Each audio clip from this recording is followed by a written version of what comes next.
Chapter 1. Come Forth. System. On the edge of a sheer cliff, Cheng Yi spread his arms wide towards the sky, his eyes brimming with exhilaration. Just an hour ago, he had traversed into this fantastical realm known as the martial god continent. Upon assimilating the memories of his original self and gaining a comprehensive understanding that this world is populated by martial practitioners, and realizing that the original owner of this body was a martial arts inept, Cheng Yi felt a surge of hope. Surely, he must possess a golden finger. Before long, a stream of information emerged in his mind. Dao Law Inheritance System activated. Host, Cheng Yi. Cultivation level, mortal. System activation successful. Newbie gift pack sent. Haha. Cheng Yi reclined against a large stone, gazing at the azure sky with a blissful expression. It is indeed you, system. Let me delve into your secrets. A quarter of an hour later, Cheng Yi had already grasped the capabilities of this system. The Dao Law Inheritance required Cheng Yi to impart the Dao teachings in this enchanting world, promoting the path of cultivation in a domain filled with martial artists. In other words, you want me to establish a sect and accept disciples, huh? Cheng Yi stroked his chin, pondering for a moment before discovering the answer within the system's information. There's no need to necessarily accept disciples, nor must I establish a sect, considering that I am the sole practitioner of the Dao in this world. Thus, as long as anyone learns from me and embarks on the path of cultivation, or even just dabbles in it, it would count as my successful transmission of the Dao. Does that mean I have become the Dao ancestor of this world? Moreover, according to the system, as long as it determines my transmission of the Dao is successful, I can acquire a certain amount of Dao transmission points, which can be used to enhance my own cultivation or draw from the system's rewards. Hence, the more individuals who cultivate alongside me, the greater the accumulation of points. Yet, in this martial world, how many would be willing to cultivate with me? Seeking out individuals one by one would be far too slow. Momentarily stumped for a better solution, Cheng Yi decided to set this problem aside for the time being. Let's see what treasures lie within this Newbie gift pack. As the thought crossed his mind, the Newbie gift pack promptly opened. Newbie gift pack. Host has obtained a book of cultivation knowledge. Host has obtained 1 minor cultivation enhancement pill. Host has obtained 3 pure Dao techniques beginner rune. Cultivation knowledge encompasses all the essential information required for cultivation. The minor cultivation enhancement pill can elevate the host cultivation by a small tier. The 3 pure Dao techniques beginner rune allows the host to master the drawing and usage methods of all beginner runes. Let's take a look at the cultivation knowledge first. With a flicker of thought, the book-like cultivation knowledge in his mind instantaneously radiated a soft glow, and an influx of information surged into Cheng Yi's consciousness, as if it had always existed within him. Knowledge regarding cultivation, alchemy, artifact forging, and more became vividly clear to him. Next, he took the enhancement pill, swallowed it whole, and immediately felt a surge of warmth coursing through his body. His skin turned flushed, and steam began to rise around him, enveloping Cheng Yi entirely. In that moment, he felt as though he had undergone a complete transformation. His body felt light, his spirit invigorated, and even the hidden injuries sustained from herb gathering had healed. Moments later, a message from the system reverberated in his mind. Host cultivation has increased. Current cultivation level. Initial stage of Qi refinement. The cultivation technique reincarnation longevity method activates automatically.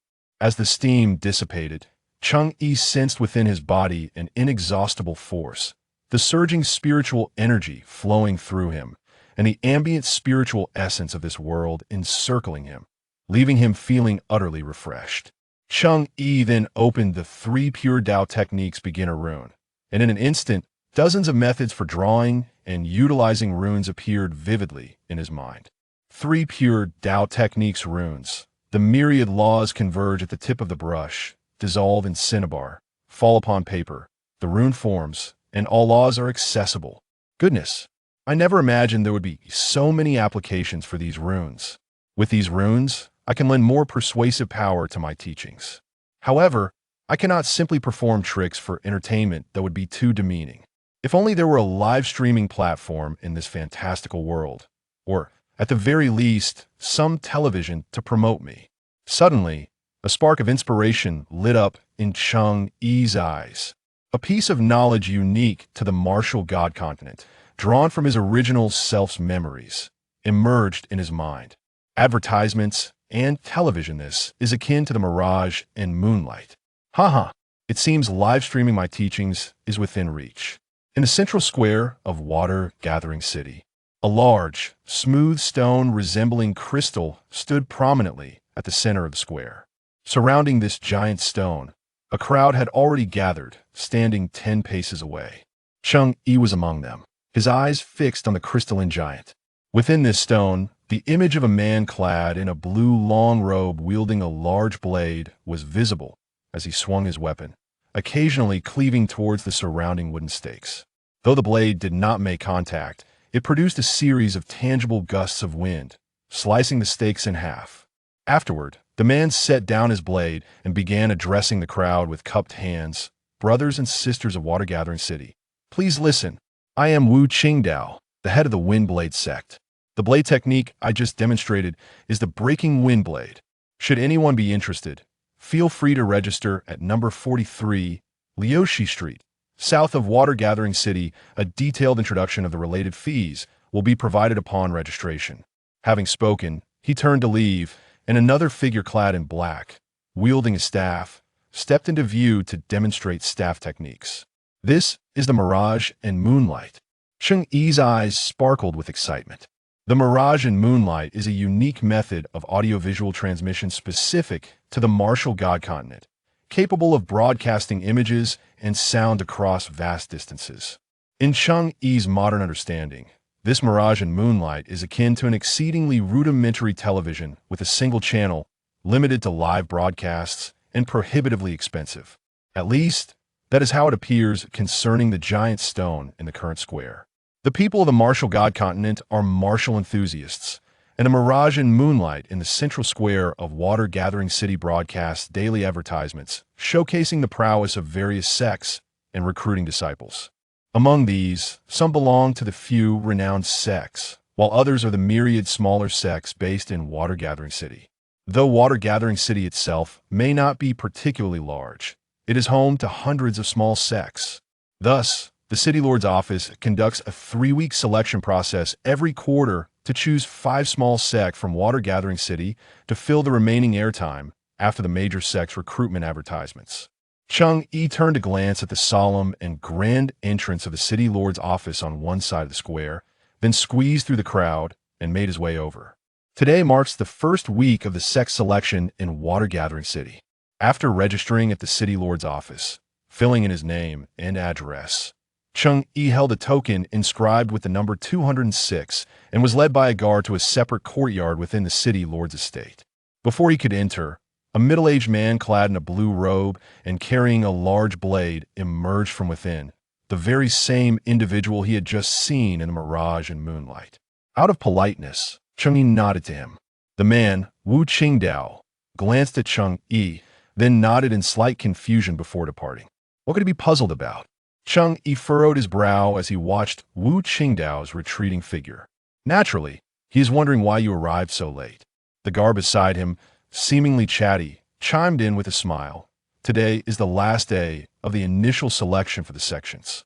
Generally, those preparing for promotion would have registered a week in advance and would have already been here waiting.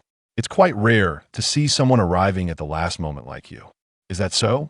Cheng Yi smiled at the guard, then stepped through the courtyard gate. Upon entering, he spotted an intriguing Devisaya, circular platform approximately 5 to 6 meters in diameter situated at the center of the courtyard, surrounded by 4 crystal-like devices that appeared similar to the Mirage and Moonlight outside, each emanating a faint glow. It seemed these crystals were responsible for transmitting the images from the platform to the massive Mirage and Moonlight crystal in the square outside.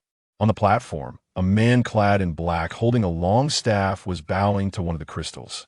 I am Feng from the returning Wind sect in Water Gathering City. The 3 moves I just demonstrated are the signature techniques of our sect, the returning Wind staff technique. If anyone is interested, please cast your vote for us. We hope to see you again next week. Additionally, our sect is located at number 36, Heiha Street, North City. Everyone is welcome to register. Vote? Cheng Yi blinked in surprise, looking toward the guiding guard. Oh, the selection of sects is not determined by the Lord's mansion, but rather by the residents of this city. Each round of advancement is decided through voting, which allows for canvassing as well, the guard replied. The man on the stage appeared to want to say more, but before he could finish his words, someone from the Lord's mansion waved at him from beyond the crystal of illusions. Mr. Feng, there are others waiting. Please conclude and come down quickly. Am I not the last one? Feng Ping frowned slightly and turned to see Cheng Yi already waiting by the side. A flicker of discontent crossed his eyes, yet he still descended from the stage. Cheng Yi nodded at him, but Feng Ping feigned ignorance, casting a dismissive glance over Cheng Yi before scoffing. Humph, with a physique as frail as a noodle, you dare to participate in martial arts? Aren't you afraid of being the subject of ridicule? Cheng Yi raised an eyebrow. Did I grant you the privilege? If you're dissatisfied, why not practice a bit? As a transmigrator endowed with a golden finger, why should I fear someone wielding a stick? You! Feng Ping glared, retrieving the stick from behind him. At that moment, a voice suddenly emerged from behind the crystal of illusions. Fighting is prohibited within the Lord's mansion. Mr. Cheng, time is of the essence. Please ascend the stage. The earlier guard stepped in between Cheng Yi and Feng Ping. Only then did Cheng Yi halt, casting a cold smirk at Feng Ping before turning to ascend the circular platform. Today marks the commencement of the live broadcast of Imparting Teachings. In the central square of Jishui City, the crowd gradually gravitated towards the side of the crystal of illusions, forming an orderly queue as if they had rehearsed this countless times before. This quarter's participating sects are limited. I thought that performer with the knife was quite impressive. Wu Qingdao, right? I plan to cast my vote for him. The last one wielding the stick doesn't seem promising. A wooden stick, no matter how skillfully wielded, cannot compare to a metal weapon, and its weight is inadequate. I think it's not so bad. A wooden stick is merely for practice. It can later be replaced with an iron one. I'm quite willing to send my son to learn the staff techniques. I intend to vote for him. As the crowd queued, they engaged in animated discussions about the scenes they had just witnessed within the crystal of illusions, creating a vibrant atmosphere. However, on the outer fringes of the crowd, a circle of individuals exuded a somber demeanor, starkly contrasting the lively spirit at the center. Let's disperse. This performance was indeed splendid, but for those of us who are inherently incapable of martial cultivation, it is merely a spectacle. It's better to return home and rest. It's cloudy, and we still need to work to earn a living. Among them, a frail old man clad in a gray shirt stood up, his arms outstretched as if shooing away chicks, waving at the despondent youths around him.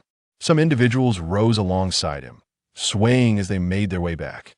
I wonder which sects will advance to next week's competition. Those sects have nothing to do with us for people like us, born unable to cultivate martial arts. It's a blessing just to have enough to eat in this lifetime. I must tell you, don't vote indiscriminately. It only causes trouble for others. You understand? Let's go. The emaciated old man urged the children around him, eventually stopping beside a young boy who remained seated and reluctant to rise. Hey, Lu Gear, don't just linger here. It's all over. It's not over yet. The boy remained fixated, his keen, bright eyes still locked on the distant crystal of illusions. He donned attire similar to that of the other youths, yet his back was straight, and his demeanor stood out remarkably amid the slouched crowd. Look, there are still people going up, the old man smirked. That has little to do with us. We know your background is different from us common folk, yet the innate physical qualities are here. We are simply destined to be disconnected from cultivation. Right, Luger, the youth addressed, as Luger remained motionless, his gaze still fixed on the ephemeral visions before him. The frail old man turned his head for a glance, and indeed saw that those who intended to cast their votes had also halted. Gazing in astonishment at the reflections within the mirage, there are indeed some who went up temporarily, the old man murmured softly, and then they observed a youth within the mirage, clasping his hands together and beginning to speak. I am Cheng Yi. I have come here to present to you all a brand new method. It is called talismans. This technique is entirely unlike any martial arts you have ever encountered, yet is by no means inferior to any martial skill. One talisman can command oneself. One talisman can repel formidable foes. One talisman can summon heavenly thunder and earthly fire. One talisman renders all methods void. Next, I shall demonstrate the power of this talisman. Cheng Yi addressed the crystalline transmission of the mirage. He then retrieved a piece of yellow paper he had prepared during the day, along with a brush and a small box of pre-ground cinnabar, preparing to inscribe the talisman. This was his first attempt at talisman crafting, so he approached the process with utmost seriousness and reverence, completely oblivious to the astonished and puzzled expressions on the faces of those outside the mirage transmission device. Isn't this just a con man? Talking about rendering all methods void, why doesn't he claim he can obliterate the continent instead? How did they let such a charlatan in here? The previously irritated Feng sneered, clutching his staff as he stood aside, directing his gaze at the man manipulating the mirage. Wang, the manager, shall we allow this little fraud to continue wasting time? Otherwise, I can go up and drive him down. The remaining time can be mine. Wang, the manager, wore a face full of suspicion as he looked at Cheng Yi, who was engrossed in his paper and brush. Hearing Feng Ping, he turned and replied, "Within the Lord's residence, private dueling is prohibited. However, once he leaves, I shall not concern myself with it." With that, Wang shot a fierce glare at the guard who had escorted Cheng Yi in. The guard, also gazing at Cheng Yi with wide eyes, lowered his head in embarrassment upon receiving the manager's glare. "Just as I'm short on funds, I will seize this little fraud later. Should be able to earn a reward." Feng Ping chuckled coldly, his expression filled with derision as he observed Cheng Yi on stage. Meanwhile, the crowd in the square was filled with intrigue. Talismans? What are those? I've never heard of them. Is it a new martial technique? But this young man seems to be under 20 and has created his own martial skill. This is not martial arts. Look, he is using paper and a brush. Whose martial technique uses these? This is utterly absurd. He claims that this talisman can defend and repel enemies. It sounds like a myth. Hurry and let him go. He is wasting my voting time. I need to rush home and tell my son to learn staff techniques. The clamor from the crowd was lost on Cheng Yi, who was now entirely focused on his task, operating and explaining simultaneously to inscribe a talisman. There are 3 steps. Please pay attention. The 3 incantations with brush, ink, and paper, Cheng Yi declared, forming a sword finger with one hand at his chest while pointing to the 3 items before him with the other. He then began to chant the incantation. And finally, with a focused gaze, he exclaimed swiftly as the law commands. In an instant, a gentle breeze arose around the 3 items, swirling and dispersing outward. The second step is to concentrate as I lift the brush. The talisman I will inscribe next is called the Li Hua talisman. Cheng Yi lifted the brush, dipped it in the cinnabar ink, and suspended it above the yellow paper, then softly commanded, "Lastly, is to put the brush to paper." Before the words fully left his mouth, the brush in Cheng Yi's hand descended onto the yellow paper, and in an instant it danced like a dragon. Even the spectators had not fully comprehended what was happening when a talisman was already completed. Just as Cheng Yi lifted the brush away from the paper, the vibrant red mark upon it suddenly flickered with a layer of hazy, golden light, though the radiance was not overly striking. It still attracted the astonished gazes of those outside the mirage. "Hey, did you see that? What he drew just flashed. You saw it too. How did that happen? I thought I was seeing things quite interesting. Although I don't believe this thing has any actual utility, I've never seen a method that makes inked drawings glow. Let us not rush home just yet. I can watch this spectacle. My son can wait." On the periphery of the crowd, the frail old man wore a look of surprise. "Hey, this final segment seems rather intriguing. Let us watch a bit longer." The group of youths following him also paused, curiously gazing at Cheng Yi, who was now displaying the talisman to the audience with both hands. At this point, the talisman was complete. Cheng Yi presented the front of the talisman towards the 4 directions of the mirage transmission devices, then pinched the talisman between his fingers, his gaze intensifying. "Now, I shall demonstrate the power of this talisman." Casting a glance around, Cheng Yi finally directed his gaze towards a few individuals below who were watching him with astonished expressions. "Could you please bring up those wooden stakes?" Wooden stakes? The guard who had escorted Cheng Yi and was momentarily taken aback, exchanging glances with Manager Wang before nodding. "Just a moment. To demonstrate a piece of paper. You require wooden stakes? Are you going to show us how to affix this paper to them? What an embarrassment." Feng Ping, who had been waiting to trouble Cheng Yi, sneered, just a clown trying to attract attention. Wait until he gets off stage. I will show him what. Cheng Yi shot him a glance, wanting to retort, but remembering he was live, he held back slightly. The scene left the spectators in the square exchanging glances. What power could this piece of paper possess? On the outskirts of the crowd, the frail old man furrowed his brow, and the youths beside him widened their eyes in confusion. Indeed, is this paper really a talisman? I've heard of weapons made from metal, wood, and stone, but never of paper being used as a weapon. Is he going to split the wooden stake with this? Isn't that a joke? At this moment, the boy called Lugur waved his hand to quiet the crowd. Say, haven't you heard? He said that thing is called the Li Hua talisman. I guess it might be able to ignite something. Using a piece of paper to ignite? He hasn't even brought firewood. How will he ignite it? How would I know? The wooden stakes are here. Lugur waved his hand, and the surrounding youths quieted down.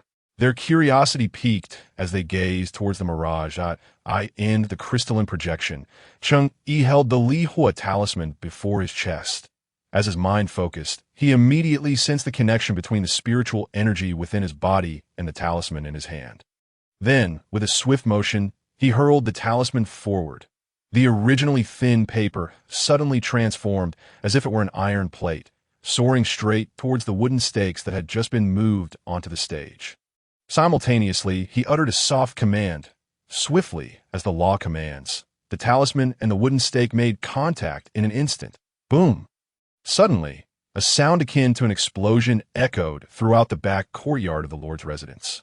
Reverberating through the central square of the entire water collection city, the sudden flash of explosive firelight compelled everyone present to instinctively shield their eyes. In the next moment, when they looked towards the wooden stake, they could only see a pile of charred remnants, reduced to mere powder. The once stout wooden stake had been utterly obliterated in that fleeting moment. Every spectator, whether in the courtyard or the central square, who witnessed this scene could not help but gasp in astonishment.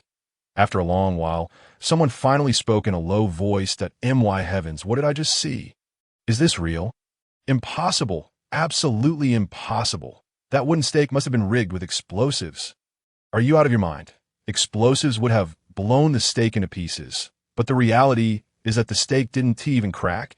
It simply turned to charcoal. Talismans. Is this what talismans are?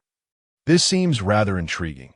If one could suddenly employ such a technique in battle, wouldn't it be both unexpected and immensely powerful? How does one practice this art? What are the entry barriers? To what level must one's martial prowess reach? Everyone's eyes widened, fixated on the figure of Cheng Yi.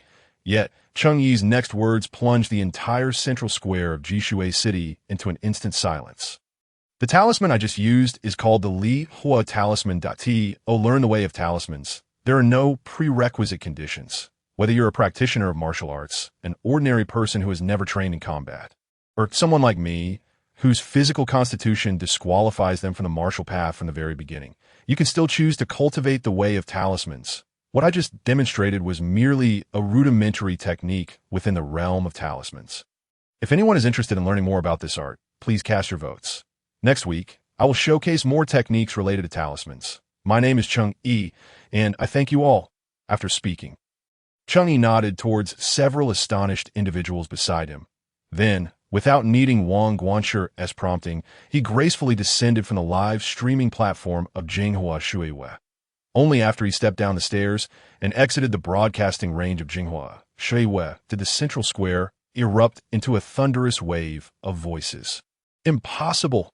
Absolutely impossible! One can learn this without martial aptitude? I refuse to believe it. Nonsense! He claims his physical constitution prevents him from practicing martial arts. That must be lies. How can someone incapable of martial arts unleash such formidable techniques? Don T tried to tell me about talismans. I believe this is simply an innovative martial technique. Vote. Let him participate in next week's exhibition. I will write to the Lord of the city, demanding he verify Cheng Yi's true martial prowess. I cannot cast my vote for him. He is nothing but a fraud. What a gimmick. Trash. In the center of the square, chaos reigned. However, among the crowd of simple clothed youths at the outskirts of the square, silence persisted for a long time, until that frail old man suddenly spat on the ground with a face full of fury and cursed. Damn it! Another charlatan trying to deceive us and rob us of our hard-earned silver. Children, let us go home. Saying this, the old man raised his arm and turned to leave. Yet beside him stood a remarkably poised youth named Lu Gu, whose gaze remained fixed on the now vacant Jinghua Shuiwei. Unmoving, I don't think he is a fraud. Suddenly, Lu Gu, with bright eyes, exclaimed, "Brothers and sisters, let us all vote for him. Didn't someone say he must prove his abilities in the next live broadcast? Then whether he is a fraud will become evident." With that, Lu Gu vigorously waved his hand to the surrounding children. "Let us go. Vote." He seemed to hold considerable sway among the group of children. And with this rallying cry, many young boys and girls immediately followed suit. This caused the frail old man to grow increasingly anxious. "Hey, children, you mustn't cause trouble. If we disrupt those capable of martial arts, we might as well be asking for a beating. What is there to fear? The lord of the city has prohibited us from voting. We certainly have that right." The aforementioned Lu Gu had already stepped forward, calling out to more boys and girls behind him. "Let's cast our votes for Cheng Yi. This is not causing trouble. Moreover, if the art of talismans truly knows no bounds regarding physical aptitude, wouldn't we be able to turn our fates around completely? Brothers, sisters, do you really wish to live your lives beneath the noses of those martial practitioners? We must seize this opportunity. Besides, it's just a vote. Follow me." Lu Ji's words ignited a fiery passion within the hearts of these youths, and nearly all of them rushed towards the now activated crystal for voting. As for the shock in the square, Cheng Yi remained oblivious. However, he could see the expressions of those near the crystal, their jaws nearly dropping to the ground. With a light chuckle, Cheng Yi prepared to leave the Lord's mansion. Where shall I stay next? Cheng Yi pondered where to find a place to rest nearby, since the next live broadcast wouldn't commence until next week. It wouldn't due to sleep on the streets every night. Just then, a figure appeared before him. It was Feng, his face full of scorn. "Speak up, little fraud. What trickery did you employ? Confess honestly, and I will go easy on you. However, taking you to collect your reward is inevitable." Feng had replaced the wooden stick he used during the broadcast with a solid iron rod, positioning it across his path with a sneer that suggested he had already secured his victory. "Is he merely seeking trouble? Am I to fear him?" As he spoke, Cheng Yi drew a piece of yellow paper from his robe and, with the brush still stained with vermilion, swiftly inscribed a powerful rune upon it, declaring in a low voice, "Urgent, as the decree commands." The talisman glimmered with golden light, and Cheng Yi quickly affixed it to his chest. In an instant, spiritual energy surged furiously into his body, a wave of heat enveloping a radius of 9 feet. Wang Guanshi, seated behind the crystal, observed the confrontation between the two and felt the sudden shift in spiritual energy, his eyes brightening. It seemed that this Cheng Yi's talisman was not a mere illusion. What a charade! Cheng Yi activated the powerful rune, his gaze fixed ahead, only to see Feng unperturbed, swinging the iron rod directly at him. Suddenly, a fierce gust of wind struck around him, hindering his movements and making evasion feel far more laborious than usual. However, such tactics could fool others, but not him. What is the giant's strength talisman? It gathers surrounding spiritual energy and channels it into one's body, breaking through myriad techniques with sheer force. Cheng Yi did not dodge. He leaped upward, pulling his right arm back like a taut bowstring, then delivered a powerful punch against the iron rod, descending from above. Clang! A resounding echo reverberated throughout the courtyard, causing many to wince and cover their ears in pain. After the exchange, both combatants landed back on the ground. Feng, feeling the continuous tremors from the rod, was taken aback. Unexpectedly, this fraud possessed some genuine strength, able to withstand his assured strike without faltering.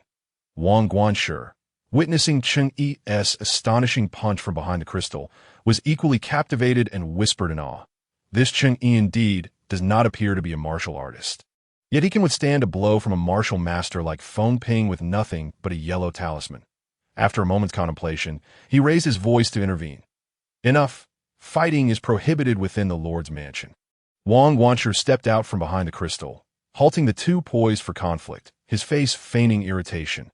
Feng, If you dare to cause a ruckus in the Lord's mansion, don't think about next week's broadcast. Today, you want to be allowed to leave this door. Upon hearing Wang Guanshi's words, Cheng Yi felt a tinge of confusion. Wang Guanshi's statement seemed to lean in his favor. Why was he doing this? Nevertheless, since he was supporting him, Cheng Yi decided to show due respect and smiled at Feng Ping across from him. Seeing this turn of events, Feng Ping's face turned ashen, filled with both anger and disbelief. He never expected this fraud to possess such strength, capable of countering his attack, nor did he anticipate Wang Guanshi's support for this charlatan. Ultimately, under Wang Guanshi's increasingly frosty gaze, Feng Ping turned and left the Lord's mansion. Before exiting, Cheng Yi noticed Feng Ping glancing back at him with a fierce glare, which made him feel both amused and wary. Cheng Yi pondered, it appears this world harbors considerable malice towards new paths of cultivation. I must exercise caution. Point 1 or 2 adversaries may be manageable, but what if dozens or hundreds arise? Ultimately, I am still too weak. I must enhance my strength rapidly, for next week's broadcast is crucial. Wang Guanshi had been watching from the side for quite some time, and only after grasping the full scope of Cheng Yi's actions did he intervene. I could see this moment. He was more convinced of his thoughts, his eyes glinting as he approached Cheng Yi with a hearty laugh. Mr. Cheng, your methods are truly remarkable. Cheng Yi, unaware of Wang Guanshi's intentions behind this remark, remained silent and merely returned a gesture of respect. As expected, Wang Guanshi had more to say. That Feng Ping is not a benevolent character. He will undoubtedly seek revenge, and your talismans will surely spread rapidly throughout Jishui City, which may lead to enmity with many. Wang Guanshi paused before continuing. Why don't you stay at the Lord's mansion for now? It would also facilitate your participation in the upcoming broadcast, wouldn't it? Cheng Yi smiled slightly, having discerned Wang Guanshi's intentions.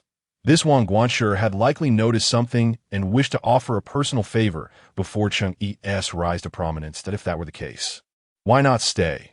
He then graciously performed a fist salute to Wang Guanshi. It would be disrespectful not to comply. Indeed, Wang Guanshi did not feel compelled to curry favor with Cheng Yi, but rather found himself closest to him moments ago, observing closely as Cheng Yi crafted and utilized talismans without a hint of martial prowess. Furthermore, his gait appeared somewhat unsteady, further suggesting he lacked any true martial cultivation. If his judgment proved accurate, it seemed Cheng Yi's talismanic arts were genuine, representing an entirely novel path of cultivation, one that astonishingly complements martial arts. Yet, the question lingered, what was the upper limit of these talismans? Were they truly as formidable as he claimed? Regardless, Wang Guanshi mused that Cheng was an exceptional talent worth cultivating. After instructing a servant to escort Cheng Yi to his guest room, Wang Guanshi gazed up at the gathering storm clouds, his eyes momentarily lost in thought. Jishui City, a storm is brewing.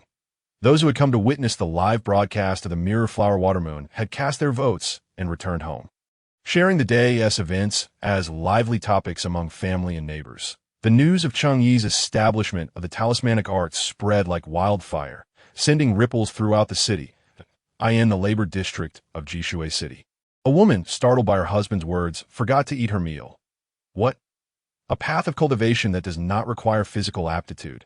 Could it be a deception? Her husband, indifferent, continued chewing his food, saying, whatever the truth, the live broadcast next week will reveal all. If it's indeed true, I intend to have our son learn this talismanic art. Hearing this, their son's eyes sparkled with excitement. He had long heard of the wonders of cultivation, but had been constrained by his own parents' lack of physical aptitude, which had relegated them to the labor district. Now, the prospect of a path requiring no innate physical gifts filled him with uncontainable joy. He eagerly turned to his father. Father, shall we go vote for Master Cheng Yi? You little rascal. He doesn't even know you, and you're calling him master. It seems you truly have a fondness for the talismanic arts. Very well. We shall go after our meal in a small tavern within the main district. Several martial cultivators gathered around a modest table, sharing dishes and jugs of wine as they discussed the day's events in the central square. That Cheng Yi is nothing but a fraud. Talismanic arts? Merely a sleight of hand. If you ask me, can tricks truly harm anyone? I doubted. A man with a scruffy beard chimed in. I beg to differ, since he dared to present himself at the Mirror Flower Water Moon. There must be some merit to it. I have heard whispers of a Lihua talisman, that if we martial cultivators could master such skills, they would undoubtedly be invaluable. Another agreed. My brother speaks wisely. Let us finish our drinks and then cast our votes for Cheng Yi to see how he explains himself in the next round. Indeed. Let us all go. You all can go. I shall not join. That fellow is certainly a fraud, and this so-called talismanic art is unheard of. Meanwhile, throngs of people, including laborers lacking physical aptitude, downcast martial artists who had made little progress despite years of training, and a few somewhat renowned martial cultivators, surged toward the central square, the air buzzing with excitement. At this moment, Cheng Yi had returned to the guest room arranged for him by Wang Guanshi. After a brief respite, he began to study the various basic talismans in his mind. Today, he had utilized two talismans, the Lihua talisman and the Julie talisman, both among the more powerful of the basic talismans. The Lihua talisman could rapidly absorb the intense fire essence from the environment and release it instantaneously upon a target, resulting in a tremendous explosion and burning effect. The Julie talisman, on the other hand, granted the user enhanced physical strength and resilience for a brief period. Although both were exceptionally useful, they also had clear drawbacks, particularly the slow speed of talisman creation.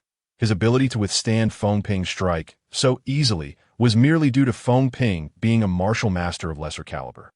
Cheng Yi understood that martial cultivators in this world categorized their prowess into 8 realms: martial practitioner, martial artist, martial master, martial sect leader, martial sovereign, martial spirit, martial saint, and the legendary martial god. Achieving the realm of martial sect leader typically allowed one to govern small cities or lead mid-sized sects, with all who reached this level being undeniably extraordinary talents that, in contrast, reaching the martial master realm was achievable for those with even modest talent through years of dedication, and Cheng Yi considered Feng Ping to fall into this category. This realization heightened Cheng Yi's sense of caution. Should he encounter a more formidable martial master, or one with swift execution, he might not have the time to craft talismans, and given his current physical condition, he could easily find himself in peril. It was indeed prudent to maintain a stock of various talismans. With that thought, Cheng Yi took out the tools and materials needed for crafting talismans and began to illustrate the various basic talismans he envisioned in his mind, making several copies of the more practical ones, such as the Li Hua and Ju Li talismans. As he immersed himself in the drawing, he lost track of time, and before he knew it, the sun had set, and his stomach began to rumble. After requesting a meal to be delivered by the castle's servants, Cheng Yi also inquired about the voting results from today's live broadcast election. Typically, voting stations ceased operations at sunset, with results available almost immediately. Reporting to Master Cheng, you currently hold the second position. And who is in first place? It is Wu Qingdao from the Windblade sect. But your vote tally is quite close, with only a 9-vote difference. As soon as he finished speaking, the servant leaned in with a smile, whispering to Cheng Yi, Master Cheng, I cast a vote for you as well. The servant's eyes sparkled with hope. Lacking martial aptitude and unwilling to remain trapped in the labor district for a lifetime, he had worked diligently to become a servant in the Lord household. However, he soon realized that this was merely another form of confinement. Hearing that Master Cheng had developed a path of talismanic arts that required no martial qualifications brought him immense joy. Prompting him to seek favor, Cheng Yi smiled and nodded slightly. Thank you. After finishing his meal, Cheng Yi opened the system interface. Why hasn't the teaching value changed at all? Cheng Yi felt puzzled but soon deduced the reason. The people of Jishui City were still unfamiliar with his talismanic arts. Although the notion of a cultivation path requiring no martial qualifications was enticing, they would remain skeptical until he presented undeniable evidence of the authenticity of his talismanic arts. Including the servant who had just delivered his meal that in the second round of the live broadcast election, he would need to provide compelling proof. Otherwise, if no one chose to learn from him, his teaching value would stagnate, making it impossible to partake in the system's rewards and upgrades. After contemplating for a while, Cheng Yi formulated a plan. The day of the second live broadcast election arrived as scheduled. During this interval, Cheng Yi's understanding of the talismanic arts deepened, and he increasingly recognized the importance of elevating his skills to an intermediate level. While Cheng Yi immersed himself in the study of talismanic arts, discussion surrounding him and his craft intensified throughout Jishui City, even garnering attention from neighboring cities. Many individuals traveled from afar specifically to witness Cheng Yi's talismanic arts. Among them were spies from various martial families and prominent sects of other cities. The Liu family, renowned in the nearby Huido city, was famous for its martial lineage. Their family's inherited skills, the Lu Shui sword technique, were classified among the earth-level martial arts, renowned for their formidable power. With few daring to challenge them at this moment. Deep within the Liu family estate, nearly 60-year-old Liu Qiuan sat cross-legged on a terrace, engaged in a game of chess with his most trusted subordinate. "Have we sent someone to Jishui City?" Liu Qiuan asked calmly, while moving a piece. "A messenger has already been dispatched. My lord of M.My lord, are you interested in this Cheng Yi's talismanic arts?" Liu Qiuan smirked contemptuously. "A trivial craft, attempting to elevate itself to the status of a path. I wonder where my daughter, lacking martial qualifications, heard such news. She has been pestering me to learn the talismanic arts. Otherwise, why would I concern myself with such matters? So, it is merely a whim of the young miss. However, I believe with her talent, she need not pursue cultivation. Very well. Let her be. Once she sees how lacking this so-called talismanic art truly is, she will naturally abandon it. Yes, my lord." However, Liu Qiuan raised his gaze, his expression calm, yet his eyes glinting with malice. "If that young man's talismans are indeed authentic, then we must send someone to eliminate him. Master, remember this. In this world, there should be no path that allows those of low qualifications to cultivate the arts." The glint of danger flickered in Liu Qiuan's eyes. "If my daughter practices, then we shall deal with her accordingly." Understood. In the bustling center square of Jishui City, the area surrounding the mirror flower water moon crystal was teeming with spectators. In just a few minutes, the second round of the live election was set to commence, and the noise of the crowd grew increasingly cacophonous, as individuals had to shout to express their opinions. If you ask me, Cheng Yi's talisman path should undoubtedly rank first in votes. My friend, I am aware that your martial aptitude is rather low. After 7 or 8 years of practice, you are still merely a warrior. Yet you should not be so easily deceived. Over these years, have we not seen our fair share of frauds?" The man continued. "Last time, he blew up a wooden post, but even at the peak of the warrior realm, or in the martial master realm, one could achieve such a feat with ease. Moreover, we cannot ascertain the truth of his claims. Who knows if he himself is truly at the martial master level?" "All right, I understand your point. But even if his talismans are genuine, how much use are they? The enemy isn't going to patiently wait for you to leisurely draw your symbols, is he? Moreover, confrontations between martial practitioners are unpredictable. Even with prior preparation, it is challenging to apply it flexibly. In life-and-death struggles, even a moment of distraction could lead to your demise multiple times over." His companion opened his mouth to retort, but found himself at a loss. For from the current display of the talisman path, it was indeed as his companion had stated. This thought further darkened his mood. Are we, the low-qualified martial practitioners, destined to reach an impasse? What lies ahead for our future? At that moment, in the labor district, a gaunt old man clutched Luger tightly by the collar, his expression one of helplessness. "Luger, you mustn't go. The group has said that if you dare to vote, they will strike you each time they see you." Luger ceased his struggles, his emotions gradually calming. "Fine, I want to go Now that it's more like I in this world, how could there be such good fortune for the low-qualified to cultivate?" Although Luger had agreed not to attend, the old man knew his temperament. So, after Luger returned to his room, he quietly locked the door from the outside. Sure enough, shortly after the old man left, there were a few loud knocks on the door, but after that, silence fell. A quarter of an hour later, a flat piece of blue stone on the ground outside was lifted to reveal a hole, from which emerged a disheveled Luger. He climbed out, replaced the stone, and then dashed toward the central square, determination etched on his face. "Talisman path. Here I come." A quarter of an hour before the broadcast, Cheng Yi arrived at the venue for the second round of elections. The location remained at the city lord's mansion, though it was now in a larger and more spacious training ground. In the center of the training ground stood a broad circular stone platform, surrounded by a ring of gray crystal stones, which would transmit every detail of the candidates and the judges' comments in real time to the massive mirror flower water moon in the central square. Seated beneath the stone platform were 10 imposing martial practitioners. They were invited judges from the city lord's mansion, most of whom were renowned and respected martial masters, nearing the pinnacle of their level. The votes held by these 10 masters would account for 30% of the total. The order of appearance was determined by a draw, and Cheng Yi drew the 10th position. The waiting period was not entirely dull. Although a preliminary selection had taken place, Cheng Yi still found some candidates' abilities lacking. Yet occasionally, there were intriguing individuals, such as the 8th contestant, the head disciple of the Langjian sect, surnamed Wei, who was rumored to be able to conjure water with his swordplay.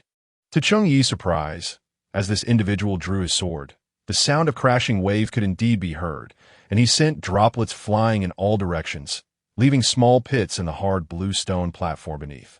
Several judges nodded in approval, awarding what they deemed appropriate votes. Next up was Wu Qingdao from the Feng Dao sect, the current top contender. Cheng Yi thought that the following candidate would have a tough time. He nodded slightly. Indeed, if the preceding contestant had left the audience in awe, the next would feel the pressure immensely. But who was he? Would someone backed by system fear this?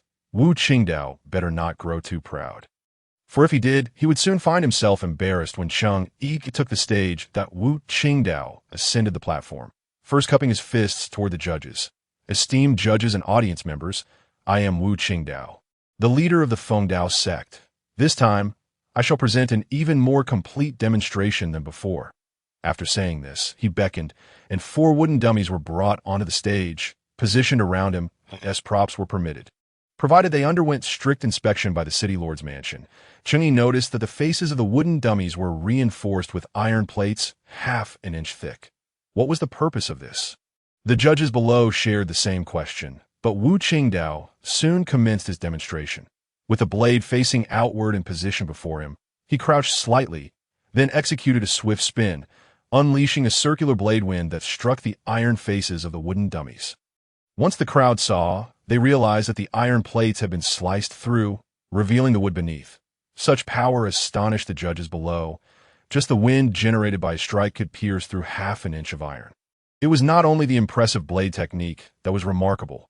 Wu Qingdao's strength had evidently reached the pinnacle of the martial master level, comparable to Cheng Yi in the central square. Spectators were equally amazed. See, I told you Feng Dao sect rightfully deserves to be first. Yet some still contest Cheng Yi for the top spot. And no more, I'm off to register with Feng Dao sect. I'm afraid there will be too many people later, and I won't be able to get in.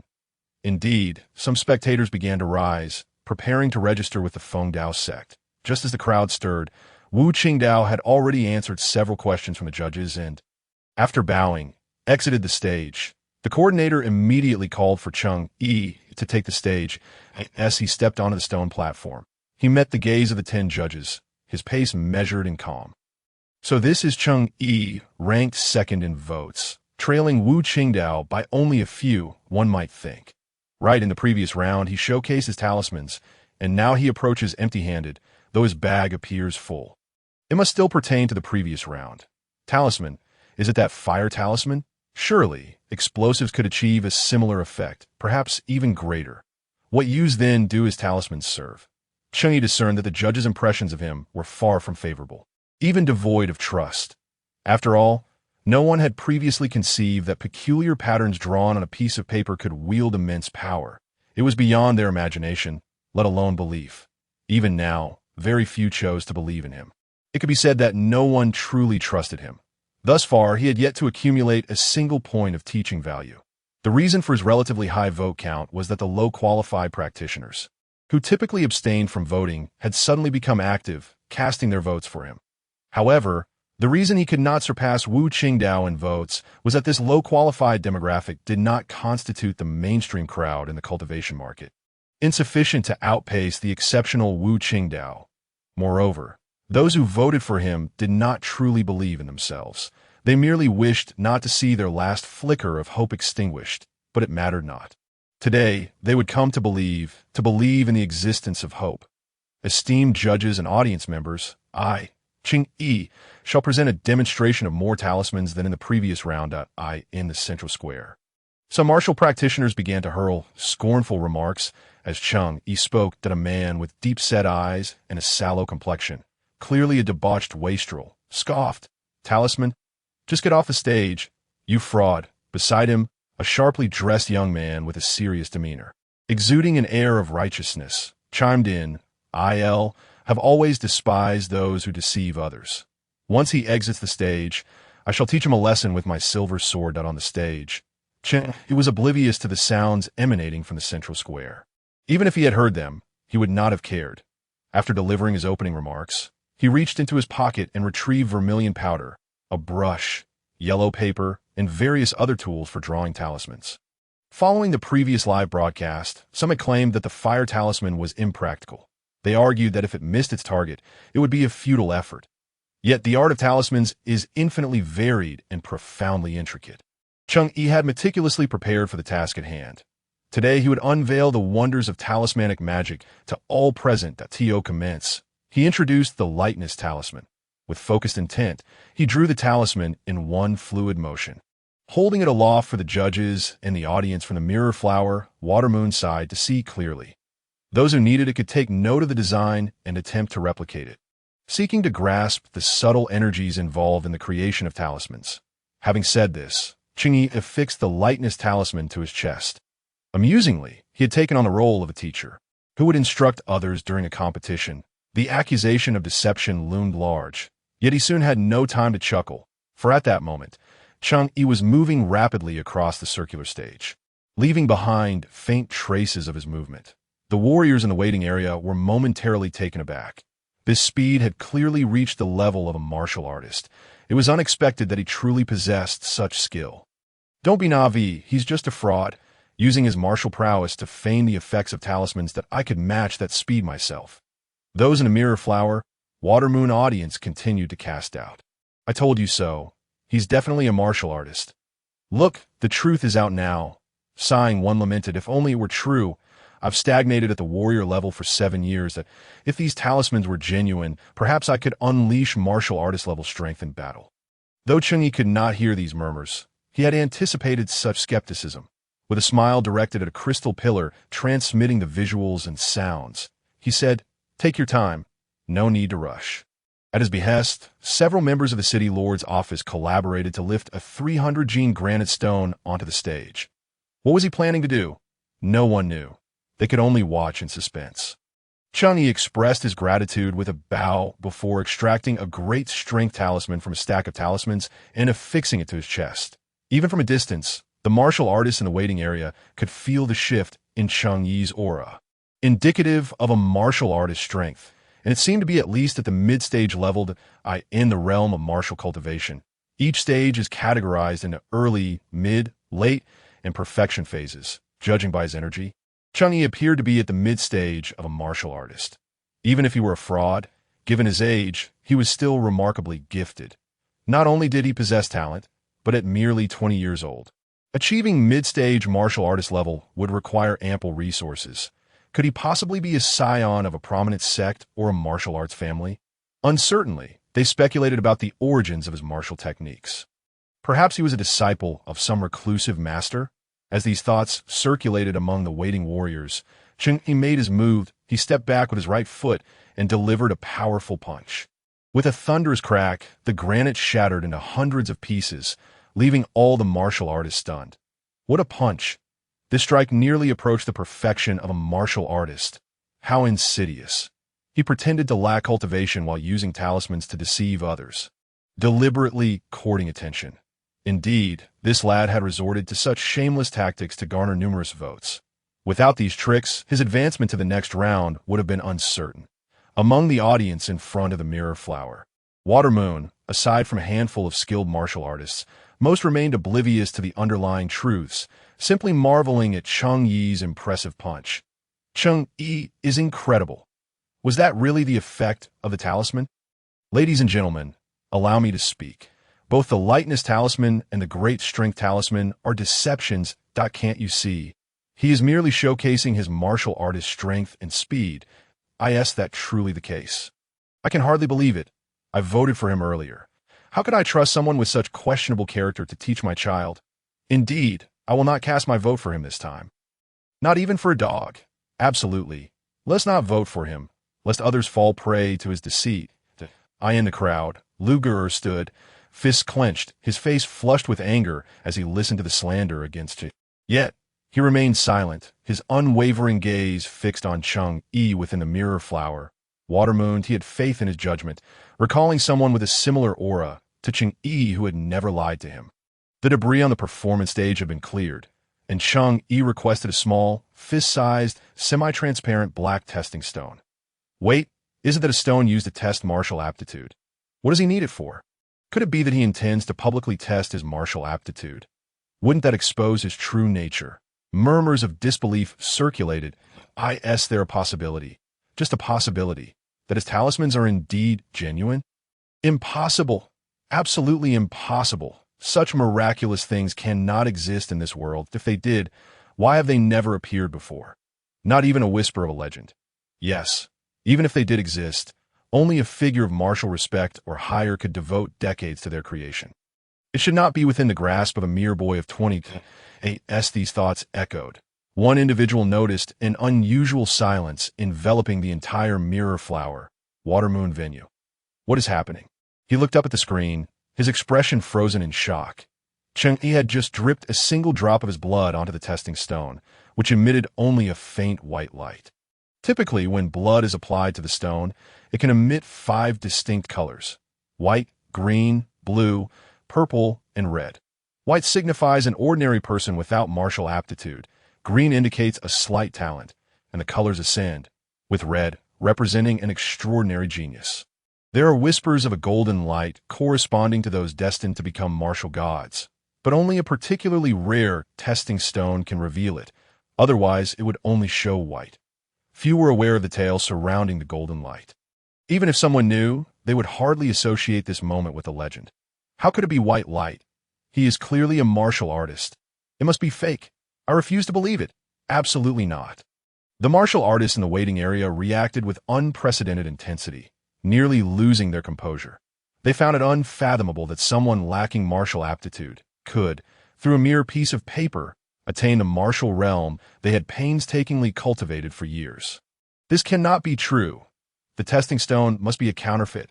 I demand a replacement. Use mine. It was Feng, who had previously clashed with Cheng Yi, who spoke up. Yes, I will also use mine. In a fleeting moment, numerous martial artists waiting in the designated area began tossing their testing stones onto the martial stage. These individuals were relatively affluent, for testing stones are not inexpensive. In response, Cheng Yi graciously accepted all offerings. He extended his palm and, before the gathered crowd, sliced open a finger, using it to touch each testing stone, ensuring an equitable distribution of his essence. In the next instant, the stones upon the martial stage radiated a brilliant white light. A profound silence enveloped the scene. The martial artists in the waiting area and the captivated audience in the ethereal realm fell into hushed reverence. In the central square, standing amidst the throng, the 12-year-old Lu Gur concealed his face, trembling with emotion, too afraid to cry out loud. Meanwhile, within the Lu residence of Huido City, Lu Lan danced joyously in his chamber, even picking up his guqin to play a lively tune originally steeped in sorrow. Unbeknownst to him, his father, Lu Qin, stood outside the door, his gaze growing colder, devoid of any warmth. Beside Lu Qin, his most prized subordinate wore a countenance tinged with concern, at distance from the martial stage. Manager Wang's eyes reflected both astonishment and delight. Although he had long suspected Cheng Yi's talismans to be authentic, the moment reality confirmed his assumptions, the overwhelming shock remained inescapable. This was an extraordinarily rare talent, and it was imperative to draw him onto the city lord's ship. Without hesitation, he departed the training grounds, making his way towards the residence of the city lord. Indeed, everything was true, undeniably true. I shall take Cheng Yi as my master. I wish to learn the art of talismans. I aspire to bear his children. How absurd! In the blink of an eye, the central square erupted into chaos once more, with cries echoing to apprentice under Cheng Yi's tutelage. Among them were many ordinary individuals lacking martial aptitude, those with minimal skills, and others who, due to injuries, could no longer pursue martial arts.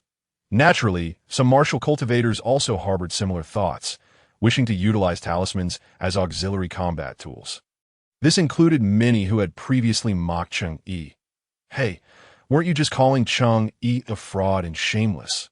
How come you've changed your tune so quickly? Well, about that, would you care to join me for dinner? My family's cooking is truly delightful. Before Cheng Yi took the stage, many believed the individual queued behind Wu Qingdao to be the most unfortunate, as Wu Qingdao had topped the first round of votes and possessed considerable skills. Yet now, every martial artist standing behind Cheng Yi felt they were the true victims of this live broadcast. And no matter how remarkable their displays were, the audience in the ethereal realm consistently diverted their focus to the talismans and Cheng Yi. This starfall hammer appears to possess tremendous power. What of it? At a leisurely pace, if I affix a lightness talisman, even I could evade it. This windward staff by Feng is impressive, even more so than his previous demonstration. Showcasing greater might, just stick a strength talisman on me, and I could easily repel his staff. I noticed Cheng Yi has quite a few talismans in that bag of his. Could there be invisibility talismans, trap talismans, or concealed weapon talismans among them? Who knows? I'm not interested. I only want strength and lightness talismans. Right? Strength talismans enhance power and lightness talismans boost speed and frequency. If only there were endurance talismans. I could single-handedly conquer the aromatic tower. Hey, can you speak so disrespectfully about talismans? Come here, let us discuss this further. By the way, does anyone know where Cheng Yi's dojo is? I don't know. He never mentioned it. In such an atmosphere, the subsequent martial artists were merely going through the motions, for no one cared about their martial skills. What a despicable act by Cheng Yi, stealing the limelight from all of us. I shall teach him a lesson in the final round of live broadcasting next week. Upon hearing this, the martial artist's eyes lit up if they could defeat Cheng Yi in front of the ethereal audience. Perhaps they could redeem their sects and regain public attention. Moreover, it seemed Cheng Yi only operated at the martial artist level after utilizing talismans, so defeating him might not prove excessively challenging. The group of martial artists began to plot in secret, as expected. Cheng Yi emerged as the undeniable leader in votes, and during the voting period, a small twist occurred, perhaps due to the overwhelming buzz surrounding his live demonstration. The martial artists who followed were unable to garner many votes, as few remembered them. Ultimately, those unsure of whom to vote for cast their ballots en masse for Cheng Yi in the end. Cheng Yi alone garnered nearly half of the total votes. The city lord's residence found itself in a state of helplessness concerning this outcome. They could only ensure Cheng Yi's victory while returning his surplus votes to the public for a revote, albeit with the stipulation that no votes could be cast for Cheng Yi again. The final results revealed Cheng Yi in first place, Wu Qingdao in second, with Cheng Yi's votes amounting to double those of Wu Qingdao. Such a disparity in votes had not been witnessed in nearly a decade. In an instant, Cheng Yi truly became a celebrity throughout the entire water-gathering city, even gaining considerable renown in neighboring cities. Now, anyone residing in water-gathering city would inevitably overhear discussions about Cheng Yi, his talismanic arts, and even details about his appearance, height, background, and personality. Did I tell you that Cheng Yi looks fierce, his countenance formidable, with a talisman affixed? He can sprout horns like a bull, possessing immense strength and astonishing speed. He stands 8 feet tall, with a waist equally as broad. Hey, isn't that a square? You wouldn't understand. A single rice grain nurtures myriad individuals. Have you paid to hear my tale? Moreover, news spread throughout the city like wildfire, as residents frantically sought out Cheng Yi's dojo, only to discover that he, in fact, lacked a personal dojo, and oh wonder he hadn't disclosed his apprenticeship location during the live election. He did not possess a dojo at all. Indeed, others take the stage and practically recite their apprenticeship addresses 10 times, yet he never mentioned it. It turns out he was impoverished. Could it be that when we become his disciples, we must help him build a dojo? If that were the case, it ought to be grand. I've heard many wish to apprentice under him, from septuagenarian grandmothers to 5-year-old children, altogether perhaps no less than 1,000. Alas, they were all individuals of limited martial aptitude, facing peril beyond the city walls, where formidable foes and ferocious beasts roamed. Ordinary people venturing outside risked never returning alive, while those within the city were looked down upon. Condemned to a life of labor in squalid conditions, devoid of sunlight. Now that an opportunity had arisen, who would not aspire to ascend? At the city lord's residence, Manager Wang approached the training room, holding a circular crystal. Noticing the door was closed, he understood the lord was inside practicing martial arts, and thus he pushed the door open. Throughout water-gathering city, Manager Wang was the only individual permitted to interrupt the city lord's training without prior notice. Placing the crystal before the seated city lord, he stated, "My lord, this contains the replay of Cheng Yi's second live broadcast. Please take a look." The city lord brushed aside his disheveled hair and glanced at the crystal. "Did I not mention that there is no need for a replay? While the emergence of his talismans indeed astonishes me, I trust whatever you say regarding him. All matters concerning him are for you to determine." Manager Wang smacked his forehead in exasperation. Few knew that he had served alongside the city lord since his youth. Growing up together, it was only after the passing of the former city lord and the subsequent transfer of power that he became the chief steward of the city lord's residence.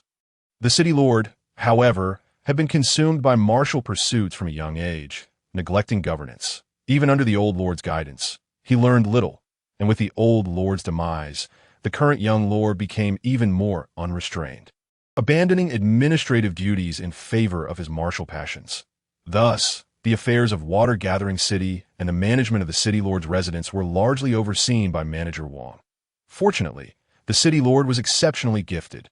Having reached the pinnacle of martial arts by the age of 30, and through his formidable prowess, he became the foremost figure beneath the martial sovereign. Although the former city lord had prevented Manager Wang from practicing martial arts to avoid a power shift, the current city lord's immense strength provided a solid backing. The current lord's residence has become even more prosperous than that of the previous lord. However, this situation cannot persist indefinitely. Wang, the steward, is ultimately but a mortal man, lacking the prolonged lifespan of a martial arts master who serves as the city lord. Eventually, he will succumb to death before the lord.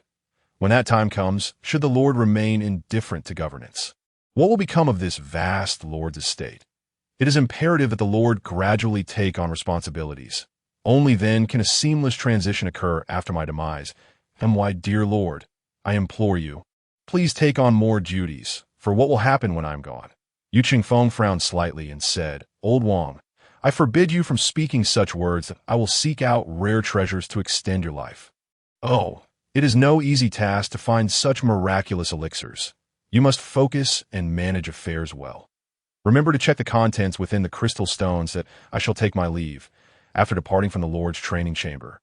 Wang the steward made his way to the guest room where Cheng Yi resided. He intended to request several talismans from Cheng Yi to present to the lord, hoping to pique the lord's interest in him. Upon explaining his purpose, Cheng Yi readily agreed and promptly produced a fire separation talisman, a lightness talisman, and a great strength talisman, handing them over to Wang the steward. "Thank you. Should you require anything, do not hesitate to inform the servants, and they may seek me out for assistance." "Certainly, certainly." After seeing off Wang the steward, Cheng Yi closed the door, sat down, and resumed the task that had been interrupted earlier. He opened the system and discovered that his teaching value had astonishingly reached 1,130 points. This indicated that at least 1,000 individuals had begun to learn talismans from him. While they may not yet be proficient, each person's active learning process contributed a point to Cheng Yi's teaching value. What could 1,000 teaching points accomplish? Cheng Yi accessed the exchange page, which offered options for adding new techniques, upgrading existing techniques, participating in lotteries, and redeeming specific treasures. Among these, 2 new techniques were available for addition, the Chiman and the Bagua, each requiring 800 teaching points to unlock. As for upgrading his talisman skills, Cheng Yi currently possessed only the basic level of talisman knowledge. To elevate this to an intermediate level, 1,000 teaching points are necessary. A single lottery ticket costs 2,000 teaching points. In the section for redeeming specific treasures, only one option was highlighted. Revitalizing Pill. Stimulates blood circulation, rapidly restores non-fatal severe injuries and poison, and cures most non-debilitating ailments. Price: 100 teaching points per pill. What a marvelous item! With this, as long as one is not fatally injured in the brain or heart, or left disabled, recovery would be swift. It is truly a life-saving treasure. Although 100 teaching points may seem somewhat steep given it is a consumable, it is undoubtedly worth it.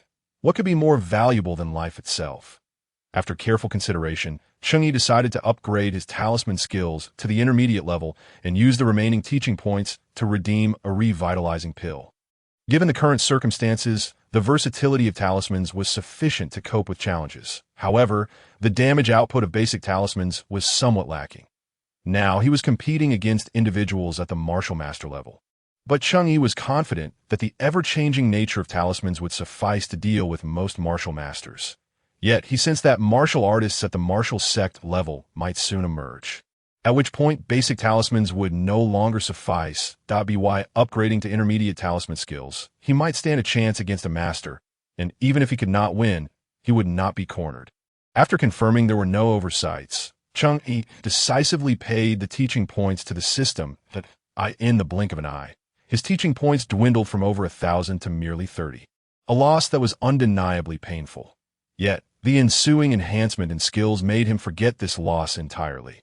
More expansive and profound knowledge of talismans unfolded in his mind, and he felt as though he had mastered all newly appeared talismans, capable of drawing them effortlessly with nearly 100% success rate.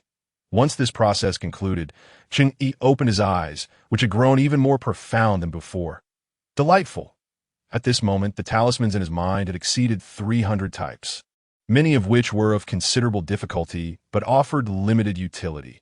However, a few particularly powerful talismans filled him with great excitement, as their efficacy had elevated to an entirely new level compared to the basic ones. Cheng Yi surmised that they could rival those at the master level.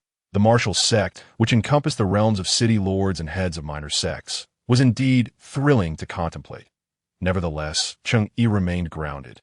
Recognizing that talismans are ultimately external tools, true rapid response relies on one's own strength that, if his martial aptitude were lacking, he could still cultivate talisman techniques. Moreover, the potential of talisman techniques surpassed that of martial arts. And as long as he persevered, he could roam the world freely as an ordinary citizen. I am genuinely thrilled. Bring me some crayfish tonight, along with a fine bottle of wine. The day of the final live broadcast quickly approached, and the populace of Jishui City was once again filled with eager anticipation. This time, the proportion of ordinary people attending had noticeably increased compared to the last event, and more individuals from outside the city came to witness the broadcast. Although they lacked voting rights in the labor district, a wiry old man chuckled as he counted the number of attendees, leading a group of children toward the central square. Along the way, he called for Lu Gur to come closer. Lu Gur, last time I confined you to a room, it was to prevent any mishaps. Please don't hold it against me. Lu Gur shook his head, saying, Grandfather, I have never blamed you that we orphans are survival in this world to your care. Furthermore, we have suffered greatly due to our gullibility, losing a substantial sum of money to swindlers, which made our lives even more difficult. Your actions were entirely justified, the old man sighed. While I can provide for your immediate needs, I cannot secure your future. With that, he wiped away a tear. Now, it is well. You children all have futures ahead of you. I will exhaust my frail body to ensure you can learn talisman techniques. Though the old man was frail, he bore the responsibility of caring for 7 or 8 children. The journey from a labor district to the central square was not short, and lacking funds for transportation. They could only walk, which slowed their pace. Thus, they set out at the break of dawn to ensure they would arrive just in time for the enchanting spectacle to commence. The early morning sunlight cast a shadow of a hunched old man and 8 children supporting one another. With the old man's shadow appearing the most towering in the city of Huido, the Liu family was busy packing their belongings. El Yulan was preparing to journey to Jishui City, eager to meet Cheng Yi and experience the world of talismans firsthand. Once her luggage was packed, Lu Lan eagerly opened the door, finding Li Qian waiting outside. I am ready. Qingge, let us depart. El Yulan felt entirely at ease, entrusting her safety to Li Qian, her father's most trusted and formidable subordinate. Yes, Mississippi at that moment. Li Qian's heart was filled with complexity, for the master had instructed him to accompany the young lady, not only to ensure her safety, but also to monitor her. Should she choose to join Cheng Yi's faction, he would be compelled to fulfill his master's orders and eliminate her. My heart aches for Lu Lan, and I cannot bear to witness her demise. You shall carry out the deed in my stead. These are the original words of the master. The sentiment expressed is chilling, penetrating to the very marrow, yet Li Qian finds himself powerless. He struggles to act against his conscience. But the thought of betraying his master is even more unbearable. He yearns to knock the young lady unconscious at this very moment, preventing her from stepping outside. If she remains indoors, her life would be spared. However, to do so would also constitute a betrayal of the master's wishes. Thus, he resolves, by any means necessary, to thwart the young lady's entrance into Cheng Yi's tutelage. The final round of the live competition adopts a one-on-one duel format, where the victor advances, ultimately leading to the one who claims victory, receiving a coveted 3-month daily broadcasting slot during the winter at the Mirror Flower Water Moon. The specifics of the broadcast time each day and its total duration will be negotiated by the winner with the City Lord's manor after the competition concludes. Should the victor wish to enhance their offer, providing additional resources or valuable items, they may select a more favorable broadcast time, with the possibility of extending the duration. However, without such an enhancement, they would be relegated to a midnight slot, limited to half an hour of live streaming. At this moment, the martial artists have all gathered at the training grounds of the City Lord's manor, preparing their weapons and strategizing for the upcoming duel. Awaiting the commencement of the matches, the previous performance stage has been dismantled, replaced by 4 larger and sturdier duel platforms, each surrounded by numerous transmission crystals. As the competition begins, the battles on the 4 platforms will be simultaneously displayed on the central square's Mirror Flower Water Moon. The order of each duel and the opponents will be determined by drawing. In the first round, Cheng Yi faces a swordsman. Upon taking the stage, both competitors bow to one another. I am Yuli of the Headless Sword sect. I am Cheng Yi of the Symbolic Path. I know you. You are quite renowned. I apologize, but I do not know you. And no matter, once I defeat you, you shall remember my name. Cheng Yi, hearing these words, is perplexed. Does this swordsman genuinely harbor such animosity, or is he merely accustomed to exchanging pre-fight banter?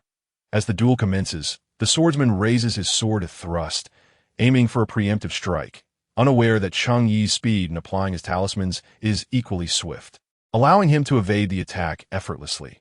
This is a lightness talisman. He has seen Cheng Yi employ it before. Seizing the opportunity created by the swordsman's missed strike, Cheng Yi affixes another talisman, unleashing a surge of heat that propels his momentum upward. This is a great strength talisman, one he is familiar with. This brat is truly infuriating. The swordsman pivots, unleashing the sect's ultimate technique, the headless sword. In that instant, countless sword shadows materialize before Cheng Yi, dazzling and disorienting. He must rely on the advantages of the lightness talisman to evade continuously in the interstices of his dodging. Cheng Yi draws an eagle-eye talisman, affixing it to himself, allowing the chaotic sword shadows to slow to a crawl in his perception. The illusory sword shadows gradually dissipate, revealing the singular real blade aimed at his neck. Truly formidable. The headless sword would easily ensnare an ordinary martial artist. Cheng Yi, composed and unflustered, extends 2 fingers and gently pinches the sword's tip, immobilizing it. This is impossible. The swordsman, aghast, exerts force to sever Cheng Yi's fingers. Yet, the keen blade remains firmly ensnared. Suddenly, Cheng Yi's fingers tremble, and the sword he's cherished becomes a shattered remnant. In a fit of rage, the swordsman swings the broken blade, intent on decapitating Cheng Yi while he is off guard. However, his motion halts abruptly. The broken tip now points menacingly at his own throat. The swordsman swallows hard, a bead of cold sweat dripping onto the duel platform. Cheng Yi regards him coolly and inquires, "What was your name again?" The host above the duel platform, having discerned the outcome, raises a red flag. Cheng Yi wins. Oh, my brother is the most handsome. A complete domination. There is no suspense whatsoever. The audience's scornful remarks about Cheng Yi have diminished since last week. Now, those who harbor the most animosity towards him are the other martial artists vying for victory, especially Feng.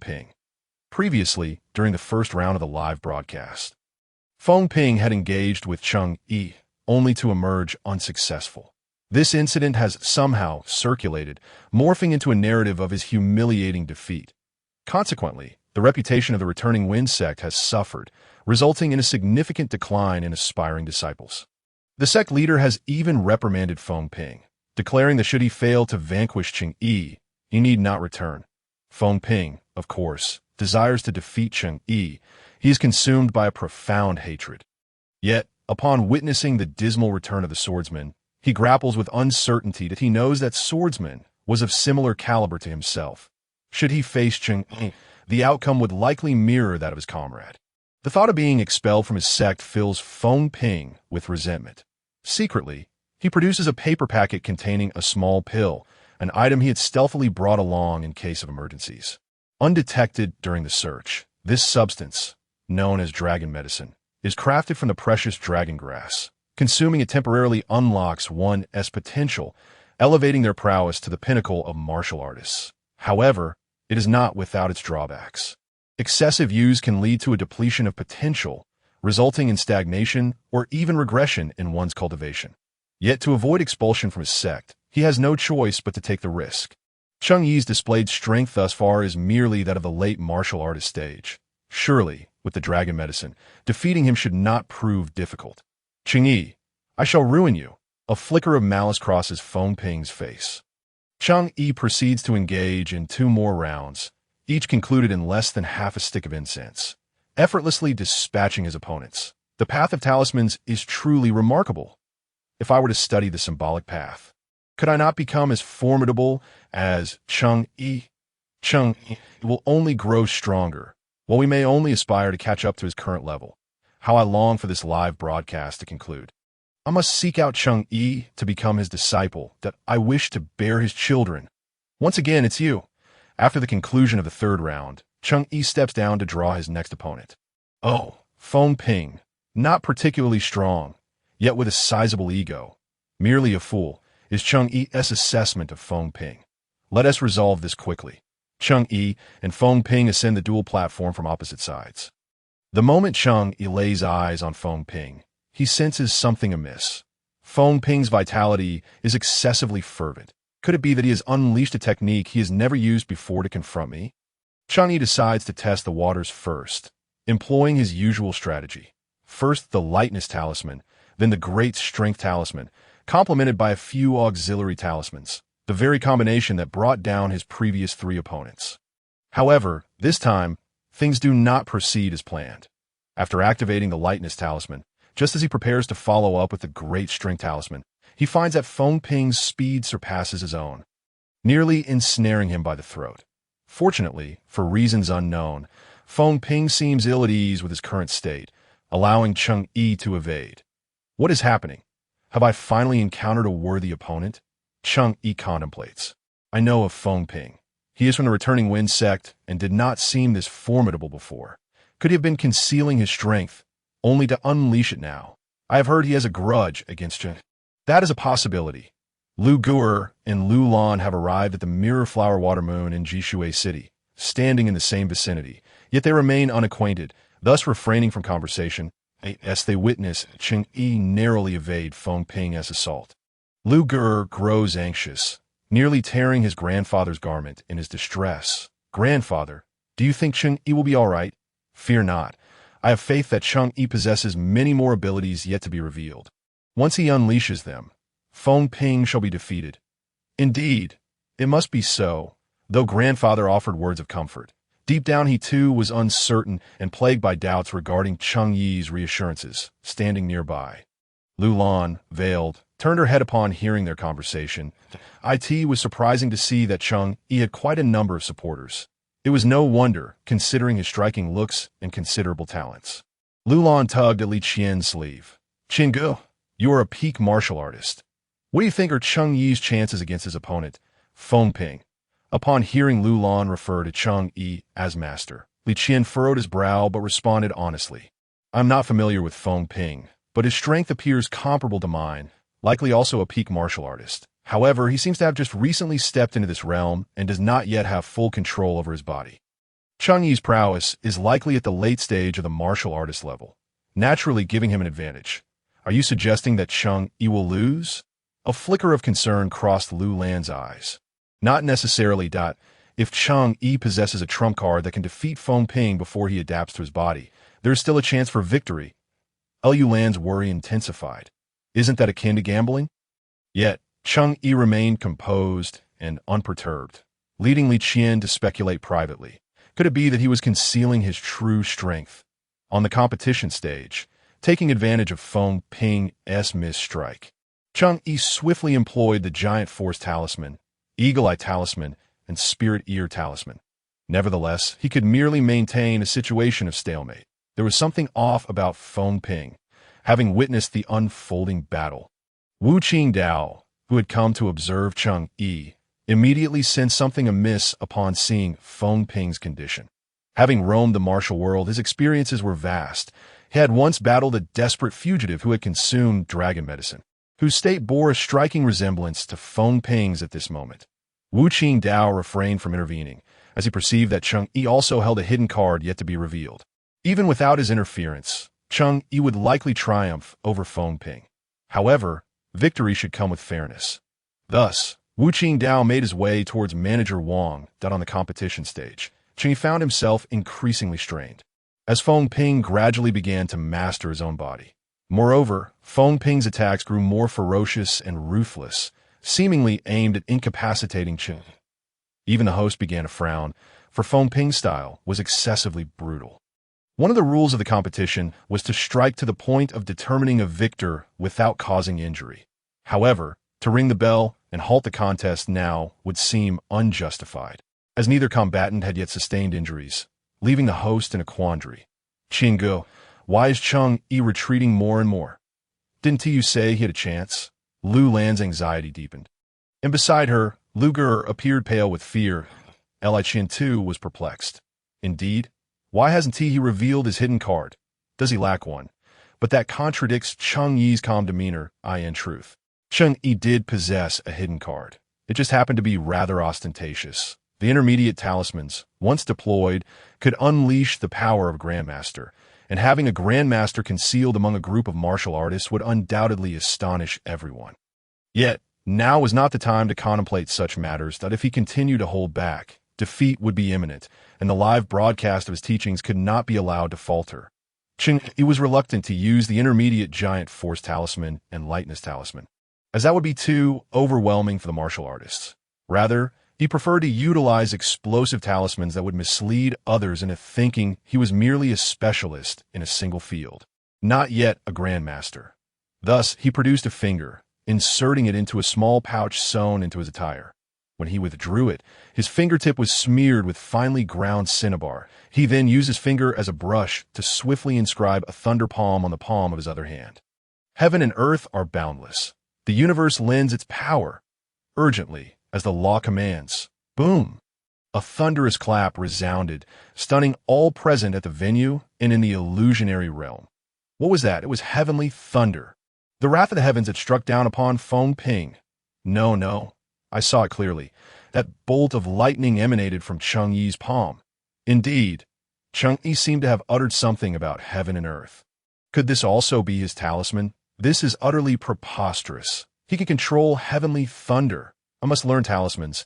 I absolutely must learn talismans. No one stop me. Those that do shall face my spit. Wait, where did Feng Ping go? The spectators of the illusionary realm could see nothing of Feng Ping, for he had been blasted outside the competition stage by that thunder palm, lying on the ground, charred and gasping for breath. At that moment, a physician clad in white rushed over. Clear the way! Clear the way! The man is on the brink of death. The physician squatted down, grasped Feng Ping's burned hand, closed his eyes, and took his pulse. After 30 breaths, he opened his eyes and stood up. Ate tea this time. The crowd was parted by the city lord's guards, and Manager Wang along with Wu Qingdao emerged from behind. What is the situation? Manager Wang inquired.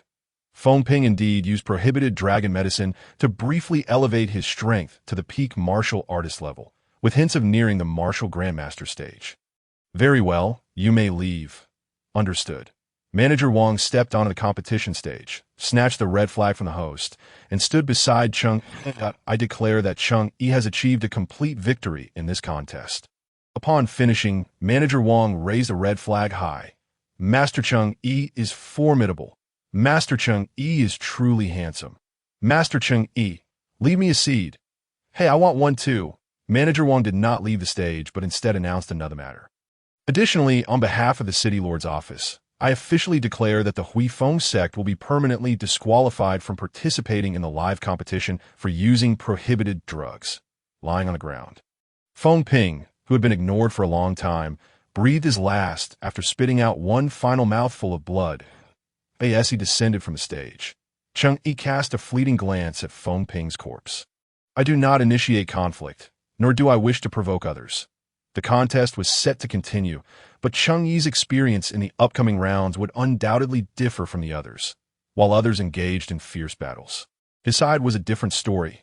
Master Cheng, we need not fight any longer. I concede that is it possible for me to forego the Thunder Palm. No, please keep your divine power. I take my leave. This occurred for 3 consecutive rounds. Thus, Manager Wang simply called Cheng Yi over to join him for tea. Manager Wang, what about those who were drawn to compete against me? Simple, we will remove you from the list of competitors for this round. The others will continue as usual. Whoever secures first place will then compete against you in the final match. How does that sound? What could be wrong with that? Given your Thunder Palm, others would prefer I do this. That is true. Suddenly, Manager Wang leaned closer to Cheng Yi and quietly asked, Mr. Cheng, do you think I could learn talismans? Cheng Yi smiled gently. Of course, I have said that even those without martial talent can learn the way of talismans. Upon hearing this, Manager Wang pondered for a moment, but ultimately shook his head. It's not that I lack martial talent. It's just perhaps another time. Manager Wang did not lack martial talent. In fact, his aptitude was quite good. As a child, he had tested a stone and received a blue result. Had he devoted himself to cultivation from a young age, he might have brushed against the threshold of martial grandmaster by now. However, having chosen to assist Yu Qingfeng in becoming the city lord, he could not possess combat prowess, because Yu Qingfeng was a lord engrossed in martial arts. Indifferent to administrative affairs, much of the city lord's authority fell upon Manager Wang to execute. Thus, if he were to be a martial arts expert while also wielding the city lord's power, he could easily usurp Yu Qingfeng's position should he desire. Presently, he was merely an ordinary person, incapable of lifting even a chicken. Even if he held power, should he rebel, the city lord could easily eliminate him, and his subordinates would hesitate to support him. The only reason his subordinates followed him was not solely due to his power and prestige, but primarily because a martial grandmaster stood firmly behind him. If he were to betray Yu Qingfeng, or if Yu Qingfeng were to abandon him, in the blink of an eye, he would become a man of misfortune, perhaps even face imminent peril. Thus, refraining from learning anything that could enhance his personal combat prowess seemed to be the most prudent course of action. He did not wish for Yu Qingfeng to harbor any suspicions towards him due to his newfound knowledge, as it might jeopardize their bond cultivated over the past 2 decades. Wang Ho understood that his reasoning might seem somewhat foolish, yet he was willing to endure this for the sake of Yu Qingfeng. Seeing that Wang Guanshe appeared somewhat dejected, Cheng Yi lost interest in further conversation and poured himself a cup of tea from the pot on the table, observing the matches of others. Master Cheng has come to watch the competition. Please, take a seat. Where shall I sit? There are no chairs here. Sit on my lap. Get lost. All right then. Cheng Yi's presence commanded immediate attention, silencing all martial artists present. And it was evident that he shared a close rapport with Wang Guan in no time. Those from minor sects began to ingratiate themselves. Master Cheng, I am Hu Jin from the Hammer sect. I hope we can collaborate. Collaborate on what? Mining coal, your fire talismans and palm lightning are excellent tools for excavation. Oh, really? Master Cheng, I am Yu from the Silk Needle sect. Here's my business card. And you are? Oh, I specialize in producing diapers. Then I cannot be of assistance of course. You can. You are now a prominent figure in Water City. If you help us with advertising, our sales will surely skyrocket. I already have a slogan in mind. Cheng Yi endorses, not a drop is wasted. Throughout his journey, Cheng Yi received numerous business cards, gradually uncovering the challenges faced by these smaller sections, unlike the grand sects.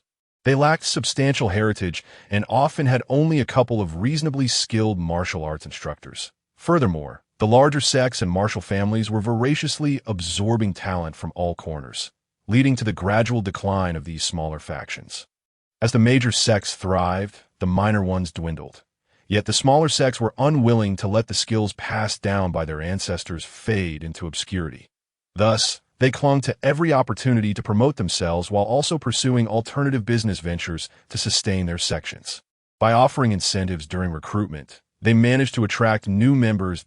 In truth, they were all individuals with dreams, albeit dreams that had been suffocated by the overwhelming forces of martial power. Cheng Yi felt that having ventured to this fantastical continent and acquired a cultivation inheritance system, it would be a disservice not to take action.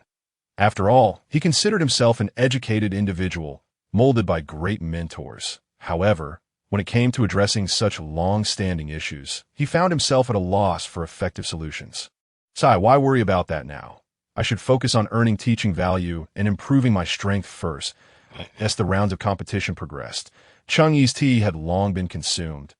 Finally, the individual who had triumphed over all others and was about to face him appeared. Wu Qingdao, I suspected it might be you, but I didn't expect it to truly be you. I eagerly anticipate our match. So, you're quite confident? No, I know I cannot defeat you, but I am thrilled to have the opportunity to compete fairly against a master at the martial sovereign level. You overestimate me. No, it is you who are being overly modest. Cheng Yi's demeanor turned serious. Wu Qingdao was not only powerful, but also possessed remarkable insight. Moreover, it was he who reported Feng Ping's misconduct earlier. Although Cheng Yi could have easily defeated Feng Ping, he appreciated Wu Qingdao's pursuit of fairness. Rest assured, Wu, I will provide you with a fair competition. Wu Qingdao's eyes brightened, and with a courteous bow, he said, "Thank you." He then added, "I have a request. I wonder if you would be willing to oblige. Speak freely. After we compete, let us go for a drink." Ha! Excellent. It is a promise it shall be. The final match's officiator was Wang Guanshi, whose expression conveyed his exasperation. Are you two still going to fight or not? Yes, of course we will. Please. No, you first. No, you are older. You go ahead. No. The elder should allow the younger start. Wang Guanshi could no longer contain himself and rang the bell to commence the duel. If you do not begin now, there will be no match. Laughter erupted among the spectators, who were taken aback by Cheng Yi's lively side. Indeed, so handsome, so formidable, and with such an endearing personality, just thinking that he will be my future husband. Oh no, my future master. Makes my heart race. Why do I feel you still mean husband? The audience, lost in laughter, had entirely shed the solemn atmosphere typically associated with peak competitions. Yulan was also in stitches, playfully slapping Li Qian on the shoulder. Li Qian, far from angry, felt his cheeks flush at her affectionate gesture, though Lu Lan remained oblivious. Lu Guer laughed more reservedly, yet his joy was apparent. Meanwhile, the thin old man wore a worried expression, seemingly regretting. With Cheng Yi's exuberant personality, I can't help but feel a bit uneasy on the competition stage. Cheng Yi and Wu Qingdao, under Wang Guanshi's watchful gaze, finally settled down to prepare for their duel. Cheng Yi remained clad in simple cloth garments, the same ones he had worn upon his arrival, though he had fashioned a small pouch from a piece of cloth to hold vermilion. Wu Qingdao stood tall with his sword, appearing to expose myriad flaws, yet a closer inspection revealed none. He was as still as a maiden, his sharpness concealed. Cheng Yi held a mid-level lightness talisman in his left hand and a mid-level strength talisman in his right, both of which would grant him the prowess of a martial sovereign. In truth, as long as Cheng Yi activated these two talismans, he would embody a genuine master, albeit lacking the corresponding martial techniques that he had promised a fair match to Wu Qingdao, committed to fulfilling his word. The bells signaling the start of the duel had been rung, marking the commencement of their contest. Cheng Yi, aware of the formidable nature of the breaking wind blade, did not act recklessly. Thus, before Wu Qingdao charged forward, he affixed the mid-level strength and lightness talismans to his chest. Instantly, he felt an immense power awaken within him, and the surrounding spiritual energy was swiftly drained. Moreover, this time, the use of the strength talisman did not evoke the scorching heat experienced with the lower-level version. It appeared that the mid-level strength talisman not only offered greater force, but also utilized spiritual energy more efficiently, with no excess or waste. Seeing that Cheng Yi had activated his talismans, Wu Qingdao felt reassured and launched his attack. He had feared that if he unleashed the breaking wind blade immediately, Cheng Yi might not have time to use his talismans, but that was uncertain. Now that Cheng Yi had activated his talismans, Wu Qingdao could unleash his full strength, that he promptly executed his most potent move, the breaking wind blade. An invisible arc of blade wind emanated from Wu Qingdao's curved sword, tearing through the air as it passed. Cheng Yi, lacking the enhanced vision and hearing afforded by the mid-level eagle eye and spirit ear talismans, could not perceive the sharp and perilous blade wind. Nevertheless, he understood the necessity of avoiding the trajectory of Wu Qingdao's strike. Sure enough, utilizing his martial sovereign-level reflexes and speed, Cheng Yi dodged just in time, hearing a sharp, tearing sound beside him. Almost immediately, a rip appeared in his sleeve. That strike was formidable. Not only was Cheng Yi astonished by this strike, but the martial artists who remained in the training ground to witness the final duel were equally impressed. Particularly those who had previously engaged in combat with Wu Qingdao. They had initially believed that although they had lost to him, the disparity in their strengths was not as significant as it appeared. Yet now, they were all drenched in cold sweat. If they had faced Wu Qingdao while he wielded this blade, they would likely have been completely oblivious to the fact that they had been struck, unaware of how they might have met their demise. The true power of Wu Qingdao's strike lay in its silent execution and astonishing cutting force. By the time one heard the sound of the blade slicing through the air, it was already too late. The mere whisper of the blade could wield such formidable might. Wu Qingdao was indeed a prodigy of this age. Although Manager Wang was not a martial cultivator, he possessed a keen eye. Especially after the explanations from the martial artists beside him, his admiration for Wu Qingdao only deepened. Manager Wang had reviewed Wu Qingdao's profile, although he claimed to be the leader of the Windblade sect.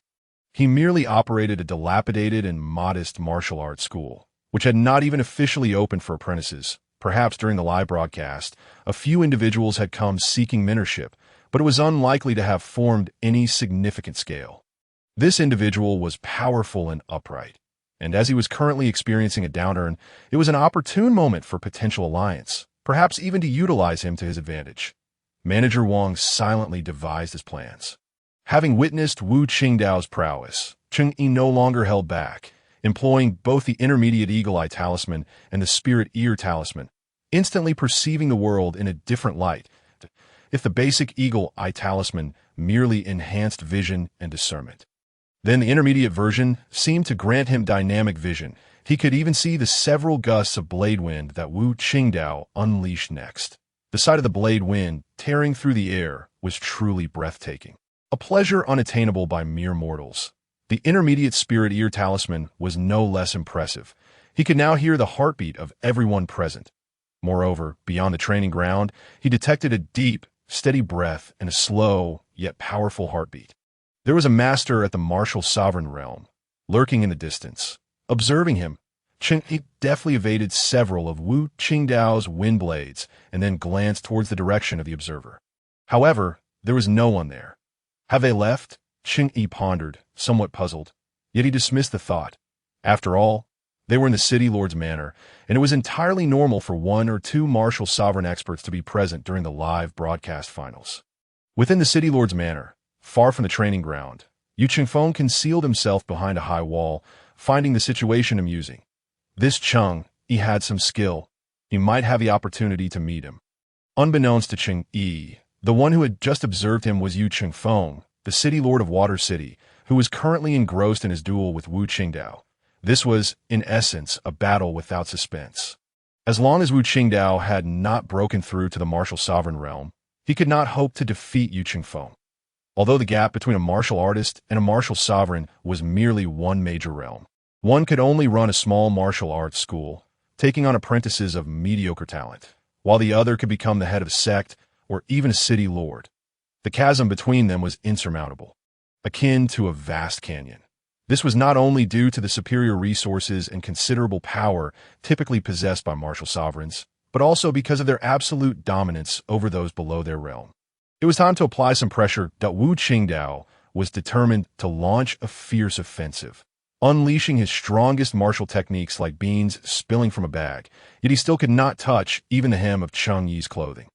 The mere act of slicing through Cheng Yi's sleeve seemed to be the greatest achievement of this duel. Look, Cheng Yi has suddenly counterattacked. Yes, it seems Wu Qingdao is struggling to keep up. But wait, I still see Cheng Yi holding back. Wu Qingdao still has a chance.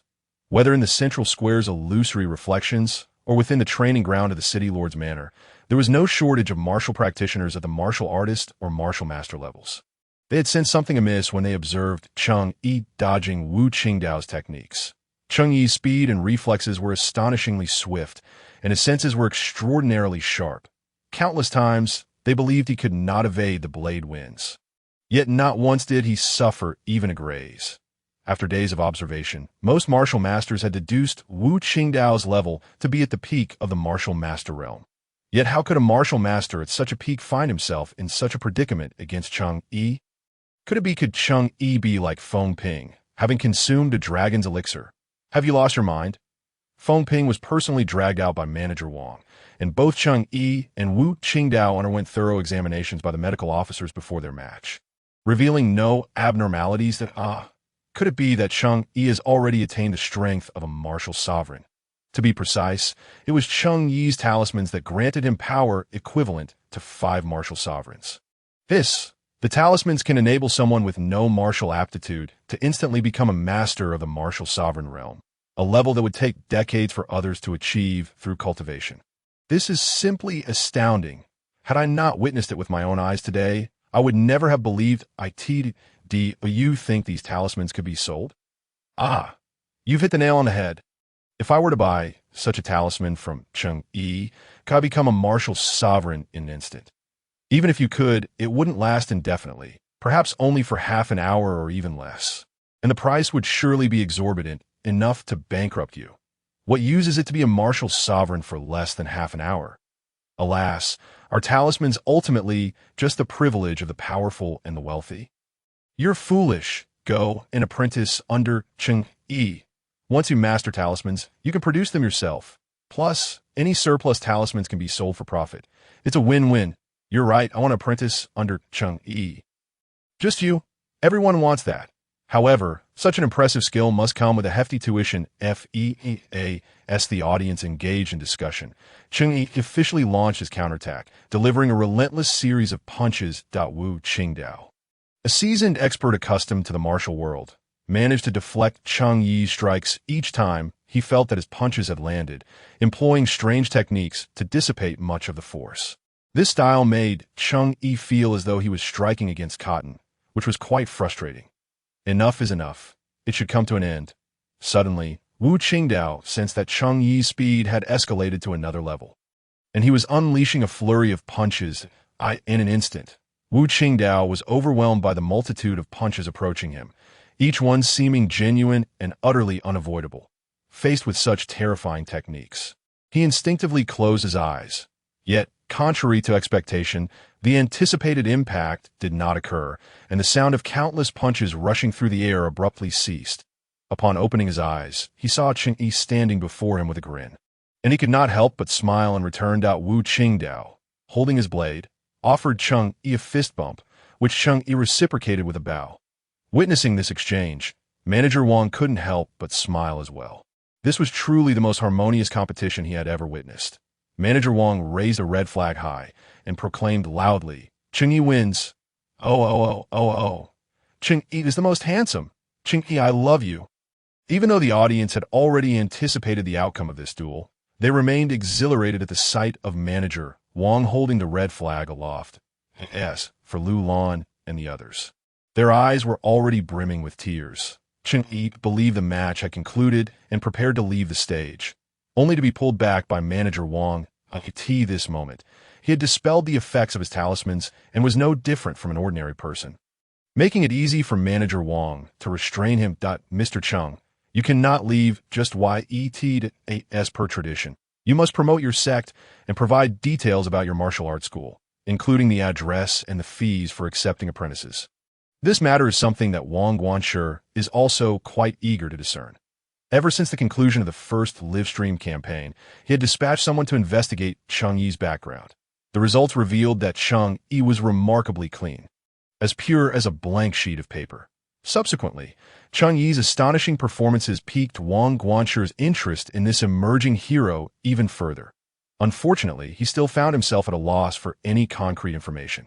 This situation could imply either that Cheng Yi was a disciple of a reclusive master making his first descent from a mountain, or that he hailed from a secretive sect. The final possibility was that he had once been an ordinary individual who suddenly stumbled upon a monumental opportunity and rose to prominence overnight. However, this last option was the least plausible and hardly worth consideration.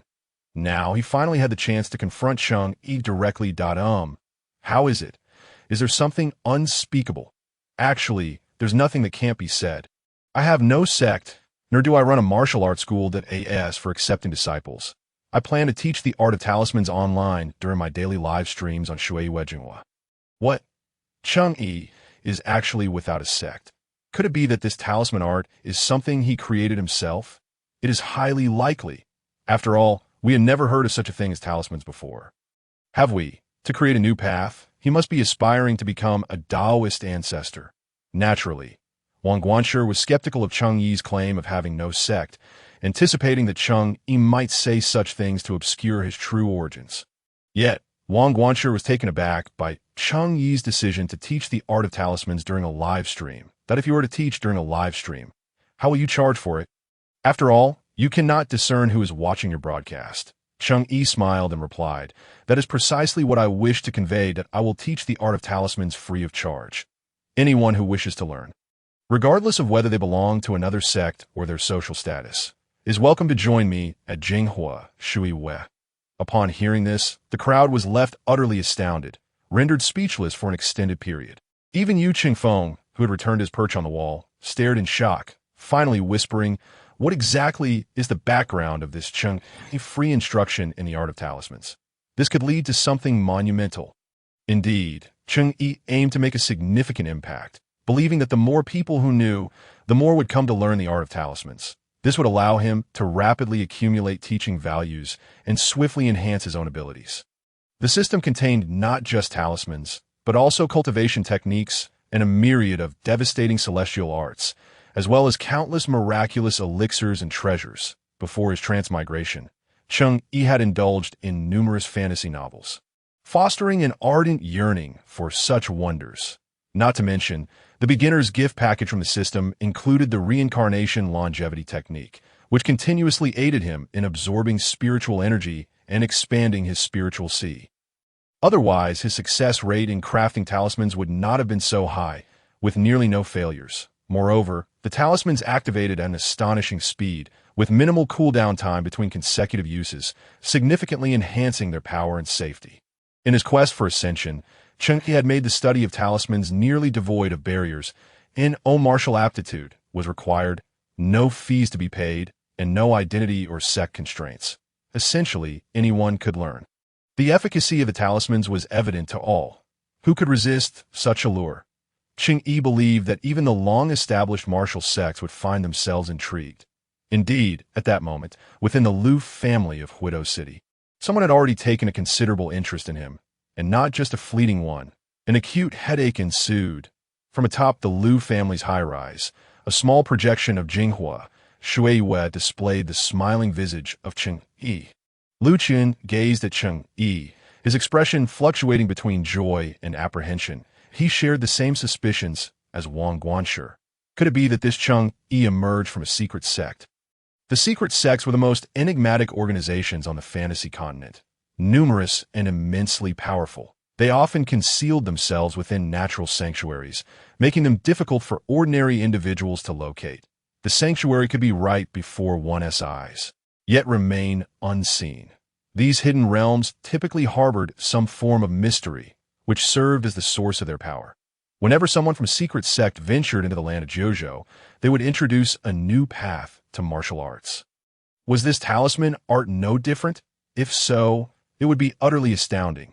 Ordinary people comprised the largest demographic on the fantasy continent, and this talisman art evidently held the strongest allure for them. However, the ordinary populace had long been oppressed by martial cultivators, particularly by the martial aristocracy and major sections now. With a chance for resurgence, would they not seek to overthrow these oppressive forces? This was precisely why Lu Qiuan felt an immediate urge to eliminate Cheng Yi upon hearing of such a phenomenon. Cheng Yi's talisman art threatened to destabilize their core interests, yet Lu Qiuan now found himself in a position where he had to reconsider. After all, these were secret sects. If they were to be offended, they could incinerate him and the entire Lu family in an instant. Could it be that some secret sect was poised to emerge? No, he must refrain from acting against Cheng Yi for the time being. It was far too perilous. Suddenly, a spark of inspiration struck Lu Qiuan. Hadn't Lu Lan been eager to take Cheng Yi as her master, he could facilitate that, and in doing so, utilize Lu Lan to probe Cheng Yi's actions. Without delay, Lu Qiuan sent a message to Li Qian using the projection of Jinghua in Jishui City. At Jinghua Shuiyue, upon receiving the message, Li Qian finally breathed a sigh of relief. The young lady is safe. Grandfather, did I hear you correctly? You heard correctly, Luger. He stated that no fees are required. But I wish to follow him closely. I also believe it is preferable to learn at his side. I will take you to seek apprenticeship shortly. All right, grandfather. Cheng Yi had now left the stage, and after a brief silence, the crowd at Jinghua Shuiyue began to buzz with excitement once more. Amid the commotion, people gradually departed, yet some chose a different location to engage in discussion. A gaunt old man led Luger, with Lu Lan following behind Li Qian, the four of them converging at the front where the crowd had gathered. After listening for a while, the four soon realized that these individuals intended to take Cheng Yi as their master to learn the art of talismans. I say, Master Cheng Yi has no dojo. I fear he may not accommodate so many of you as no matter. Interjected a plump young man with fair skin. My family has been in commerce for 5 generations and is now quite wealthy in Jishui City. We have a vacant warehouse in the southern part of the city. With a little renovation, it could serve as a dojo and accommodate lectures for 1,000 people without issue. That I am willing to contribute this place as Master Cheng's dojo. This proclamation immediately drew the attention of the crowd. You must be the son of Lord Bai, right? Oh, what a pleasure. Lord Bai's intentions are deeply appreciated by us all. However, we will not let you bear the costs alone. We can all pitch in to cover the expenses of several warehouses. Oh, no. I am more than willing to offer this warehouse. No one should contest me that I, in truth, by Xiaofeng had his own ulterior motives. A few warehouses were of little consequence to his family. However, for Cheng Yi, who currently lacked a dojo, it would be akin to a timely gift in the midst of a snowstorm, as the saying goes. A grain of rice is precious when one is hungry, and a feast is a delight when one is full. Be why providing this assistance now, would Master Cheng not feel inclined to accept him as a disciple. As for the notion of teaching through live streams, he thought it was a good idea, but ultimately, it could not compare to the peace of being a formal disciple. Not only did he think this way, but everyone gathered there shared similar sentiments. Others also wished to follow by Xiaofeng's example and directly offer Cheng Yi a warehouse, yet they found themselves lacking in financial means, and one present could rival by Xiaofeng's wealth. After the final live stream concluded, Cheng Yi exchanged a few words with Wu Qingdao. As the hour was still early, they agreed to go for drinks together, as Wu Qingdao had mentioned it was a good place. After bidding farewell to Wu Qingdao, Cheng Yi prepared to return to his guest room for a brief rest. Just as he took a few sips of water and was about to lie down, a servant knocked on the door. Mr. Cheng, there are many people standing outside the city lord's gate, requesting to see you. Understood, you may leave. Yes. Who could be seeking him? Moreover, there were quite a number of people. Whatever, one would know once they arrived. When Cheng Yi reached the gate of the lord's mansion, he was immediately taken aback by the scene before him. A chubby man with a fair complexion was the first to bow upon seeing him. And soon after, the rest of the crowd knelt down as well. Master Cheng Yi, please accept us as your disciples. Cheng Yi glanced around, astonished to see at least 200 or 300 individuals. Men, women, the elderly, children, the able-bodied, and the disabled were all present. The most outrageous sight was a woman who appeared to be heavily pregnant, seemingly on the verge of giving birth at any moment. Cheng Yi, not daring to let the elderly and pregnant woman remain kneeling for long, hurriedly helped them to their feet. To his surprise, the others also stood up simultaneously, shouting excitedly, "Thank you, Master, for your benevolence. We pay our respects to you." As they finished speaking, a wave of people prepared to kneel once more. No, no, no, please rise, he urged, but their voices grew even louder. Thank you, master. Something felt amiss to Cheng Yi, but he couldn't quite pinpoint what it was. Before he could utter another word, the plump young man stepped forward, presenting a piece of paper bearing an official seal. Master, my name is by Feng.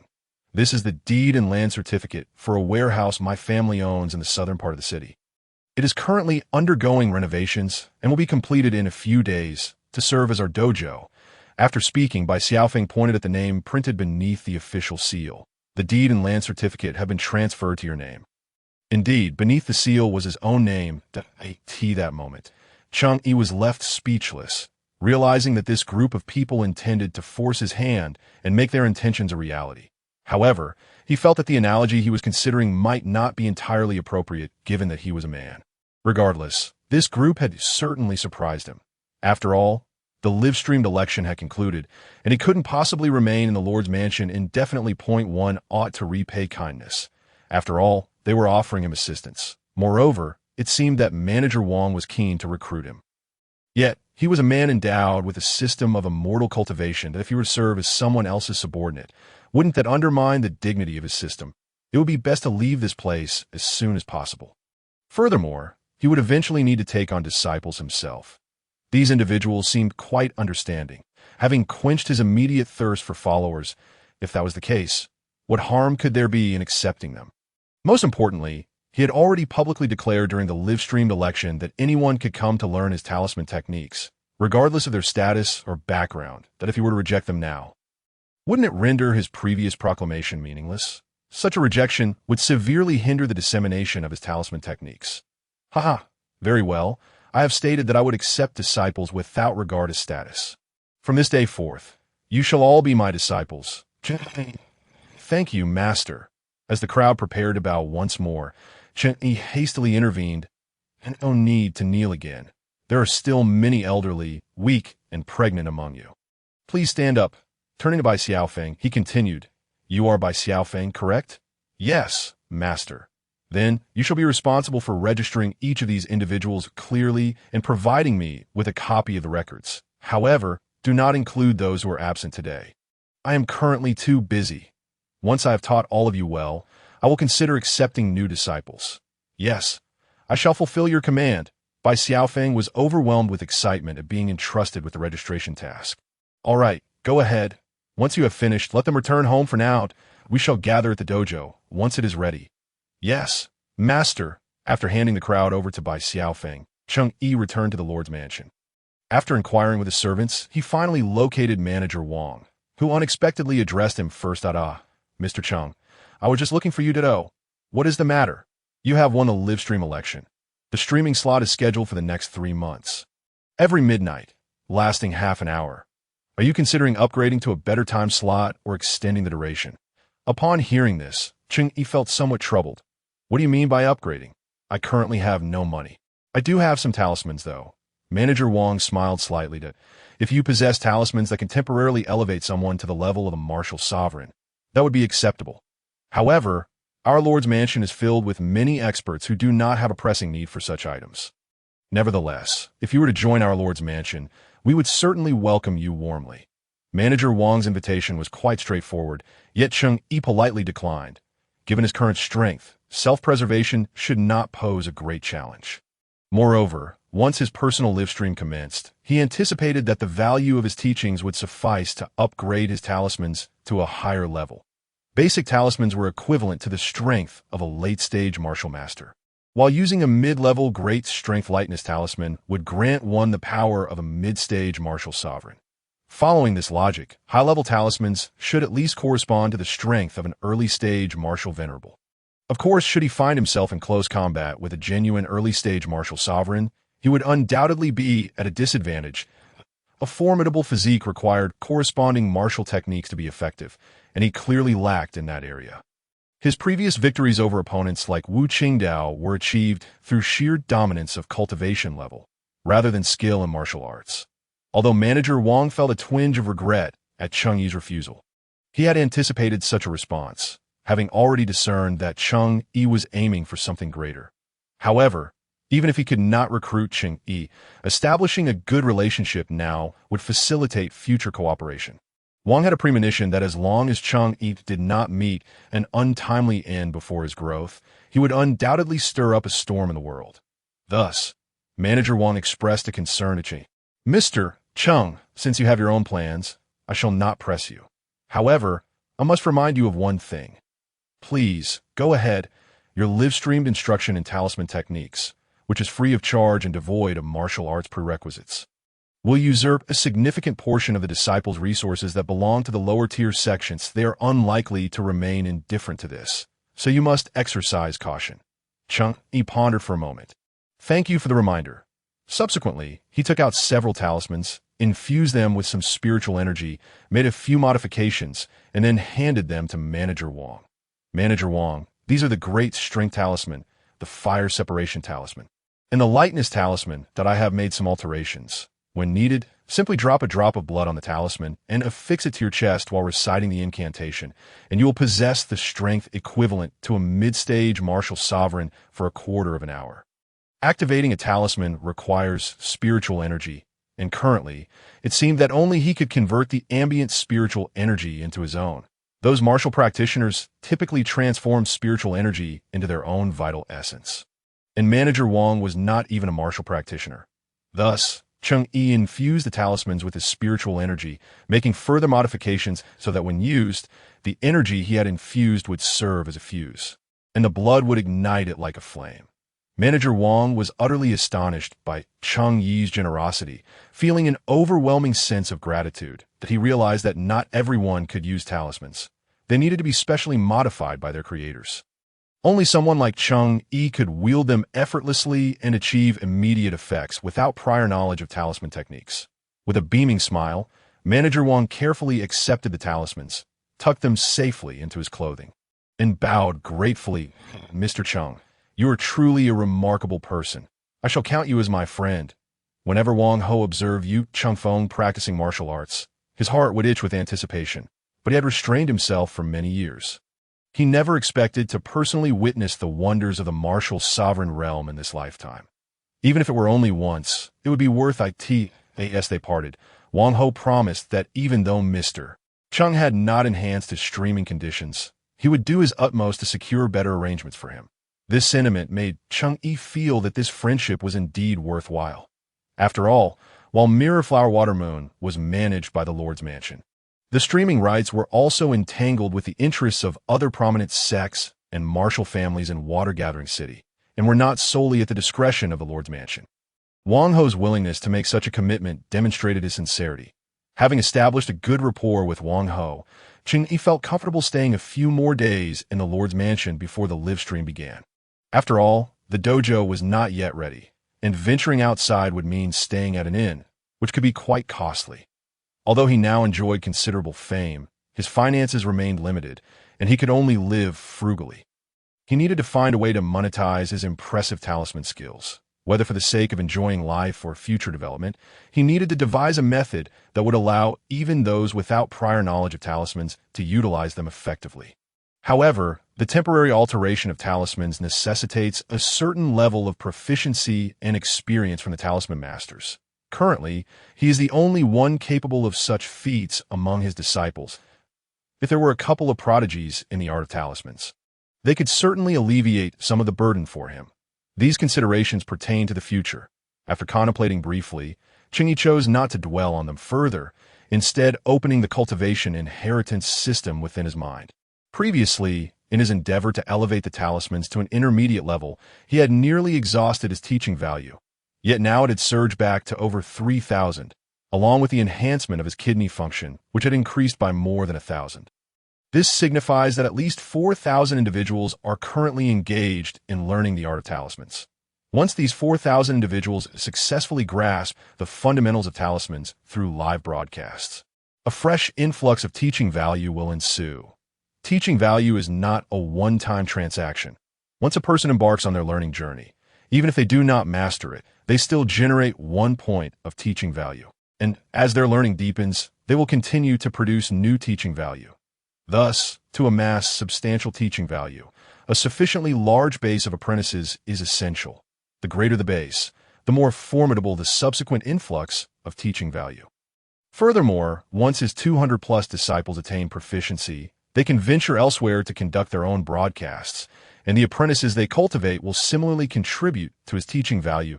IT resembles a web that will gradually expand outward from Jishui City. And once this web is fully woven, encompassing 9 continents and even the entirety of the fantasy realm, the magnitude of the teaching value will be simply unimaginable, with plans for the future firmly established. Cheng Yi redirected his attention to the present. Elevating the talismans to an advanced level requires 100,000 teaching value, which may seem daunting. However, given the current popularity of talismans in Jishui City and its surrounding areas, along with the city's substantial population, achieving this target should not be overly challenging. In Cheng Yi's vision, broadcasting once daily at Jinghua, Shuiwe should yield the necessary 100,000 teaching value within a week. With everything meticulously planned, Cheng Yi settled cross-legged on his bed and began to accelerate the operation of the reincarnation longevity technique. This technique was obtained from a novice gift package and can be operated autonomously to absorb spiritual energy, thereby expanding his spiritual sea and laying the groundwork for his future cultivation journey. However, if he could focus intently on meditation while actively absorbing spiritual energy through the reincarnation longevity technique, the benefits would be exponentially greater. Unbeknownst to him, Cheng Yi became engrossed in his practice, forgetting all surrounding worries and noise. Meanwhile, outside the city lord's mansion, his disciples were busy with their registrations. Bai Xiaofeng neatly tucked away a small notebook containing the names and addresses of the individuals present, his gaze not lingering on the laborers from the labor district or the ordinary commoners. Yet one name, or rather, a surname along with the address that followed, captured his attention. He lifted his eyes to behold a young woman clad in pure white garments, possessing an exceptional appearance and an ethereal demeanor. Clearing his throat, he straightened his attire, donned a courteous smile, and walked over. "May I inquire if you are?" Before he could finish his sentence, the male attendant beside the young woman stepped forward.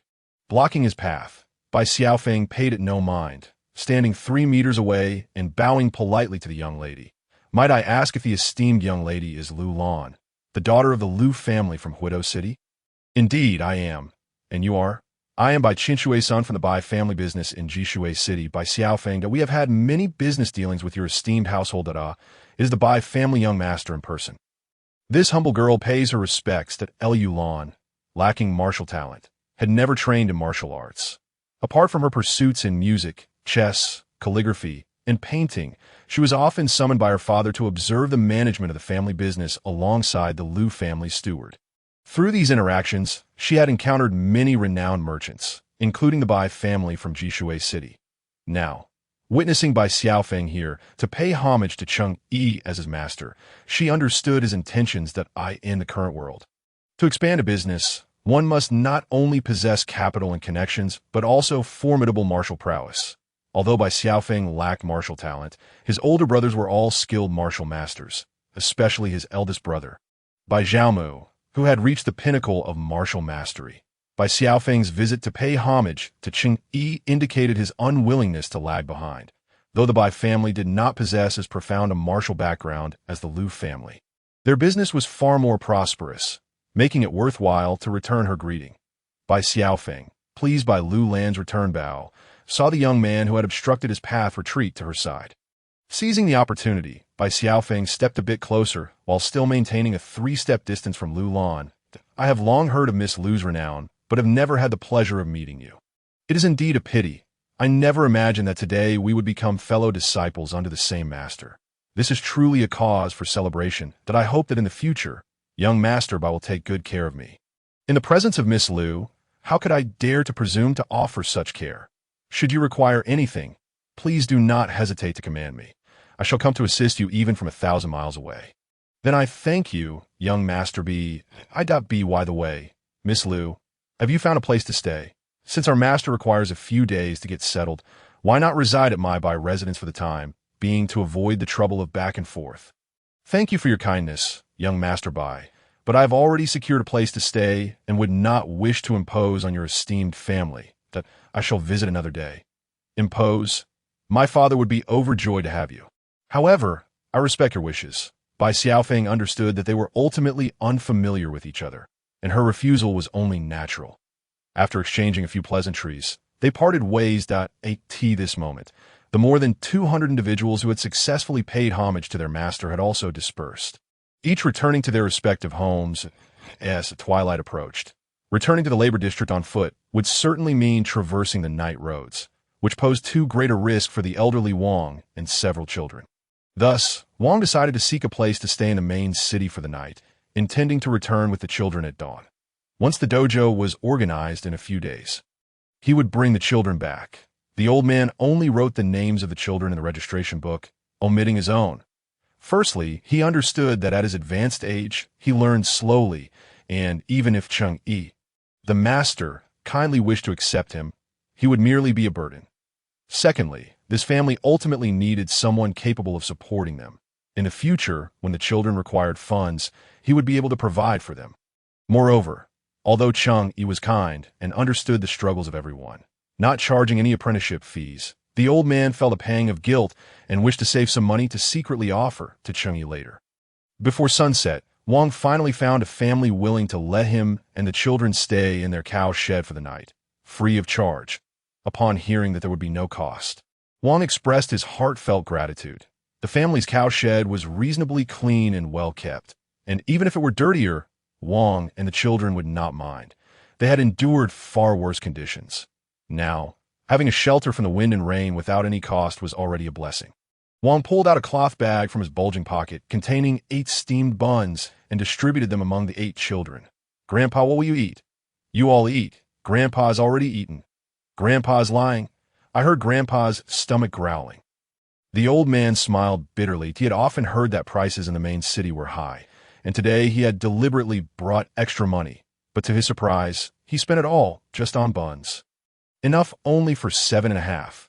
The remaining half bun was granted to him by the owner after much pleading, even kneeling, as the owner did not want him to disrupt business. This allowed him to gather a total of 8 buns. The knees of the downtrodden are only worth half a bun, and sometimes they cannot even beg for that, having squandered half a lifetime.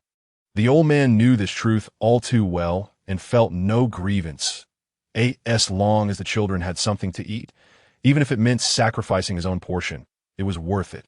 However, Grandpa was willing to go hungry, but the children were not willing to let him starve. Each child tore off a piece of their bun and collectively handed it to Lu Ge. Lu Ge squished these 8 small pieces into a single lump, which turned out to be larger than the original bun. The old man looked at the group of children, biting into a bun that was 1.5 times larger, tears mingling with laughter. After finishing their meal, while the sun had yet to set, Wang asked the host family for some straw to lay down on the cowshed floor, ensuring the children could sleep more soundly at night. Ultimately, a bun could not fill their stomachs for long, so everyone needed to retire early to tea the break of dawn.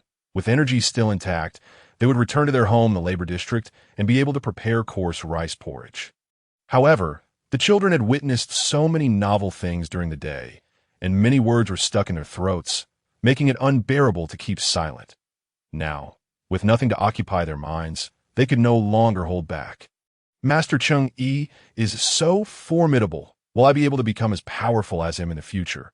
We have already become disciples of Master Cheng Yi, and undoubtedly our future is bright. With an endless supply of steamed buns to enjoy.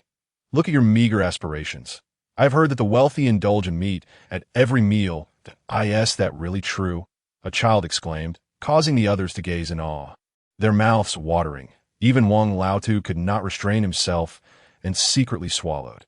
"Have you seen a sister in white? She is so beautiful and gentle." "Indeed, I have seen her. She is also a disciple of Master Cheng Yi. I saw him enter a grand house directly across the street from us. That is the finest inn in Jishui City, the Moonlight Inn, where one can behold the most exquisite moonlit scenery of the city." Lu Ge remarked. "Lu Ge, are you going in? Please tell us about it." As the children's excitement grew, Wang Laotu intervened. "Enough of this chatter. Every time you ask Lu Ge to recount such tales, you end up staying awake all night. We must continue our journey tomorrow. So be good children and save your stories for when we return home." Though children of this age are somewhat mischievous, those who have endured great hardships are more grateful and tend to heed their grandfather's words. Hence, they ceased their idle chatter, resting with my hand under your head and your hand under mine, lying on the warm thatch and drifting into sweet slumber. Only Lu Gur and Wang Laotu, wide-eyed and unable to sleep, remained awake in the night. The other children were yet to fully comprehend what their successful apprenticeship today would mean for their future lives. They believed they had merely learned craft, one that would ensure they would no longer go hungry, especially since their kind-hearted master did not charge them. However, Lu Gur was different. Although he was still under 14, he was older by several years than the others and had experienced far more than they had. In the future, they might find themselves caught in a whirlwind. Yet simultaneously, they would become the first followers of a pioneering figure of their time, where danger and honor would coexist. This realization had escaped even the elderly Wang Laotu, who perceived this as a turning point in the children's lives, believing their existing lives would undergo a monumental transformation, most likely for the better. Tossing and turning, Lu Gur became increasingly excited at the possibilities of the future. Unable to find sleep, he quietly rose to relieve himself and cool his mind with some fresh air. Just as he was about to step outside, he overheard several individuals speaking in hushed tones in the alley just beyond the wall. And their conversation was all about Master Cheng Yi. Instantly, he halted, afraid to make sound. Cheng Yi was meditating in his chamber, absorbing spiritual energy, and it wasn't until nightfall that a servant inquired what he wished to dine on, prompting him to remember his prior engagement. "No need to prepare anything for me. I shall attend to an appointment." "Mr. Cheng, it must be Wu Qingdao, am I correct?" Cheng inquired curiously. "How do you know?" "Oh, isn't it what you mentioned during your live-streamed final competition? Have you forgotten?" As the servant spoke, his eyes narrowed, and a mysterious smile graced his lips. "If it is indeed Wu Qingdao treating, then Mr. Cheng, you are in for a delightful evening." How enigmatic. Cheng Yi chose not to engage in riddles with the lad, changing into the attire just procured by the servant, gathering his talisman-making tools and a dozen talismans, and set out for his appointment. Where is the Chuanxiang Tower? Along the way, he inquired of passers-by for directions, only to be met with peculiar expressions, particularly among the men, who wore knowing smirks. Was there something extraordinary about the Chuanxiang Tower? After several inquiries, Cheng Yi finally located the Chuanxiang Tower. At first glance, it boasted 5 stories, a rare height for buildings in Jishui City. Each level was adorned with intricate carvings and festive decorations, and the lamps, usually rationed at night, illuminated the entire structure as if it were daylight. The crowd jostled and laughed, creating an atmosphere akin to a grand celebration. Upon entering, one could sense the joy and abandon of those within. Even through the windows that ate the entrance, 6 elegantly dressed women, each strikingly beautiful, waved their sleeves and playfully welcomed guests. Wu Qingdao truly knows how to choose a venue. This is nothing less than our local high-end establishment. How delightful. Cheng Yi approached, only to have the 6 ladies abandon their other patrons to greet him. "Is this not young Master Cheng? Mr. was already instructed us to escort you to room 8. "Then I must thank you, ladies." "Wait, we haven't discussed the terms yet." "Terms? Please elaborate." "Young ladies, that we simply request that young Master Cheng sign a name for each of us. Is it customary to seek autographs here?" "Of course, young Master Cheng. Are you not just out of the mountains?" "Very well, very well." Cheng Yi retrieved his brush from his bag, dipped it in the ink he carried, and asked, "Where shall I sign?" The 6 ladies exchanged glances, a mischievous smile spreading across their faces. "Right here." Cheng Yi looked at the designated spot, his expression slightly awkward. "Ladies, I fear this may not be entirely appropriate." The ladies' spirits dampened, having expected him to be a bold and carefree gentleman, only to find him rather stiff. Seeing their disappointment, Cheng Yi quickly clarified, "Ladies, you have misunderstood me. My concern is that in broad daylight, amidst so many onlookers, it may be inappropriate to engage in such acts." The 6 ladies understood, their eyes lighting up with delight as they grasped both of Cheng Yi's hands, urging him, "Young master, please come inside." Meanwhile, after sunset, Wu Qingdao had arrived at the Chuanxiang Tower and awaited Cheng Yi for a full half-hour. As the strong liquor dulled in taste, his concern grew. His brother Cheng did not strike him as untrustworthy. How could he be so late? Could he have encountered trouble on the way? While fretting over this, he heard the commotion from the neighboring room persist for half an hour, intensifying his worries. Deciding to venture out to find Cheng Yi, he was just about to leave when the door swung open, revealing none other than Cheng Yi. "Brother Cheng, why are you so late? I have waited in agony." "Brother Wu, to be frank, I arrived at the Chuanxiang Tower shortly after sunset, but the 6 ladies at the door were so hospitable that I lost track of time next door for half an hour." "You, next door, for half an hour? 6 of them? Is there a problem?" "A problem? Quite the opposite. With your extraordinary talismans, why did you not lend them to me sooner? That is rather ungrateful." "Not at all. I possess no talismans, but rather a different ability known as spiritual power." "Spiritual power? I know of spiritual energy, which could be absorbed into the body and transformed into vitality, the foundation of martial cultivation. What is this spiritual power? And how does it relate to spiritual energy?" "Spiritual power is also refined from spiritual energy absorbed into the body, merely through different methods. If Brotherhood does not mind, I can teach you the method of refining spiritual power. You may learn as much as you can. Wu Qingdao gasped in shock, immediately asking, "When spiritual energy enters the body and transforms into vitality, it is called martial cultivation.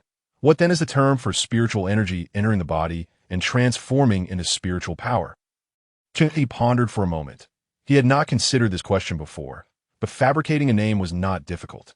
So he replied, "Spiritual cultivation. Then the talismans you employ are the primary means of spiritual cultivation?"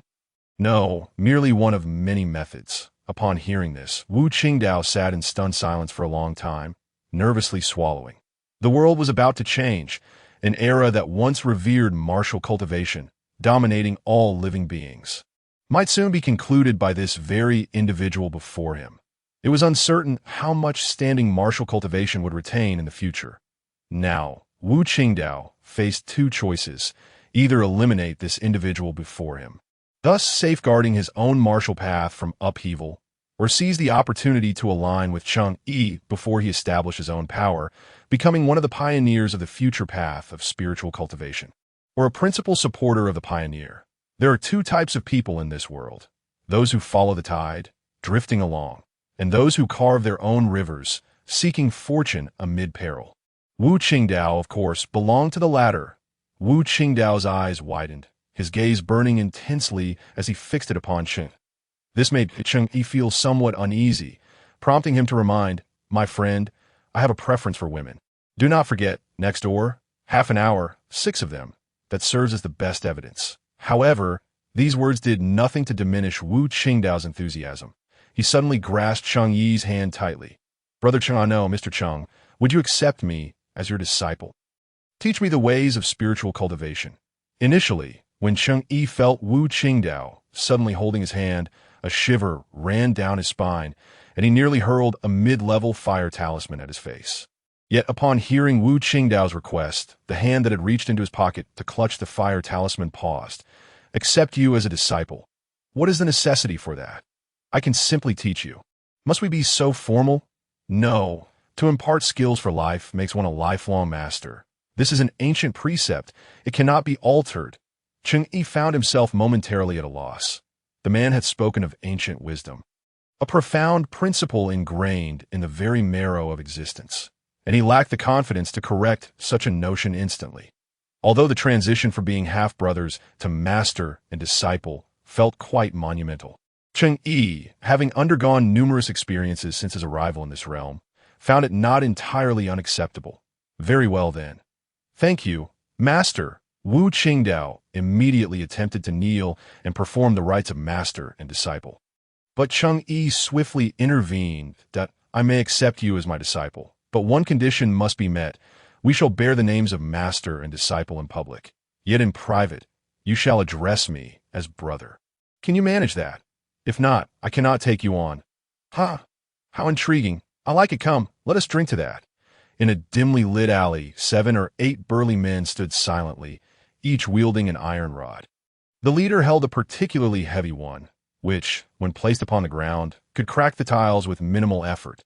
These men had waited for some time when a figure clad in dark attire landed not far from them and stealthily approached. Lowering his voice to say, just as the master predicted, Once Cheng Yi is without his talismans, he is as ordinary as any man. Neither I nor the second one have been discovered despite following him for quite a while. The leader in black nodded slightly. Where is Cheng Yi now? That lad has entered the fragrant pavilion. It is likely he will not emerge today. The second is keeping watch there while I came to report to you. Well done. Just as the scout was about to utter flattering words, the black-clad man raised a hand to silence him, and the group instantly fell quiet.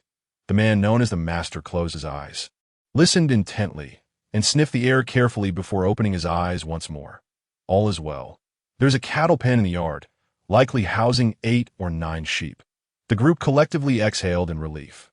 The master instructed the scout, "Listen, go change your clothes, and then enter the fragrant pavilion to ascertain Cheng Yi's whereabouts. Then report back to us from the rear courtyard." "Understood, master." The scout departed promptly to prepare. "The rest of you, follow me to the rear courtyard of the fragrant pavilion. Once the night deepens and Cheng Yi is caught off guard, swiftly eliminate him, not grant him the opportunity to use his talismans." Y.E.S. that I in the adjacent cattle pen. Lu Gur had been holding his breath, waiting for the outside commotion to cease for a considerable time before daring to breathe deeply, completely unaware that he was drenched in sweat. "I must inform the master." Just as Lu Gur was about to burst through the door, a hand seized his wrist. "Grandfather, what are you, Shu?" Old Wong gestured for silence, glancing at the other children to ensure they remained asleep. Then stealthily led Lu Gur outside. "I heard everything just now." The 6 men grew anxious. "Grandfather, they intend to kill the master. One even claims to be some sort of leader. The master is in danger." "I must inform him." "Wait, Lu Gur. How can we mere mortals keep pace with the martial cultivators, especially at this late hour? Do you even know how to get to the fragrant pavilion?" Lu Gur fell silent.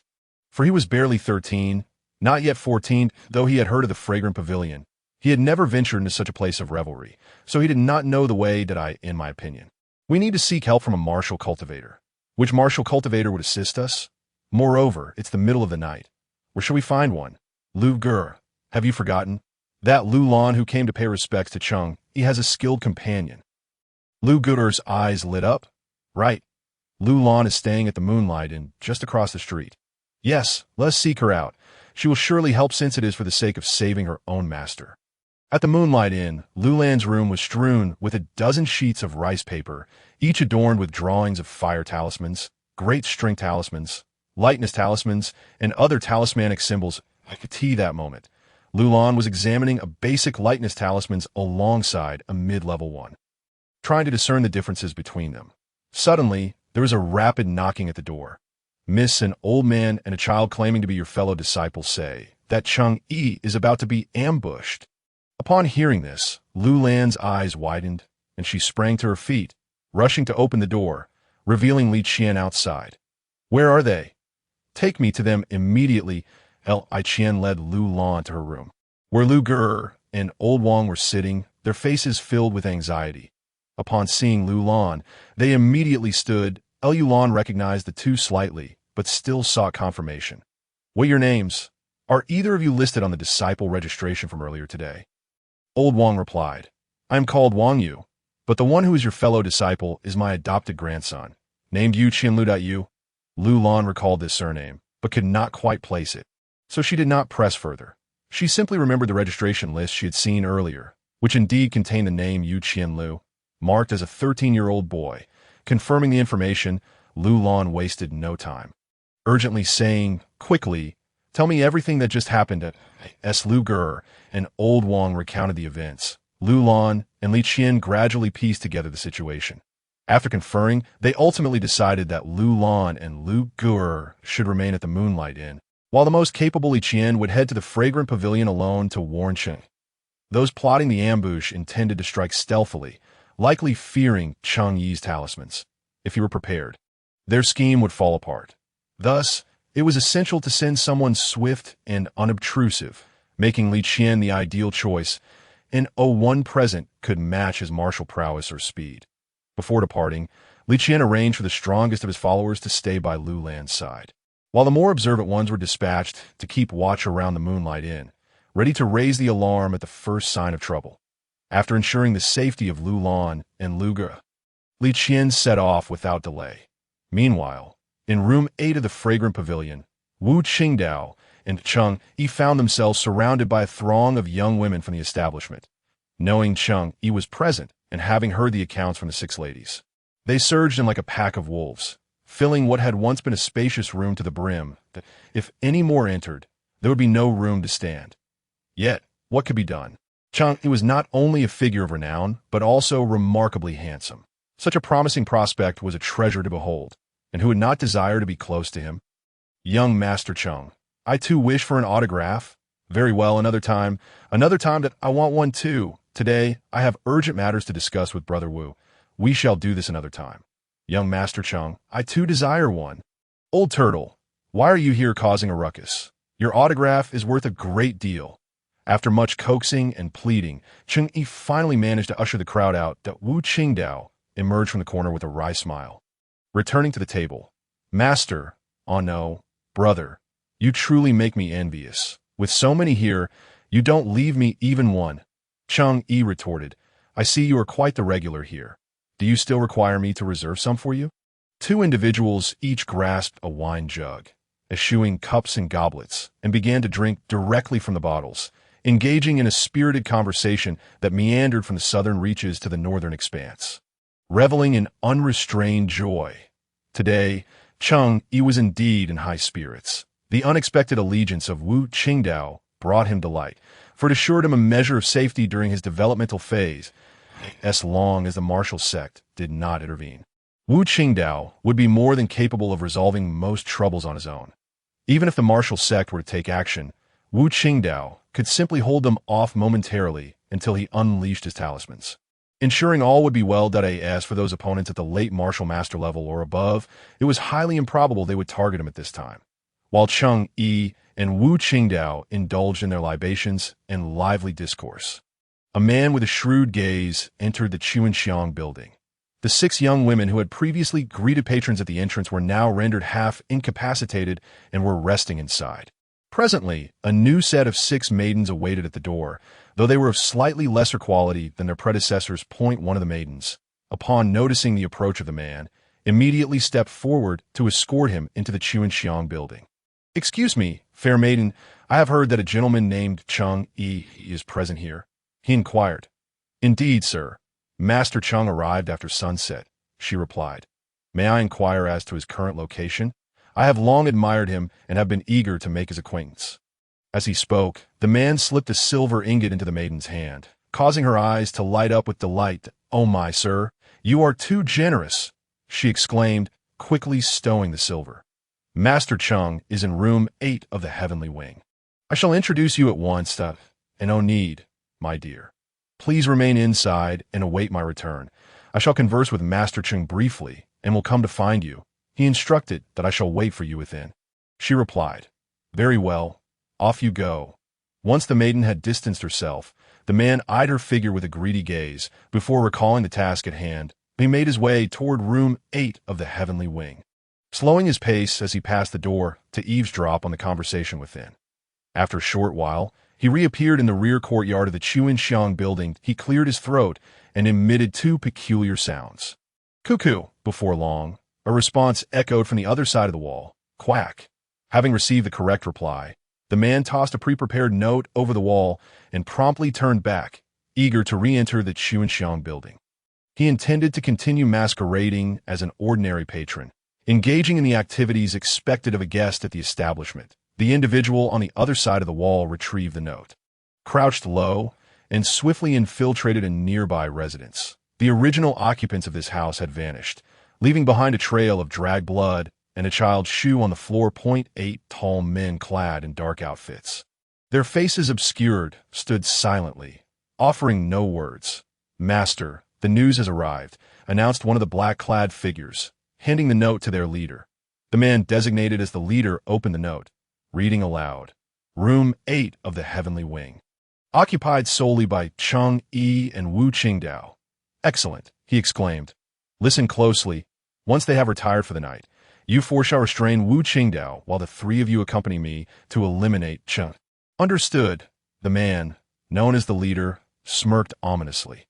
Though his face was hidden, one could easily envision the treacherous expression he wore at that moment. Cheng Yi, you arrogant fool, you regard us and our sect with disdain. Today, I shall impart a lesson on the ways of the world, one you shall remember in your next life. Several dozen meters away, Li Qian clung to the rooftop, observing the black-clad man's actions as he retrieved the note and delivered it inside. The presence of an insider within the Chuanxiang building complicated matters. If he were to enter and warn Cheng Yi, it would likely raise alarms and provoke a hasty retreat by the adversaries. As the saying goes, one may pursue a thief for 1,000 days, but one cannot guard against a thief for 1,000 days. If these individuals were allowed to escape now, it could pose a significant threat to the lady should they return for retribution once she began her studies under Cheng. Li Qian's gaze remained fixed on the building, his thoughts wavering.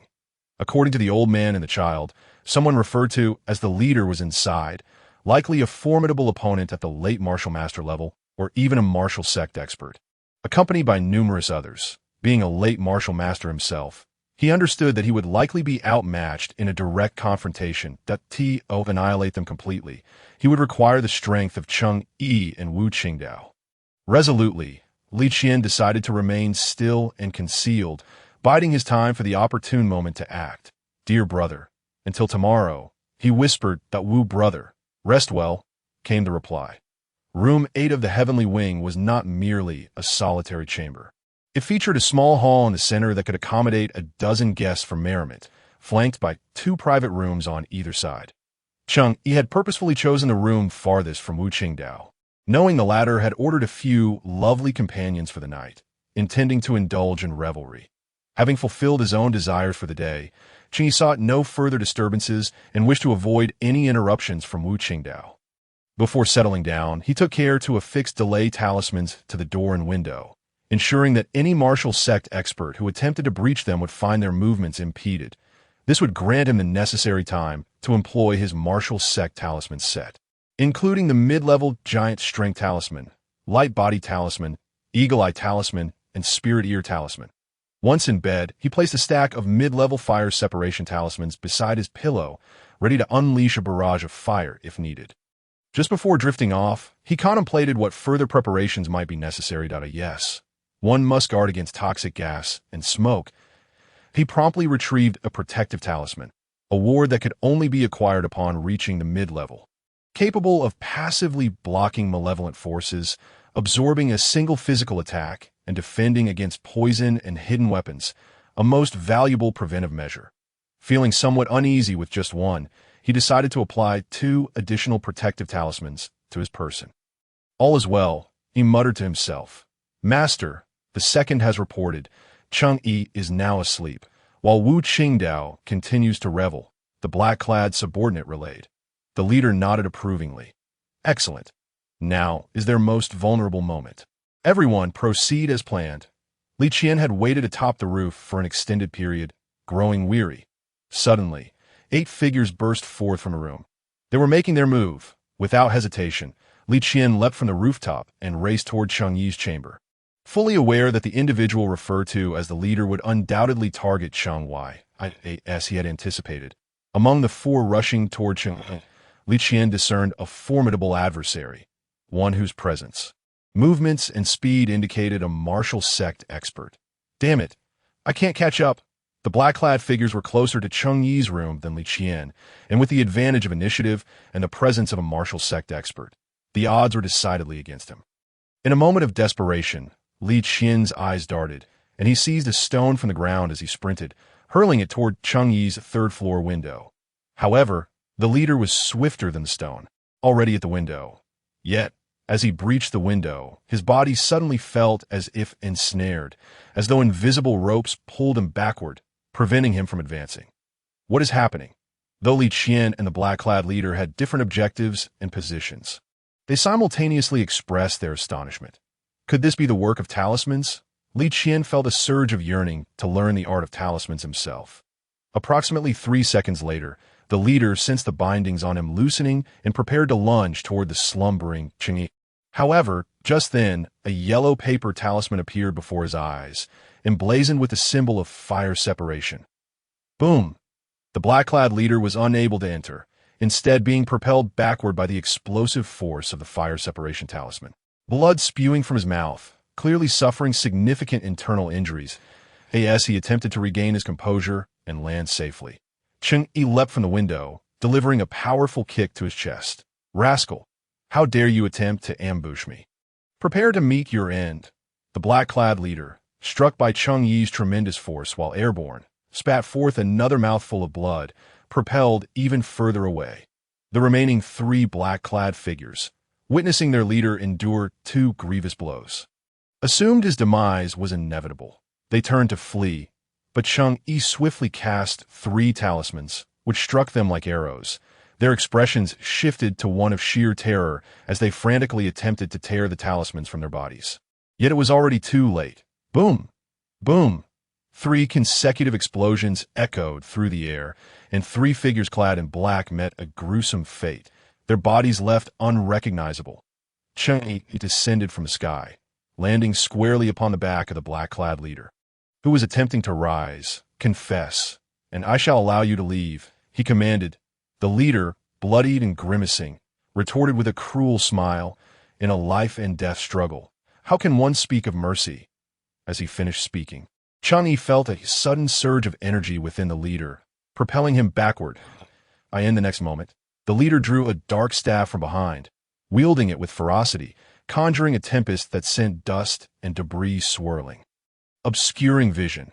Realizing the formidable power behind the staff, Cheng Yi refrained from a rash attack and instead produced 2 intermediate fire separation talismans, preparing to disrupt the black-clad warrior's movements. Yet at that moment, the winds began to subside, and upon closer inspection, there was no trace of the black-clad figures. The grand display had merely been a ruse for their escape. Cheng Yi lamented the loss of the mastermind when he noticed Wu Qingdao had arrived. Just as Wu Qingdao opened his mouth to call out to Cheng Yi as a brother, he caught sight of Li Qian standing nearby and promptly altered his address. "Master, I have dispatched 3 intruders over there. I suspect they were after you. How are things on your end?" 3 are dead, but the most formidable one has fled. He must be in the mid-stage of the martial sovereign realm. "Master?" Li Qian was taken aback to hear Wu Qingdao refer to Cheng Yi as such. Astonished that Cheng Yi had managed to subdue Wu Qingdao, a peak martial master and a practitioner of martial arts himself. Noticing the odd expression on Li Qian's face, Wu Qingdao inquired, "Who is this bird-like figure standing idly?" Cheng Yi, equally puzzled, clasped his hands and addressed Li Qian. "You appear somewhat familiar. Have we crossed paths before?" Li Qian returned the gesture. "Mr. Cheng Yi, my young lady, Lu Lan, has today taken you as her master at the city lord's residence. I am but a subordinate sent by my master to protect her." He then recounted how he had found Lu Ger and Wang Yu and explained his intention to assist Cheng Yi. When he mentioned his desire to help Cheng Yi deal with the intruders, Li Qian could not help but smile awkwardly. "I truly admire Mr. Cheng. You managed to eliminate a master and 3 experts in the blink of an eye while under ambush. Yet I was unable to contribute at all.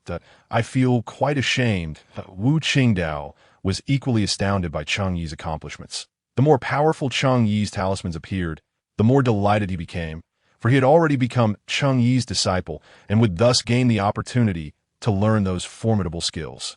Seeing Li Qian's expression of embarrassment, Cheng Yi offered words of comfort. "Do not be so hard on yourself. My confrontation with them was not without risk. With you by my side, I feel much more at ease.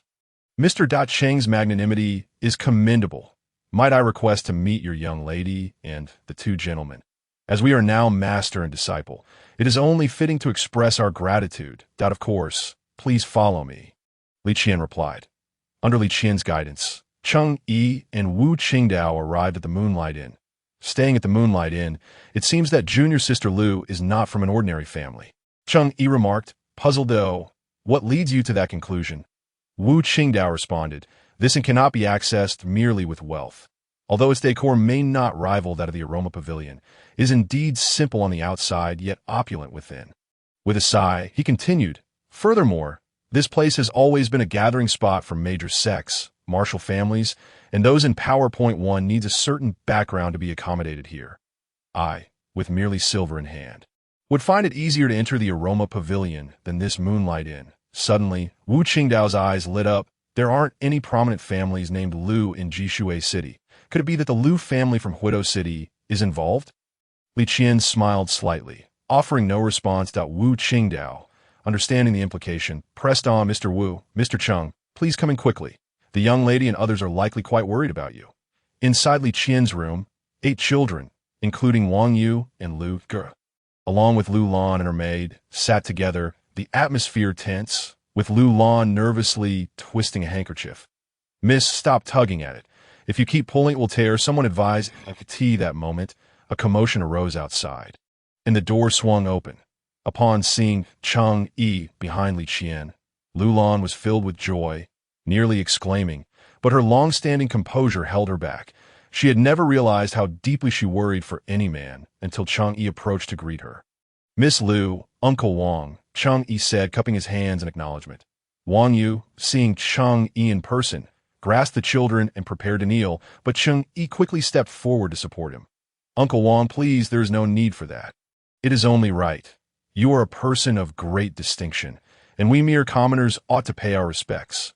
Uncle Wang, I do not understand what it means to be distinguished or to be a commoner. I only know that all are equal. This declaration. Everyone was taken aback. Cheng Yi suddenly realized his oversight. Oh no, this statement is far too progressive for the current fantasy realm. I should have held my tongue. Wu Qingdao was the first to recover and smoothed over the situation, saying, what my master means is that everyone has the opportunity to learn the art of talismans. Indeed, that is precisely what I meant. The group collectively exhaled in relief. Uncle Wang, your courageous act of risking your life to relay the message and summon Li Qian to assist me is truly commendable. Cheng Yi then turned to Lu Lan and bowed slightly. I'm also deeply grateful for your significant assistance, Miss Lu. You are too kind, Master. Simply call me Lanner. Then I shall refer to you as Little Lan. Lu Lan's cheeks flushed with a rosy hue as she slightly bowed. I defer to your wishes, Master. Seeing that Cheng Yi was safe, Wang Yu announced his intention to return home with the children. Now that matters have settled, I shall take the children back to the cattle shed. Wait, Uncle Wang, where will you all be staying? Cheng Yi inquired. Old as I am, I and the children are borrowing a place across the street, and we must leave early on the next cloudy day to return to the laborer's city. Wang Yu, wishing to protect the children's pride, refrained from revealing that they were staying in a cattle shed. Cheng Yi furrowed his brow for a moment before relaxing, a plan forming in his mind. How about this, Uncle Wang? You need not return on the next cloudy day. Stay here until the Dao Hall is repaired. Even if you're not inclined to learn the art of talismans, there will be tasks for you, and I will ensure you receive monthly compensation. How does that sound? Thank you, my lord. Wang Yu began to kneel once more, but Cheng Yi hurriedly supported him again. Uncle Wang, it is ultimately inappropriate to impose on others. Please stay here for a few days, and all expenses will be covered by your senior brother, Wu Qingdao. Wu Qingdao could only look on in disbelief. Cheng Yi contemplated that he had little else to do in the coming days, so why not establish a sort of preparatory class for these individuals? Without hesitation, he addressed those present. In that case, if you have no other business in the coming days, I shall teach you the fundamentals of talisman mastery. Everyone in attendance, including Wu Qingdao and Lu Lan, wore expressions of disbelief, their eyes alight with excitement. Is this truly so, Master? Cheng Yi chuckled softly. What reason would I have to deceive you? He then turned to Lu Lan and asked, is there a peaceful and spacious place nearby? There's a garden behind the Moonlight Inn. Usually only traversed by the occasional passerby, Lu Lan replied. Cheng Yi nodded. Very well, at the initial hour of the next cloudy day, I will be in the garden to teach you the art of talismans. Anyone who wishes to attend is welcome. There is no need to feel constrained by the master-disciple relationship. That moment, Lu Lan's maid, Xiao Niao, excitedly asked, may I attend as well? Cheng Yi smiled kindly. Of course, as I mentioned, there are no restrictions based on status. Anyone who wishes to learn is welcome. Once all arrangements were made, everyone returned to their rooms. With Lu Lan's influence, Wu Qingdao easily secured accommodations for himself.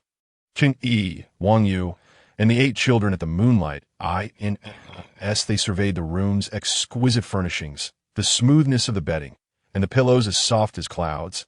The children, aside from Lu Ge, were filled with excitement, eagerly exploring, yet cautious not to damage anything. Observing all of this, Wang Yu felt a genuine sense of hope for the children's brighter future. However, casting a glance back at Lu Ge, He noticed the boy's eyes were distant, lost in thought. Regarding Lu Guer's origins, Wang Yu himself was unsure, only knowing that Lu Gur, named Yu Qianlu, was an orphan as for who his parents were and the circumstances of their demise. Lu Gur has remained tight-lipped. From Lu Gur's various daily behaviors, it is evident that he is not a child of an ordinary family. However, Wang Yu does not concern himself with such matters. As long as he spots a wandering child on the street and can afford to care for them, he will not stand idly by. Most of these 8 children were taken in by him in such a manner. It is unclear who overheard Cheng Yi's recent remarks, but at this moment, the news that Cheng Yi will be teaching talismanic arts in the backyard garden has spread like wildfire. Then has been buzzing with this information for the past half-month. Have you heard? Cheng Yi is going to teach talismanic arts in the backyard garden, and he even said anyone can attend that I've heard, but I dare not believe I teed it. Do you think someone capable would genuinely share their knowledge? Where in the world would one find such a generous person? I'm not sure, but I plan to go. Have you lost your mind? If the landlady catches you skipping work, aren't you afraid she'll throw you out of your lie-in? Well, hasn't Teen Tian already been without work for a while? I want you to cover for me this time, and next time you have an urgent matter, I will help you in return.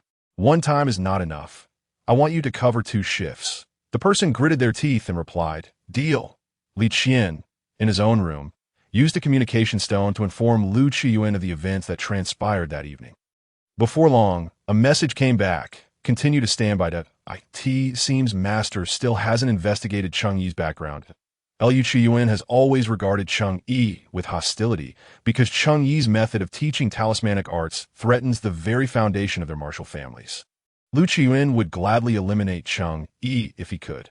However, Lu Qiyuan cannot bring himself to believe that Cheng Yi is the creator of the talismans. He is more inclined to think that there is a hidden sect supporting Cheng Yi. Thus, Lu Qiyuan agreed to allow Lu Lan to become Cheng Yi's disciple. If Cheng Yi indeed has a hidden sect behind him, the Lu family would gain a powerful ally, elevating their status under Lu Qiyuan's leadership.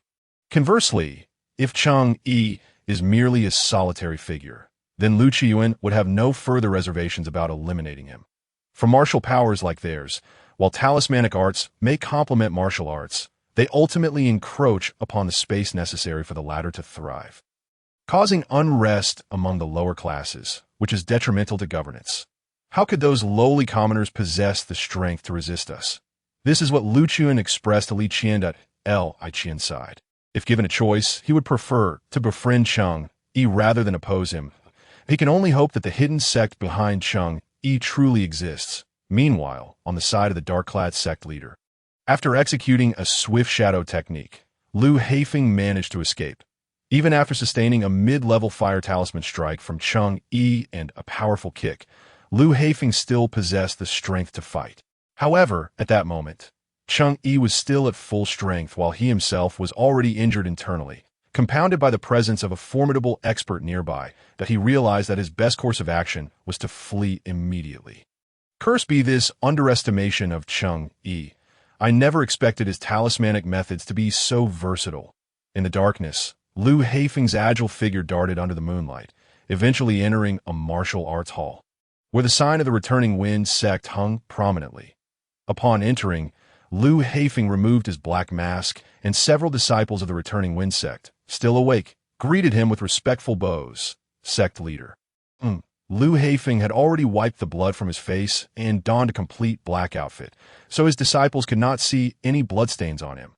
Even the scent of blood had been masked with powder. Lu Haifeng proceeded deeper until he reached his own room. Once inside, he retrieved a box from under his bed, which contained a communication stone. Master Chiu, Cheng Yi's talismanic arts are ever-changing. I fell into his trap and could not uncover the identity of his backer. Master Lu, you should know that if you cannot fulfill our requirements, the cultivation resources you desire will not be provided at I. By fear that I alone may struggle to defeat Cheng, and I understand. I will send someone to assist you shortly to not mess this up again. Thank you, Master Chiu, but could you tell me what realm this expert is in? Martial Sovereign. Then it is bound to succeed. Lu Haifeng wished to say more, but the connection on the communication stone was abruptly severed. He carefully placed the stone back into the box and stored away, then smiled with satisfaction. Cheng Yi, you have killed my disciple and brought shame upon the returning wind sect. This time, I shall see how you meet your demise. Just as Lu Haifeng was reveling in his excitement, he suddenly coughed up blood. Cursed be this internal injury. It seems I shall need 8 or 9 days to recover. With that, Lu Haifeng promptly sat on his bed to regulate his internal energy. The following morning, Cheng Yi rose early, first locating the garden, strolling about to admire the scenery, and then choosing the most spacious area to begin his meditation. Under his control, the reincarnation longevity art began to operate at an accelerated pace.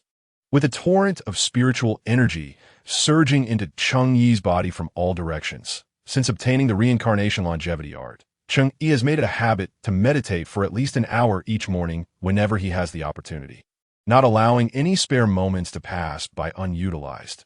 Now, Cheng Yi gradually feels that the reincarnation longevity art can no longer satisfy his needs, although the momentum when absorbing spiritual energy is impressive. It seems that the abundance of spiritual energy, upon entering his body, barely stirs any commotion.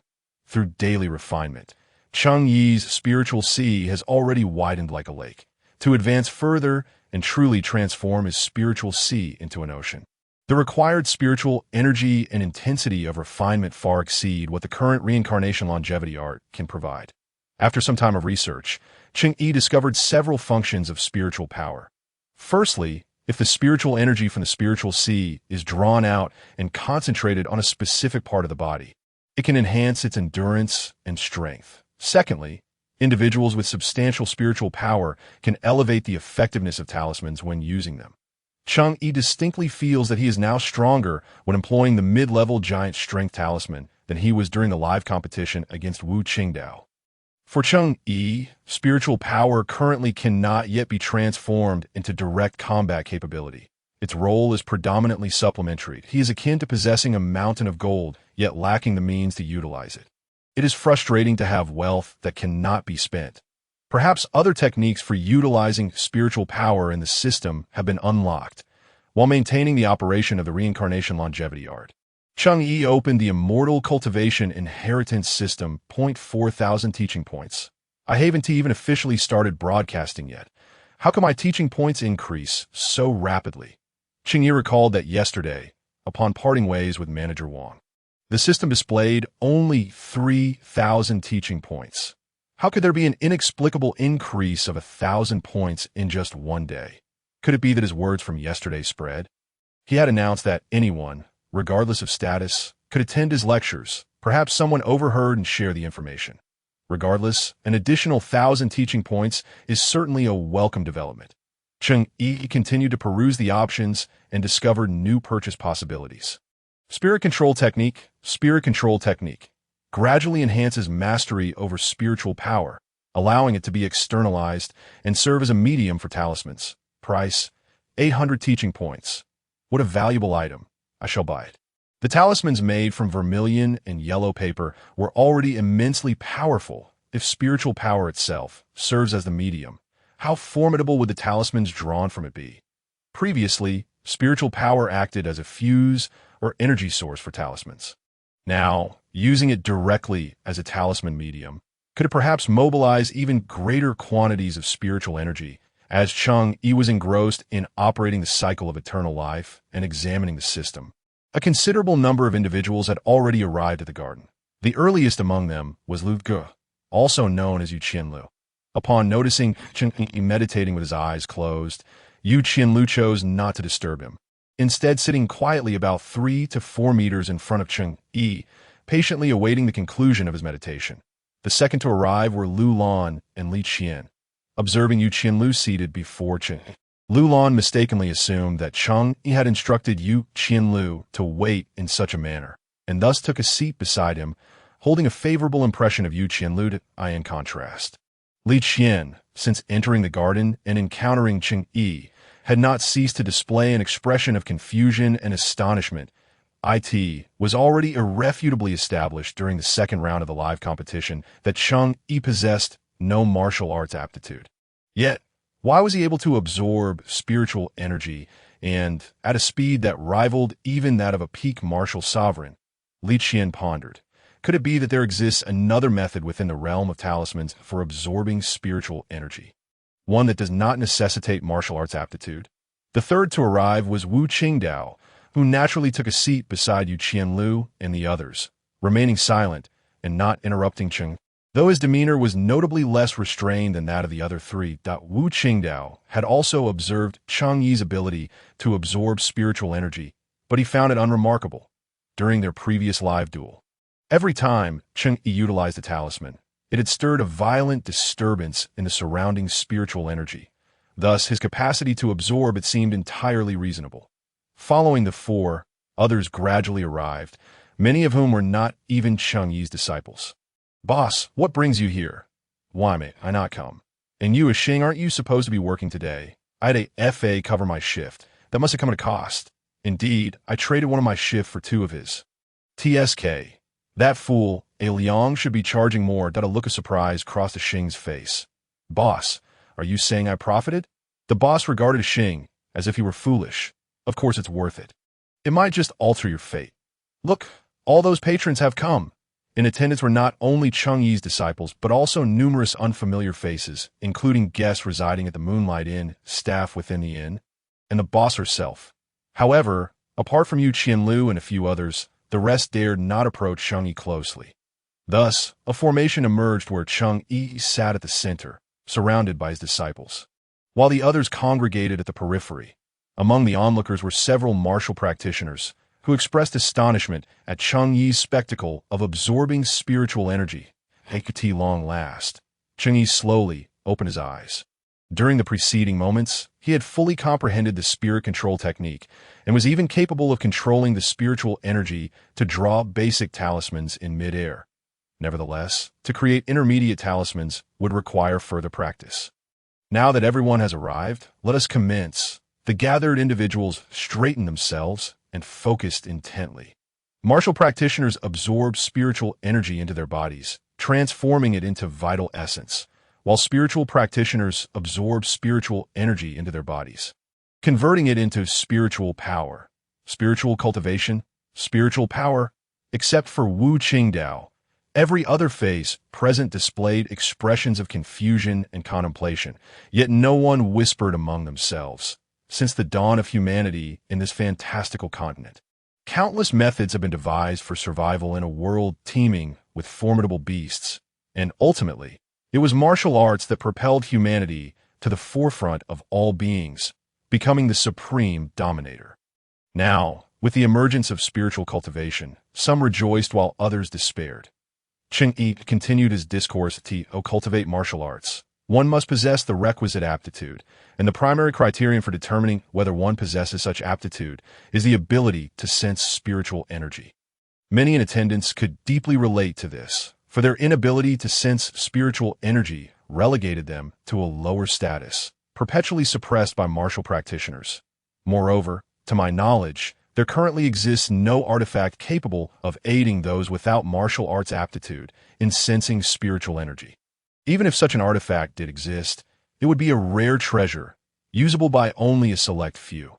However, in the realm of spiritual cultivation, there are external means to assist an individual who initially cannot perceive spiritual energy, and the cost is minimal. Upon hearing this, astonished gasps erupted throughout the crowd. Finally, someone could not contain themselves, trembling as they raised their hand to inquire, "Sir, is what you say true?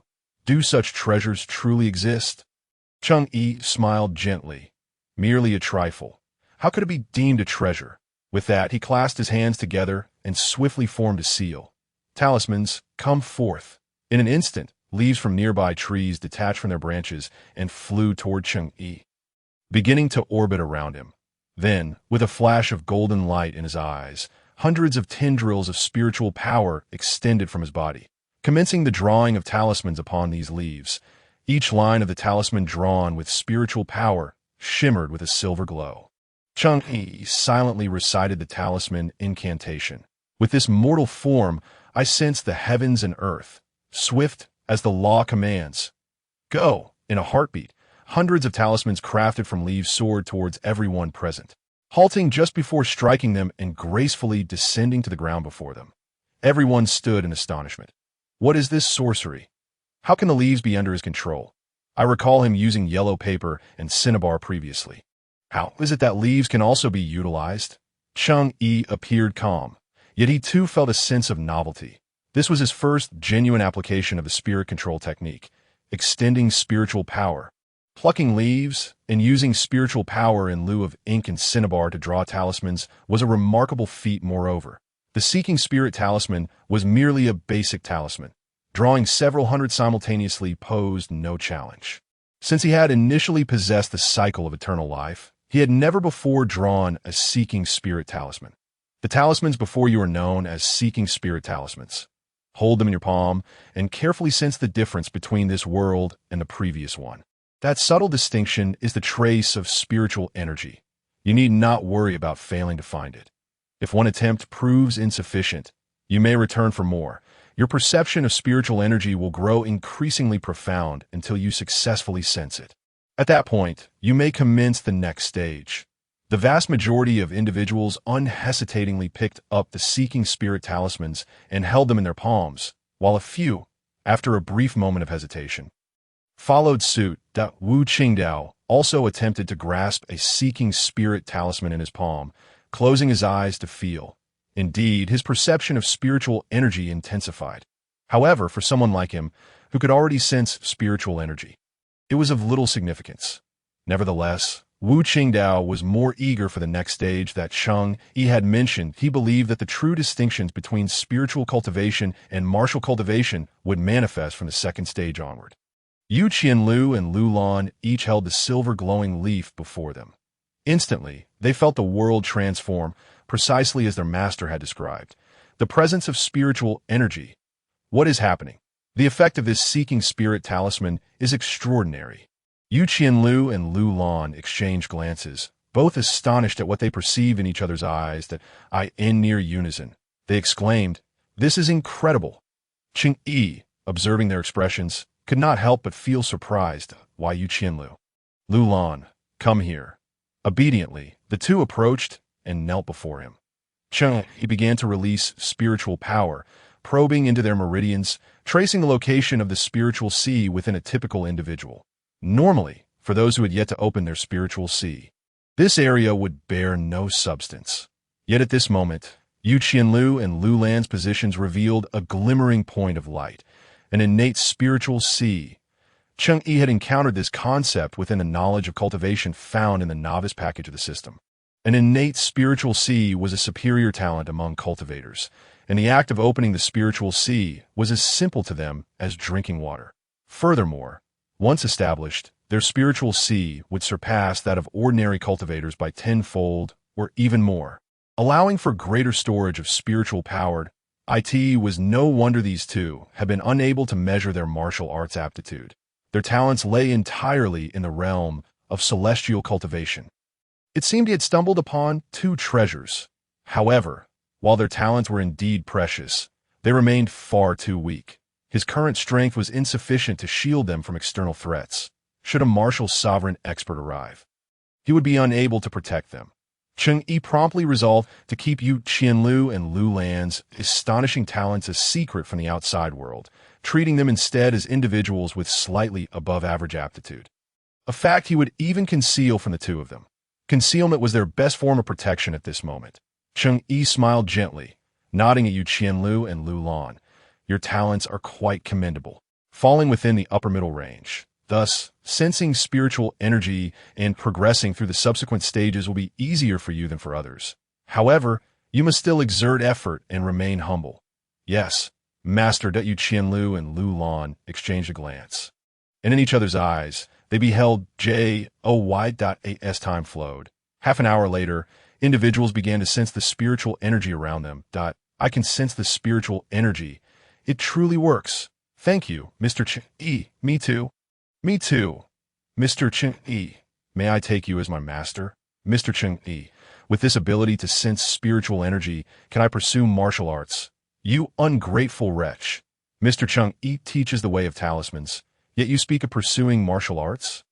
As the atmosphere grew increasingly boisterous, Cheng Yi raised his hand, and upon noticing his gesture, the crowd fell silent. Ladies and gentlemen, I've already taken on many disciples, and, for the time being, do not have the capacity to accept more. However, that is of little consequence. You may still learn the way of talismans during my live broadcasts, as for using the spirit-seeking talisman to sense spiritual energy and then practice martial arts.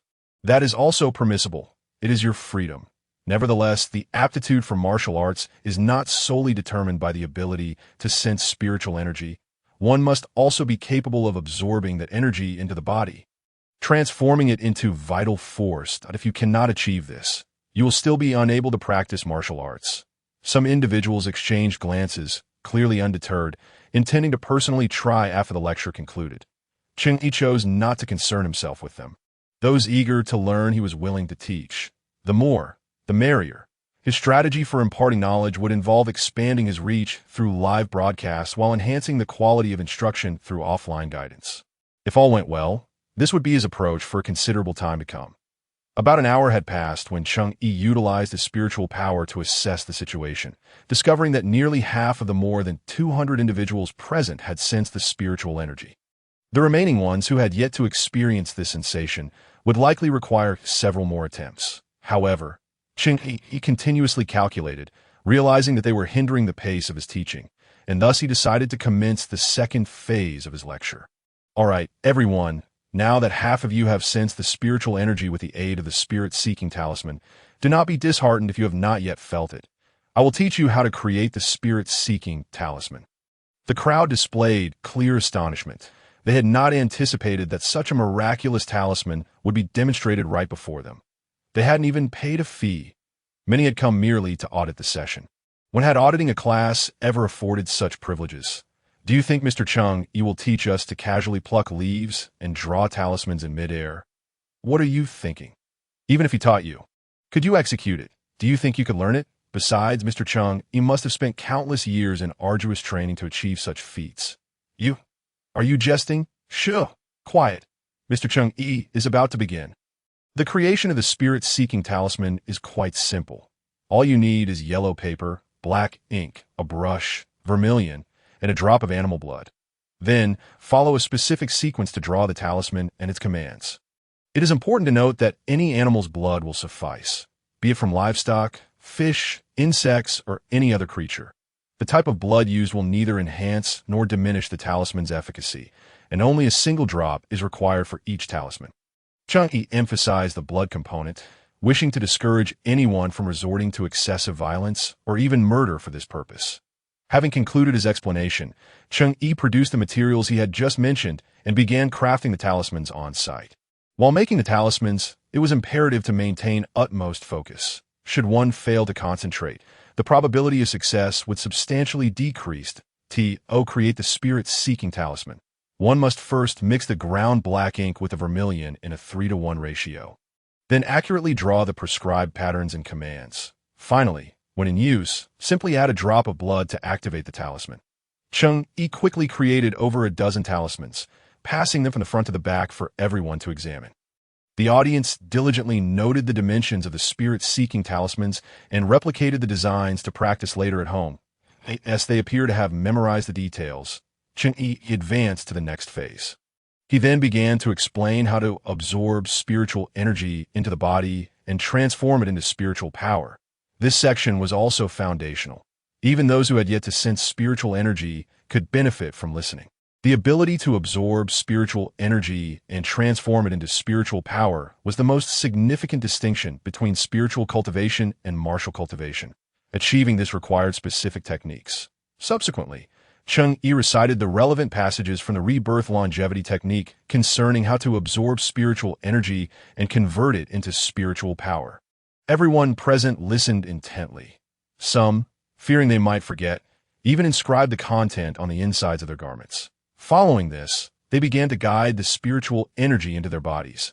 Another hour passed, and Cheng Yi once again employed his spiritual power to investigate. Discovering that among the more than 100 individuals who could now sense spiritual energy, only half succeeded in absorbing it.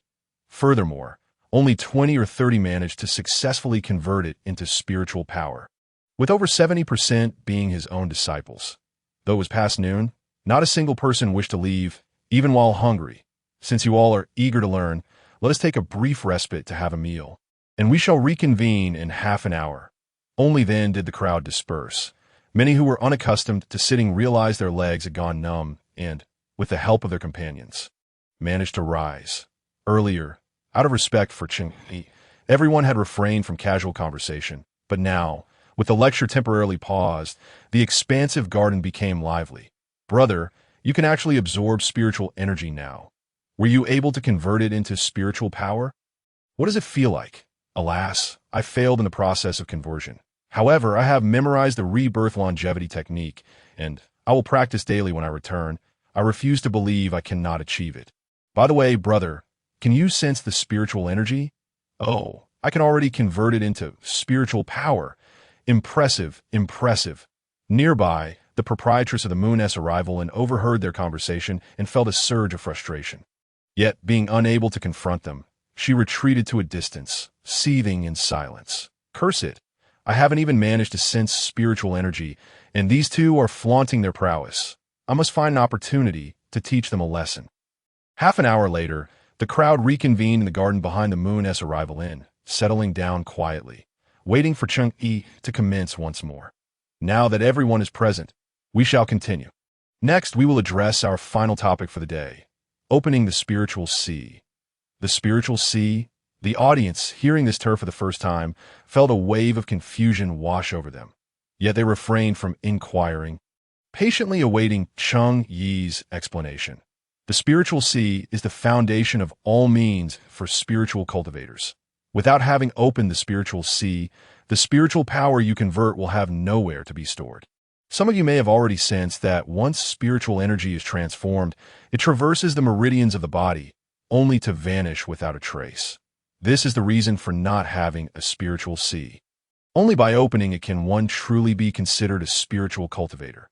Seeing that the crowd was piqued with interest, Cheng Yi continued, to open the spiritual sea, one must continuously enhance the speed at which the body converts spiritual energy, allowing the spiritual power within to grow increasingly abundant until a qualitative change occurs. During this process, the high pressure generated by the spiritual power colliding within the body will cause increasing discomfort. It is only when your body submits and opens the spiritual sea that you will succeed. This is not something that can be achieved easily in a day. There is no need to rush. You can attempt it now, and I will assist you with any issues. Upon hearing this, the crowd began to try, with Yu Qianlu and Lu Lan also planning to open their spiritual seas. However, just before they commenced, Cheng Yi stopped them. Qianlu, Lu Lan, do not attempt to open your spiritual seas just yet. Come back later, and I will observe. Though puzzled, Yu Qianlu and Lu Lan nodded in agreement.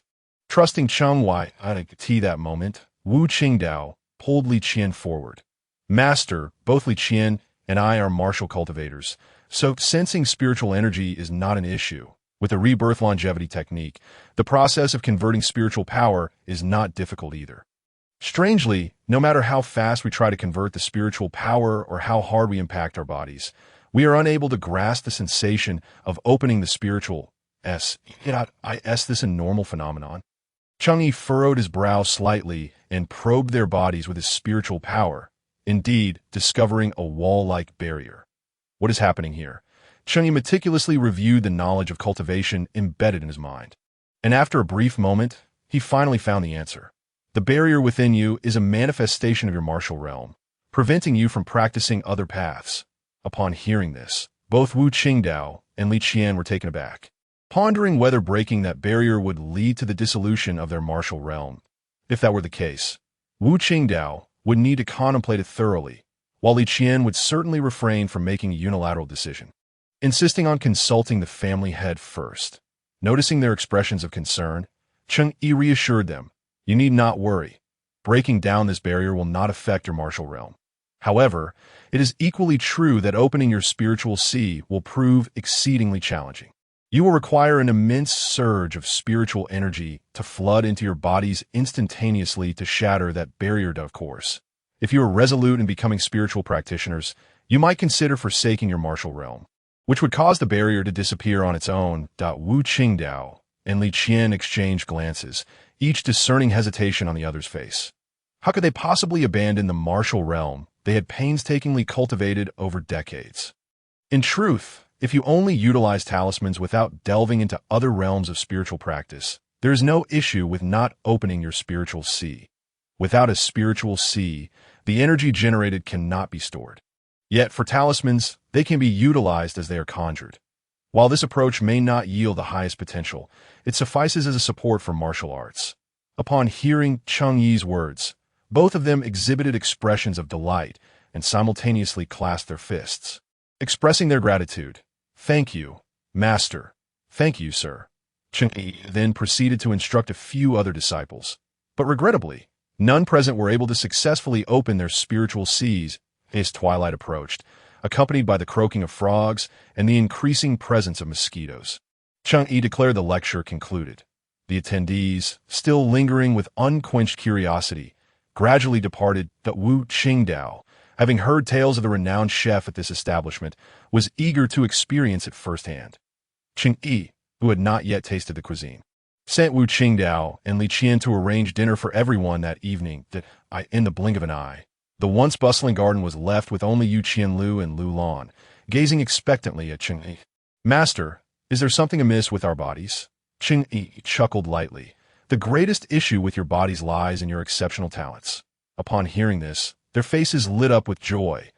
Cheng Yi continued, "What I am about to share must remain a secret from others, at least until you possess sufficient strength to protect yourselves."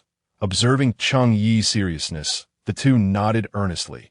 "Within you lies an innate spiritual sea, a rare talent in the realm of immortality, allowing you to start far ahead of others." Upon hearing this, both swallowed hard. If other spiritual seas, after being opened, were approximately the size of a bowl, then those with an innate spiritual sea would find theirs to be as large as a cauldron after opening it. Do not underestimate this cauldron. It will enable you to manipulate spiritual energy more swiftly and smoothly when unleashing talismans and spells.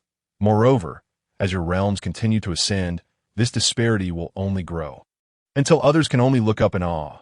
However, all of this hinges on the premise that you must live to witness that day. "Yes, Master, we shall diligently heed your teachings the youth is indeed teachable." Cheng Yi nodded in satisfaction. "Now, I will assist you in opening your spiritual sea. Relax your bodies and do not struggle." Understood. Seeing that they were prepared, Cheng Yi extended his tendrils of spiritual energy, probing into their bodies, threading through their meridians, and connecting to their innate spiritual seas. Present. Their innate spiritual seas were merely points of light. If they were to open their spiritual seas by their own efforts, it would indeed be a straightforward task. Yet, if it were that simple, it would ultimately be a waste. Why Yu Qianlu and Lu Lan could currently summon only a limited amount of spiritual energy. Their innate spiritual seas resembled a room sealed by a heavy iron door. If they attempted to open their own spiritual seas, it was highly probable that they would be unable to fully unlock that door. However, if Cheng Yi were to assist them, he could not only fully breach that door from the outset, but also utilize his vast and abundant spiritual energy to expand their original spiritual seas.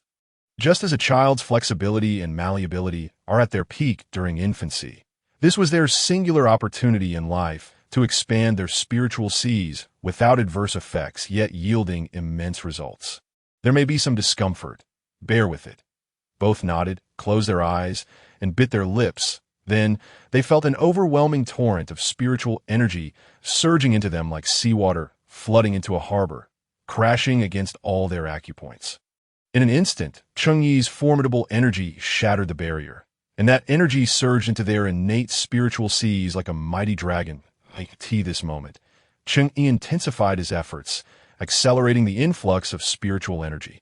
Thus, as their innate spiritual seas opened, they were filled to the brim with Cheng Yi's surging energy before they could even fully comprehend what had transpired. Once filled, Cheng Yi maintained the pressure, causing the outer walls of their spiritual seas to gradually expand. At this juncture, Yu Qianlu and Lu Lan's expressions shifted to one of anguish, cold sweat pouring down their faces. That Lu Lan, in particular, instinctively grasped Cheng Yi's arm due to the pain. That Lu Lan, already a vision of beauty, now frowned slightly, her cheeks tinted red, cold sweat beading on her face, her collarbones highlighted by the exertion, making her appear even more delicate and alluring. Cheng Yi, who had encountered many beautiful women before, found himself stealing glances at her. Nevertheless, he did not relent in his efforts, maintaining a steady and robust output of spiritual energy, even as their pain intensified. He understood that this process was beneficial, yet he could not help but feel a twinge of concern. At long last, the expansion of their spiritual seas began to encounter resistance, teetering on the brink of rupture. Observing this, Cheng immediately ceased his efforts. However, the energy that had already entered their spiritual seas was not withdrawn. The recently expanded seas required that energy to sustain their outer walls. Otherwise, should they retract, all the suffering endured would be in vain. Once the expansion was complete, the two had yet to fully grasp the experience before they fainted, their bodies collapsing. Cheng Yi, seeing this, swiftly stepped forward, catching Yu Qianlu and wrapping his arm around Lu Lan's waist. Ah, so soft and delicate. It is as if I could encircle her with a single grasp. Cheng Yi suppressed his wandering thoughts, carrying Yu Qianlu and Lu Lan to their respective chambers, instructing Wang Yu and Lu Lan's maid, Xiao Niao, to care for them well and prepare some nourishing ginseng soup. Afterward, he departed alone to find Wu Qingdao. Upon arriving at Wu Qingdao's room, he found Wu Qingdao and Li Qian already waiting, enjoying a drink and chatting. Upon Cheng Yi's arrival, they beckoned to the waiter to bring forth the dishes. Brother Li Qian, you are unaware of my master's remarkable abilities, which far surpass our own. Cheng Yi smiled modestly, ready to listen. Oh, is it talismans? This was common knowledge throughout the city. What was there to say? Wu Qingdao wore a mysterious smile. Not at all. My master's abilities exceed talismans in every regard. Oh, pray tell. Wu Qingdao had time only to utter 8 words before Cheng Yi silenced him with a dish. The cuisine at the inn was indeed extraordinary. Come, my disciple, indulge yourself. But you haven't eaten yet. Li Qian observed the playful banter between the two, a faint smile gracing his lips, revealing a hint of envy. This meal was once again hosted by Wu Qingdao, and everyone enjoyed themselves thoroughly. Drawing Li Qian closer to the two. The following morning, Cheng Yi arrived at the garden in the back of the moonlit inn, preparing to practice the rebirth longevity technique and spirit control technique during the time of day when spiritual energy was most abundant. To his surprise, many had arrived even earlier than he. Good morning, Mr. Cheng. Greetings, Mr. Cheng. Good morning, Master. Cheng Yi acknowledged each greeting with a nod. Seeking a relatively secluded spot to commence his training, he practiced diligently until near noon. Realizing that the rebirth longevity technique was no longer sufficient for his current self. However, what brought him joy was that through the cultivation of the spirit control technique, his mastery over spiritual power had become increasingly formidable. Cheng Yi was just about to solve the matter of lunch when a young attendant from the Yu Lion approached him. Master Cheng, the steward Wang from the city lord's mansion has prepared a feast and is waiting for you at the tranquil pavilion. The attendant led the way, and Cheng Yi soon arrived at the tranquil pavilion, where Wang Ho was already seated comfortably, listening to a woman playing the guqin nearby. Upon seeing Cheng Yi's arrival, Wang Ho gestured for the musician to withdraw. It seems that steward Wang is quite the regular here. Wang Ho remarked with a slight smile. The drunken crab at Yu Lion is a unique delicacy of water-gathering city.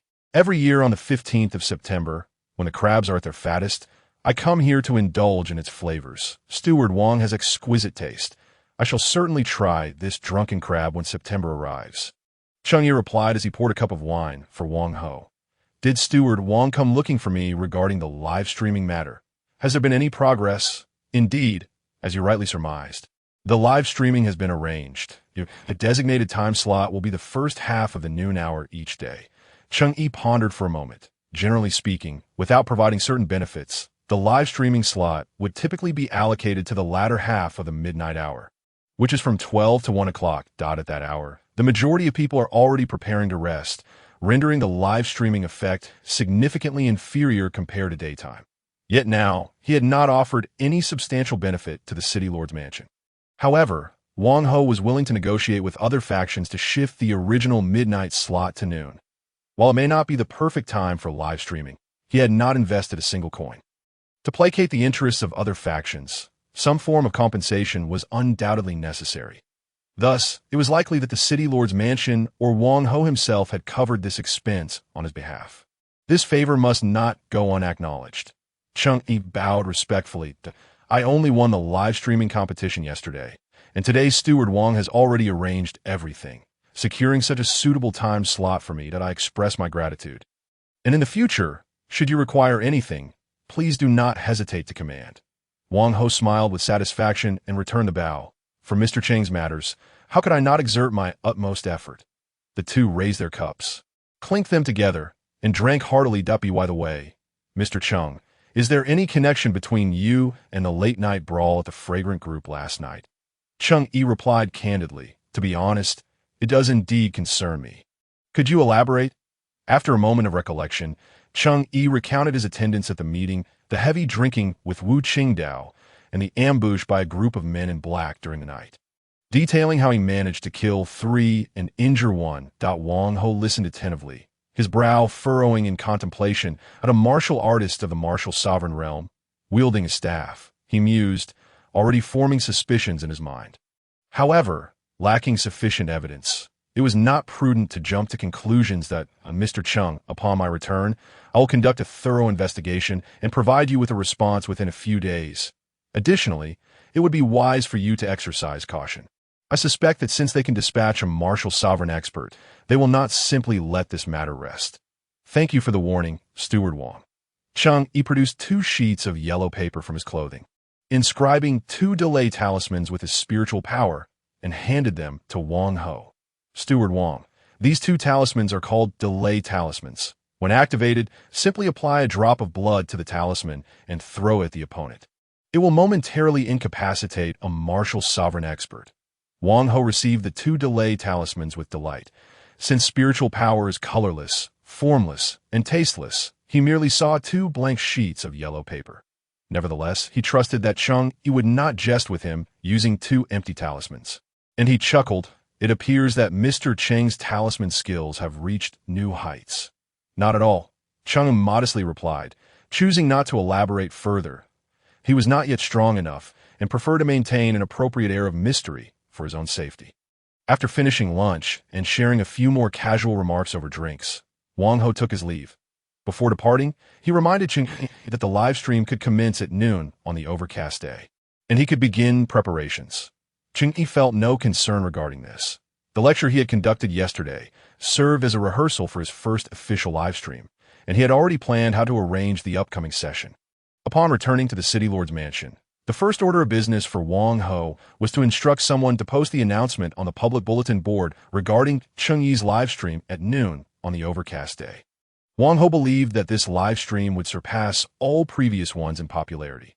Historically, live streams primarily served as advertisements for various sects promoting their martial arts, with each boasting about their strengths while conveniently neglecting their shortcomings. A formula that the populace had long since grown weary of. In contrast, Cheng Yi aimed to impart genuine skills during his live stream. Furthermore, the claim that no martial arts talent was required had already spread throughout the city, ensuring that ordinary individuals lacking such talent would certainly attend. Wang Ho even worried whether the central square of the main city would suffice to accommodate everyone. Perhaps they would need to borrow the mirage projection from other squares as well. With that thought in mind, Wang Ho immediately summoned his subordinates to coordinate the borrowing of mirage projections from other districts for the overcast day, the main city being the most concentrated in talent. Wealth and resources had the most valuable mirage projection, essentially reserved for the major sects and families of Water Gathering City. Conversely, the other districts had significantly lower population density, talent, and resource levels. Thus, their mirage projections were mostly utilized by smaller and medium-sized sects, while the larger sects and families would only broadcast a brief advertisement here.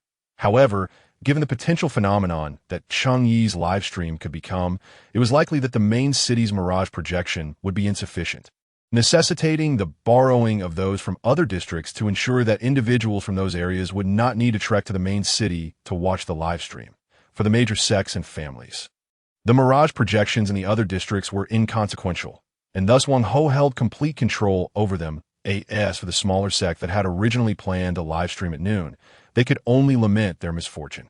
Nevertheless, out of humanitarian concern, Wang Ho would offer a modest compensation. After all, monopolizing another's live streaming slot without any compensation would tarnish Cheng Yi's reputation. Cheng Yi, I look forward to your performance. Do not let me down. Once the live stream arrangements were finalized, Wang Ho summoned personnel from the main city's administration, instructing them to find a capable investigator to uncover the identities of the black-clad assailants who attacked Cheng Yi at the Fragrant Group last night. Starting with an inquiry into the Feng sect. Armed with a long staff and harboring animosity towards Cheng Yi, it was no surprise that the culprit was likely Lu Haifeng, the leader of the Feng sect. However, Lu Haifeng was merely the head of a medium-sized sect, well-connected with many major sects and martial families, making it necessary to obtain solid evidence to safely apprehend him. Furthermore, rumors suggested that the Feng sect had ties to the Lingyun sect, a super sect with branches in many large cities across the Dojo kingdom. The strength of the city lord mansion was indeed insufficient to confront such an entity. Nevertheless, rumors remained just that, rumors. Caution was warranted, but one must not act out of fear. Wang Ho's subordinates were highly efficient. In less than 15 minutes after issuing his orders, the announcement regarding Cheng Yi's live stream at noon on the overcast day was already posted on the public bulletin board in the main city. Within half an hour of the announcement, the other districts of Water Gathering City had also posted notices stating that individuals from outside the main city need not journey there, as the live stream would be broadcast simultaneously in the squares of each district's mirage projection. Once these two announcements were released, the entire Water Gathering City erupted in excitement. The heat surrounding Cheng Yi, which had begun to wane, surged back to its peak. Cheng Yi has truly raised the stakes. He managed to secure a noon live stream slot. Could he be the heir of some martial arts family? Otherwise, how could he afford such resources for a noon live stream? Surely not. Which martial arts family could possibly create talismans? Did you not see the other announcement? Cheng Yi's live stream will simultaneously air in the mirage projections of the other districts. Good heavens, does that mean the entire Water Gathering City will be broadcasting his live stream? Indeed, otherwise, how could he be so wealthy? I heard that Cheng Yi first went to the Fragrant Group for some enjoyment and then settled down at the Yin. The Yin? While the Fragrant Group is accessible to those with wealth, entry to the Yin requires a certain status and background that it has been confirmed that Cheng Yi is the scion of a prominent family. Is this truly the case? It seems rather lacking in rigor, does it not? You may not be aware, but yesterday, Cheng Yi accomplished something remarkable at the Moon Inn. What was it? Do share. Early yesterday morning, Cheng Yi held a lecture in the garden of the Moon Inn's backyard, specifically teaching the fundamentals of talismanic arts. Remarkably, some individuals without martial aptitude were able to sense spiritual energy simply by using a talisman. No way. Is that true? If they could sense spiritual energy, wouldn't that mean they're halfway into martial cultivation? That is not all. The crucial point is that he openly taught the talisman that allowed people to sense spiritual energy. And the method of its creation is not particularly difficult, with materials readily available, requiring only practice. Really? What is the method? Please tell me. To be honest, I do not know. The person who informed me did not disclose the method for crafting such a talisman. Nor do I even know its name. Nonsense. You're just being stingy and unwilling to teach me. I assure you, I speak the truth. Otherwise, you could check the live stream from yesterday as overcast day. I suspect Cheng Yi will teach it again. If that is the case, I shall definitely attend that live stream. The news of Cheng Yi's imminent official live stream is not only hot in Jishui City. Even in Huido City, where no notices were posted, many are aware. Among them are several merchants and martial cultivators who attended Cheng Yi's lecture at the Moon Inn. I'm not deceiving you. I can already sense spiritual energy using this spirit-seeking talisman. Although it has lost its efficacy now, I assure you, it is true that a talisman. Isn't that just a leaf? You can't be serious. Do you take me for a fool? Fine, believe it or not. I've said all I need to say in any case, I am definitely going to Jishui City to watch the live stream. By the way. I heard that Miss Lu Lan from the Lu family has become Cheng Yi's disciple. Is that true? This is no rumor. I witnessed it myself in the Garden of the Moon Inn. Miss Lu Lan called Cheng Yi master. What does this mean for the Lu family? Are they trying to latch on to Cheng Yi because he has a powerful backing? I do not know. The Lu family has always exploited ordinary people harshly. Cheng Yi, however, teaches all, regardless of status. So these two do not seem to be on the same path. Who knows? Let us observe how these prominent figures engage in their struggles. By the way, are you going to watch Cheng Yi's live stream on the overcast day? Of course I am going. I will prepare to set off shortly. Lest I be late for the live stream, that I will accompany you. By the way, I heard from a friend who just came from Jishui City that Cheng Yi's live stream will be broadcast simultaneously in all the squares throughout the city. So we need not crowd into the main urban area. We can also go to a less populated district. You are quite well informed. Haha, that is a must. In Huido City, Lu Qiuyuan listened to his subordinate's report. His expression as dark as water. The news of Lu Lan becoming Cheng Yi's disciple had already spread within a small circle, and soon it would be known to all in Huido City. Yet he still could not ascertain whether Cheng Yi had any connections to a secretive sect. If this news reached other martial families and major sects within Huido City, they would undoubtedly question their positions and suspect that the Lu family was betraying the martial family's camp. The way Cheng Yi imparts knowledge fundamentally opposes their interests. Regardless, it is imperative to determine Cheng Yi's background swiftly. If Cheng Yi truly has ties to a secretive sect, and with Lu Lan now his disciple, the Lu family would then be linked to this sect, making the attitudes of other martial families less concerning. However, if Cheng Yi lacks any formidable backing, then he shall not blame me for being ruthless. At that time, I could conveniently eliminate Lu Lan and sever ties. Lu Qiuyuan smiled faintly.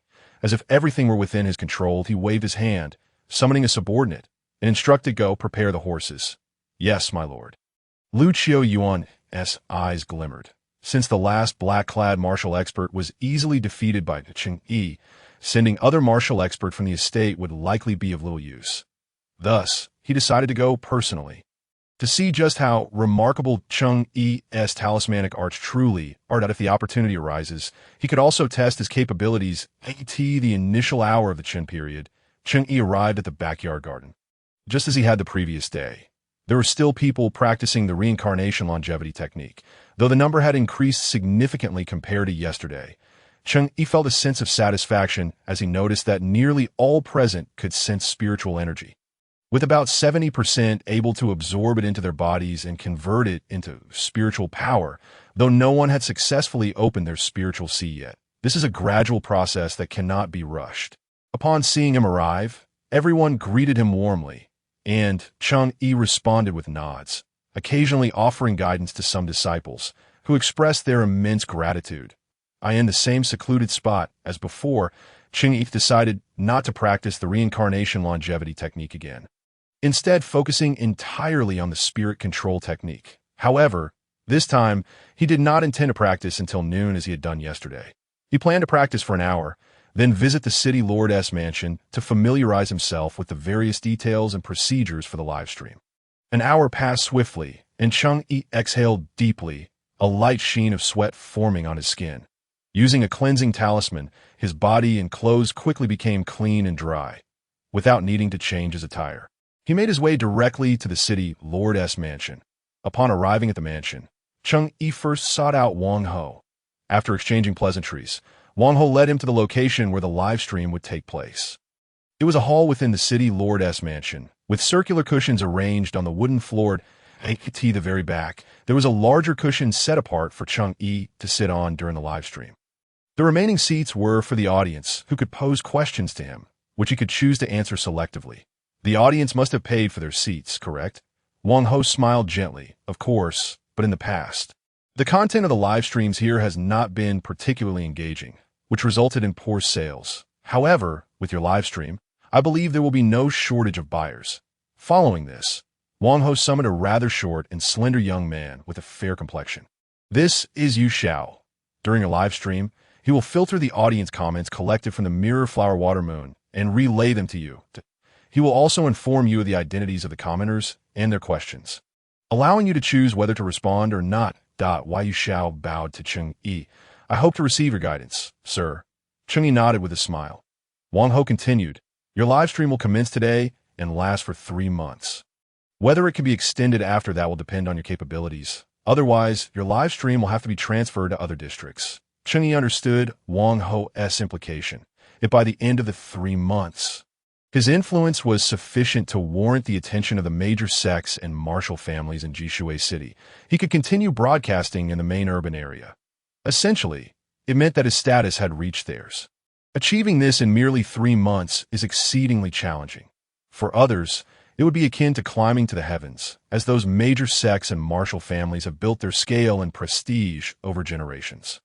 Nevertheless, Cheng Yi felt he could take on this challenge. The impact and reach of a live stream in the main urban area would undoubtedly surpass that of other districts, and if he could consistently broadcast from the main urban area, it would greatly aid in acquiring a substantial amount of teaching value in the early stages.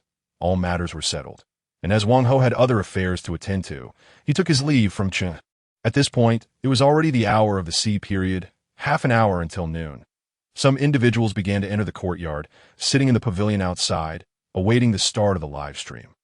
Many who entered did not even glance at Cheng Yi, likely mistaking him for just another audience member who had purchased a ticket to the event.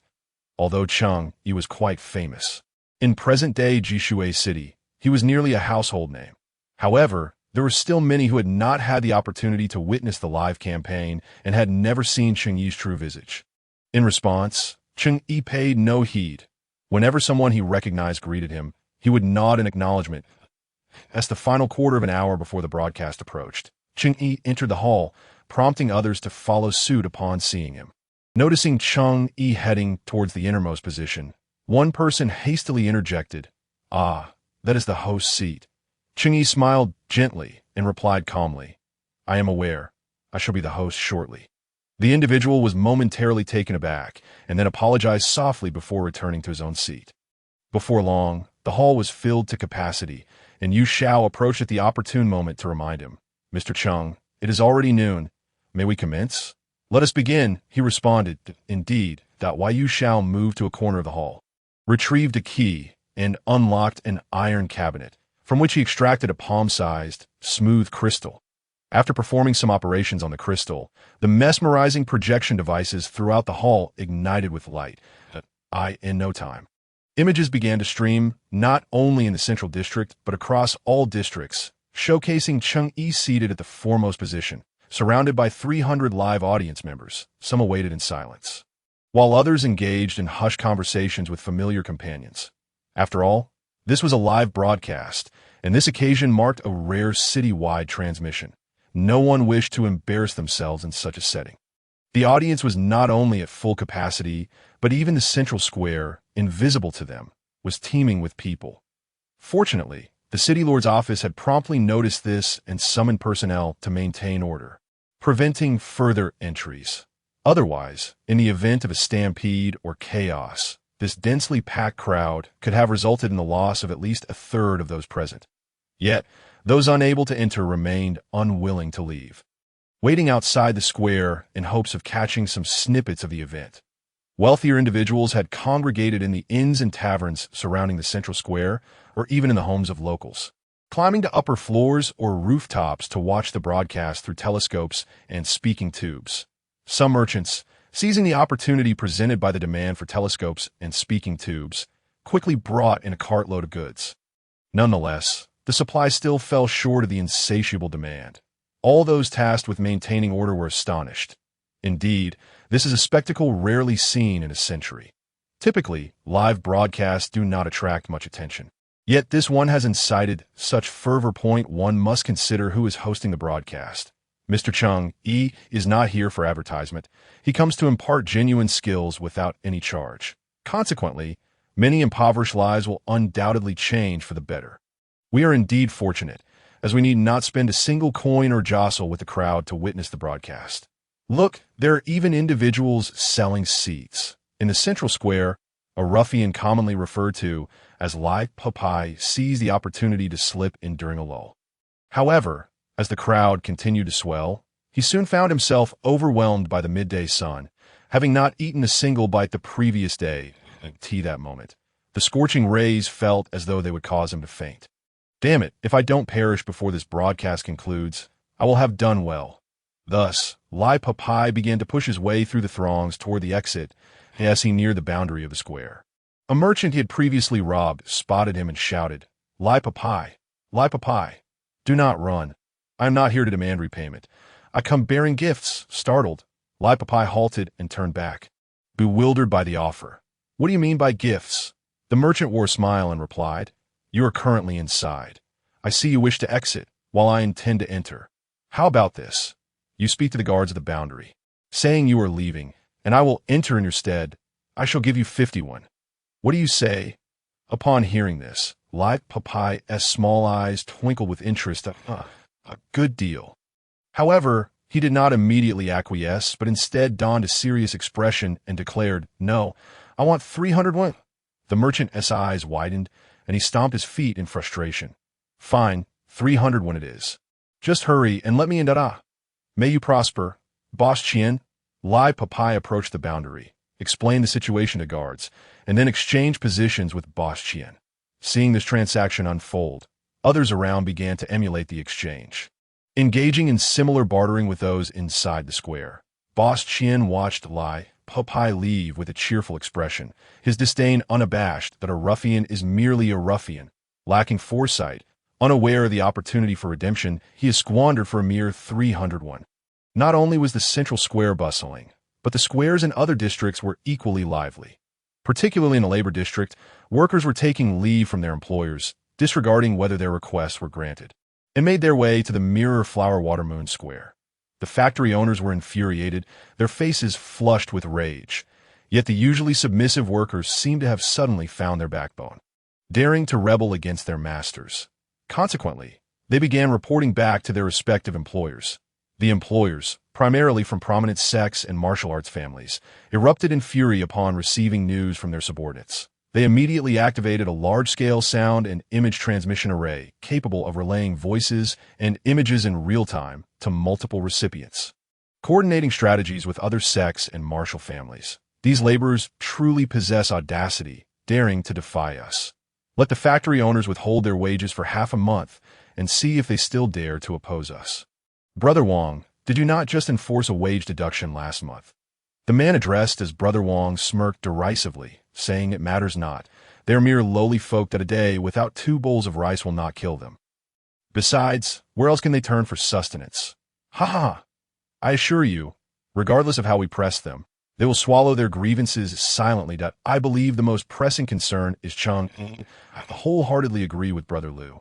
The laborers defy us merely due to Cheng Yi's persuasion, believing they have encountered a great benefactor. I suspect this sudden emergence of Cheng Yi is the tentacle of some super sect. By the way, has anyone investigated Cheng Yi's background?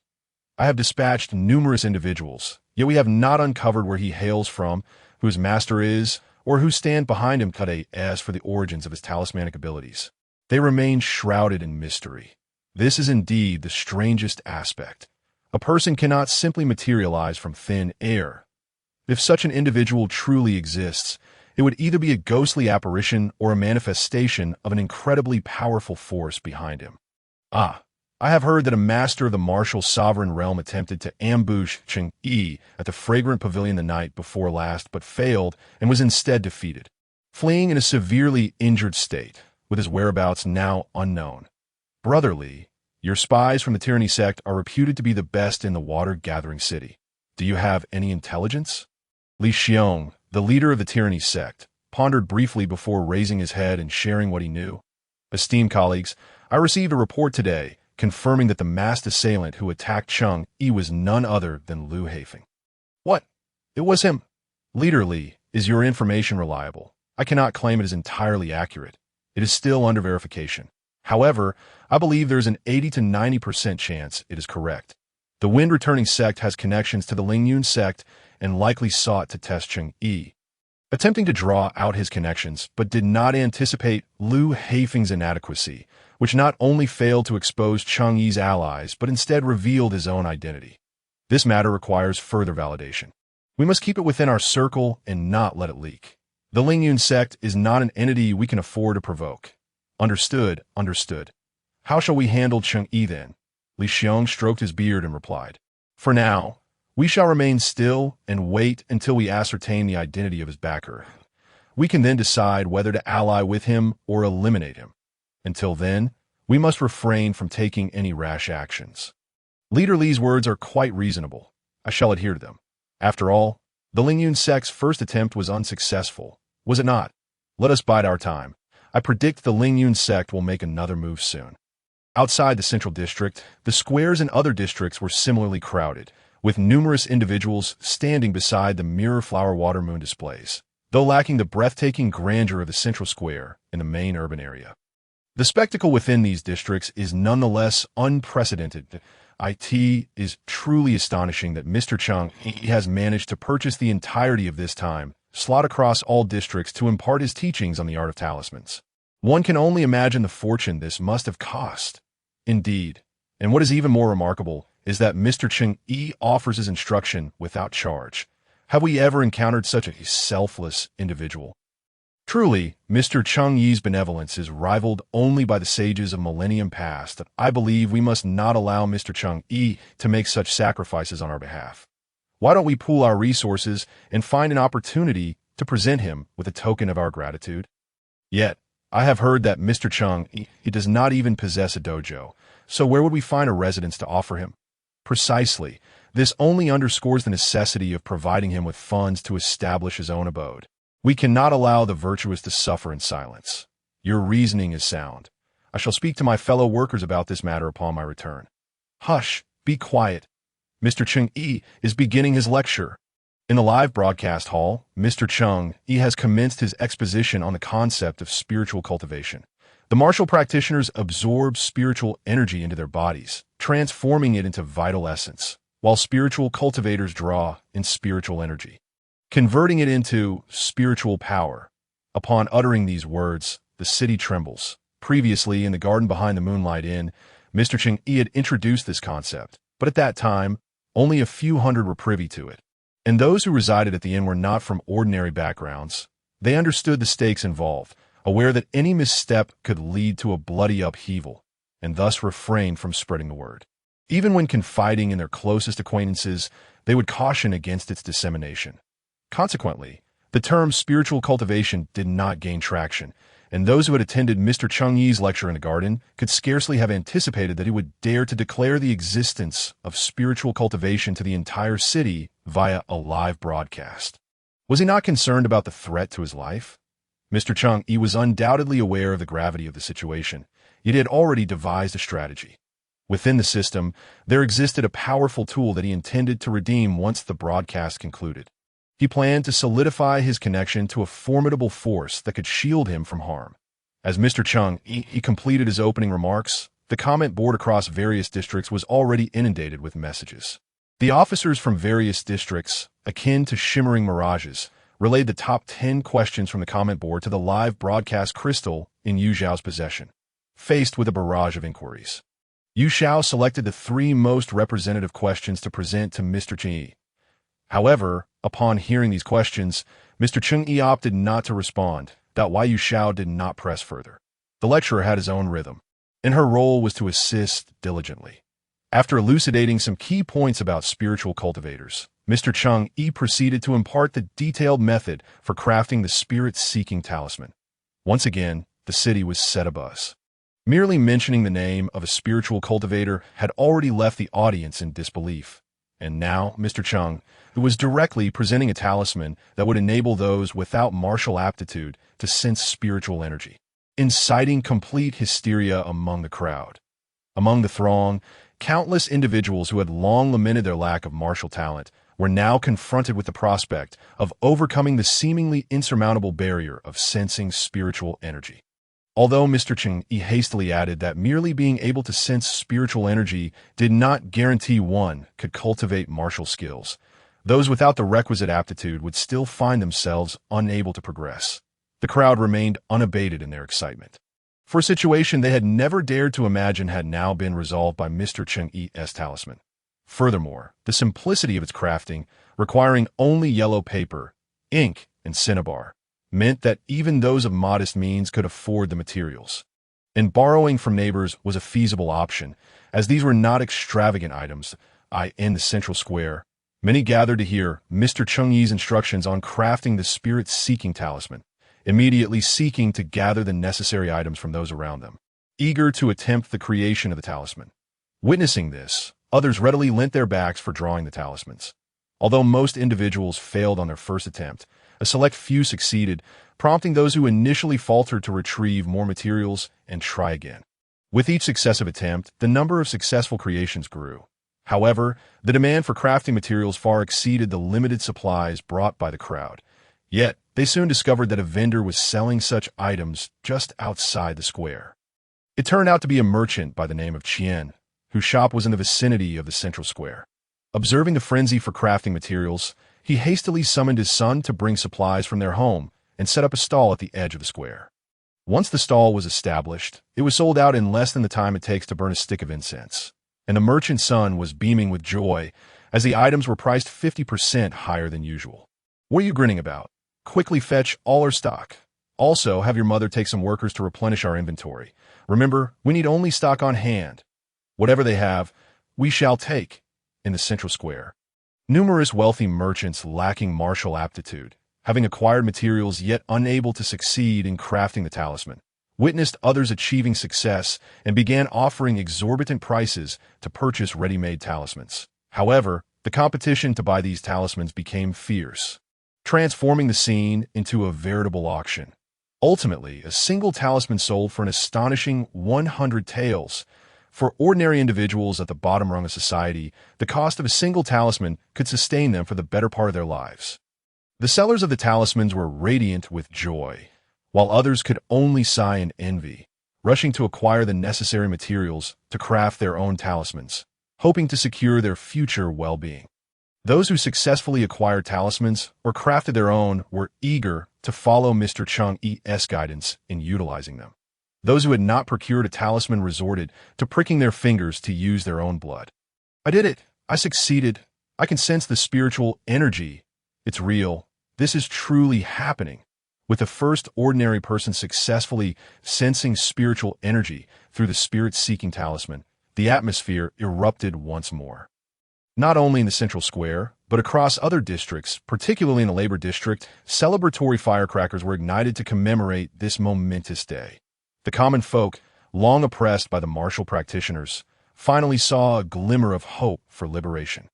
Those who had previously doubted Mr. Cheng Yi were now completely convinced, their uncertainties dispelled, and they even knelt in reverence. Observers did not mock these individuals. They understood the profound sensation of emerging from despair to glimpse hope. Mr. Cheng, reports are flooding in from various districts. Many have successfully used the spirit-seeking talisman to perceive spiritual energy, Yu Xiao informed Mr. Cheng Yi, her eyes sparkling with admiration as she gazed at him, who sat with an air of calm authority. Mr. Cheng Yi surveyed the lively scene within the hall, knowing that the city lord's office would promptly provide an ample supply of materials for crafting talismans. Thus, among the 200 attendees, more than half had successfully created their talismans, with approximately 60% of them able to sense spiritual energy. With each success, the individuals stood in sheer elation, bowing in gratitude to Mr. Cheng Yi, each bowing figure. Mr. Cheng Yi responded with a warm smile, and as the time drew near, Mr. Cheng Yi began to instruct them on how to absorb spiritual energy into their bodies, transforming it into spiritual power. The ability to absorb spiritual energy and convert it into spiritual power is one of the key distinctions between spiritual cultivation and martial cultivation. Should you succeed in transforming spiritual energy into spiritual power, you will no longer need to rely on animal blood to activate the talisman while using the spirit-seeking talisman. Employing your own spiritual energy will yield faster results and greater efficacy. Subsequently, Mr. Cheng imparted the cycle of eternal life technique to the audience. Many hurriedly retrieved their remaining yellow paper and ink, diligently noting down every word. Once you have mastered the cycle of eternal life technique, it will even operate autonomously while you sleep, drawing in spiritual energy and converting it into spiritual power. In the enchanting city of Jishui, reflections of dreams danced across every corner and within the live broadcast hall. Some quick-witted individuals with remarkable memories began to practice the reincarnation longevity technique as soon as they had fully committed it to memory. Many, however, struggled to comprehend the profound meanings embedded within the technique. Upon hearing inquiries from the live audience in various locations, Cheng Yi patiently addressed each question. Soon, some individuals successfully absorbed spiritual energy into their bodies, and after a while, others managed to transform that energy into spiritual power. Each person, who previously lacked martial aptitude but succeeded in manifesting spiritual power, bowed thrice to Cheng Yi, reverently addressing him as their master. Yet, without Cheng Yi's explicit consent, these gestures did not constitute a successful apprenticeship. Regardless of his acceptance, they felt compelled to express their deep respect. Outside the hall, people in various regions imitated the bowing behaviors of the live audience, resulting in a remarkable scene of thousands paying homage. Under the blazing midday sun, the fervor of the crowd surpassed even the sun's brilliance. Hearing Yu Zhao's excited report, Cheng Yi felt a twinge of concern and instructed Yu Zhao. In moments of excitement, individuals are prone to overlook their discomfort. Please inform the representatives in each district's Jihua Shui Moon to serve some cool soup to the spectators in the plaza. I shall bear all expenses. Understood. Before long, the audience in the plazas across various regions had all been served the cool soup. Upon learning that it was a gesture from Cheng Yi, their gratitude deepened as the live broadcast time dwindled. Cheng Yi planned to share the process of opening the spiritual sea. The audience in the hall, upon realizing Cheng Yi was about to continue, fell silent and focused intently. The spiritual sea serves as the foundation for spiritual practitioners to employ various techniques. Without having opened the spiritual sea, one might only utilize basic talismans. More advanced methods would lack support. After detailing the specific steps to open the spiritual sea, Cheng Yi added a reminder. Opening the spiritual sea is no easy feat. However, if anyone succeeds within a single day, they may come to my dojo for further guidance at that moment. Yu Zhao approached Mr. Cheng. The broadcast time is over. Cheng Yi nodded and addressed the crowd. Ladies and gentlemen, today's broadcast concludes here. Noon on the next cloudy day. I shall continue to impart knowledge on talismans. Once the broadcast ended, Cheng Yi stood up to bid farewell to the over 200 attendees in the hall before departing with Yu Zhao. Outside, Cheng Yi called out to Yu Zhao, "May I inquire if there's a more secluded room available?" "Yes, the adjacent reception room should be unoccupied now." "Good, please take me there." "You are too kind." Mr. Cheng. After escorting Cheng Yi to the reception room, Yu Zhao took his leave to report the day's extraordinary live broadcast to his superiors, for it had indeed been unprecedented. Once Yu Zhao departed, Cheng Yi inscribed a protective talisman on the doors and windows using spiritual power before activating the system. At that moment, his teaching value had surpassed 300,000. Behold, this is the sensation of security. However, Cheng Yi did not allow himself to be carried away by sudden wealth. He understood that such a high teaching value would not be a norm. Most of the teaching value accumulated today stemmed from those who had never previously engaged with his talismans. Perhaps even some who had merely watched the broadcast for hundreds of years without learning. Nonetheless, this group would not be numerous, and the teaching value from cloudy days would likely plummet dramatically. Today he had taught 3 concepts: the crafting of the spirit-seeking talisman, the transformation of spiritual power, and the opening of the spiritual sea. Even if one did not succeed in crafting the spirit-seeking talisman, a first-time learner could still contribute a point of teaching value to Cheng. If they successfully drew the talisman, they would gain an additional point. Those who attempted to learn the spirit-seeking talisman without success likely accounted for the majority of the teaching value gained today, perhaps even 80 to 90%. The number of individuals who successfully crafted the spirit-seeking talisman would likely exceed those who successfully learned to transform spiritual power. As for those who managed to open the spiritual sea, Cheng Yi suspected there would be very few among the 300,000. Nonetheless, 300,000 is not a trivial number, and it is probable that a few talented individuals would emerge. Even if they could not compare to Lu Gur and Lu Lan, having a few under his wing would still be commendable. The emergence of a new force necessitates sufficient personnel. If this new power aims to expand swiftly, it requires talent. He should actively recruit formidable individuals like Wu Qingdao to protect this burgeoning community of spiritual practitioners. Li Qian was indeed an excellent candidate. However, during a drinking session with Wu Qingdao and Li Qian 2 nights prior, Cheng Yi had already gauged his disposition. Li Qian had been nurtured by his master, Lu Chun, since his teenage years, trained in martial arts, and provided with resources that allowed him to rapidly ascend to the martial sovereign realm, thus owing a debt of gratitude both for his upbringing and for his rebirth. Moreover, Li Qian was an individual of profound loyalty, making it impossible for him to be swayed to join. Given Li Qian's loyalty and Lu Lan's kindness, it stands to reason that Lu Qian would not be overly difficult to engage with. If an alliance could be forged, it would be most advantageous. Another potential ally lay with the city lord's mansion. Not only was the city lord himself reputed to be the strongest beneath the martial sovereign, but the mansion also governed the entirety of Jishui City and possessed resources that surpassed even the Lu family. A martial lineage. Although Cheng Yi had yet to meet the city lord, Feng, he had established a good rapport with manager Wang, who effectively managed Jishui City, as long as he remained in the city. Achieving sufficient strength should not be challenging. In summary, the connection with the city lord's mansion seemed promising. With such a wealth of teaching value at his disposal, Cheng Yi could finally realize his long-held ambition to elevate his talisman crafting to an advanced level. He located the talisman section, currently marked as intermediate, with an upgrade option available for a price of 100,000 teaching value. System. Are you sure you want to upgrade your talisman crafting to advanced? Cheng Yi confirmed. In an instant, a torrent of profound knowledge surged into his mind, accompanied by corresponding practical experience. Moreover, Cheng Yi could feel that the system had altered his physique, aligning it with the requirements for utilizing advanced talismans. This process persisted for nearly the duration of a tea break. When it concluded, Cheng Yi felt an indescribable confidence emanating from him. According to the system's introduction, advanced talisman masters are a rarity even in the realm of cultivation where the system resides. Typically, one must begin learning from a young age and devote decades, if not centuries, to attain mastery in advanced talisman crafting.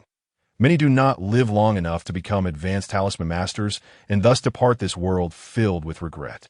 Those who emerge from the mountains of corpses and seas of blood to attain the status of advanced talisman masters possess their own confidence and pride. For advanced talisman masters possess a crucial distinction that sets them apart from their beginner and intermediate counterparts. They can create their own talismans.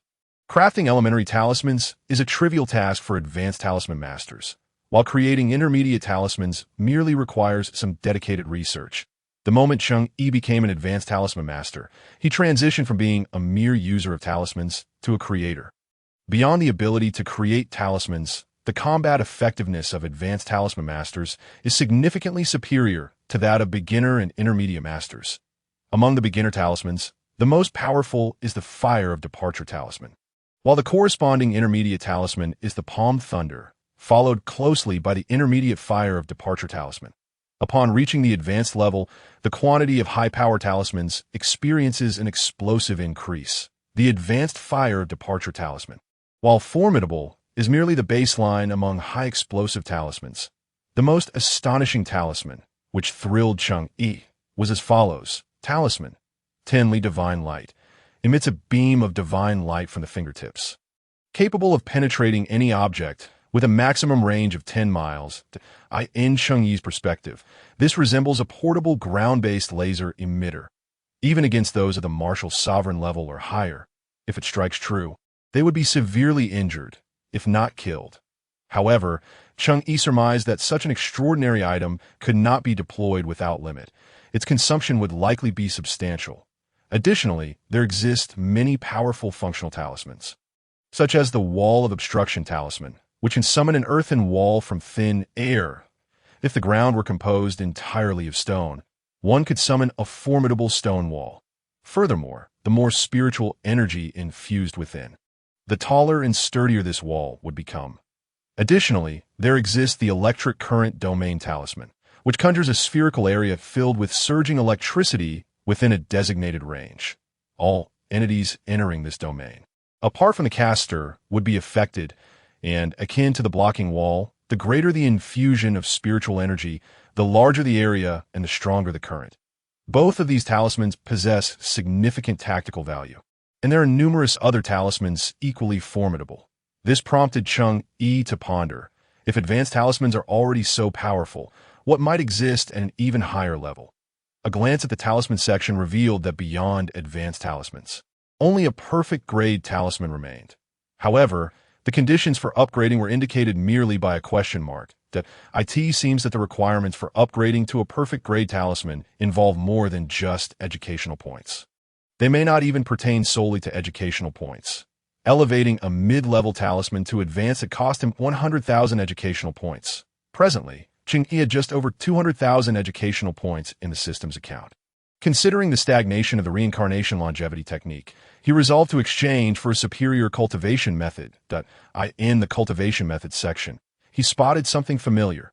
The reincarnation longevity technique, advanced version, priced at 100,000 educational points. Was the version he previously learned merely the basic one? Besides the reincarnation longevity technique, there are two other cultivation methods. One named Shadowless Sword Embryo Technique, and the other Severing Blade Embryo Technique. The former requires the practitioner to primarily wield a sword, while the latter mandates the use of a blade, both enhancing the power of corresponding techniques while elevating one's realm. Cheng Yi had yet to decide whether to wield a sword, a blade, or both. Did he believe that, with the system at his disposal, aspiring to master all forms wasn't excessive, thus he refrained from limiting himself prematurely. Therefore, he decided to hold off for the time being. Both techniques were reasonably priced at 20,000 educational points each. Though he could afford them, he had no immediate need for them, making any purchase a waste. Thus, he opted to acquire the advanced version of the reincarnation longevity technique. Although it was an old acquaintance, Cheng Yi still hoped it would present him with some delightful surprises. System. Confirm expenditure of 100,000 educational points to exchange for the reincarnation longevity technique. Advanced version. Cheng Yi. Confirmed. System. Exchange successful. The item has been delivered. Instantly, the advanced version of the reincarnation longevity technique entered Cheng Yi's mind. In no time, he comprehended all aspects of the advanced technique. His eyes widened. A glimmer of brilliance flashing within. The advanced version of the reincarnation longevity technique indeed provided him with a pleasant surprise. The basic version comprised 3 layers. The first layer enabled practitioners to transform spiritual energy and open their spiritual seas, which he had already taught to others. The second layer allowed the technique to operate autonomously during periods of inactivity, significantly enhancing the practitioner's cultivation efficiency. The third layer facilitated the gradual expansion of the practitioner's spiritual sea while further improving the efficiency of energy transformation. At present, Cheng Yi had reached the third layer of the basic version, and his spiritual sea had essentially ceased to expand, with energy transformation efficiency no longer increasing. The advanced version of the reincarnation longevity technique also consists of 3 layers. The first layer purifies the spiritual energy within the spiritual sea while restructuring the practitioner's body, fortifying the inner and outer walls of the spiritual sea. The second layer causes the spiritual sea to contract, compressing the spiritual energy within it. Where one unit of energy now rivals the previous 10, the third layer compresses the spiritual sea to its utmost limit, rendering any further energy entry nearly impossible. At this juncture, the practitioner must defy the odds, applying further pressure to force an exceedingly volatile surge of spiritual energy into the already maximally compressed sea, igniting the energy within. Upon completion of the first layer, the practitioner will enter the foundation establishment stage of the cultivation realm, while success in the third layer propels the practitioner directly to the golden core stage. At the outset, the system had provided Cheng Yi with a manual on cultivation fundamentals within the novice gift pack, detailing the hierarchical levels of the cultivation world. The cultivation path is divided into 9 major realms: Chi refinement, foundation establishment, golden core, nascent soul, spirit transformation, void refinement, body integration, great ascension, and tribulation crossing, except for the tribulation crossing realm. Each major realm is further subdivided into early, middle, late, and great perfection stages. Cheng Yi currently resides at the peak of the Chi refinement realm, having deliberately restrained himself from entering foundation establishment to solidify his foundations by expanding his spiritual sea until it could expand no further. Now, by cultivating the first layer of the advanced reincarnation longevity technique, he could seamlessly transition into the foundation establishment realm. Cheng Yi was quite satisfied, as he would not need to worry about inadequate cultivation methods for a considerable time to come. However, despite possessing a high realm, He lacked effective close combat techniques. While the functionalities of talismans are undoubtedly extensive, there are always gaps they cannot cover. In such instances, a formidable martial skill would prove immensely beneficial. Moreover, Cheng Yi had always yearned for the visceral thrill of hand-to-hand combat. Recent skirmishes had highlighted this longing. Yet, each victory had been secured through the element of surprise offered by talismans and the overwhelming advantage of his realm. Lacking the raw fervor of close-quarters combat, this dissatisfaction had lingered within him. Gazing at his remaining 100,000 educational points, Cheng Yi resolved to exchange for a couple of formidable martial skills. He navigated to the martial skills section. The grading of martial skills in the cultivation world aligned perfectly with the grading system of martial skills in the fantasy continent where Cheng Yi currently resided. Categorized into 4 levels: yellow, profound, earth, and heaven. Presently, the most exceptional martial skills available for exchange in the system shop were 2. The earth grade skill Shadowless Sword and the earth grade skill Severing Blade. Shadowless Sword and Severing Blade. What a coincidence! The names of these 2 martial skills correspond directly to the Shadowless Sword Embryo Technique and Severing Blade Embryo Technique. Nonetheless, irrespective of the coincidence, these martial skills were no trifles. Each priced at 20,000 educational points. Cheng Yi did not hesitate and promptly purchased both martial skills, leaving his account with a mere 60,000 educational points. Having acquired martial skills, wouldn't it be prudent to exchange for their corresponding techniques as well? Cheng Yi glanced at his remaining 60,000 educational points, suddenly feeling impoverished once more. Ultimately, raising the proficiency and comprehension levels of both martial skills to their maximum would require an additional 40,000 educational points, which he did not possess. Consequently, Cheng Yi chose to forego exchanging for the 2 corresponding techniques and instead opted to elevate the proficiency, comprehension, and experience levels of Shadowless Sword and Severing Blade to their zenith. Upon achieving maximum proficiency, comprehension, and experience levels for both martial skills, Cheng Yi instantaneously transformed into a grandmaster. His gaze growing increasingly piercing, it seemed he could readily wield his hand as a blade and point as a sword, unleashing terrifying attacks. However, using his hands as weapons was ultimately insufficiently impressive. It appeared that he ought to procure a fine sword and a good blade. Observing the remaining 21,000 educational points in his account, Cheng Yi decided against further exchanges, exiting the system and leaving the reception room. As he passed by the live broadcast hall, he heard sounds emanating from within. Someone was likely streaming. Cheng, curious about how others conducted their broadcasts, resolved to step inside for a closer look. That moment, a servant called out to him, hastily approaching. "Mr. Cheng, I have found you. A gentleman named Bai Xiaofeng is seeking your presence." Bai Xiaofeng? Cheng Yi recalled him as a tactful and considerate individual who had already joined his ranks. Most importantly, he was quite affluent and had gifted Cheng Yi a dojo. Had Bai Xiaofeng perhaps completed the renovations on the dojo he mentioned would be finished in a few days. Thus, he addressed the servant. "Very well. Lead me to him, in the city lord's mansion." A report lay on the table before the marquis, who stood with a poised and efficient constable. "Esteemed manager, we have fulfilled our promise and thoroughly investigated the incident at Chunxiang Tower involving Mr. Cheng." Upon investigation, it was revealed that the assailant was none other than Lu Haifeng, the leader of the Feng sect, just as you anticipated. The Marquis gently stroked his half-inch-long, jet-black beard, his gaze flickering as he inquired, "Aside from the Feng sect, are there any other sects or martial families involved?" In response to the esteemed lord, I must confess that there are no concrete findings. However, it is rumored that the Feng sect is backed by the Lingyun sect.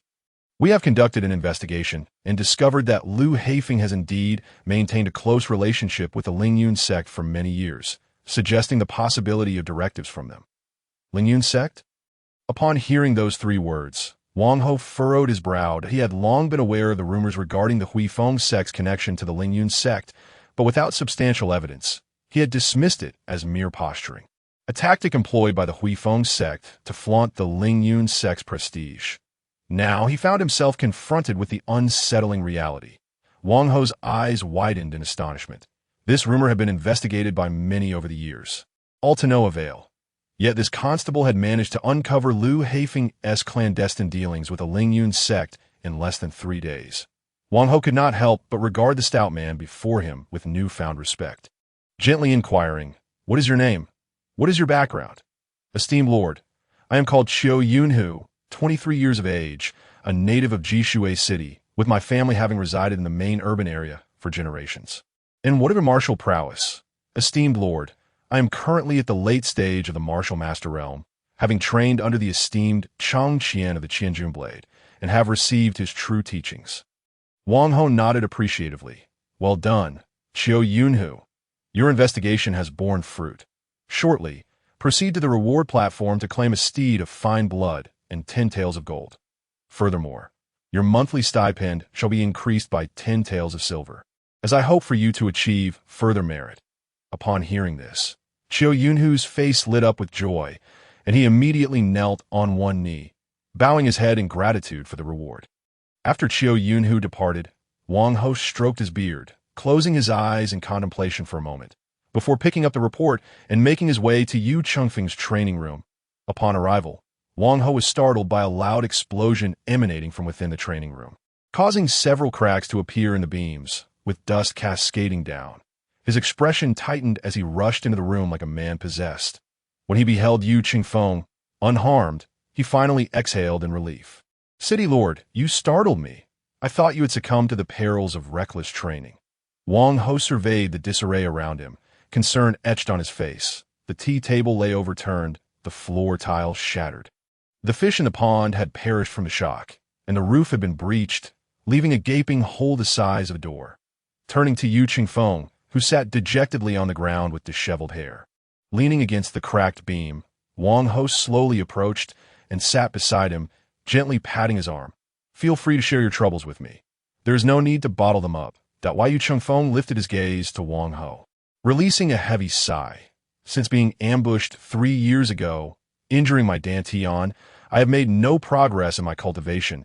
No matter how hard I tried, I have spent these 3 years recuperating, avoiding conflict, and only now has my dantian begun to recover. The physician has just informed me that it is fully healed, and I may resume my martial training that I had hoped to finally have a chance to advance to the martial sovereign realm. But alas, my dantian remains blocked, my vital energy stagnant, and my meridians completely obstructed.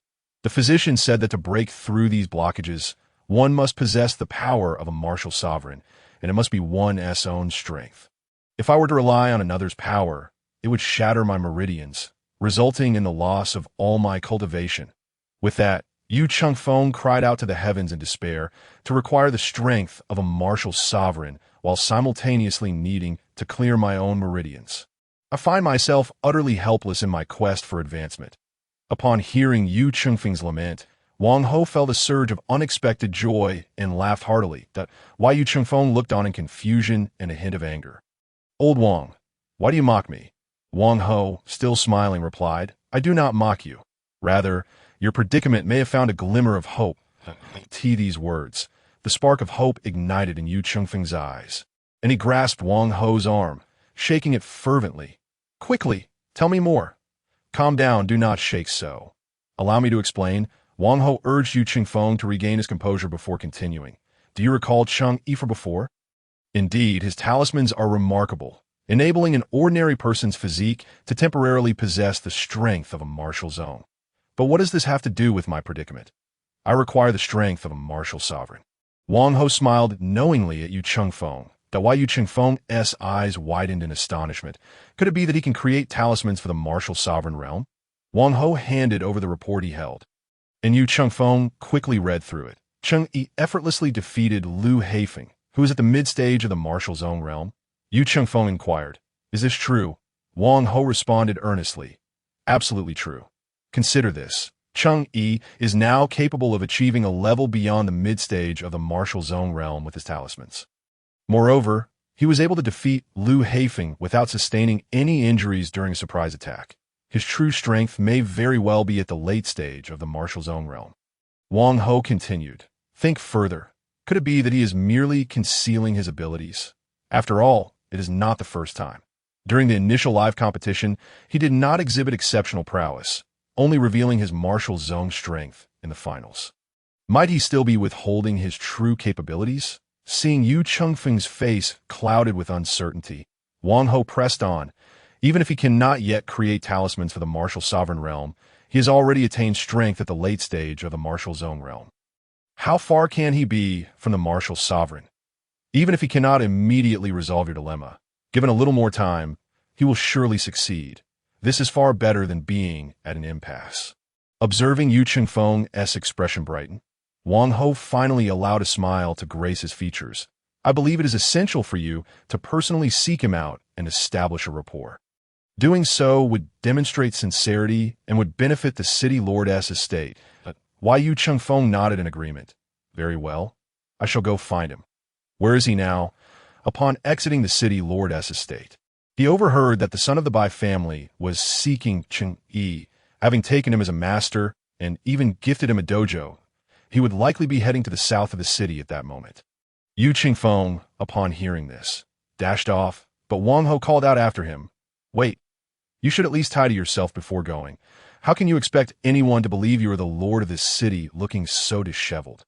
Yu Chengfeng halted abruptly, dust rising from his shoes. "All right, I must change first."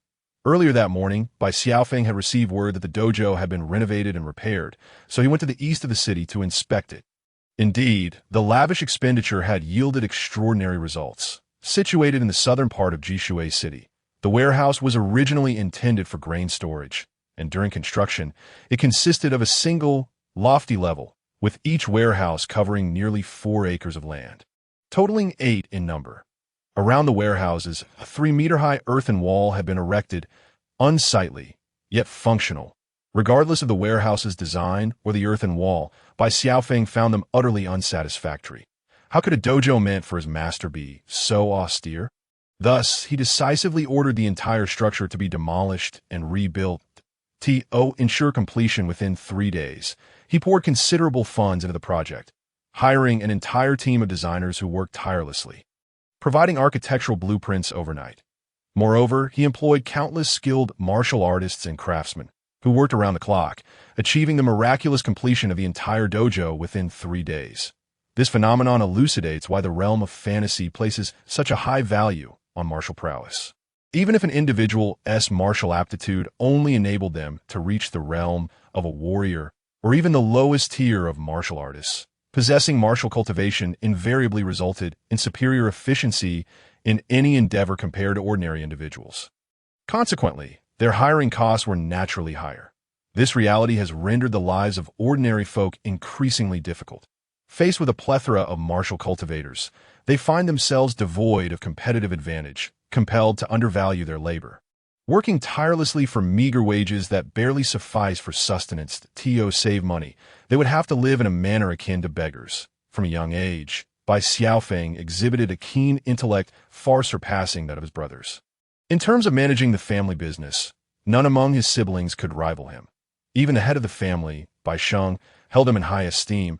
Regrettably, Bai Xiaofeng was born without martial aptitude, while Bai Sheng hoped to cultivate him as the next family head.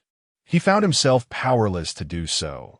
Without sufficient martial cultivation, not only was it challenging to command respect, but the risk of rebellion was also significantly heightened compared to others.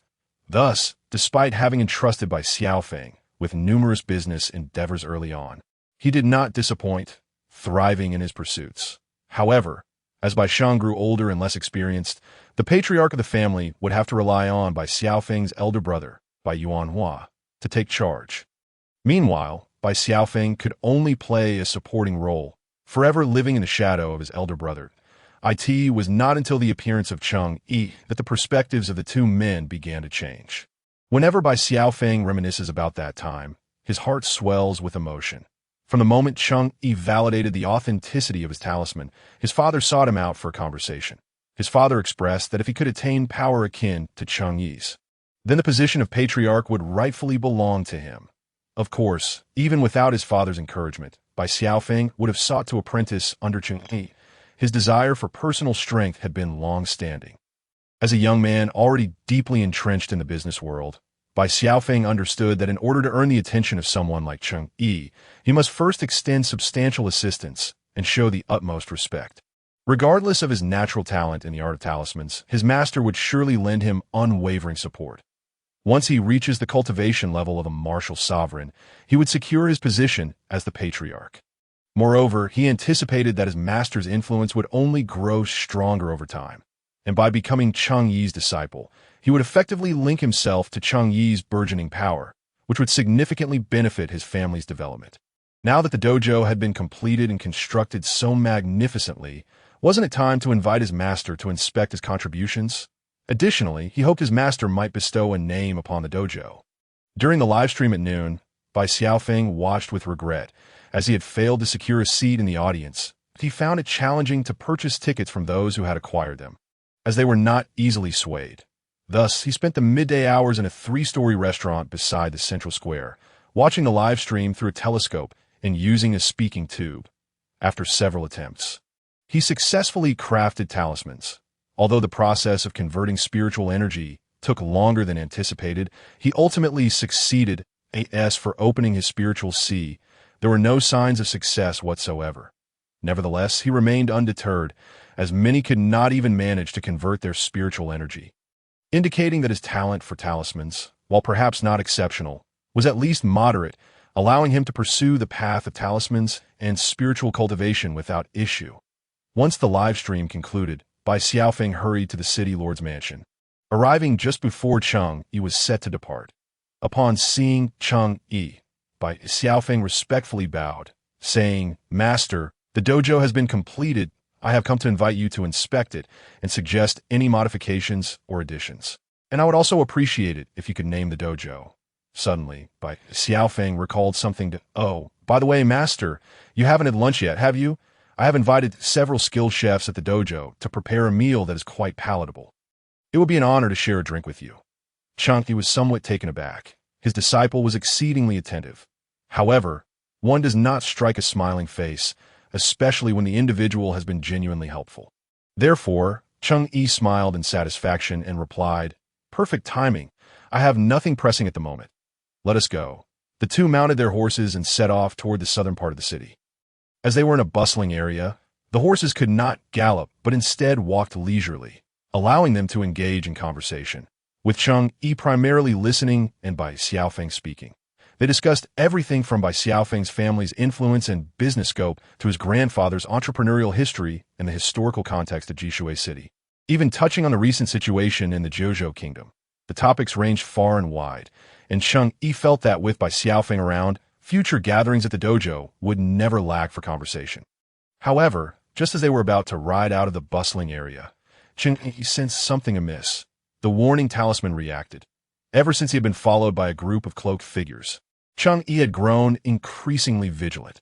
Although that previous encounter had not led to any harm, and he had managed to eliminate 7 of them while one escaped, the chilling accounts that Yu Qianlu later shared about their intentions left him with a cold sweat. In truth, without the use of talismans, he was merely an ordinary person, and his notoriety in Jishui City was undeniable. Especially after today, it was likely that half of Jishui City now recognized his appearance. If he did not take precautions, it would be only a matter of time before he met an untimely end. He had only just traversed into this world, and the system had yet to warm up to him. Thus, ever since that day, Cheng Yi had kept a warning talisman activated, which allowed him to sense hostility within a certain radius for a limited time. The intensity of the response correlated with the level of hostility. The first level indicated dissatisfaction without intent to strike.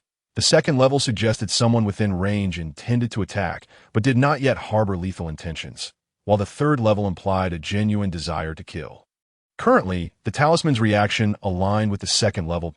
In fact, ever since Cheng Yi entered the livestream hall, a pair of eyes had been watching him from the shadows. That time, the owner of those eyes had no intention of acting against Cheng Yi. They were merely observing. The owner followed Cheng Yi into the livestream hall and witnessed the entire event from a seat among the audience. That was only when Cheng Yi began discussing the concept of spiritual cultivation that the expression in those eyes began to shift. As Cheng Yi elaborated on the processes of converting spiritual energy, the cycle of reincarnation, and the opening of the spiritual sea, the gaze transformed dramatically, oscillating between shock and gravity. especially when Cheng Yi succeeded in converting spiritual energy into spiritual power. The astonishment in those eyes was palpable. Yet for reasons unknown, the opening of the spiritual sea remained elusive. Subsequently, the observer realized that their martial cultivation was obstructing the spiritual power that was meant to open the spiritual sea. Only by relinquishing their martial cultivation could they breach that barrier. But how could they do that? They were a martial sovereign. To abandon the realm of martial sovereignty in pursuit of an unknown limit in spiritual cultivation? Only a fool would entertain such an idea. The live stream finally concluded, and just as Cheng Yi seemed poised to leave the city lord's mansion, the observer found themselves thwarted as an unwelcome figure, a portly man, interjected, insisting on escorting Cheng Yi southward. The route from the city lord's mansion to the southern district was devoid of secluded spots, not to mention that it traversed several bustling areas. Reluctantly, the observer resolved to wait until Cheng Yi exited the crowded area to act swiftly, aiming for a quick resolution to avoid drawing the attention of the city lord's remaining forces. However, just as they prepared to strike, they sensed someone following them. Glancing back, everything appeared normal, but they had already pinpointed a young man clad in a black silk robe and a flat-brimmed cloth hat. Upon realizing he had been detected, the man first showed surprise, then smiled easily as he approached with long strides. Once close, he initiated the conversation. "What is your purpose in following Cheng Yi?" The observer replied, "I do not know what you are speaking of. You are in disguise. I can see through it. Since you have seen through me, what do you intend to do? Cheng Yi is my friend. Your unwarranted following of him, now revealed, leaves me no choice but to act accordingly." Their gazes locked coldly, yet both wore polite smiles. One donned white garments, while the other was clad in black. To an unsuspecting onlooker, they might appear as familiar friends amidst the throng. The man in black spoke again. "Are you certain you wish to do this here?" The man in white replied, "What is the harm?" The man in black frowned, displeased. "If you dare cause a disturbance, I shall show no mercy." The man in white hesitated. His target was Cheng Yi, not the man before him. If this individual proved troublesome, it would jeopardize his plans, and it would be wiser to comply for now and resolve matters swiftly. Consequently, the man in white stated, "You lead the way, but do not stray too far." The man in black finally relaxed his expression. "There's a clearing 100 steps away. Devoid of people. Very well." Upon arriving at the clearing, the man in black inquired, "May I have the honor of your name?" The man in white hesitated for a moment before responding. "Yuan Qilu." He then cupped his hands and asked, "And you are?" "I am Feng Yu." Feng Yu had scarcely finished speaking when he immediately sprang into action, his speed so astonishing that Yuan Qilu was momentarily taken aback. A peak martial sovereign? Such individuals are exceedingly rare in Jishui City. Who could he be? Yuan Qilu, unwilling to reveal his own martial venerable prowess for fear of exposing his true identity, opted to exert only his peak martial sovereign strength in combat. He believed that, drawing upon the martial skills and experience honed from years of immersion in the realm of martial venerables, defeating his opponent, even at an equal level, would be a trivial matter. However, to his astonishment, he found himself unable to withstand the onslaught of this Feng Yu, that a peak martial sovereign was indeed capable of unleashing such formidable power. Yuan Qilu was left pondering the true identity of the man in black, unaware that Feng Yu had previously concealed his strength and was now escalating his power to a level that Yuan Qilu could barely contend with. Moreover, the man in black seemed intent on destroying his disguise. Should that succeed, what chaos would ensue? How could a martial venerable like himself be subdued by a mere martial sovereign? If word of this got out, it would be utterly embarrassing. Thus he no longer held back and unleashed his full martial venerable strength. Feng Yu, caught off guard, swiftly found himself at a disadvantage. "Since you have forced me to reveal my true realm, you shall not live to regret it. You can only blame your own arrogance for meddling in affairs beyond your grasp." Feng Yu suddenly saw his opponent draw a slender sword from his waist, thrusting it towards him with remarkable swiftness. The opponent's swordplay was exquisitely refined, flowing like a bird gliding over water. Impossibly smooth. Even as Feng Yu exerted all his strength to defend, he was left battered and bruised, with several wounds deep enough to see bone. Alas, just as he glimpsed the hope of ascending to martial venerable. Was he now to perish in this moment? Cheng Yi had resigned himself to certain death when something he recognized suddenly came into view, soon adhering itself to Yuan Shilu. The fire separation talisman. Boom! Yuan Shilu's seemingly lethal strike was interrupted by the explosion, sending him staggering back a few steps, his white garments charred and riddled with holes. Although his body remained unscathed, he appeared utterly disheveled. Instantly, Yuan Shilu's face contorted with rage as he glared at the newcomer, only to be stunned. The newcomer was none other than Cheng Yi. Meanwhile, Cheng Yi, having sensed someone tailing him, had cleverly used the pretext of sending by Feng to buy wine to send him away. He then prepared a set of high-level talismans, turning back to confront the individual who had been following him. To his surprise, however, he could not locate them. Fortunately, he had employed a martial venerable talisman set, and upon hearing the sounds of combat from 100 paces away, he followed the noise and discovered two figures, one clad in black and the other in white, engaged in battle. The man in black was already covered in injuries. Cheng Yi could not ascertain which of the two was the one tailing him with malicious intent. However, as long as one of them was targeting him, they were on the same team. Even if he rescued the wrong person, it was better than allowing someone to die because he failed to act. Thus, he made his move, raising his hand to deploy a mid-level fire separation talisman as a test. The black and white figures froze in astonishment at his sudden appearance. Yet he could not afford to be caught up in their surprise, so he inquired, "Which of you is following me?" The man in black pointed towards the man in white. The white-clad man also contemplated pointing back, but ultimately refrained, concerned about his dignity. Since he had been discovered, it would be best for both to confront him together. The man in black intended to caution Cheng Yi about the man, but Cheng Yi spoke first, asking the white-clad figure, "Are you a martial venerable?" Yuan Shilu was taken aback, retorting, "How do you know?" Beside him, Cheng Yi wore a similar expression of astonishment. How did Cheng Yi discern that his opponent was a martial venerable? He had not even had the chance to issue a warning. "If that is the case, then so be it," Cheng Yi said, without further inquiry, and charged at Yuan Shilu, aware that his adversary bore hostility towards him and intended to strike, regardless of the reason. He resolved to engage first. Moreover, Cheng Yi was eager to test the effectiveness of his newly upgraded talisman set. The advanced Great Strength Talisman, Lightness Talisman, Keen Hearing Talisman, and Eagle Eye Talisman had all been activated in advance. And with two fully mastered Earth-level martial techniques at his disposal, Cheng Yi was keen to gauge his current combat strength. Now, with a martial venerable who harbored ill intentions present, when else would he have the opportunity to strike? As he rushed towards Yuan Shilu, he also picked up a branch the length of an arm from the ground to wield as a sword, eager to experiment with the power of the shadowless sword. Yuan Shilu could hardly have anticipated that Cheng Yi would be so audacious, nor that he possessed the strength of a martial venerable. Although he was astonished, Cheng Yi was already upon him, and he had to parry the incoming strike. In an instant, he moved, lightly thrusting his longsword forward. Clang!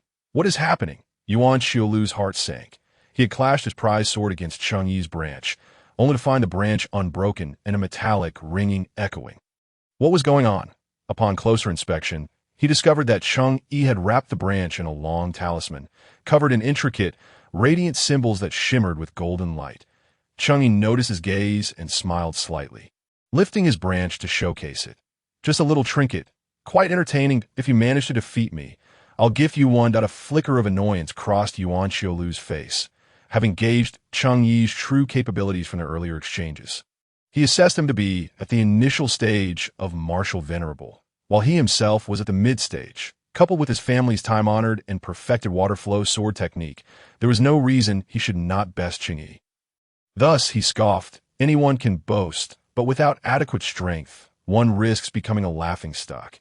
Cheng Yi, undeterred, retorted, "If that is the case, then come and give it a try." Both men charged at each other simultaneously, their figures vanishing in an instant. And although they could no longer be seen, the continuous clashing of metal resonated, reverberating painfully in the ears of those nearby. The battle between the two was finally detected by the crowd in the distance. What transpired over there?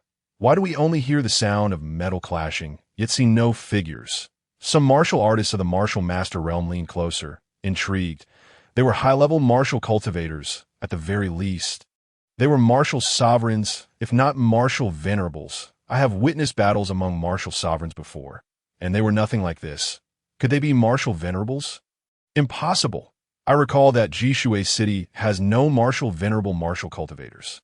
While there are none in the open, a few reclusive elders have long since ascended to the realm of martial venerables, but they are all quite aged. Unless a significant disturbance occurs in Jishui City, they would not make an appearance. Could it be that these two are the hidden martial venerables of our Jishui City? Who knows, they might also be from the outer city. What are we waiting for? We must hurry to report to the city lord's residence. Cheng Yi stood to the side, bemused by the conversation. The city lord was right there. Indeed, he was none other than Feng, the city lord of Jishui City, whose name he had reversed. Unfortunately, he felt utterly out of place amidst the duel of these two formidable beings. The chasm between martial venerables and martial sovereigns is far greater than that between martial sovereigns and martial masters. Even he, the foremost among martial sovereigns, stood no chance against a martial venerable, not even one at the initial stage. However, one thing brought him joy. Cheng Yi's talismans seemed capable of granting one the strength of a martial venerable. This indicated that the obstacles to his own ascension were likely to be surmountable. Would Cheng Yi be unable to defeat Yuan Xiaolu? Yu Chengfeng grew concerned, intending to summon a few old-timers from their retirement, when suddenly Yuan Xiaolu and Cheng Yi separated. Both were drenched in sweat, their chests heaving violently as they gasped for breath.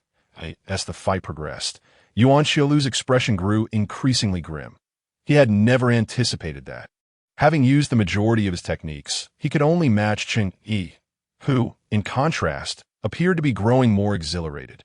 Seeing the crowd swell around them, he realized that if the situation escalated and attracted the attention of several old-timers from Jishui City, he would likely find it impossible to escape. Thus, he resolved to disengage from Cheng Yi, immediately employing the water flow technique to turn and flee without a moment's hesitation.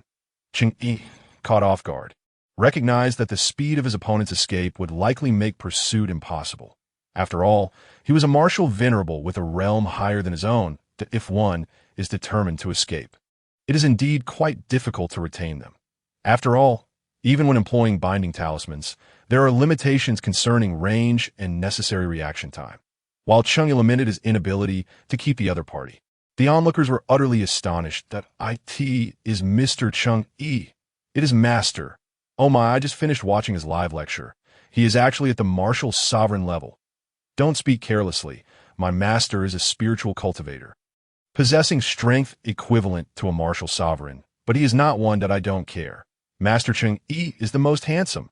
Out of courtesy, Cheng Yi still cupped his hands in greeting to the crowd before striding directly towards Yu Chengfeng, bowing once more in respect. Thank you, esteemed sir, for your righteous intervention in halting the villain's pursuit. May I inquire your name? It is not worthy of such praise. There's a connection between us. Oh, Cheng Yi raised an eyebrow, intrigued that Yu Chengfeng observed that the crowd had dispersed efficiently and lowered his voice, saying, I am Yu Chengfeng. Cheng Yi retracted his neck slightly, widening his eyes as he scrutinized Yu Chengfeng. He had been negotiating with Wang Ho on behalf of the city lord's manor and had established a good rapport for the legendary city lord. He had long wished to meet him. Yet Wang had always claimed the city lord was in seclusion, preventing a meeting. Observing this person's performance, he seemed to possess the prowess of a formidable opponent on par with a mid-stage martial sovereign, truly exhibiting the aura of the strongest below the martial sovereign level. It turns out to be city lord Yu.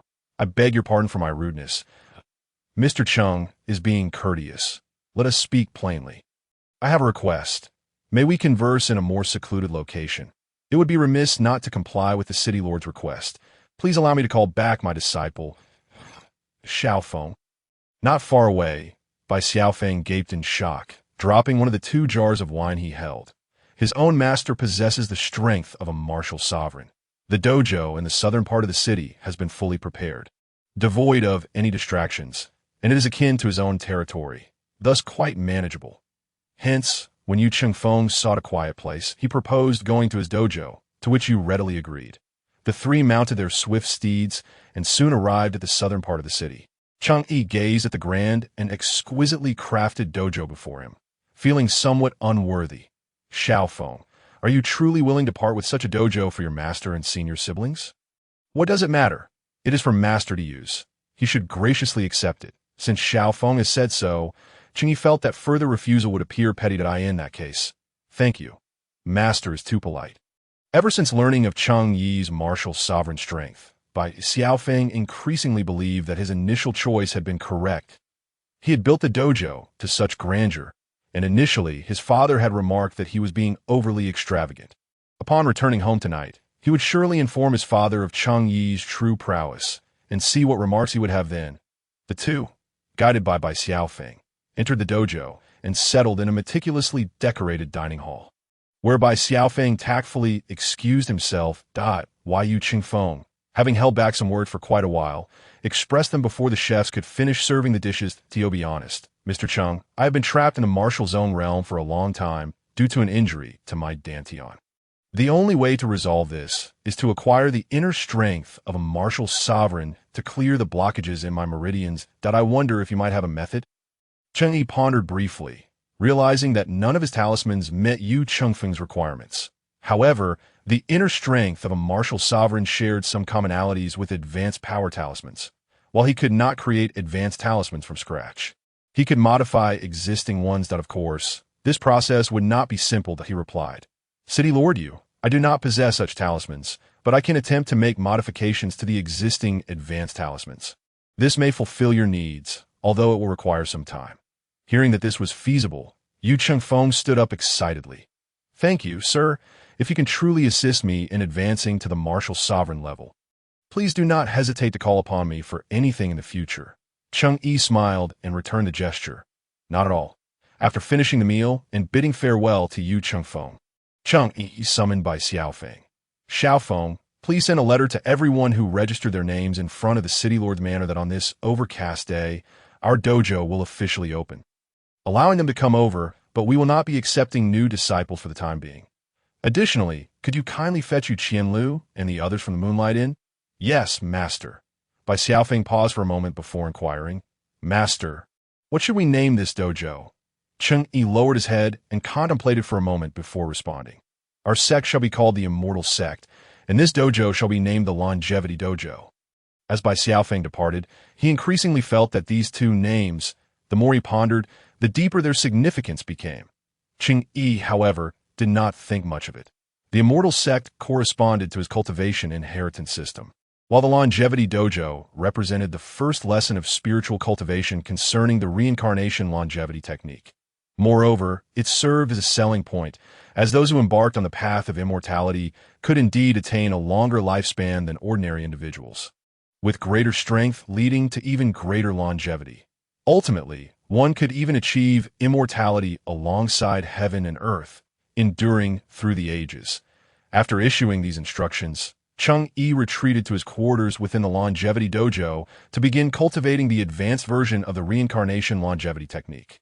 The first layer of the reincarnation longevity technique purifies existing spiritual power, transforming the body to enhance the resilience of both the inner and outer walls of the spiritual sea. The purified spiritual power was indeed different from before. It had been completely colorless, only detectable through perception, but the purified power, while still translucent, now exhibited a faint blue hue. Moreover, as Cheng Yi purified the first strand of spiritual power, he managed to suppress the long-awaited breakthrough to the Foundation establishment realm, which finally came to fruition. In that moment, Cheng Yi sensed a surge in his perception of spiritual power, the speed of its transformation, and the breadth of his spiritual sea. Simultaneously, the cultivation inheritance system issued a notification. System, your realm has reached the Foundation establishment stage. The Immortal Techniques Exchange Shop is now open. Cheng Yi opened the exchange shop and discovered that even the cheapest immortal techniques required 100,000 teaching points, which he could not afford at present. Never mind, there's plenty of time ahead. Meanwhile, on Yuan Qilu's side, it was actually a temporary alias concocted from Lu Qiuan with a disguise crafted by a mystic from the manor. He never anticipated that Cheng Yi had grown to such an extent. Unfortunately, he still failed to ascertain whether Cheng Yi had any hidden sect backing him. At this point, he could not do anything to him, for summoning the ancestor would be a bit excessive. Well then, let's hold our ground for now and observe how others react. Since Ling Yun's sect had already made one move and failed, I refuse to believe they will not attempt a second. The Moonlight Inn by Xiao Feng had already arrived, conveying Cheng Yi's intentions to Wu Qingdao and several others, including Lu Lanyu and Yu Qianlu. The most astonished were undoubtedly Yu Qianlu and Lu Lanyu. Ever since Cheng Yi helped them open their spiritual seas, they had been training diligently, hardly pausing for anything other than meals and basic needs, advancing at an astonishing pace. However, as Cheng Yi's disciples, they had remained separated from him, residing at the Moonlight Inn. Even though it was the best inn in the city, it still lacked a sense of belonging. Finally, with the longevity dojo now established, this meant that in the future, should they wish to seek out Cheng Yi, it would be much easier. Wu Qingdao was also quite pleased, having decided against opening his own Wind Blade sect. After all, he had very few disciples. Those willing to follow would stay and learn the way of immortality, while those unwilling could withdraw their tuition and find their own paths. However, by Xiao Feng's next sentence, truly left everyone dumbfounded. Master actually possesses the strength of a martial sovereign. Wu Qingdao was so astonished that he nearly dropped his eyes. He had thought that during the attack on the fragrant pavilion, Cheng Yi had shown all his strength. Yet he had not expected this fellow to be so low-key, quietly harboring the strength of a martial sovereign without revealing any signs. How terrifying. Such a master, from now on. One must never offend him. For who knows when he might surprise me again, he would never fathom the extent of his master's prowess. Lu Lan's reaction was markedly distinct from that of the others. Upon hearing of Cheng Yi's true strength, she was initially taken aback. Yet almost immediately, her eyes became dreamy, and her brows danced with a hint of spring, as if she were enchanted to discover that the one she cherished was even more formidable than she had imagined. Sensing a flush creeping onto her cheeks, Lu Lan hurriedly composed herself, feigning a need to gather her belongings, thus retreating from the gaze of the crowd. Once outside the room, the image of Cheng Yi, brimming with exuberance after vanquishing a master of martial arts, made her smile uncontrollably, a rosy hue returning to her face. Bai Xiaofeng was indeed reliable and efficient. For someone as significant as Wu Qingdao, he personally came to deliver the news, instructing others to seek him out at a specified location, while those beyond the main city were notified via expedited correspondence during a leisurely stroll at the Changsheng Pavilion. Cheng Yi observed numerous individuals who resided in the main city arriving at the dojo. Some were solitary figures, carrying their luggage and inquiring about their accommodations as they walked. Others were accompanied by servants or hire porters, while they themselves strode forward with an air of entitlement. Each person who encountered Cheng Yi bowed respectfully and briefly introduced themselves. Cheng Yi, eschewing any pretense, responded with a warm smile to each one. Observing these young individuals, Cheng Yi couldn't help but reminisce. This scene was reminiscent of his own first day at high school. Yet in this moment, the world was different, the people were different, and he was the teacher upon whom they would one day rely. Cheng Yi harbored a disinclination towards the rigid hierarchical relationships typical of master-disciple dynamics in this realm. As well as the customary ranking among disciples, he preferred the more egalitarian and harmonious teacher-student relationships he had known on Earth. Perhaps, in the future, he could impart the ways of immortality under this more equitable framework, allowing all who sought knowledge in the path of immortals to simply address him as teacher rather than master. Among peers, they could refer to one another as classmates instead of brothers. However, Cheng Yi understood that such master-disciple relationships had been entrenched in this fantastical land for millennia, a change that could not be accomplished overnight. Thus, he resolved to initiate reform with the titles themselves. Although many had already arrived, Cheng Yi did not intend to commence lessons on a cloudy day. He planned to wait until everyone was settled before beginning his teachings. After dinner, he focused on researching how to modify the advanced giant force talisman that he intended to assist Yu Chengfeng earnestly, as establishing a solid friendship with him would effectively forge an alliance with the city lord's estate. Furthermore, Cheng Yi discerned that this Yu city lord was no different from the legends. a man deeply enamored with martial arts and indifferent to political affairs, he was likely to uphold his promises with unwavering integrity. Forming a friendship with such a person would be a source of reassurance. Moreover, once this matter was resolved, it would amount to a significant favor, fostering gratitude from Yu Feng, thereby allowing Cheng Yi to focus on his development in Jishui City without undue stress. Should this endeavor succeed, the rewards would be immense. However, upon thorough examination, Cheng Yi realized that the task was far from simple. As an advanced talisman master, he was typically limited to creating basic and intermediate talismans, while Yu Feng required advanced ones. Although he would not be directly creating advanced talismans, but merely modifying existing ones, the complexity remained daunting. The most suitable candidate for transformation into an advanced inner force talisman was indeed the advanced giant force talisman. Yet upon examining the intricately convoluted distribution of spiritual energy within the advanced giant force talisman, Cheng Yi felt overwhelmed.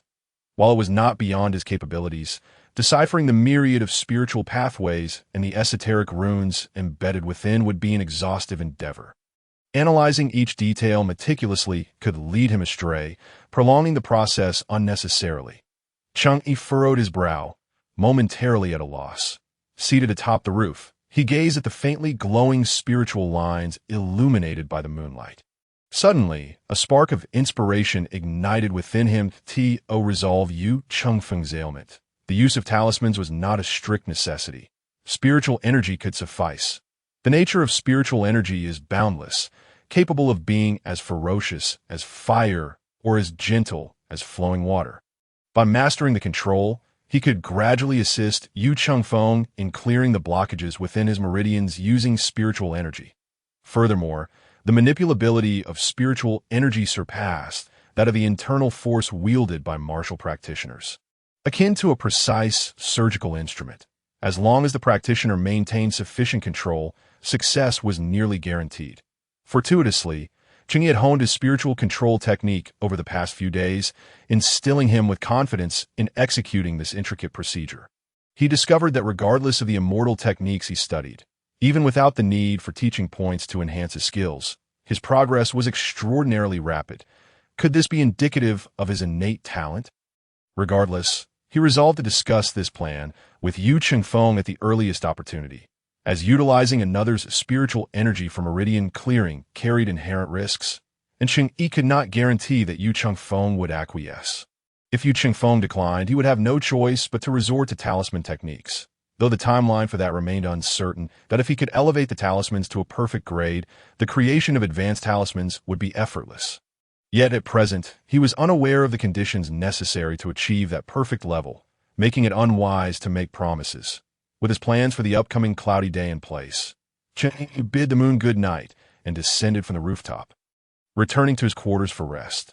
The following morning, after rising and completing his morning routine, Cheng Yi had a light breakfast before heading to the riverside lawn to practice. The dojo, originally a granary belonging to the Bai family, boasted convenient access for cargo transport, with ample land routes and a navigable waterway adjacent to the Longyu River.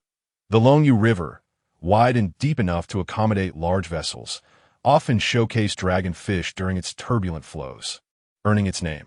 However, the swift currents made docking challenging, prompting the Bai family to excavate a section of the riverbank and construct a dock. Recently, Bai Xiaofeng had ordered the planting of a vast lawn and flowers along the riverbank, utilizing spiritual herbs to accelerate their growth, resulting in a picturesque scene of blooming flora that complemented the river's beauty, a splendid locale for morning cultivation. Cheng Yi sat cross-legged on the lawn, beginning his practice of the spiritual control technique. This morning, he opted not to practice the reincarnation longevity technique, dedicating all his time to refining his control over spiritual energy. Should Yu Feng agree to utilize spiritual energy for meridian clearing, he would feel even more assured. After some time, others began to arrive. Noticing Cheng Yi's focused practice, they refrained from disturbing him, instead finding a quiet spot nearby to practice the reincarnation longevity technique. Lu Lan and Yu Qianlu had arrived together, their bond strengthening with each passing day. Since being defeated by Cheng Yi, Yu Qianlu had taken greater care with his appearance, and his previously grimy face now bore a charming radiance. Meanwhile, Yu Qianlu enjoyed spending time with the beautiful and gentle older sister. The two settled close to one another, each engrossed in their cultivation, and as the sun ascended higher, Cheng Yi concluded his practice, had an early lunch, and then mounted a swift horse, setting off directly towards the city lord's estate. Upon arriving at the estate, with a quarter of an hour remaining until noon, he dismounted and made his way to the live broadcast hall. There, he found Yu Xiao already waiting for him. As Cheng Yi prepared to enter the live broadcast hall, he was called to a halt by Yu Xiao. "Mr. Cheng, Manager Wang has arranged a separate live broadcast hall for you. Please follow me." Cheng Yi was taken aback, yet he understood this was undoubtedly Yu Chengfeng's intention. He had not anticipated that even before resolving the issue of meridian blockage, Yu Chengfeng would provide him with a separate live broadcast hall. The other broadcast hall was located in a nearby courtyard. Although it is somewhat smaller than the previous one, the number of seats for the audience is also only half of that, suggesting that the live broadcast venue will be quieter. Furthermore, this live streaming room is divided into an indoor broadcasting hall and an outdoor one, allowing Cheng Yi to step outside for his broadcasts when necessary. Additionally, the staffing here is more abundant than in the previous broadcast hall. There's even a separate bedroom where Cheng Yi can rest if he feels fatigued. Food, drinks, and entertainment are readily available at a moment's notice. Is this a broadcasting hall? It resembles a five-star hotel. Old Yu has some excellent friends. At the entrance of the Lord's mansion, those who managed to obtain tickets for the audience walked in with a sense of pride. "Brother, how much did you pay for that ticket?" "I got it from an old man for 30 taels. "Only 30 taels? That old man must not know its worth. Tickets for Cheng Yi's live event have already soared to 70 taels each." "I was just lucky. How much did you spend?" 70 taels. "Brother, may you find solace." "It's fine. The money was well spent that I plan to frame this ticket and hang it prominently in my living room. It will be more impressive than any renowned calligraphy or painting that I have a premonition that this will only appreciate in value." When the crowd arrived at the previous live broadcast hall, they were informed that Cheng Yi's live location had changed, and they were subsequently led to the new venue. Upon arrival, those knowledgeable recognized it immediately. This is the dedicated broadcasting hall of the Lord's Mansion. I heard that such a hall exists for important figures, but I never expected Cheng Yi to have access to it. What is there to be surprised about? Didn't you hear, just yesterday, Cheng Yi defeated another martial sovereign expert in public? Such a significant event, and I'm only hearing about it now. Who was the opponent Cheng Yi faced? I don't know. The person was dressed in white and looked unfamiliar. No one recognized him. However, martial masters and cultivators confirmed that he was indeed a martial sovereign expert, likely not at the initial stage that I never imagined that talismanic abilities could reach such heights. This spirit cultivation is hardly inferior to martial cultivation. I wonder if I could become Cheng Yi's disciple. You wish. Even ordinary martial sovereign cultivators have high standards for their disciples' martial talent. Although Mr. Cheng has stated that spirit cultivators don't need martial talent. Looking at you, with your round face and ample belly, I fear you possess none. Humph, you think you're clever. Go ahead and try it. I'll see if Mr. Cheng accepts you.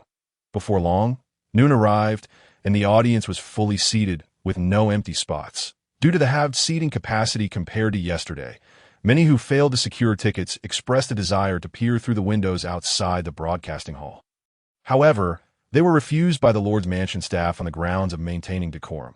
The second live broadcast officially commenced, and this time, Cheng did not intend to teach explosive or area effect talismans. Hence, he chose the indoor broadcasting hall once more. Ladies and gentlemen, I am Cheng Yi. Today, we will first review yesterday's lesson.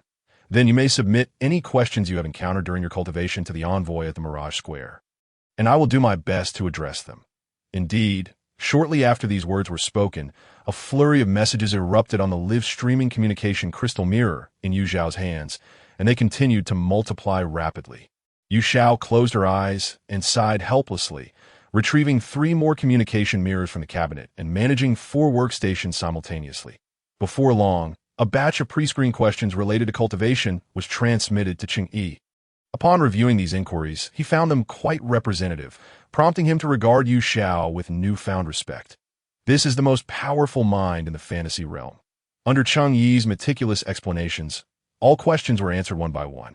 I thought my question would be difficult to resolve, but Cheng Yi answered it in just a few words, clearing my confusion that no, your question was indeed quite challenging. It's merely that Mr. Cheng's expertise is so profound that spirit cultivation is second nature to him. Why didn't Cheng Yi respond to my question about whether he has a spouse? Yes, I asked the same, but there was no answer. I heard that streamers often have assistants who filter out unimportant questions. Could it be that our inquiries were dismissed in such a manner? How infuriating. How can that be deemed unimportant? It is quite significant. Exactly. Even if Cheng Yi already has a wife, I would still be willing to be a concubine. Even if he has concubines, I wouldn't mind being a dog. You're ruthless. Sisters, let us go and ask. As Yushao diligently sifts through the questions, she suddenly notices an overwhelming influx of inquiries appearing simultaneously across all 4 crystal interfaces, leaving her momentarily speechless. Why are all these questions about such matters during a lecture on cultivation?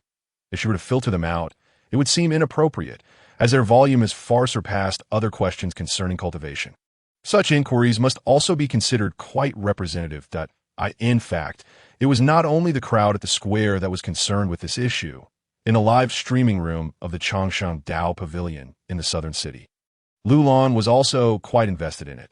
This was all thanks to Bai Xiaofeng, who, in order to allow everyone to watch their Master's live broadcast without needing to squeeze into the central square, spent a considerable sum to purchase a transmission stone. With the Lord's Mansion's consent, he connected the Mirage Square to the transmission stone of the Changshan Dao Pavilion. He then played the transmitted audio and video in the live room, South Mirage Square, enabling everyone to comfortably watch their master's live broadcast. Moreover, since the master had yet to officially teach within the pavilion, the content of the live stream was particularly beneficial to them. Thus, as soon as Cheng Yi began his broadcast, the live room was already filled to capacity. This moment, Lulan gazed at Cheng Yi on the screen, occasionally becoming so entranced by his visage that she forgot the content he was teaching. Only when she snapped back to reality did she re-enter a state of focused learning. However, at this juncture, Cheng Yi's expression on screen suddenly grew quite subtle. Why Yu Shao? Are these questions serious? Yu Shao wore a look of helplessness. There's no other way, Mr. Cheng. Far too many people are posing these questions. It's not just the main city. Other districts are inundated as well. If we don't address them, it might not reflect well. Of course, if you truly do not wish to answer, that is also acceptable, as the live broadcast is ultimately centered around you. Upon hearing this, Cheng Yi pondered for a moment, then suddenly smiled in realization. It's no issue. This isn't something I cannot discuss. My live stream doesn't necessarily have to be solemn and grave. If we can foster a more relaxed atmosphere, everyone will learn happily, and I will teach with joy. Hearing this, Yu Shao felt a surge of respect, sensing that this gentleman, so considerate of the common folk, is refreshingly approachable. Understood, sir. After sending Yu Shao off, Cheng Yi smiled at the live stream and began speaking. It seems everyone is quite interested in my personal life, so I shall share a brief overview in an instant. All those watching Cheng Yi's live broadcast, regardless of age or gender, perked up their ears in anticipation. I am currently 25 years old, without parents, and unmarried. I reside in the Changshan Dao Pavilion in the southern city, which is also where I teach. However, I presently lack the energy to take on more students. Should I decide to accept new disciples in the future, I will certainly inform everyone. As for now, that is all I can share, and I hope for your understanding. Noticing some restlessness in the audience, Cheng Yi raised a hand, and gradually, the venue quieted. The other viewers in the Mirage Square also ceased their commotion upon witnessing this gesture. Previously, we discussed the opening of the Spirit Sea. Some may have succeeded, while others may not yet have done so. However, this is of no consequence, while innate talent for the immortal path determines your upper limits. It does not dictate your lower limits. As long as you diligently cultivate without slacking off, success will eventually come. Though opening the Spirit Sea is indeed not an endeavor that can be accomplished in a day. Before everyone successfully opens their Spirit Sea, we can already utilize talismanic techniques. Upon hearing this, the crowd was filled with astonishment. Could it be that the master is about to teach us practical talismans? Haha, that's exactly what I came for. It's finally happening. Amidst the speculations of the crowd, Cheng Yi produced a sheet of yellow paper, eschewing the use of spiritual energy. Instead, he meticulously employed tools and materials, such as ink and vermilion, to inscribe a talisman. Under the manipulation of Yu Xiao, the image from the transmission stone was zoomed in on the talisman drawn by Cheng Yi. This talisman looks quite familiar. Indeed, I believe I have seen it before. It is evident that you have not paid close attention to the previous live-streamed election. Fortunately, I took notes. This is the talisman known as the Great Strength Talisman, which Master Cheng Yi utilized during the second round of the live-streamed election. At that time, Master Cheng Yi even made a point to showcase it to us, urging us to remember it. Could it be that we are to learn the Great Strength Talisman today? I have seen Master Cheng Yi use this talisman. It is remarkably practical. Upon completing the drawing, Cheng Yi lifted the talisman and carefully displayed it. This is a beginner's Great Strength Talisman, which, when activated, grants an ordinary person the power of a late-stage martial master for a limited duration. The specific efficacy and duration depend on the skill of the talisman creator and the amount of spiritual energy within them. If the creator's skill is merely adequate and they have opened their spiritual sea, it can last at least around 15 minutes. If they have not opened their spiritual sea, that duration is halved. Should the creator's talisman-making skills be only basic, they would only be able to invoke the power of a late-stage warrior to achieve the late-stage martial master level of power. The creator must attain perfection in their skills for the beginner's Great Strength Talisman. Without a single error, the audience present and those before the screen were all astonished. So, this is merely a beginner's Great Strength Talisman. Moreover, it must be executed perfectly to unleash the power of a late-stage martial master. How could one still complain? As an ordinary person with no strength to spare, being able to wield the power of a late-stage warrior should suffice. No, at the very least, even the average ruffian would think twice before provoking you.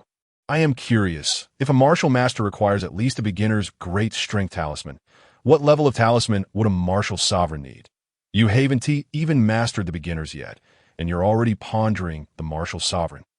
Don T, you wish to know? I do that. Why Yu Xiao presented the latest viewer comments to Cheng Yi, who then responded.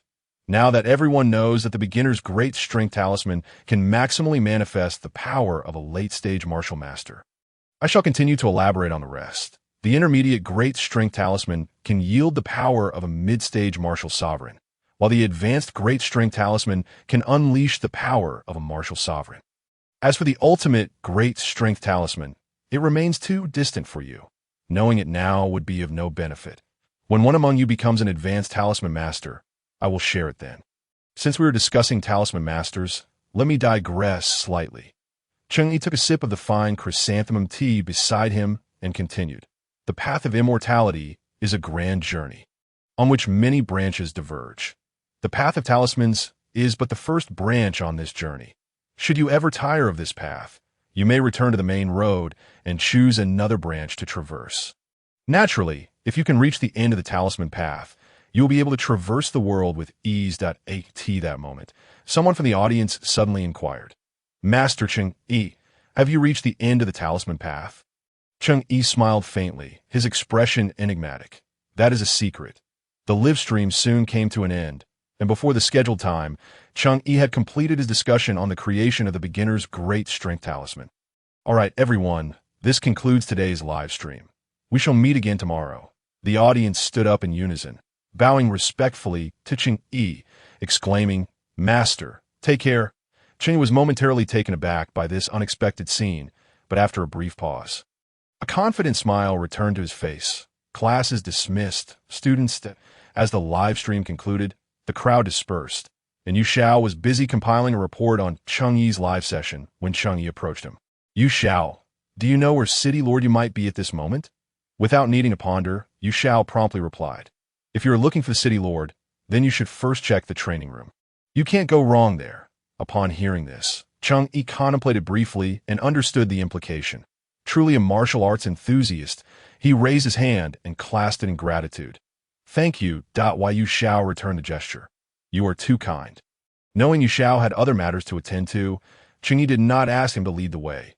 After making some inquiries, Cheng Yi found the training room. Outside the training room stood two imposing martial cultivators. Upon seeing Cheng Yi, they immediately said, Mr. Cheng, Are you here to see the city lord? The city lord mentioned that if you come here, there is no need for an announcement. You may enter directly. Cheng Yi was somewhat surprised, but said nothing, simply walking as soon as he entered the training room. He caught the attention of Yu Qingfeng, who turned to him, Mr. Cheng. What brings you here? Has there been any progress regarding the talismans? Cheng Yi approached the tea table and sat down, addressing the two before him. Last night, I conducted some research and discovered that creating an inner strength talisman for a martial sovereign is quite challenging. Although I possess some confidence, it would take considerable time. Thus, I wondered if there might be alternative methods to assist City Lord Yu in breaking through his realm. The Yu Qingfeng asked nervously. Have you found a method? Cheng Yi replied calmly. I have indeed found one, but this method requires your consent. Please elaborate, Mr. Cheng. Cheng Yi took a deep breath. The reason City Lord Yu feels that his meridians are congested and unable to draw strength from others is due to the excessive ferocity of a martial artist's chi and blood. If handled by terror, it could easily harm the meridians, correct? Yes, that is my greatest concern, that I have a method, which is to utilize my spiritual energy to clear the congestion in City Lord Yu's meridians. Upon hearing this, Yu Qingfeng furrowed his brow. Mr. Cheng, is spiritual energy not turbulent? Spiritual energy can vary greatly. It can be as fierce as fire or as gentle as water, as soft as a whisper or as solid as steel. Such a thing truly exists. Yu Qingfeng's face was filled with astonishment, clearly struggling to believe it. He then asked, Can you really use your spiritual energy to help me clear my meridians? Hearing this, Cheng Yi understood that Yu Qingfeng was not fully reassured and wished to assess his abilities. However, Cheng Yi bore no ill will. It is only natural in a world where surgical procedures are not commonplace. It is indeed difficult for one to trust such internal methods immediately to demonstrate his prowess. Cheng Yi plucked a hair from his own head. Although Yu Qingfeng and Wang Ho exchanged puzzled glances, they remained silent, waiting for Cheng Yi's next move. A faint blue light emanated from Cheng Yi's fingertips. Gradually, this light became more substantial, taking on a bluish-white hue. Cheng Yi then gently sliced the hair with the light, which instantly split it in two. Yu Qingfeng and Wang Ho exchanged surprised glances.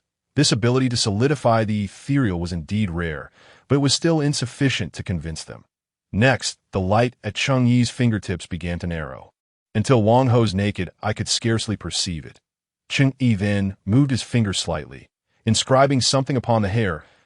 In less than 10 breaths, Cheng Yi ceased his actions and presented the hair to Yu Qingfeng. Observing this, Wang Ho was somewhat puzzled, but suddenly noticed Yu Qingfeng's astonishment. You inscribed a talisman on a strand of hair? Cheng Yi nodded lightly. Is it functional? Cheng Yi took the hair back and, using his spiritual energy, flung it towards a relatively empty area. Cover your ears, Cheng Yi instructed Wang Ho, who immediately complied. When the hair made contact with the ground, a thunderous explosion occurred. Dozens of tiles shattered instantly, and dust filled the air. This is an intermediate fire departure talisman. Having said that, Cheng Yi produced another talisman and activated it, summoning a gentle breeze from outside that swept away all the dust. City Lord Yu, can you now rest assured? At this moment, Yu Qingfeng's heart had already been thoroughly impressed by Cheng Yi's earlier performance. After finishing his training sessions, he often watched Cheng Yi's live streams and attempted to replicate the talismans.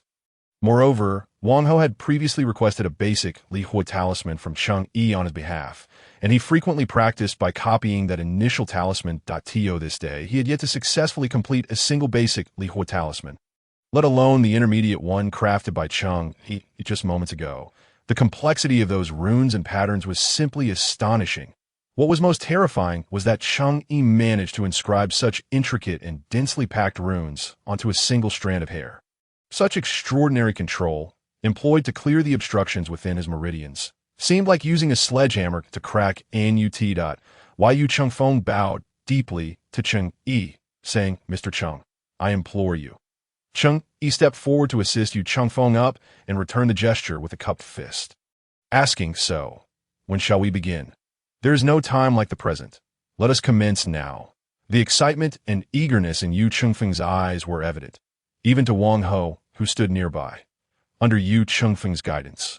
The three of them left the training room and proceeded to his bedroom. Since a distraction-free environment was essential, Cheng Yi instructed Yu Qingfeng to lie down on the bed and asked Wang Ho to step outside and close the door. Do I need to remove my clothes? Cheng Yi smiled gently and replied, spiritual energy can penetrate clothing. There is no need for Lord Yu to disrobe. Wai Yu Qingfeng nodded lightly, closed his eyes, and appeared somewhat tense. Reminiscent of a patient awaiting surgery, Yu Qingfeng prepared himself. Cheng Yi extended his spiritual tendrils into Yu Qingfeng's meridians. Closing his own eyes, Cheng Yi relied entirely on the sensation of his spiritual energy in place of sight. Following the meridians, he soon discovered a blockage that it was not entirely obstructed. Approximately half of the passage was unusable. However, this minor hindrance was sufficient to prevent Yu Qingfeng from advancing to the martial sovereign realm. Under Cheng Yi's meticulous control, the tip of his spiritual energy transformed at times into an incredibly sharp scalpel, and at others into an intricate circular saw, gradually peeling away the impurities that clogged the meridians. Yet, Yu Qingfeng found it peculiar that he had been lying down for nearly a quarter of an hour. Although he sensed a force moving within his meridians, there was not a hint of pain. He had braced himself to demonstrate his rugged heroism, but was surprised to find it completely painless. Could it be that Cheng Yi had not yet begun? All right, Lord Yu, you may rise. Wai Yu Qingfeng opened his eyes in confusion and looked at Cheng Yi, who was now slightly perspiring. Is that all? It feels almost like a dream. Cheng Yi was quite satisfied with his recent surgery. Unlike crafting talismans on a strand of hair, the workload on Yu Qingfeng was significantly greater. And due to the intricacies of working within the human body, it demanded heightened focus and utmost caution, exhausting him mentally as well. Thus, although it took merely a quarter of an hour, Cheng Yi felt a touch of fatigue, beads of sweat forming on his brow.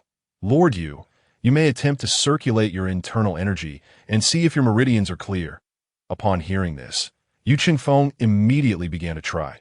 After a brief moment, he suddenly opened his eyes wide, brilliance shining within them, but he felt that all his meridians were now completely unobstructed, flowing smoothly without any obstruction. More so than before the blockages, it was as though his innate martial talent had been elevated. He hadn't anticipated such a delightful surprise. Yu Qingfeng turned abruptly to Cheng Yi, realizing that this miraculous ability to transform the decayed into the extraordinary was an exceedingly rare resource. Hearing the commotion in the room, Wang Ho understood that the procedure had concluded and pushed the door open to enter. Lord, how do you feel? Yu Qingfeng swung his arms and laughed heartily. Ha! Splendid! Like never before, I believe I should seize this opportunity and break through to the martial sovereign realm. A guardian is required during a breakthrough. With that, Wang Ho turned to Cheng Yi and asked, Mr. Cheng, would you kindly assist in guarding our lord? It would be my pleasure. Wang Ho expressed his gratitude with a cupped fist. The commotion during the breakthrough could be quite significant. To avoid damaging the bedroom, the three of them relocated to an empty courtyard. The moment of advancement was the most perilous for martial practitioners. On one hand, they were unable to interrupt the breakthrough if attacked. The initial strike would undoubtedly hit hard, and on the other hand, if the process were suddenly interrupted or subjected to significant external interference, it could inflict immeasurable harm on the practitioner's body, making future advancements exceedingly difficult. Hence, every martial practitioner would keep their intentions to advance strictly confidential and seek a companion of equal or greater strength to guard them, preventing enemies from retaliating during this critical moment. Even if the news remained undisclosed, having a guardian could avert unforeseen events that might disrupt the breakthrough. Typically, the guardian is someone close to the advancing practitioner. Yu Qingfeng asking Cheng Yi for such assistance indicated his considerable trust in him. Since a guardian was needed, Cheng Yi naturally could not merely stand by and watch. He produced a few vigilance talismans, placing them around the courtyard, and also prepared several barrier and electric field talismans, ready to deploy them should an intruder appear. Ordinarily, he would also utilize a full suite of martial sovereign tools to elevate his overall strength to that level.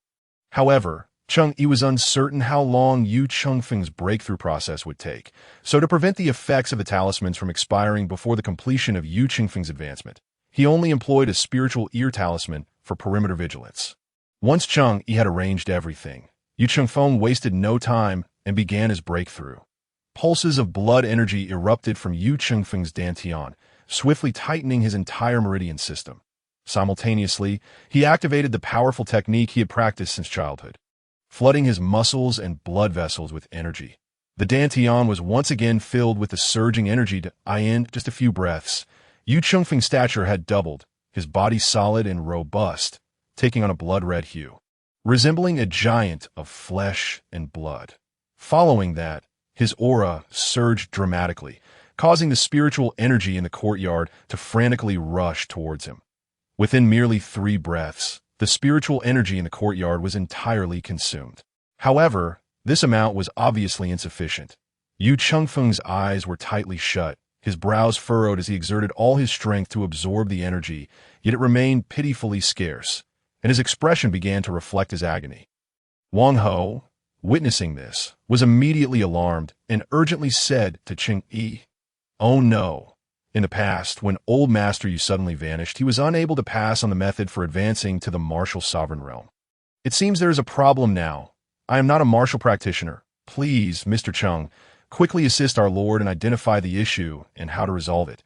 Cheng Yi's expression turned grave upon hearing this, and he began to closely observe Yu Chengfeng's current state. Before long, he understood the situation that it turned out that for the Yu family's martial arts advancement, the spiritual energy available in ordinary locations was sufficient for levels up to martial zone. However, once it came to advancing to the martial sovereign realm, one must find a place rich in spiritual energy. Otherwise, the practitioner might exhaust themselves due to the lack of energy. It was akin to a water pump running at full throttle without drawing any water. It wouldn't be long before it overheated and exploded. Yu Chengfeng's current predicament was precisely this. The situation was urgent and required immediate action. After a moment's contemplation, Cheng Yi formulated a plan and said to Wang Ho, "Rest assured, Mr. Wang, I have a solution. Please remain calm." Upon hearing this, Wang Ho watched Cheng Yi with bated breath, hoping he could successfully address Yu Chengfeng's current dilemma. Cheng Yi took out a high-level lightness talisman, activated it immediately, and began to leap into the air, using his spiritual energy to draw a massive high-level gathering talisman around Yu Chengfeng. "Hurry, gather!" In an instant, a tempest arose as spiritual energy from within 1,000 meters rapidly converged towards them. The air became saturated with spiritual energy, so much so that even Wang Ho, who was not a martial practitioner, could feel its presence. "Lord Yu, absorb freely. Take as much as you need." Hearing Cheng Yi's words, Yu Chengfeng, determined not to falter, did not respond but instead pushed himself harder, fervently drawing in the surrounding spiritual energy. Cheng Yi observed that Yu Chengfeng's rate of absorbing spiritual energy had exceeded the incoming flow, and to prevent a shortage. Thus, 4 identical spirit gathering arrays were set up around the courtyard, while Yu Chengfeng's body seemed to sense the overwhelming aura of spiritual energy in the surroundings, instantly becoming more animated. And the speed at which he absorbed spiritual energy surged dramatically, nearly rivaling the collective speed of 5 large spirit gathering arrays. Witnessing this spectacle, even Cheng Yi could not help but exclaim, "Indeed, a monstrous being! What kind of heaven-defying technique is he practicing?"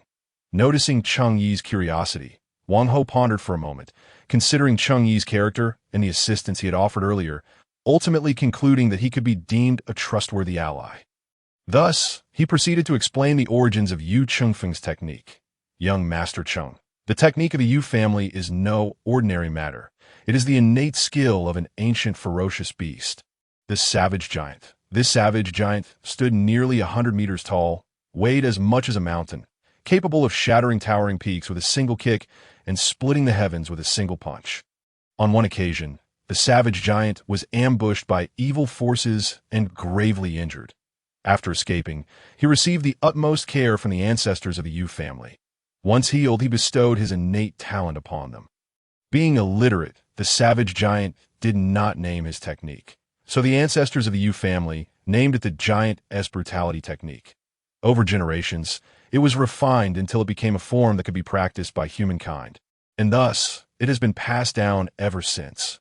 However, as time is unforgiving, the giant's brutality technique has undergone some loss and distortion during its transmission over the years. Today, it no longer possesses the might it once had, leading to the gradual decline of the Yu family, which by the time of the current city lord has fallen to the status of a lord of a medium-sized city.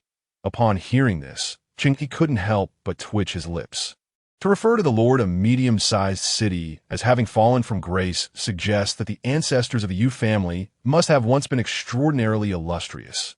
After recounting the origins of the giant brutality technique, Wang Ho briefly described its characteristics. Once activated, this technique can cause a tremendous increase in both size and strength. Most importantly, despite the increase in weight, the speed of movement does not suffer. Meanwhile, as Yu Chengfeng absorbed copious amounts of spiritual energy, his stature and height continued to rise, reaching nearly 2 zhang, which is over 6 meters. Eventually, the speed at which he absorbed spiritual energy began to wane, ultimately ceasing altogether. That moment, Yu Chengfeng slowly opened his eyes, which had transformed into a blood-red hue with hints of gold. Suddenly, a wave of intense blood energy erupted from his body, as if a powerful force had been pent up within him for far too long. Yearning for release, finally unable to contain it any longer, Yu Chengfeng unleashed this force with a roar that resonated throughout half of the main city. The sounds of his beast-like roar sent all livestock and pets into a frenzy, as if they had encountered a creature deeply imprinted in their bloodline since ancient times.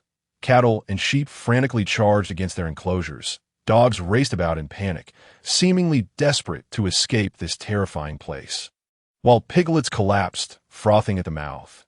Even the people felt their hair stand on end, instinctively seeking shelter. While the chaos reigned elsewhere, the impact was even more pronounced within the courtyard. Cheng Yi, having sensed the impending danger earlier, had already activated the full array of protective charms, and upon witnessing the terrifying power of Yu Chengfeng's roar, he quickly shielded Wang Ho with his spiritual energy, ensuring that he would not be harmed by the reverberations. Fortunately, the roar did not last long. Soon enough, Yu Chengfeng expelled the blood energy in its entirety, regaining his composure.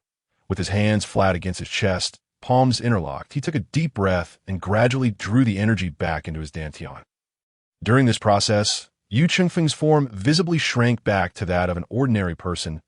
This moment, Wang Ho, holding a set of clothes he had prepared, helped Yu Chengfeng change out of his tattered garments. "Ha ha! How refreshing!" Yu Chengfeng exclaimed, approaching Cheng Yi for a warm embrace. "Brother Cheng Yi, I owe my life to your presence today." Indeed, the earlier situation had been perilous, had it not been for Cheng Yi's spirit-gathering charms. Yu Chengfeng would likely have perished on the spot. Wang Ho, smiling, also approached. "I must thank Mr. Cheng as well. Had you not shielded me from that overwhelming surge of blood energy, I would have suffered serious injuries. If not worse, in response to their gratitude, Cheng Yi graciously accepted it. Since you wish to thank me, how about preparing the finest food and drink at your residence?" Yu Chengfeng and Wang Ho exchanged glances, bursting into laughter. "Ha ha! Of course. In my cellar, I have several jars of exquisite wine aged for 50 years today. I shall bring them all out for us to enjoy," Wang Ho added with a grin. "I shall summon the best chef to prepare a sumptuous feast." "Wait a moment," Yu Chengfeng called out to the departing Wang Ho. "Let the servants handle such tasks. I have something I have long yearned for. Now that I have advanced to the martial sovereign realm, I can hardly contain my excitement. I cannot wait any longer.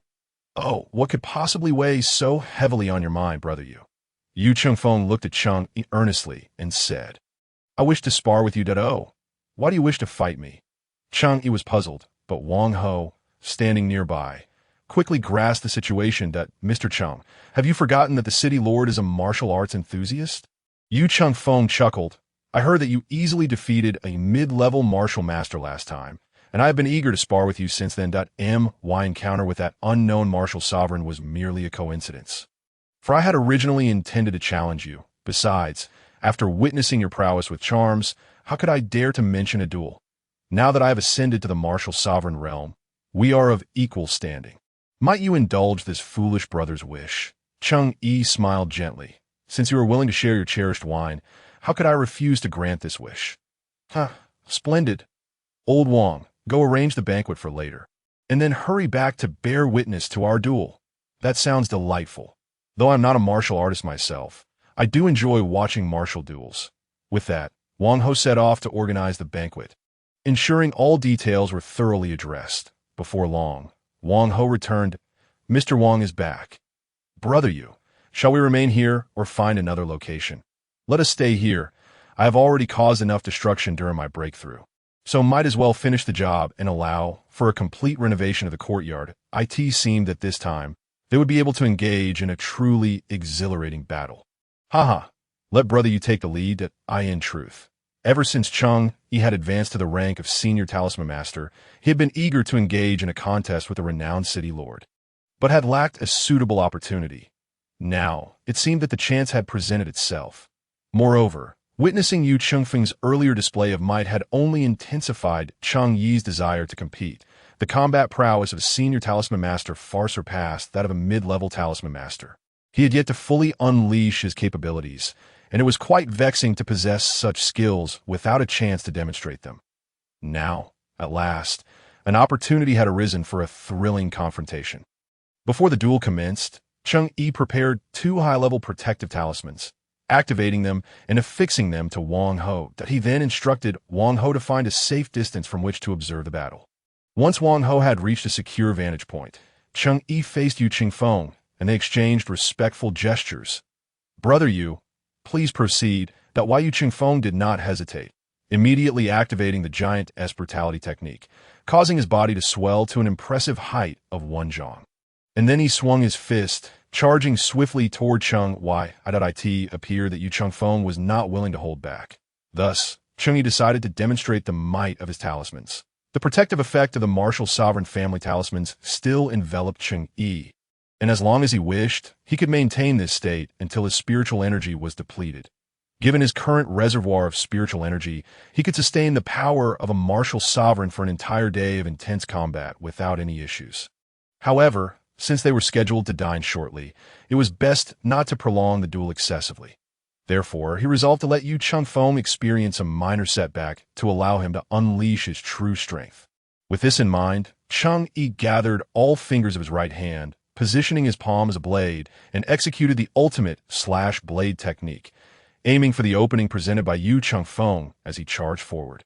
Slash! In the eyes of Yu Chengfeng, Cheng Yi's strike, delivered with a swift hand, appeared utterly unremarkable and devoid of any power. Yet years of combat experience warned him at that moment that this blow could not be met head-on. Could it truly be so sinister? He could hardly believe that, even if Cheng Yi harnessed talismans to reach the strength of a martial sovereign, he could not possibly match the physical prowess of one who practiced the giant barbarian technique like himself. With this thought in mind, Yu Chengfeng ceased his hesitations and surged forward with great force. Regardless of the tricks Cheng Yi might employ, he would shatter them all out of course. Should he discern that Cheng Yi was unable to withstand his onslaught, he would withdraw in a timely manner. While Yu Chengfeng's movements were so swift that they tore through the air with a series of sharp cracks, the ordinary noble, Wang Ho, could hardly discern Yu Chengfeng's figure, only perceiving a fleeting shadow rushing towards Cheng Yi. In the face of this unparalleled momentum, Cheng Yi's expression remained unperturbed. He simply fixed his gaze on Yu Chengfeng's silhouette as the latter approached. He suddenly vanished from Yu Chengfeng's view. Startled, Yu Chengfeng turned to look back, only to feel a sharp pain in his lower back as a tremendous force propelled him forward, crashing him into a wall. When he sat up from the pile of rubble, shielding his head, he found Cheng Yi standing there with his hands clasped behind his back, a smile gracing his face as he calmly remarked, "Lord Yu, since we are to engage in a spirited contest, feel free to unleash your full power. Are you truly afraid? I cannot withstand it."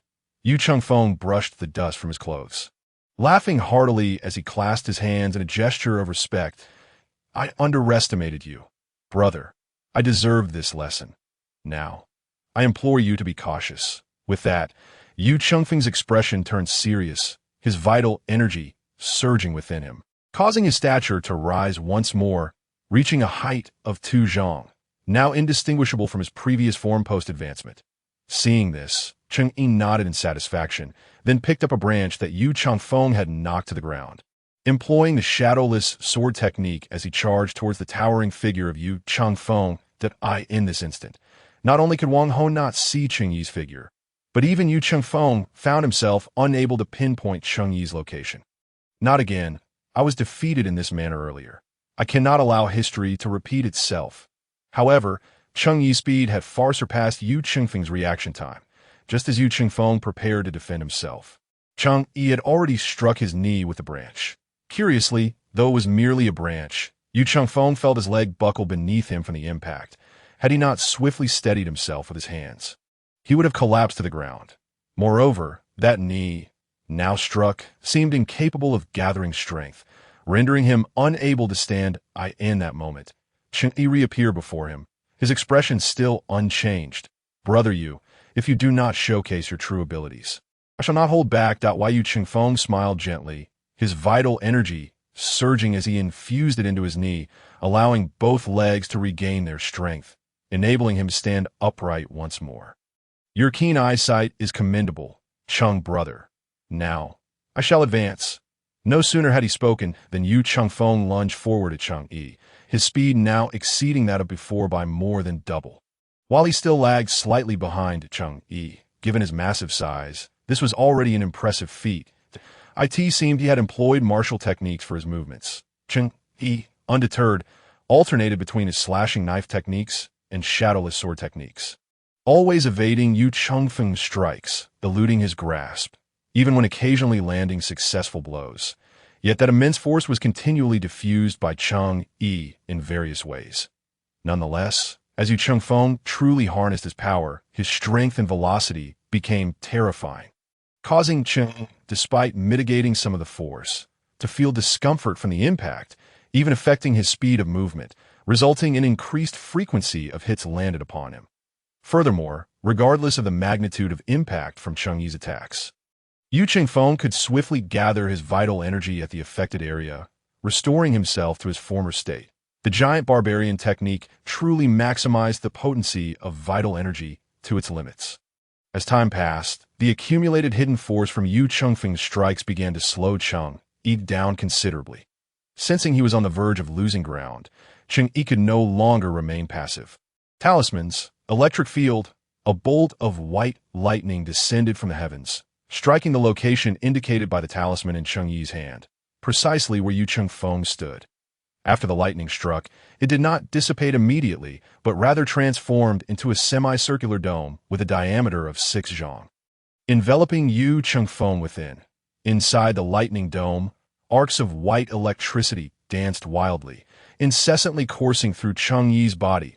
In that instant, even Yu Qingfeng's formidable physique trembled uncontrollably, each step becoming exceedingly arduous. Next, Cheng Yi unleashed another talisman. Talismans, wall of obstruction. A beam of yellow light shot forth from the talisman, burrowing into the ground beneath Yu Qingfeng's feet, in less than a breath, for walls of earth, each a foot thick, erupted from the ground, nearly encasing his entire body, leaving only his chest and head exposed. Now, Yu Qingfeng was utterly immobilized. He desperately surged his vital energy, attempting to unleash his strength to topple the earthen walls. Yet, just as his energy began to coalesce, it was dispersed by the electric currents. Simultaneously, Cheng Yi released his spiritual energy, gathering the scattered leaves around him, causing them to tremble violently, inscribing each with high-level fire talismans. This was all thanks to the spirit control technique, honed through relentless practice, coupled with his elevation to a high-level talisman master, allowing him to inscribe over 100 high-level fire talismans simultaneously. A significant enhancement from merely inscribing numerous intermediate fire talismans. Once the 100 high-level fire talismans were completed, under Cheng Yi's control, they all floated above Yu Qingfeng's head, suspended in mid-air, gazing at the 100 talismans, each brimming with terrifying and turbulent firepower. And then at his current predicament, Yu Qingfeng sighed, realizing he was akin to fish on a chopping block. "Cheng brother, I concede."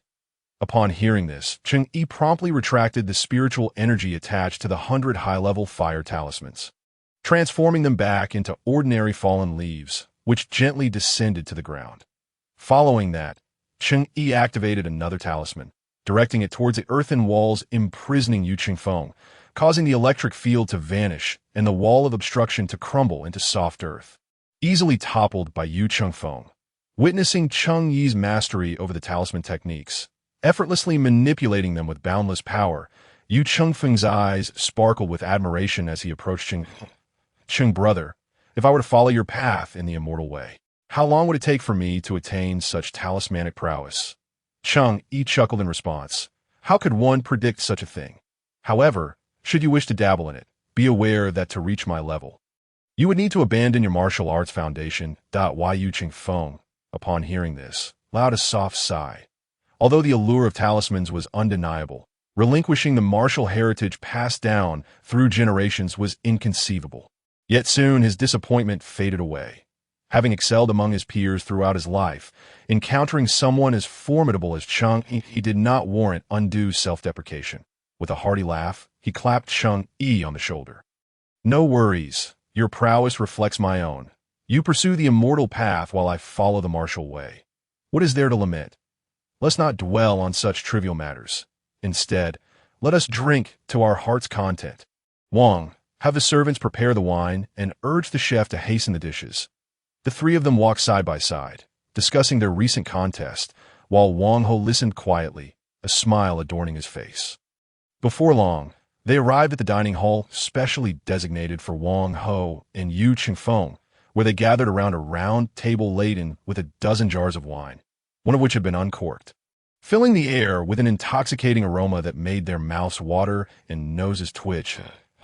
As the trio chatted and drank, leisurely finishing a jar of wine, the dishes began to arrive that a variety of rare and exquisite delicacies competed for supremacy among them. Each bite was a burst of flavor that danced from their palates down their throats and into their bellies, leaving an indelible aftertaste that urged them to continue. The chefs were truly remarkable. Such delicious fare far surpassed that of the fragrant taverns and inns by at least tenfold. Ha! Cheng brother, you simply haven't had enough. The finest cuisine of the Dojo kingdom awaits you in the palace of the kingdom's ruler. Next time I journey to the capital for official duties, I shall take you along to savor the kingdom's most exquisite delicacies. I shall eagerly anticipate it, thanks to your generosity, you brother. Amidst the grandiloquent discourse, Yu Chengfeng, seized by sudden curiosity, inquired, Brother Cheng, I observe that your mastery of both sword and saber techniques is nothing short of extraordinary, rivaling my own giant fist art, which is a terrestrial-grade martial skill that I have perfected to its zenith. It is remarkable that you can hold your own against me. Cheng Yi, with a sense of candor, replied, I must not deceive you. Brother Yu, I possess two martial arts techniques. One is called the Shadowless Sword. Renowned for its unparalleled agility, it can strike without a trace unless faced with an opponent of superior realm or one whose martial skills inherently suppress it, thereby allowing for lethal precision. The other, known as the rending blade technique, specifically targets the enemy's vulnerabilities while delivering tremendous power, ensuring its efficacy in combat. Both of these techniques are of terrestrial grade. However, today they have indeed encountered a formidable adversary. Your giant barbarian art is truly unmatched throughout history. In this era, it would seem no martial artist of the martial sovereign realm could inflict harm upon you. Not at all. Brother Cheng, your dual mastery of the blade and sword is exquisite. Your strikes are transcendent. Yet, I fear that had you wielded true weaponry today, I might not have emerged unscathed. Yu Chengfeng jested. Curiosity piqued, he leaned closer and queried, what weapons does a master like yourself utilize? Might I be granted the honor of witnessing them? In response to Yu Chengfeng's inquiry, Cheng Yi chuckled lightly. I must confess, I do not possess any fixed weapons. I simply replace them as they become unusable. What? That cannot be. Weapons, especially swords and sabers, demand familiarity and adaptation. I happen to have several fine weapons that you may select from, exclaimed Yu Chengfeng, not pausing for Cheng Yi's refusal. He summoned his attendants to fetch his most cherished blades from his private arsenal. Shortly thereafter, his subordinates arrived with several wheeled iron racks, each adorned with 2 or 3 blades. Brother Cheng, these weapons are my favorites. Each possesses unique qualities. Even if they are not renowned blades, they are not inferior to famed ones. Merely awaiting the right master. Should any of these fortunate blades capture your favor, I am certain they will one day achieve legendary status under your skill.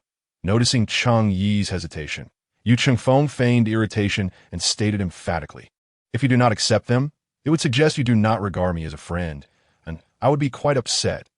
Cheng Yi, with a wry smile, realized further refusal would be impolite.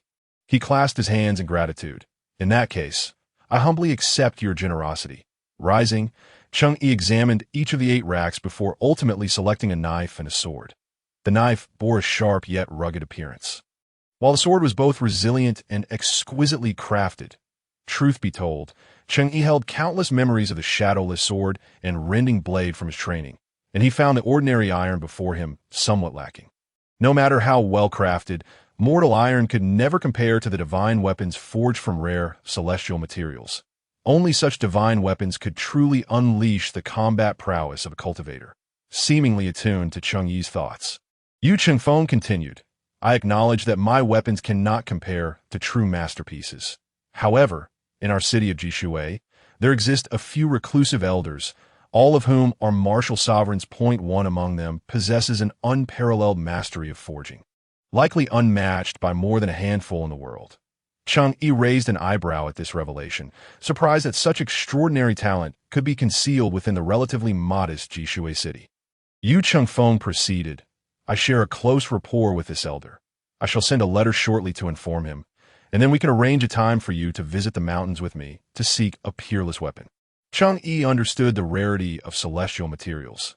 Even if that elder possessed a transcendent weapon, it was unlikely to be freely given.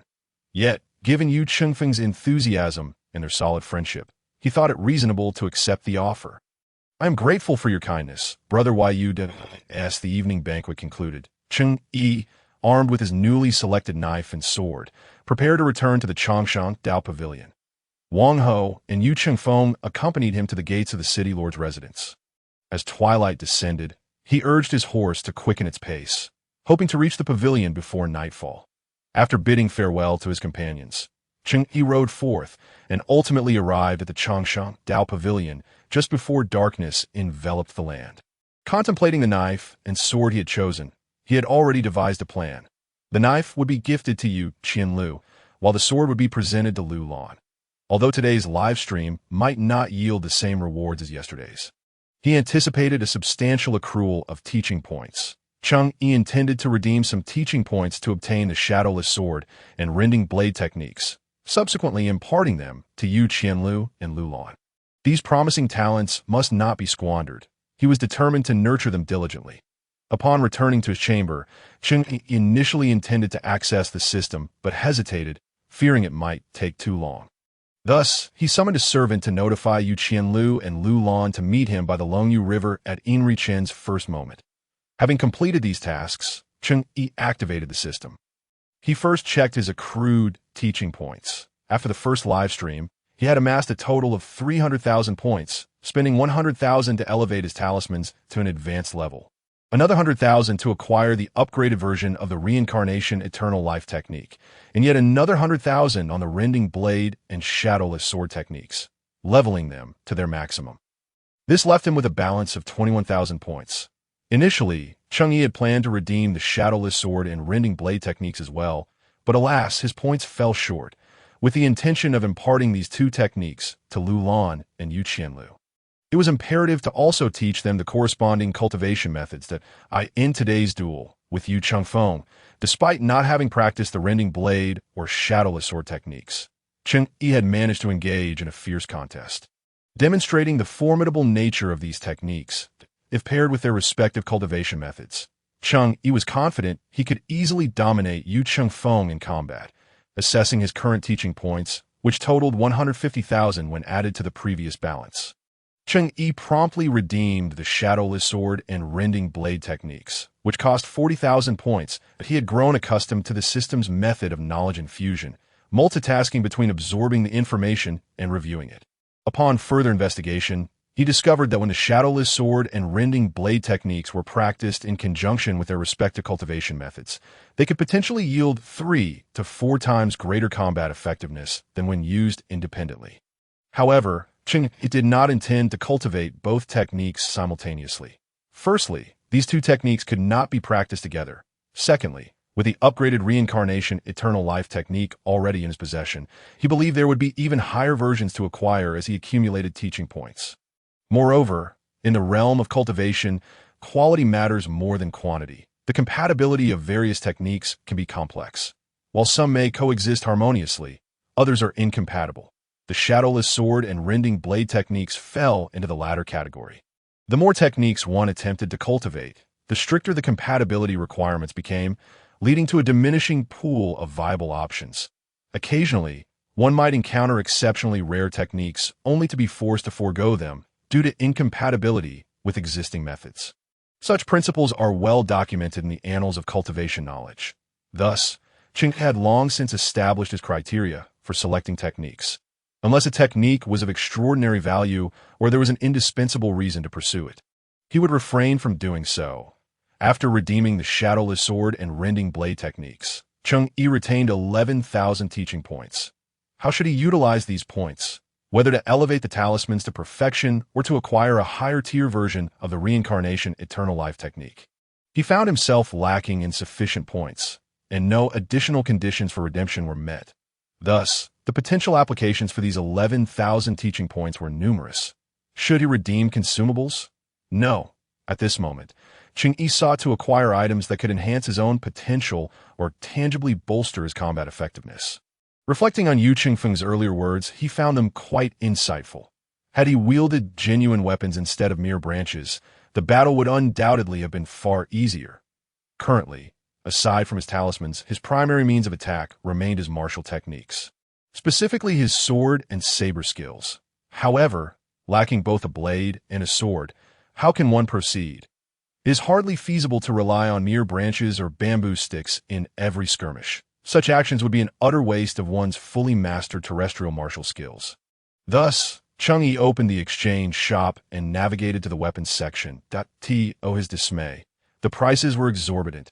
It was astonishing to discover that even the most basic dagger from this system required a substantial 200,000 teaching points, while the swords and similar weapons were all priced at a staggering 300,000 or more. What is this? A sword template. Just as Cheng Yi was grappling with his predicament, he stumbled upon the sword template section, which was adorned with a dazzling array of sword templates. Most of the weapons listed could indeed be matched with corresponding templates found in this section. After surveying the offerings, Cheng Yi found that there were several templates available for the reasonable price of 100,000 teaching points, approximately 10. Yu Chengfeng seemed to hold the secluded martial arts master in high regard, suggesting that his weapon forging skills were far from ordinary. Cheng Yi stroked his chin in contemplation, the most effective way to enhance his combat prowess. Without a doubt, lay in acquiring a weapon. Yet, the weapons produced by the system were prohibitively expensive and exceedingly refined. Possessing a superior blade without the requisite strength would be akin to a child clutching a gold ingot, an exceedingly perilous situation. In light of this, it would be wiser for him to purchase a sword template from the system and then enlist the help of that esteemed master for the forging process. After all, items produced by the system are anything but ordinary, and a master who possesses a profound passion for weapon crafting would undoubtedly be tempted by such fine materials. It was likely that he might even plead with Cheng Yi to allow him to forge the template. Nevertheless, to ensure safety, he should select a template with the lowest possible forging requirements. With Yu Chengfeng's endorsement, Cheng Yi felt confident that the Master's forging abilities would meet at least a satisfactory standard. Though he remained uncertain of the extent of his skill, as he perused the list of over a dozen affordable templates available in the system, he remarkably found one that met his criteria. The Dragon Scale Sword template, evolved from true dragon scales blessed by the sun and moon, would display natural dragon scale patterns upon completion, boasting an extraordinary hardness. This template required minimal forging conditions and techniques. However, once forged, it would be exceptionally resilient, impervious to both fire and ice, and could not be reforged, necessitating successful crafting in one attempt. Once transformed into a sword, it could withstand a full force strike from an early-stage martial spirit master and exhibited strong elemental compatibility, allowing most talismans or techniques to be applied to it. After carefully examining the details of this template, Cheng Yi realized that none could surpass its suitability for his current requirements. Furthermore, this sword would suffice well within the realm of martial respect and could even serve him well when he eventually attained the martial spirit realm. With this thought in mind, Cheng Yi decisively exchanged for the Dragon Scale Sword template, instantly reducing his teaching points to a mere 10,000, His expression reflected some regret. And no matter. Teaching points may dwindle, but they can always be re-earned. Cheng Yi silently reassured himself. In the meantime, he noticed a flash of white light appear before him. Gradually, this light expanded, and a hefty black lump fell from it, crashing down and splintering the wooden floor beneath. The dragon-scale, sword body. Cheng Yi attempted to lift this black mass, but it remained utterly immobile. Oh right, I haven't utilized any talismans yet, and my physique is still that of an ordinary person. He then activated a mid-level strength talisman, grasped the sword body, and with a slight exertion, he managed to lift the sword template, which was roughly the size of a human head. After weighing it slightly, Cheng Yi discerned that this template was indeed 5 to 6 times heavier than a typical iron block of the same size. For a martial arts master, it would be somewhat heavy, but just right for a martial respect master to wield with one hand. For the time being, Cheng Yi paid no mind to the dent in the floor. Instead, he found a cloth, carefully wrapped the sword template, and tucked it beneath his bed. He decided to leave the remaining 10,000 teaching points untouched, reserving them for urgent consumables when the need arose. After completing these tasks, Cheng Yi sat on his bed and began to cultivate the advanced version of the reincarnation longevity art. Recently, he had noted a diminishing effect in his cultivation of the spirit control technique. Perhaps it was due to his nearing the current level cap of the technique, where diminishing returns began to manifest. Therefore, Cheng Yi shifted his focus back to the advanced reincarnation longevity art that he practiced until nearly midnight, at which point he concluded his session and went to sleep. The following day, at the break of dawn, when Cheng Yi arrived by the Longyu River, Lu Lan and Yu Qianlu were already waiting there. The two greeted him with respectful gestures. Cheng Yi nodded in acknowledgement. After opening your spiritual seas, have you both been diligent in your training? In response to Master, we have not dared to slack off for a single day. Good. Saying this, Cheng Yi utilized his spiritual energy to probe their spiritual seas, which indeed appeared much more abundant than when they had just been opened, indirectly confirming that they had been industrious. Both displayed remarkable talent, yet a genius devoid of diligence is hardly worth nurturing. Fortunately, these two had not disappointed him. Master, what is it that you carry on your back? Lu Lan and Yu Qianlu had noticed the two elongated objects wrapped in black cloth behind him upon his arrival, and their curiosity had finally been voiced by Lu Lan. Upon hearing Lu Lan's question, Cheng Yi retrieved the items from his back and unwrapped the black cloth, revealing the sword and dagger he had acquired from Yu Feng the previous day. Come closer. The two complied eagerly, their eyes alight with anticipation. Cheng Yi handed the sword to Lu Lan and the dagger to Yu Qianlu. Lu Lan, your tranquil nature and fondness for beauty make you well suited to wield a sword. Cheng Yi then turned his gaze toward Yu Qianlu. Qianlu, I perceive your character as brave and fearless, with a blend of boldness and subtlety. Thus, a dagger is befitting for you. The moment Lu Lan received the sword, she recognized its exceptional nature. Even compared to the sword wielded by her father, Lu Qin, it was hardly lacking and could scarcely be found in the market. Upon examining the dagger in Yu Qianlu's hands, she found it equally difficult to discern which was superior. Such weapons, even if someone were willing to part with them, would demand an exorbitant price.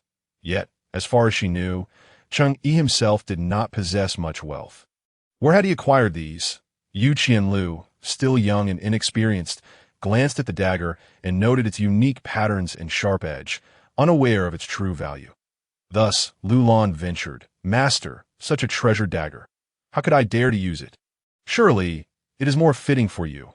Originally elated at receiving the dagger from Master, Yu Qianlu's expression faltered upon hearing Lu Lan's words, and she mimicked Lu Lan's gesture, cradling the dagger in both hands. Intent on returning it to Cheng Yi, seeing their excessive caution, Cheng Yi could not help but chuckle. You need not be so modest. This sword and dagger were gifts from a friend. I had no intention of accepting them. But he insisted, and I could not refuse, considering I have 2 sets of techniques and martial skills that are quite suitable for you both. I chose these from my collection of weapons. It seems you both truly appreciate them, so my trip was not in vain. Reassured by his words, the two accepted the sword and dagger, their faces alight with joy as they caressed the blades and hilts. Cheng Yi raised a hand. Do not rejoice too soon. My gift of these weapons is to facilitate your learning of the corresponding martial skills and techniques. Henceforth, you shall not have the luxury of idleness."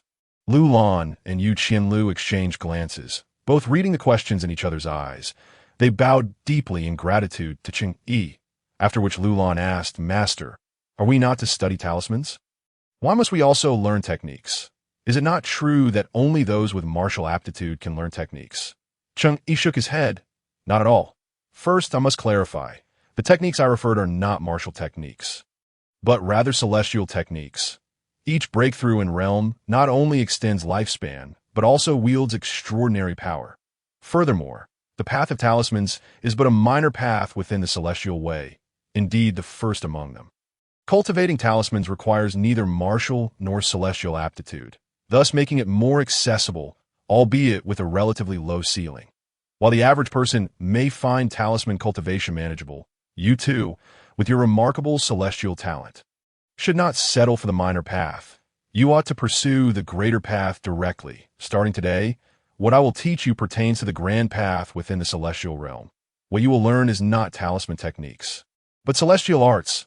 Do not be oblivious to the fortune you possess." Upon hearing this, Lu Lan and Yu Qianlu both experienced an epiphany, their faces radiant with joy, and they bowed deeply, exclaiming in unison, "Master's great kindness shall be eternally remembered by us." Cheng Yi led the two individuals to a flat expanse and invited them to sit alongside him. "Lu Lan," he began, "the technique I shall impart to you is known as the shadowless sword art. The most formidable aspect of this sword play lies in its agility. Once executed, your adversary will be utterly oblivious to your presence, often meeting their demise before they even realize it." Upon hearing Cheng Yi's words, Lu Lan's eyes sparkled with boundless yearning. He had departed from the embrace of his loving father and the comforts of his previous life, all in pursuit of a day when he could wield his sword with unbridled passion, exacting vengeance and justice across the martial world. Having finished speaking to Lu Lan, Cheng Yi turned his gaze towards Yu Qianlu. "Qianlu, the technique I shall teach you is called the severing blade technique. This form of knife artistry allows one to exert a mere fraction of their strength while achieving effects that can multiply to 100-fold or even 1,000-fold. IT will enable you to exploit the weaknesses of your foes and deliver a powerful strike. Mastering this technique will empower even a child to vanquish a giant." The notion of a child slaying a giant left Yu Qianlu in a state of shock. Such a vision had always been beyond his imagination. The thought of the terrifying man who haunted his nightmares made him retreat into a corner, weeping. Now, with the acquisition of such formidable skills, might he one day have the opportunity to bring that man to justice? As Yu Qianlu pondered this, Cheng Yi continued, "The martial skills you are about to learn are classified as earth-level techniques, possessing exceptional power. However, to unlock their true potential, you will need to practice the corresponding cultivation methods. The corresponding method for the shadowless sword art is the shadowless sword embryo technique, while the severing blade technique corresponds to the severing blade embryo technique, when practiced in conjunction with their respective techniques. The might of the severing blade and shadowless sword can be amplified manifold." With that, Cheng Yi produced 2 books and handed them to Lu Lan and Yu Qianlu. These volumes contain the initial sections of the shadowless sword embryo technique and the severing blade embryo technique. Your task today is to memorize their contents entirely. Should you manage to grasp the underlying meanings while reciting, that would be even better on cloudy days. I shall instruct you on how to operate these 2 methods. Additionally, these techniques will be mutually exclusive. I have no objection to you borrowing from one another, but do remember not to cultivate each other's methods. Otherwise, even the greatest talent can be rendered utterly useless in an instant. Yes, we shall diligently heed your teachings." After imparting these crucial instructions, Cheng Yi allowed the two to return to their study, while he remained on the grassy bank by the river, continuing his practice of the reincarnation longevity technique. It was not until less than half an hour remained before noon that he finally ceased his cultivation. After partaking in lunch at the dining hall, he mounted his horse and leisurely made his way to the city lord's mansion. He chose not to disturb Wang Ho or Yu Cheng Feng, but instead proceeded directly to his own streaming studio. There he settled into his position, alternating between practicing the reincarnation longevity technique and awaiting the commencement of his live broadcast. As the time approached, audience members began to arrive in succession, including Yu Xiao. However, upon noticing Cheng Yi in deep meditation, they refrained from causing any disruption or noise, even when they had matters to discuss. They did so in hushed tones. As the time for the broadcast drew near, Yu Xiao approached Cheng Yi to remind him, "Mr. Cheng, the live stream is about to begin." Cheng Yi opened his eyes, concluded his practice, surveyed the packed audience, and turned to the camera, stating, "Let us commence." The third day of the live broadcast commenced, with Cheng Yi adhering to his customary format, first providing a more detailed explanation of the basic giant force talisman taught during the previous session, followed by inviting questions from the audience, which he addressed one by one at this time. However, the atmosphere of the broadcast was notably more vibrant than before, and the phrase "class dismissed," which Cheng Yi had uttered previously, had begun to circulate among the community of talisman learners in the main urban area. At the central square of Jinghua Shuiyu, two modestly dressed men engaged in quiet conversation. "Classmate, have you mastered the basic giant force talisman that the master taught us yesterday?" "Not yet. I'm too slow. I've tried dozens of times and still haven't succeeded. That's merely a reflection of your lack of diligence. I've practiced it over 100 times. This isn't merely about diligence. I have to work during the day, hauling bricks to make a living, and can only practice the giant force talisman after my shift ends, while there's still some sunlight. How fortuitous, my friend, for I too am a bricklayer and practice the talisman under the setting sun after work. However, I have an advantage. I continue practicing even after the sun sets. Don't deceive me. It's pitch dark at night. How could you possibly practice? Are you lighting an oil lamp? The price of oil is exorbitant these days. What with the war in the north disrupting supplies, oil now costs twice as much as meat. Ha ha. As a bricklayer, I certainly can't afford an oil lamp. But my neighbor is quite wealthy and lights an oil lamp every night. One evening, I happened upon a crack in the wall, and the light from next door filtered through. I used that faint glow to practice my talismans. Such a stroke of luck. Why not quietly widen that crack? And I can come over to practice with you? Go away. How can you be so unscrupulous? Having already borrowed their light by mere chance is a blessing. You want to break their wall too? Be careful lest you bring misfortune upon yourself. Calm down, my friend. I was merely jesting. But tell me, did you succeed or not? Ha ha. I practiced by borrowing that light without interruption, and finally, on the 121st attempt, I succeeded. Is that so? You are truly impressive. Pray tell me, what does the basic giant force talisman feel like? Ah, the man replied, a look of reminiscence washing over his face. That it feels divine, like being a celestial being. Ordinarily, I could only leap half a meter high, but with the basic giant force talisman, I can easily leap onto rooftops. I immediately sought out a martial arts relative, and he told me my strength has already reached the initial level of a martial master. My heavens, you are remarkable.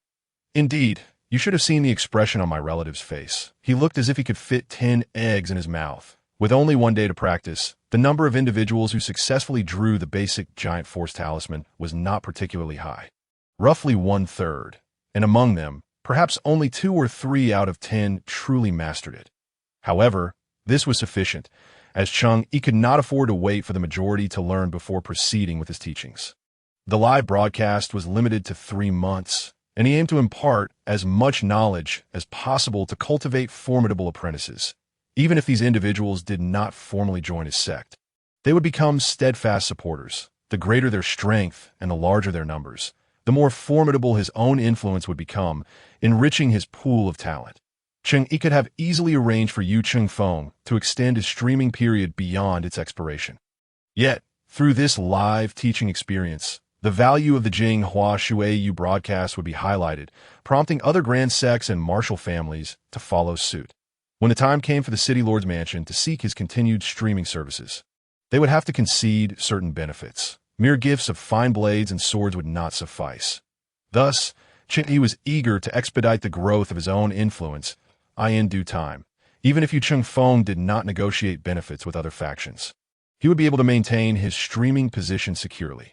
Furthermore, he envisioned the possibility of extending the method of live teaching to other cities, after reviewing the previous content and addressing the audience's queries. It was now time to introduce a new talisman. Given that the term classmate had already become familiar among the audience, Cheng Yi had no qualms about using it henceforth. Classmates, I trust some of you have successfully learned the Giant Force Talisman. For those who have not, fret not. I encourage mutual exchange and learning among classmates. Helping one another is the essence of camaraderie. To make the most of this precious streaming opportunity, I will endeavor to teach a new talisman each day. For those who struggle to keep up, please make notes to facilitate self-study and collaboration in the future. Cheng Yi paused before continuing. After utilizing the Giant Force Talisman, some of you may have noticed a discrepancy between your agility and newfound strength, resulting in a lack of coordination and even discomfort while walking. This stems from a deficiency in agility. The solution is simple. While employing the Giant Force Talisman, you should also utilize a lightness talisman. Indeed, I observed the master using both the Giant Force Talisman and the lightness talisman simultaneously during the live broadcast. No wonder I felt so out of sorts. I thought it was just me not adapting to this newfound strength. It turns out I was missing the lightness talisman. With that, Cheng Yi produced the tools for crafting talismans, and Yu Xiao skillfully focused the camera on Cheng Yi's hands. The process of drawing the talisman unfolded gradually, allowing everyone to see clearly. Why does it feel like watching Mr. Cheng draw talismans is a form of enjoyment? Indeed, I share that sentiment. Indeed, it seems he is not merely inscribing symbols, but rather crafting a magnificent artwork, flowing like a stream of water. Do you not find the appearance of those runes to be quite exquisite? Recently, I've scoured every historical tome and ancient art book in my abode, yet I have found no records pertaining to these talismans. Even the runes inscribed upon them seem to leave no trace in history. Is this truly the case? I had imagined that my master had inherited some ancient talismanic legacy. However, if there are no historical accounts of such things, does that not imply that my master has indeed created his own unique path in talismanic arts? In the teachings of Shakyamuni Buddha, there exists a notion of reincarnation. Could it be that my master is a divine being reincarnated from the heavens, sent to this world to impart wisdom? I genuinely believe so. Observe my master-esque approach since his arrival in this realm. He remains unbound by status or wealth, wholly dedicated to ensuring that those lacking martial prowess can acquire skills. Such a benevolent heart, aimed at benefiting humanity, can only be described as divine intervention.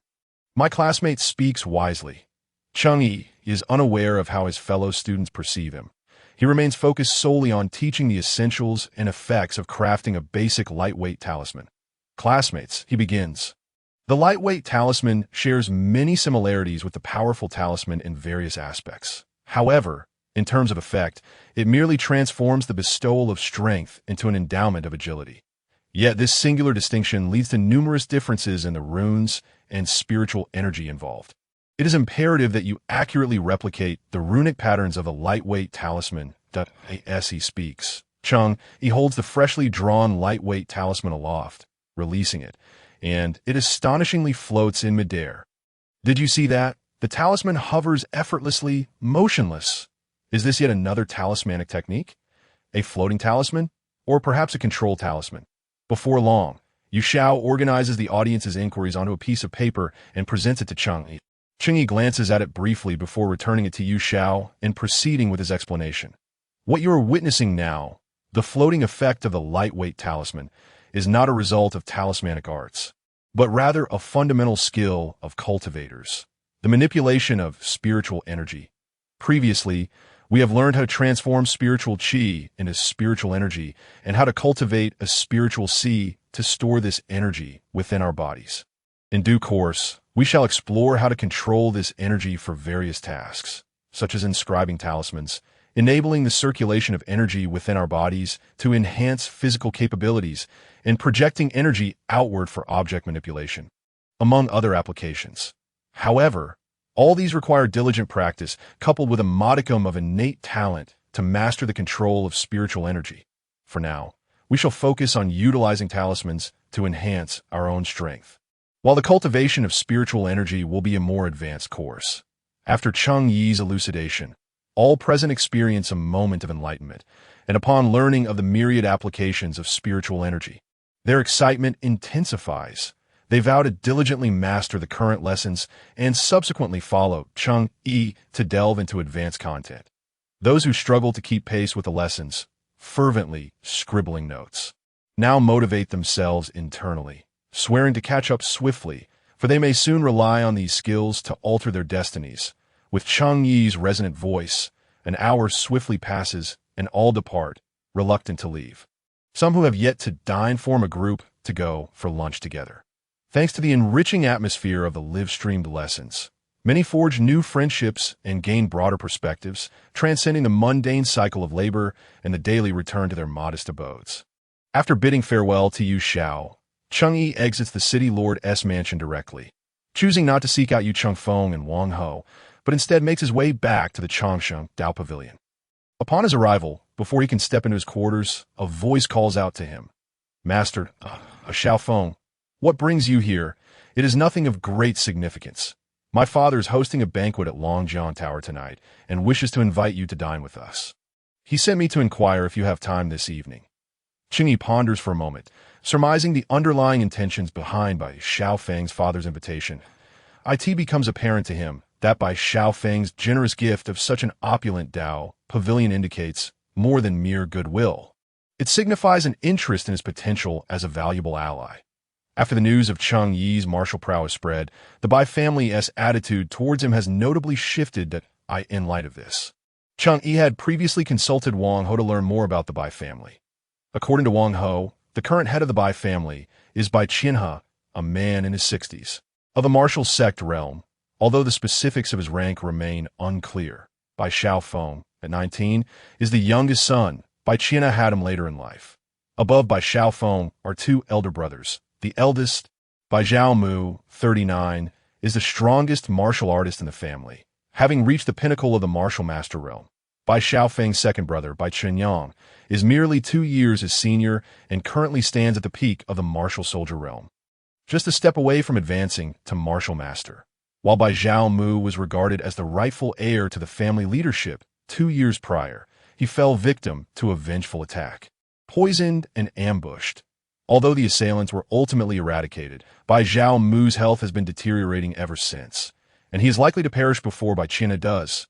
Consequently, the responsibility for the family's future now rests upon Bai Xiao Feng and Bai Chenyang. However, while Bai Chenyang possesses commendable martial talent, he is somewhat naive and lacks the acumen for management, and his current abilities are insufficient to safeguard the family legacy. In contrast, Bai Xiao Feng, with his sharp intellect and exceptional business sense, often impresses the family patriarch, Bai Qianhe, who occasionally seeks his counsel on matters of uncertainty. Such an outstanding individual as Bai Xiao Feng should naturally have been the prime candidate for succession. Alas, he lacks martial aptitude. Thus, despite Bai Qianhe's high regard for him, he ultimately has no choice but to designate Bai Chenyang as the heir and appoint Bai Xiao Feng as his aide, to compensate for his brother's shortcomings.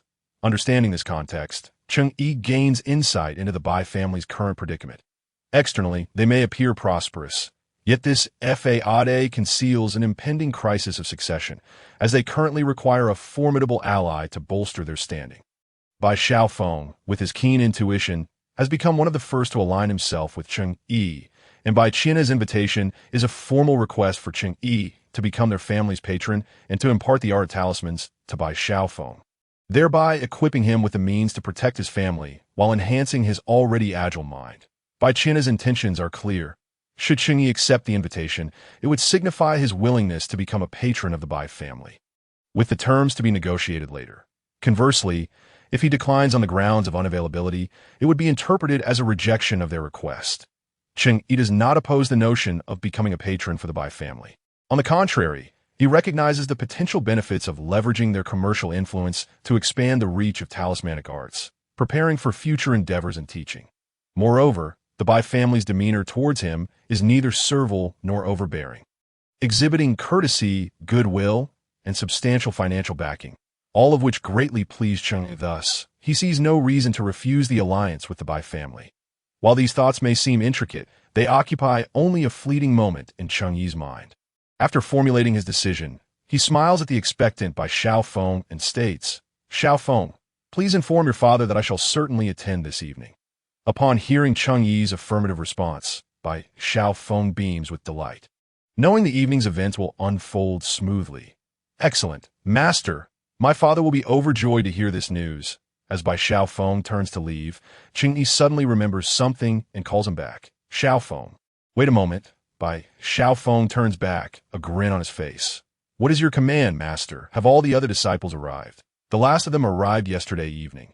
Very well then, please seek out a few fellow disciples and have them notify the others.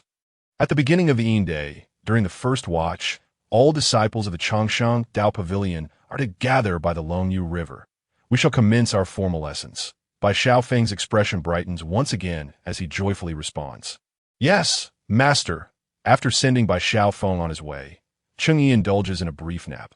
Subsequently, I took the opportunity to examine the academic progress of Lu Lan and Yu Qianlu, only to discover that both had adeptly memorized the first parts of the Wu Ying sword fetus formula and the Zhanglia blade fetus formula, and they were brimming with numerous inquiries for me. Cheng Yi felt a profound sense of satisfaction. It was evident that while they were reciting, they had not neglected the importance of contemplation and comprehension. What master would not cherish such diligent and talented disciples? After assisting them in resolving some of their queries, Cheng Yi returned to his quarters. During this time, Bai Xiao Feng had sought him out, announcing that the banquet at Longjiang Tower was scheduled for the second quarter of the Yu hour, roughly around 6 in the afternoon to tea that moment. It was already the early part of the Yu hour. Cheng Yi had not intended to keep the elderly gentleman waiting. However, in the kingdom of Dojo, there existed certain etiquettes. Typically, invitees were not permitted to arrive prematurely. Should the host be unprepared, the early arrival of guests would compel them to divert their attention to hospitality. Thus, Cheng Yi practiced in his chamber until the final moments of the Yu hour before mounting his steed and setting off toward Longjiang Tower. Upon his arrival, it coincidentally marked the second quarter of the Yu hour. Jishui City boasts 3 renowned establishments. First, the entertainment and leisure paradise known as Chuanxiang Building. Second, the residence with the richest network of connections, the Yulai Inn. And lastly, the finest restaurant in Jishui City, Longjiang Tower. Within Longjiang Tower congregate the most exceptional chefs of the city, offering unparalleled service and an exquisite dining ambience. Particularly, the elegant private rooms adjacent to the Longyu River each feature a terrace, providing direct views of the river's most magnificent scenery. The higher the elevation, the more captivating the vista. The Longyu River, as it winds through Longjiang Tower, encounters several bends and tributaries, resembling a dragon made of flowing water, meandering gracefully across the land, with the river's surf appearing akin to glistening dragon scales. Throughout history, countless literati, poets, and heroic figures have been captivated by this breathtaking masterpiece of nature, leaving behind an abundance of poetry and prose, including several original manuscripts of esteemed works that remain preserved within Longjiang Tower to this day. Rather than selling these celebrated compositions, Longjiang Tower has chosen to display them in each riverside private room. With the value of the works increasing in the higher-level rooms, it is said that on the topmost floor resides a poem by Su Luwen, one of the 5 great poets of ancient and modern times. Moreover, Su Luwen was not only skilled in poetry, but also in painting. It is rumored that during his visit to Longjiang Tower to admire the river scenery, he composed a poem and created a painting, both of which now adorn the highest floor. With such illustrious accolades, access to the top floor of Longjiang Tower is no longer a privilege that wealth alone can afford. Those who ascend must either possess extraordinary talent or hold a distinguished status. It can be said that within Jishui City, the number of individuals permitted to ascend does not exceed 10. Bai Qianhe's invitation to his private room is located on the 5th floor, directly beneath the highest level. Cheng Yi surmised that this was the utmost that Bai Qianhe could manage. After all, although the Bai family is renowned far and wide as a prosperous merchant house, dealing in weapons, armor, daily necessities, treasures, and various other ventures, their standing at Longjiang Tower is still somewhat modest. The Bai family has begun to show signs of decline, with their highest-ranking member merely at the pinnacle of the martial master realm. And he is a frail individual whose longevity remains uncertain. Such a background inevitably precludes them from securing a private room on the uppermost floor. Cheng Yi speculated that even for this 5th floor private room, Bai Qianhe must have expended considerable resources and connections. Despite having mentally prepared himself for this eventuality, Cheng Yi still felt somewhat overwhelmed by the honor bestowed upon him by the Bai family. He glanced at his attire and frowned slightly. He ought to have procured a new outfit for the occasion, as presenting oneself in a respectable manner at the banquet would signify respect for the host. However, as he reached for his purse, he hesitated. Even though he now held the esteemed position of a teacher, presiding over a vast Chongqing Taoist hall and maintaining cordial relations with the city lord's residents, he was, in truth, still a man of modest means. With little money in his pockets, he neither charged for his live teachings nor accepted any fees for admitting students to the Taoist hall. Were it not for the generosity of others inviting him to meals and the availability of a dining hall at Chongqing Taoist hall, he might have long experienced the hardships akin to that of a beggar. It seemed apparent that he needed to seek out some profitable endeavors. It was not sustainable to remain perpetually impoverished. Moreover, should he wish to expand his influence in the future, considerable funds would be necessary. Relying solely on the Bai family's support was not a viable strategy. As Cheng Yi reined in his horse before Longjiang Tower, he dismounted, and a doorman promptly approached him with eager greetings. "Welcome, Mr. Cheng." "Oh, how do you recognize me?" Mr. Cheng jested. "For in all of Jishui's city, who does not know of you? I've had the fortune of attending each of your live lectures, and your extraordinary talent has left me in awe. In fact, I should be addressing you as my revered teacher." There's no need for formality. The most gratifying thing is that you all can learn something useful. By the way, this is my first visit to Longjiang Tower, and I am not particularly familiar with the place. Might you guide me to the private room of Mr. Bai Qianhe? "Ah, so it is you whom Mr. Bai is entertaining. Had I known it was you, our boss would have already arranged for your room to be on the highest floor." "Oh, your boss recognizes me as well." "Not only does he recognize you, but he holds you in the highest regard. I shall inform the boss immediately, and he will surely be overjoyed to meet you in the private room." Cheng Yi smiled, feeling that this admiration carried a peculiar undertone, yet he dismissed the thought. Since that is the case, I shall trouble you during their idle chat. The doorman led Cheng Yi to the 5th floor. This level featured a total of 6 private rooms, 3 facing the street designated with the character D and 3 by the river marked with the character Tion, each subdivided into 3 categories. The doorman gestured toward room Tion number 3. "Mr. Cheng, Mr. Bai awaits you in this room." Cheng Yi nodded in acknowledgement, offering a smile of gratitude before pushing open the door to room Tion No. 3. The private room was spacious, adorned not with ostentatious luxury, but with a soothing color palette that imparted a sense of comfort. However, to the discerning eye, every curtain and chair bore significant value. The room could comfortably accommodate 20 to 30 guests without feeling cramped. The grand table was laden with exquisite and aromatic dishes, accompanied by several porcelain bottles, exuding a delightful fragrance of wine.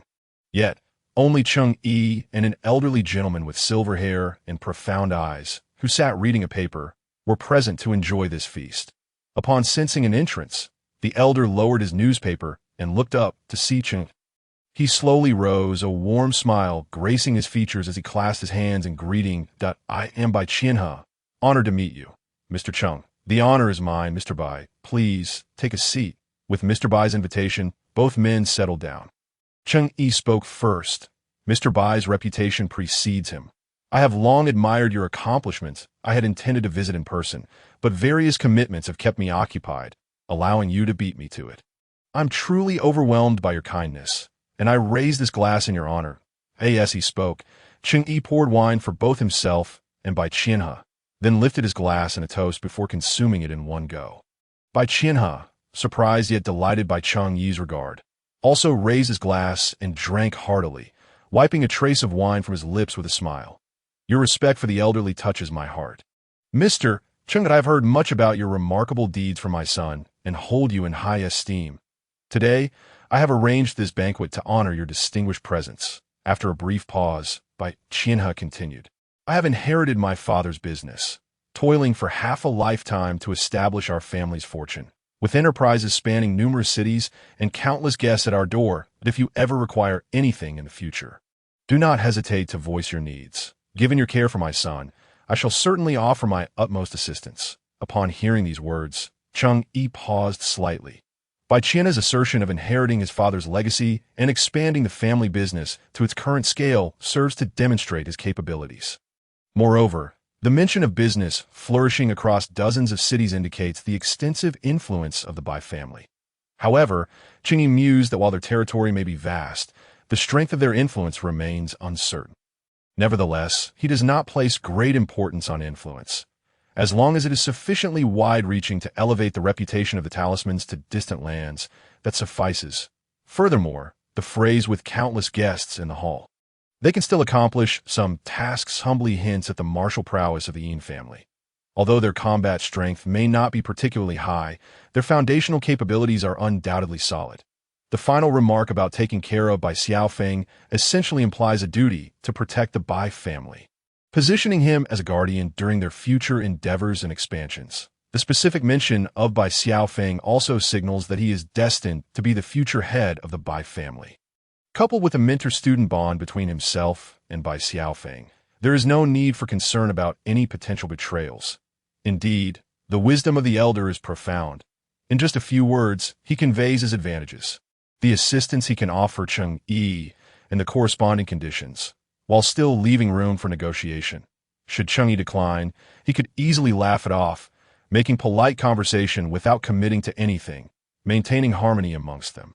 With the connection to Bai Xiaofeng, they would have ample opportunities for further discussions in the future. Conversely, if Cheng Yi were to agree, he would, like Bai Qianhe, present his commitments and specific conditions, allowing the dialogue to progress. Cheng Yi, recognizing the depth of Bai Qianhe's words, chose not to feign ignorance and replied with a smile. Bai Xiaofeng, my student, is astute and possesses remarkable vision. I hold great fondness for him and shall teach and protect him well. One day, he may become a great hero. Cheng Yi's declaration serves as a comprehensive affirmation of Bai Qianhe's earlier remarks. Indeed, upon hearing Cheng Yi's words, Bai Qianhe's expression brightened. He raised his cup and poured wine for both himself and Cheng Yi, then toasted him, to which Cheng Yi promptly raised his own cup in return. Mr. Cheng, I look forward to your continued guidance. Not at all. The two cups clinked crisply before they both drank deeply. When their eyes met again, they shared hearty laughter. The alliance of interest between the Bai family and Cheng Yi was thus forged at that very moment. Subsequently, they exchanged toasts, savored exquisite delicacies, and engaged in spirited discussions, reveling in the joy of camaraderie akin to old friends. Initially, Cheng Yi harbored doubts about how Bai Qianhe, at the age of 50, could father Bai Xiaofeng.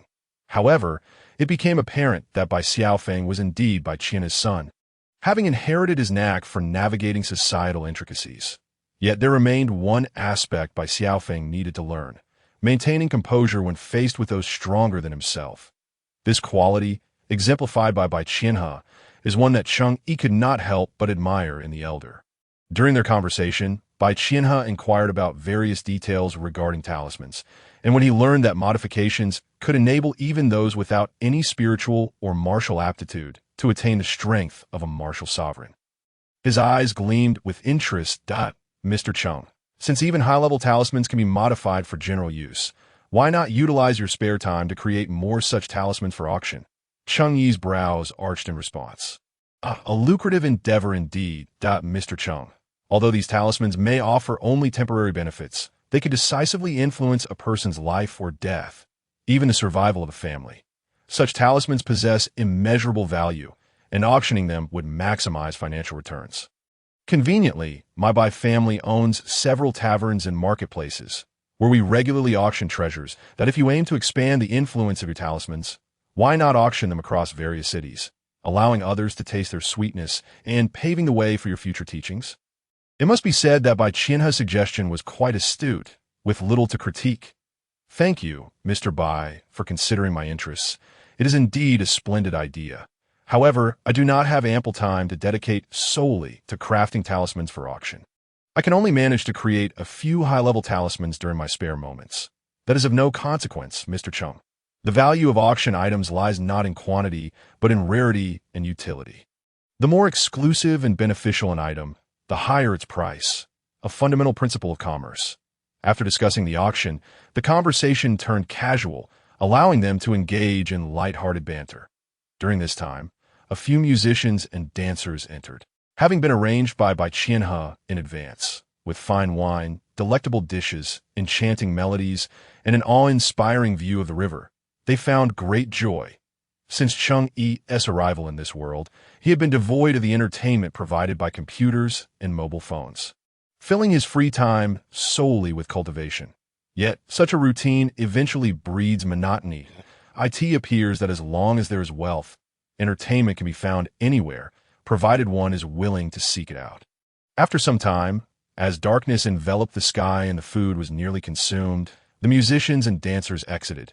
Cheng Yi expressed his intention to depart first, and Cheng Yi graciously concurred. Eventually, they bid farewell and returned to their respective homes. Upon leaving Longjiang Tower, a pair of beautiful eyes watched Cheng Yi's retreating figure calmly from the rooftop. The owner of those enchanting eyes, with delicate fingers akin to green shoots, lifted a small cup of fine wine and drank it all. A couple of drops of lingering wine glistened on her cherry-red lips. She pursed her lips, savoring the remnants, enhancing her allure. No one would suspect that such a woman was a master at the martial sovereign level. Her lips parted slightly as she addressed the attendant behind her. "Has there been any response from Lingyun's sect?" The attendant bowed respectfully, hands clasped at his forehead. "Madam, your report has been sent via message hawk, but there has been no reply from Lingyun's sect yet." Her brow furrowed slightly. In times of peril, she had previously sought assistance from Lingyun's sect, which had not demanded anything from her, yet insisted that she perform a task for them when the need arose, an obligation she could not refuse. At that time, her experience in the martial world was limited, and she thought little of it, believing it only natural to repay those who had helped her. That request had nearly faded from memory. Yet just a few days prior, Lingyun's sect had sent a letter instructing her to kill Cheng Yi. Having recently returned to inherit the family tavern after her father, feeling increasingly overwhelmed by the business, decided to retire, Lu Yunxi found herself thrust into this predicament almost immediately upon assuming her role as the owner of Longjiang Tower. Though she contemplated the possibility of feigning assistance or outright refusing to aid Lingyun's sect, she lacked the courage to do so. Lingyun's sect was no ordinary sect. It wielded influence across the entire Dojo kingdom and was home to countless experts. The mere act of killing her would be a trivial task for them. Even annihilating her entire family would be effortless. Lu Yunxi was unaware of Lingyun's sect's motives for wanting Cheng Yi dead, but could surmise that they likely wished to keep their involvement hidden from certain individuals, thus employing her as the instrument to achieve their goal. This raised a question. Who could possibly be backing Cheng Yi to warrant such caution from a super sect like Lingyun's sect? "Cheng Yi, you have certainly piqued my curiosity." In truth, Lu Yunxi held a favorable impression of Cheng Yi. He was handsome, young, and accomplished.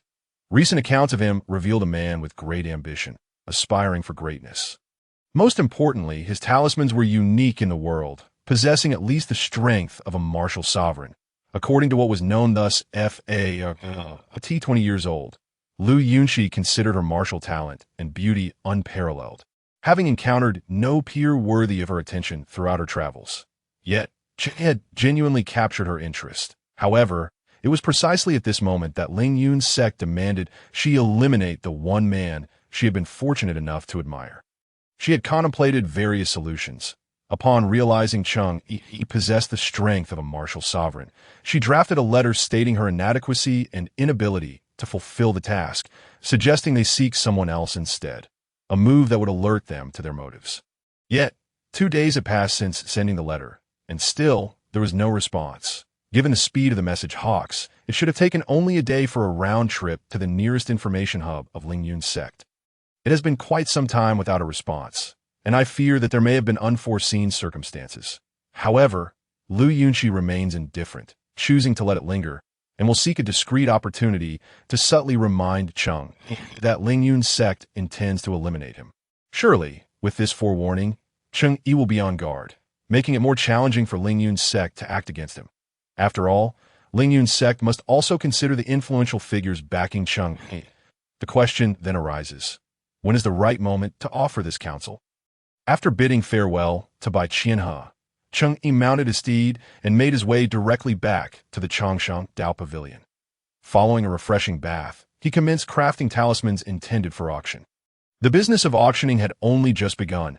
It was imperative that people from various cities experience the formidable power of the talismans firsthand. Although the Li Hua talisman possesses immense strength and creates a stunning impact, even the advanced version can easily be mistaken for a lightweight, high-explosive device. Its considerable power comes with significant limitations that in the realm of fantasy, martial prowess is esteemed, and most individuals possess some degree of martial skill, albeit with varying foundational qualities and levels of mastery. Unfortunately, many talents go unnoticed that in light of this, the talismans of immense strength and agility are the most sought after. It was these very talismans that catapulted him to fame overnight during the live auction. Thus, for the upcoming auction, Cheng Yi resolved to employ the quartet of talismans suitable for the martial venerable realm: the giant strength talisman, the lightness talisman, the eagle eye talisman, and the spirit ear talisman. With these four, his physical attributes and level of prowess would closely resemble that of an early-stage martial venerable, the primary distinction lying in martial techniques, a realm in which Cheng Yi could not assist. The only means of imparting instant mastery of a martial technique, aside from his own cultivation inheritance system, eluded his imagination. While talismans might hold potential, those capable of imparting immediate mastery, particularly to the point of perfection, would undoubtedly be advanced talismans, or even perfect-grade talismans beyond that he surmised that he was still quite distant from that day. Nevertheless, Cheng Yi believed that once he achieved a perfect grade in talisman crafting, he could create such talismans, even in the absence of their existence in the talisman arts. Night deepened. Cheng Yi meticulously crafted the quartet of talismans suited for the martial venerable realm. Only when fatigue set in did he set aside his brush, tidy up his vermilion powder and ink, and retire to bed. The following day, he would impart the teachings of the immortal path to his 200 disciples. At the break of dawn the next day, Cheng Yi utilized his handmade toothbrush, coupled with coarse salt, to cleanse his teeth. After washing his face, he proceeded to the dining hall, where he grabbed 2 steamed buns, eating as he walked toward the banks of Longyu River. Upon arrival, he found over 200 disciples already gathered, prompting him to hastily finish the last half of his bun, which almost led to a choking incident. At that moment, Bai Xiaofeng timely approached with a jug of water. Observing the thoughtful Bai Xiaofeng filled Cheng Yi with satisfaction. It seemed that his conversation with Bai Qianhe the previous night had been conveyed. After quenching his thirst, Cheng Yi instructed Bai Xiaofeng, who then directed everyone to sit in a circle on the grass, maintaining a 1-meter distance from one another. Cheng Yi then settled down in front of them. Disciples, I shall now use my spiritual power to assess your potential in the immortal path. Remain still and do not resist. As he spoke, strands of pale blue spiritual energy began to extend from Cheng Yi, linking to each disciple. Master is incredible, able to assess the immortal potential of over 200 individuals at once. But can he truly remember all of us? Indeed, will Master even know our names? Enough with the idle thoughts. Master has his own methods that as disciples. Our duty is to cooperate. Amidst the gentle murmur, Cheng Yi completed the assessment of all 213 disciples, correlating their names with their potentials. Except for the newcomer who had arrived the previous evening, he had memorized the names of those he routinely greeted. Some disciples even shared personal details about their families since his arrival in this world. Cheng Yi had distinctly noticed an enhancement in his cognitive abilities. After evaluating their potentials, he continued to sit, calling out their names one by one, each rising to sit before him. For every disciple summoned, he disclosed their immortal potential and suggested the most suitable paths for their cultivation. Reactions varied. Some displayed fervent excitement, while others appeared somewhat disheartened. Nonetheless, the majority were animated and cheerful, with a few expressing regret, yet harboring hope for the future. Many returning disciples could not help but discuss their recent conversations. Master is truly remarkable. After just one brief encounter, he remembered me and even knew about my younger brother who is still attending school. He encouraged me to teach him how to condense spiritual energy upon my return, as it is beneficial for health and growth. Indeed, Master is akin to a father figure. By age, I should be addressing him as brother instead. That is misguided. Even my younger brother understands that a master deserves respect. That I know. I'm merely making a comparison. Cheng Yi's efficiency was commendable. As soon as one disciple departed, another arrived. Even a newcomer from the previous day was identified through the roster. However, due to his thoroughness and attention to their individual preferences, this task consumed nearly 2 hours of his time, and there remained less than a quarter hour before noon. All right, disciples, today's lesson concludes here. However, I have an assignment for you. During the live lecture later, each of you must watch attentively. Afterward, attempt to craft the talismans I demonstrated today. Regardless of success or failure, bring your final creations to me tomorrow for evaluation. Yes, master to Cheng Yi's mind. The modern teaching methods of Earth far surpass the traditional mentor-disciple model in the realm of fantasy. In this fantastical world, particularly in the nation of Dojo, where he currently resided. The philosophy of not divulging secrets lightly and the expectation of inheriting one's father's craft led to a protracted process of testing each other's talent and loyalty. Even when formal instruction began, mentors would often hold back to prevent potential betrayal from their disciples. Such a competitive approach to teaching had resulted in the loss and degradation of numerous powerful techniques and martial arts over millennia. The case of the Yu family's giant barbarian technique serves as a prime example.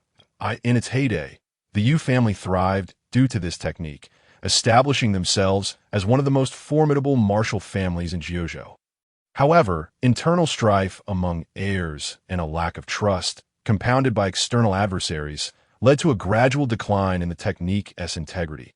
Despite attempts to reconstruct it, each generation fell short of the last's brilliance. Presently, the Yu family had diminished from a once great martial lineage to mere overseers of a central city, a decline that, while not rendering them completely mundane, was undeniably tragic. Having engaged in deep discussions with Yu Feng about these matters, Cheng Yi resolved that his teaching methods must diverge from the norm, that he aimed to integrate the effective pedagogical strategies from Earth into the broader context of his fantastical realm, even if that required certain modifications. As his disciples bid him farewell, Cheng Yi departed from the banks of Longyu River, heading to the stable to retrieve the black horse he rode daily, making his way straight to the city lord's mansion. Ultimately, Cheng Yi arrived at his designated live broadcasting hall just before the scheduled start, avoiding any tardiness. The audience of 100 in the live hall settled into their seats, mirroring the disciples he had just instructed. Meanwhile, crowds had gathered around the mirror flower water moon in various city squares, eagerly awaiting the event. To prevent heat exhaustion during the midday sun, Cheng Yi arranged for refreshing tea to be provided to the spectators, a practice that had become self-initiated over time. Despite these precautions, a certain number of individuals still fainted due to the extreme heat, although the incidents were relatively few and primarily affected those already in poor health. It remained a concern for Cheng Yi. Initially, he considered distributing oil paper umbrellas to attendees. However, this often leads to an obstruction of each other's view, obscuring the ethereal beauty of the moment, which adversely affects the teaching efficacy and can easily spark conflicts, leaving one with no choice but to abandon the endeavor. Nevertheless, over the past couple of days, Cheng Yi has been diligently researching and creating a rudimentary talisman capable of withstanding the sweltering heat. And he is now at the final stage, estimating that he will be able to impart this knowledge to everyone by tomorrow. Shortly after Cheng Yi settled down, the live broadcast commenced as usual. He began by revisiting the basic lightweight talisman taught yesterday, addressing most of the queries before continuing to gather unanswered questions for clarification. Finally, it came to the most exhilarating part of the session, the teaching of a new talisman. Today we shall learn the Eagle Eye Talisman, Cheng Yi announced. The audience immediately reacted. The Eagle Eye Talisman? I've seen Master Cheng Yi use it in the live competition. Yes, it's often used alongside the giant strength talisman and the lightweight talisman. Not just that, I remember there's also a spiritual ear talisman. Could it be we'll learn that on a cloudy day? I think that's quite possible. Cheng Yi, who had not yet started addressing the audience's questions, continued. We all understand that a cultivator's combat prowess is not solely reflected in strength, agility, and speed. It also necessitates corresponding sensory abilities. Among all the senses, vision and hearing play the most crucial roles in combat. Lacking either one will significantly diminish one's combat effectiveness. This is particularly true in higher-tier battles, where the importance of sensory perception escalates. Imagine if you possess great strength and agility, but cannot even discern your opponent's movements or hear their approach. Even the mightiest strength would struggle to secure victory, that he added. Today, we will learn the basic eagle eye talisman, and on cloudy days, we will continue with the crafting of the spiritual ear talisman. The audience erupted in excitement once more, especially those who had successfully mastered the giant strength and lightweight talismans. Each newly acquired basic talisman brought them a significant step closer to the martial cultivation realm they aspired to. I have already learned the basic giant strength talisman and the lightweight talisman. Once I master the eagle eye and spiritual ear talismans, I can transform into a master of the martial realm whenever needed. Wow, impressive. I just learned the basic giant strength talisman yesterday and was worried about how to catch up quickly. Let us encourage each other. Cheng Yi continued his instruction. The eagle eye talisman was initially inspired by the eagle's ability to hunt rabbits from great distances. It has since undergone continuous enhancement and evolution, resulting in intermediate and advanced versions. However, to honor the original talisman, it retains the name Eagle Eye Talisman. In fact, at the advanced level, the Eagle Eye Talisman's capabilities far surpass mere sharp vision. Upon hearing this, some audience members noted the key phrase. The original creator, ISN Team Master Cheng, the pioneer of the talisman path. Don't speak recklessly. Master Cheng has never claimed to be the pioneer of the talisman path. He has always identified himself as a cultivator and spiritual practitioner, implying a collective aspect. While this statement holds truth, today, Master Cheng Yi has, for the first time, explicitly expressed that he is not the pioneer of the talisman path. Does it matter whether he is the pioneer of the talisman path? The fact that Master Cheng Yi can master talismans to such an extent at his young age, even defeating experts of the martial respect realm, speaks volumes about his strength. Indeed, and whether it's during live lectures or accepting disciples at the dojo, Master Cheng Yi has never asked for a single coin. Such virtue is unparalleled. I believe Master Cheng Yi is a great transmitter of knowledge. In truth, Cheng Yi did not speak these words lightly, that he understood that the most pressing matter was to develop his strength discreetly, to expand his influence as much as possible before the major sects and martial families could ascertain his identity, all while continuously enhancing his combat abilities. This would grant him sufficient self-defense capability to confront any threats. Creating the illusion of a collective of cultivators behind him was currently the best means of protecting himself and his disciples. As expected, the leaders of the major sects and martial families were astonished upon receiving reports from their spies sent to mirror Flower Water Moon. Cheng Yi indeed had a community of cultivators behind him. In Jishui City, several major sects and martial families, which usually maintained close communication, convened an impromptu audiovisual meeting using the mirror Flower Water Moon transmission stone that I have always found it strange how Cheng Yi, at such a young age, could possibly create such a comprehensive and vast talisman system. And later, the emergence of spiritual practitioners and cultivators at IT turns out he hails from such a community. However, I have had my subordinates scour historical records, and there is no mention of any talisman path, cultivators, or spiritual practitioners. How do you explain that? There is only one possibility. This Cheng Yi comes from a secret sect. A secret sect? Don't scare me. The last time a secret sect emerged, it caused a bloody storm, with countless martial families and major sects that had endured for centuries reduced to ashes overnight. That it was only due to the intervention of the state leader that the situation was stabilized, at a considerable cost, allowing that secret sect to retreat and cease its involvement in the world. Now you tell me another secret sect is about to emerge. Otherwise, is there any other possibility? Why don't you enlighten us? I believe this is a once-in-a-lifetime opportunity. Oh, how so? The last secret sect emerged in a very aggressive manner, offending everyone and showing no goodwill. However, Cheng Yi's demeanor is quite worthy of study. Indeed, since Cheng Yi appeared in Jishui City, apart from being forced to harm others, he's been very amicable towards most people. Oh, I see. You mean to say that Cheng Yi's attitude reflects the stance of the secret sect that is about to emerge? Exactly. Everyone recognizes Cheng Yi's exceptional talent, and those present are all remarkable individuals. However, at your age, you are likely mere martial masters or martial disciples, while Cheng Yi has already demonstrated strength at the martial respect level. Such an impressive figure would be rare, even within a secret sect. Therefore, the attitude he presents could essentially be equated to that of the secret sect towards all of you. I believe we should express our own stance at this moment and promptly align ourselves with the secret sect.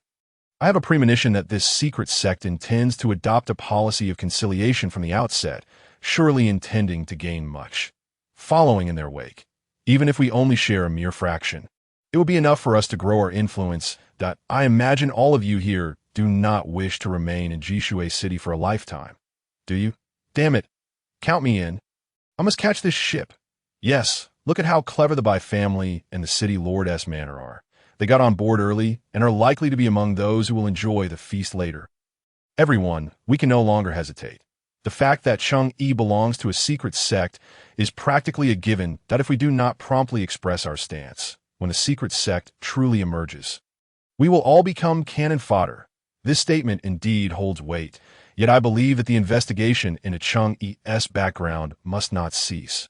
Only by obtaining concrete evidence can we truly feel at ease. I propose that until we secure undeniable proof, we should extend goodwill towards Cheng Yi, but refrain from fully committing too early. You all concur.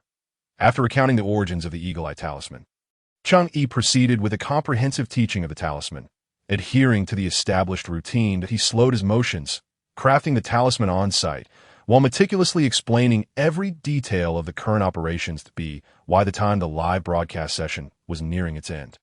Cheng Yi had thoroughly imparted all the detailed steps and essentials for creating the eagle-eye talisman. All right, students, practice diligently when you return, that we will learn the spiritual ear talisman on cloudy days. Now, class is dismissed. Not only those in the live studio, but even the audience in front of Mirror Flower Water Moon bowed in respect to Cheng Yi's departing figure. Unbeknownst to him, as he exited the studio and intended to head directly back to the Changsheng dojo, he spotted Yu Qingfeng waiting by the entrance of the city Lord S. Manor. It's Brother Yu. Did you need something from me? Yu Qingfeng smiled and patted Cheng Yi on the shoulder. Can't I just drop by for a chat? Cheng Yi chuckled in response, of course, but knowing your nature, if you find yourself bored and seeking solace from Zhao Wu, it must mean you've encountered some trouble. You know me well, Cheng Yi, but today I'm in exceptionally good mood. I intend to introduce you to a highly skilled elder. Oh, Cheng Yi pondered for a moment before inquiring, could it be the venerable craftsman you mentioned last time, renowned for his weapon forging? Indeed. He has already sent me a reply this morning via messenger hawk, stating that we can visit him today. That sounds splendid. However, is the elder's residence far from here? Although the elder's abode is somewhat concealed, it is not particularly distant. Nevertheless, you should refrain from riding that nag. Instead, select a fine steed from my stables for a swifter journey. We might even return before dusk. There's no need for that, Brother Yu. Although my horse may be ordinary, do not forget my prowess with talismans. I can match the nag with a steed of superior quality, though I must witness such a spectacle. However, Brother Yu, before we meet the elder, I need to make a brief stop at the dojo to retrieve something. What is it? A gift, perhaps? Cheng Yi smiled. For one who is passionately devoted to the art of weapon forging, is indeed a gift. Cheng Yi, you are overly concerned with etiquette. Although the elder has a somewhat eccentric temperament, he does not place much importance on such formalities. Nevertheless, since you are earnest, I shall accompany you to the dojo, and then we shall set off together. Very well, Brother Yu. Let us be on our way. Let us go. The two mounted their horses and galloped towards the Changsheng dojo in order to save time. As Brother Yu had suggested, his magnificent steed outpaced Cheng Yi's little black horse significantly. Frustratingly, Brother Yu could not resist turning back to mock Cheng. Unable to tolerate the jest, Cheng Yi produced a mid-level lightness talisman and affixed it to his horse's back. The little black horse let out a powerful neigh, its speed suddenly increasing, and it soon caught up with Brother Yu's steed. When Brother Yu glanced back and saw the nag nearly gaining on him, he immediately urged his horse to sprint faster. Attempting to distance himself from Cheng Yi once more, to his surprise, Cheng Yi's little black horse accelerated again, quickly evening the race. Realizing that his magnificent steed had been surpassed by Cheng Yi's little black horse, Brother Yu reluctantly slowed down, returning to their previous pace. Cheng Yi, seeing this, also eased his speed, riding alongside Brother Yu. Brother Yu gave Cheng Yi a fist bump. Brother Cheng, I admire your skill. You have any more of those talismans? I could use a bit. You seek my assistance today. If you wish to have it, you must catch up to me first. With that, Cheng Yi squeezed his horse's sides, and the little black horse shot forward like an arrow. Curse it! If I don't catch you today, I will roast that magnificent steed for a feast. Perhaps the boast was overheard by Brother Yu's steed, which let out a fierce neigh and surged forward towards Cheng Yi's little black horse, almost catching up in an instant. In their spirited chase, the two soon arrived at the Changsheng dojo. Cheng Yi invited Brother Yu to relax in a reception room with some tea while he returned to his chamber to retrieve the dragon scale sword blank from beneath his bed. His sword was on the verge of coming into existence. He had already decided on a name: Dragon Scale Sword. Simple, powerful, and memorable. Most importantly, it took him merely a second to choose, making it quite convenient. I am ready now. Shall we go? What is the gift you are presenting to the elder? It appears quite substantial. Could it possibly be a weapon? But what could fit in that square box? Cheng Yi smiled mysteriously. You will find out soon enough. Humph, still keeping secrets. I'm not particularly interested, as it could never compare to what I have brought Dao. What have you brought? Cheng Yi, noticing that Brother Yu was empty-handed, grew curious about his gift. Brother Yu produced 2 items from his horse, 2 roasted ducks from Huji in Yuanshan Xiang, and a bottle of ageless wine he had treasured for 30 years. These are the elder's favorites, especially this jar of ageless wine, which he has sought from me for quite some time. I have finally relented today. For your sake. Cheng Yi chuckled. All right, I shall remember your generosity. You shall not go unrewarded, he then inquired in confusion. Treasured for 30 years. You were barely a child back then. Were you already hoarding wine? Brother Yu chuckled. That was my father's collection. After a few light-hearted exchanges, the two mounted their horses once more, spurring them towards Yunzhu Mountain. Yunzhu Mountain is not particularly notable, with a modest elevation. Only the cliffside facing the precipice offers a scenic view, and the area is rife with wild beasts and poisonous creatures. Thus, apart from a few hunters residing nearby, few venture here. Wu Yiguan has chosen to live in seclusion in this place. Wu Yiguan, the master of forging that Brother Yu had been speaking of, is an esteemed expert at the martial sovereign level. According to Brother Yu, Wu Yiguan was not originally from Jishui City. He arrived here 5 years prior. At that time, Brother Yu was not yet the city lord and was ambushed on the streets by foreign masters. While searching for forging materials, Wu Yiguan happened to pass by and intervened, rescuing Brother Yu. Upon conversing, they discovered a mutual affinity and thus began a profound friendship. Subsequently, Brother Yu frequently brought wine and meat to visit Wu Yiguan, gradually realizing that he was a martial sovereign master, with an unparalleled talent for weapon forging, a skill rarely seen in the world. Brother Yu was curious as to why such a formidable figure would choose to live in obscurity in Jishui City. However, despite his persistent inquiries, Wu Yiguan refused to divulge his true origins, warning that if Brother Yu were to learn his identity, it could invite danger. Naturally, Brother Yu was indignant. After all, he was the son of a city lord. And how many things in this world could truly frighten him? Yet, Wu Yiguan continued to shake his head, unwilling to speak, and stated that when Brother Yu reached the martial spirit level, he would reveal his secrets. It was precisely for this reason that Brother Yu worked diligently on his cultivation, becoming the foremost among those below the martial sovereign level, even despite sustaining injuries to his dantian. After hearing Brother Yu's description of Wu Yiguan, Cheng Yi felt increasingly intrigued by this yet-to-be-met master forger.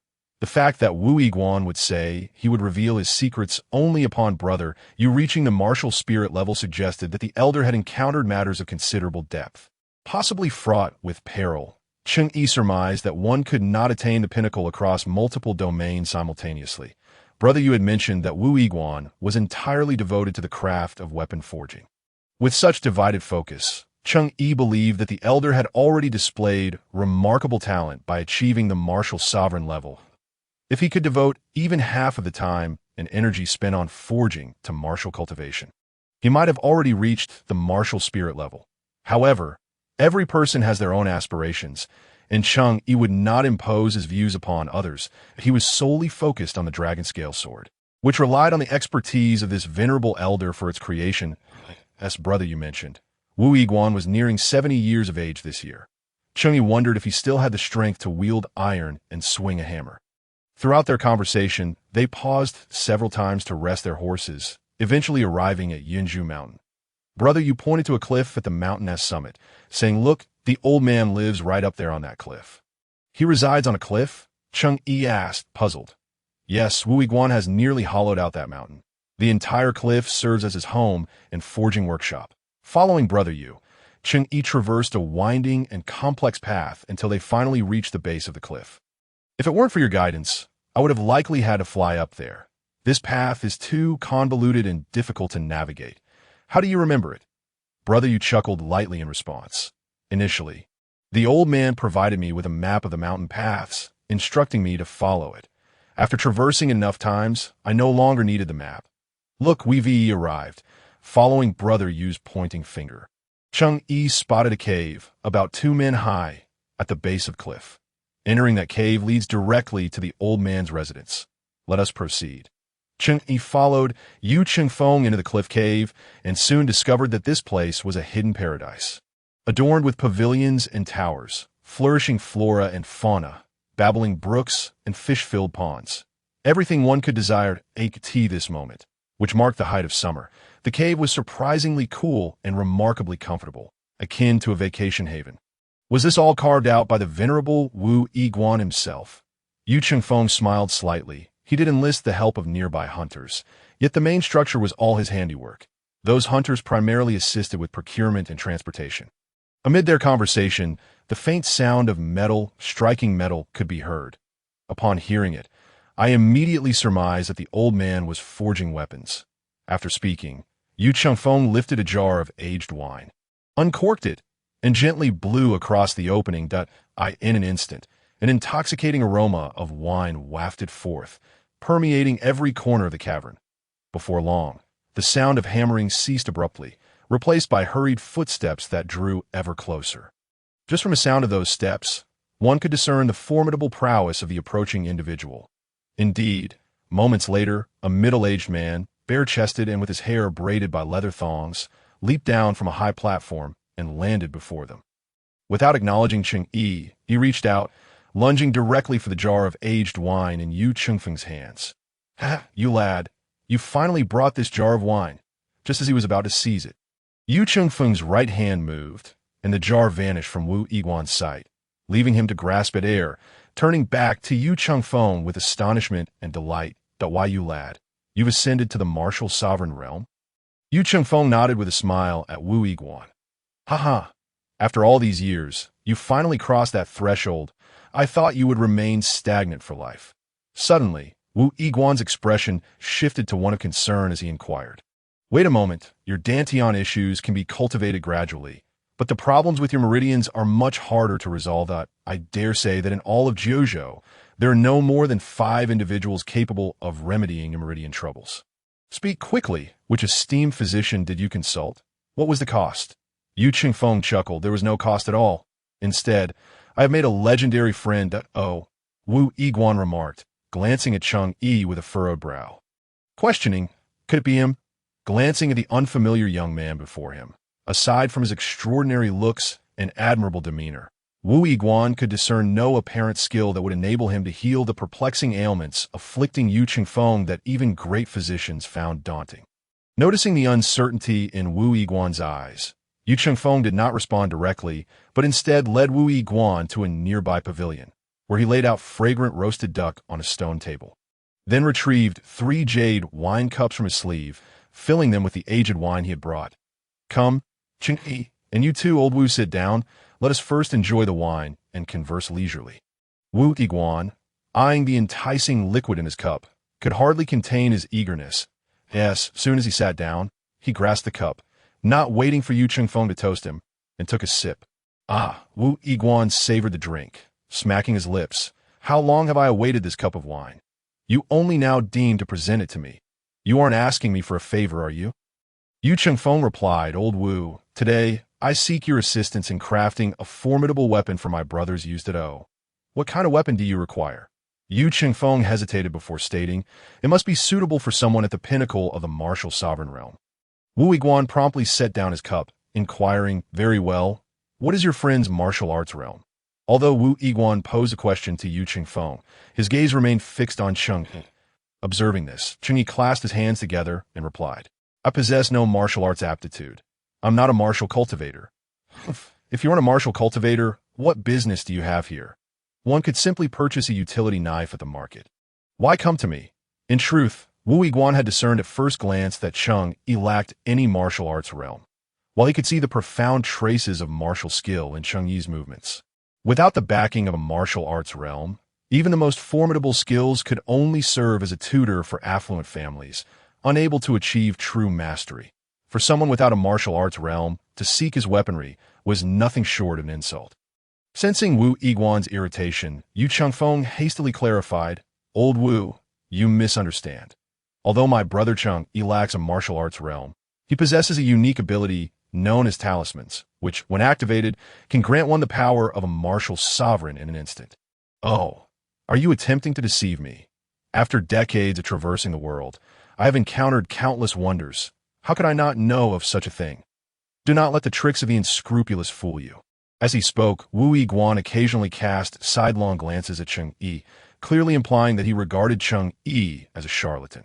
Cheng Yi paid little mind to these remarks, and upon receiving a glance from Yu Qingfeng indicating he should demonstrate, he promptly activated the talisman for the martial sovereign realm from within his garments. In an instant, he bore the presence of a martial sovereign in the initial stage. Wu Yiguan, seated across from Cheng Yi, felt a sudden surge of energy emanating from him, nearly rivaling his own.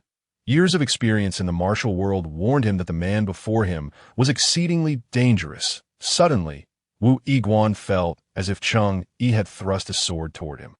Yet before he could react, he noticed that the tip of the sword was less than an inch from his brow. Upon closer inspection, he realized it was not a sword at all, but rather the tip of Cheng Yi's finger. The overwhelming sword intent had momentarily led him to believe Cheng Yi had drawn a blade. Cheng Yi retracted his finger, smiled, and bowed, saying, I beg your pardon, esteemed Wu, for my abruptness. Wu Yiguan stared at Cheng Yi, then suddenly exclaimed, Excellent swordsmanship. What is the name of this technique? This sword technique is called shadowless. Wu Yiguan murmured, Shadowless, indeed a fitting name. However, upon further contemplation, he sensed something amiss. Wait, this sword technique can hardly be classified as a low-tier martial skill. It is you who has fully unleashed its potential. No, you have even infused it with greater power. Wu Yiguan gazed intently at Cheng Yi, exclaiming, What a remarkable swordsman! Observing Wu Yiguan finally cease underestimating Cheng Yi, Yu Qingfeng interjected, What you do not know is that his slashing blade technique is equally formidable as his shadowless sword technique. Wu Yiguan, upon hearing this, was taken aback. No wonder I sensed an indomitable momentum from that sword strike earlier. It turns out it was infused with another form of blade technique. Such skillful application is truly a rarity among swordsmen and swordsmen alike. Indeed, Cheng Yi had been increasingly utilizing both the slashing blade technique and the shadowless sword technique. And with the system having maxed out the skill points for both martial techniques, he had unconsciously begun to blend the two in practice. This synergy enhanced both techniques, yielding results greater than the sum of their parts. Often, when employing the sword technique, it would carry an imposing momentum previously missing from the shadowless sword technique, amplifying its lethality. Conversely, when wielding the blade technique, it would possess an agility and cunning absent from the slashing blade technique, rendering his attacks more precise and difficult to evade. Wu Yiguan regarded Cheng Yi with admiration. Yet simultaneously, a lingering question remained unaddressed. Young Cheng, I sensed earlier that you possess no martial arts realm. How then did your aura suddenly elevate to that of a martial sovereign? Could it be that your martial arts can conceal your realm? Cheng Yi smiled and responded, Esteemed Wu, you brother did not deceive you. I truly lack martial arts aptitude and possess no martial arts realm, and my abilities are solely derived from talismans. As he spoke, Cheng Yi produced a high-level talisman from his clothing, a current field, and presented it to Wu Yiguan. Wu Yiguan solemnly accepted the talisman, observing the delicate blue threads of spiritual energy that formed intricate runic patterns and pathways. What is this? It seems reminiscent of spiritual energy, but entirely distinct from blood vitality. Mr. Wu, The intricate patterns of the talismans are composed of an essence known as spiritual power, akin to how martial cultivators convert spiritual energy into vital blood. Similarly, spiritual practitioners transform spiritual energy into spiritual power, which they then store within their bodies. Spiritual cultivation. Spiritual power. Is this a new system of cultivation? Precisely, Mr. Wu. Subsequently, Cheng Yi retrieved the talisman from Wu Yiguan's hands. Mr. Wu, this talisman, named the electric field, can render martial sovereign practitioners immobile within its domain, making it exceedingly difficult for them to summon their vital blood. Thereafter, Cheng Yi cast the talisman onto a nearby patch of ground, and the moment it touched the earth, a thunderous barrier enveloped the area. Filled with wildly surging currents of electricity, Wu Yiguan gazed at the terrifying currents within, estimating that if a martial sovereign were to enter, even if they managed to summon some vital blood, they would likely be instantly dispersed by the currents. Furthermore, the powerful electricity coursing through their bodies would cause paralysis, leaving them unable to move and at the mercy of their adversaries. Should a martial zone practitioner step inside, they would probably suffer severe injury. Remaining there too long could even pose a threat to their life. As for those below the martial zone realm, whether they are martial masters or martial practitioners, they would likely be struck down in an instant, meeting their demise the moment they were engulfed. Observing the formidable power of this thunderous barrier, which emanated from a mere piece of yellow paper, Wu Yiguan could not help but swallow hard. Young friend Cheng, such a powerful talisman must be exceedingly precious, and to use one that could grant you the strength of a martial sovereign merely for demonstration seems quite wasteful. In truth, Wu Yiguan's thoughts were, such a useful item would be better gifted to me than squandered in this manner. However, Cheng Yi undeterred continued, it is not wasteful. I can effortlessly draw such talismans in no time. Moreover, even without yellow paper, I can utilize a leaf, a piece of bark, or a stone to inscribe such talismans. Even if I were truly unfortunate and lacked all these materials, I could still draw talismans in mid-air, though their power would be slightly diminished without a medium. Nevertheless, that is of little concern, for I can prevail through sheer quantity. Wu Yiguan swallowed again, genuinely intimidated, as he began to grasp the terror of the talismans. Under the influence of such talismans, as long as one prepares a sufficient quantity, even against a formidable opponent in the late stages of the martial sovereign realm, Cheng Yi could simply exhaust them with talismans. Even if the opponent was exceptionally strong, escaping would be a straightforward endeavor. Contemplating this, Wu Yiguan immediately bowed to Cheng Yi, exclaiming, Mr. Cheng Yi, your mastery of talismans is unparalleled, a feat beyond even that of deities. I apologize for my earlier lack of respect. I hope you will not take it to heart. Cheng hurriedly stepped forward to assist him up. You humble me, Mr. Wu. Once upright, Wu Yiguan shook his head. Sighing, alas, I have long turned a blind eye to worldly affairs, preoccupied with my own tinkering with weapons, oblivious to the changes that have transpired outside. I feel ashamed. Mr. Wu, do not belittle yourself, that you may not inquire into worldly matters. The world will still seek you out. You see, I have come to you today with a request, have I not? Ah, yes, Wu Yiguan chuckled, patting his forehead. My memory fails me. You seek a weapon from me. Do you not? Follow me. Under Wu Yiguan's guidance, Cheng Yi and Yu Feng entered another cavern within the mountain. Wu Yiguan lit a circle of oil lamps and torches on the walls with a fire stick, revealing a stone chamber of approximately 50 square meters. The walls of the chamber were adorned with an array of weapons: swords, spears, halberds, throwing knives, and hidden weapons. Everything one could desire, leaving Cheng Yi in awe. All the weapons within this stone chamber are available for your selection. However, you may only take one. As for whether you choose something exceptional or mundane, that depends on your affinity with the weapons. Cheng Yi surveyed the weapons around him without a flicker of excitement. Although these weapons were rare in the market, they were merely suitable for ordinary martial sovereign practitioners, while he sought something far beyond that.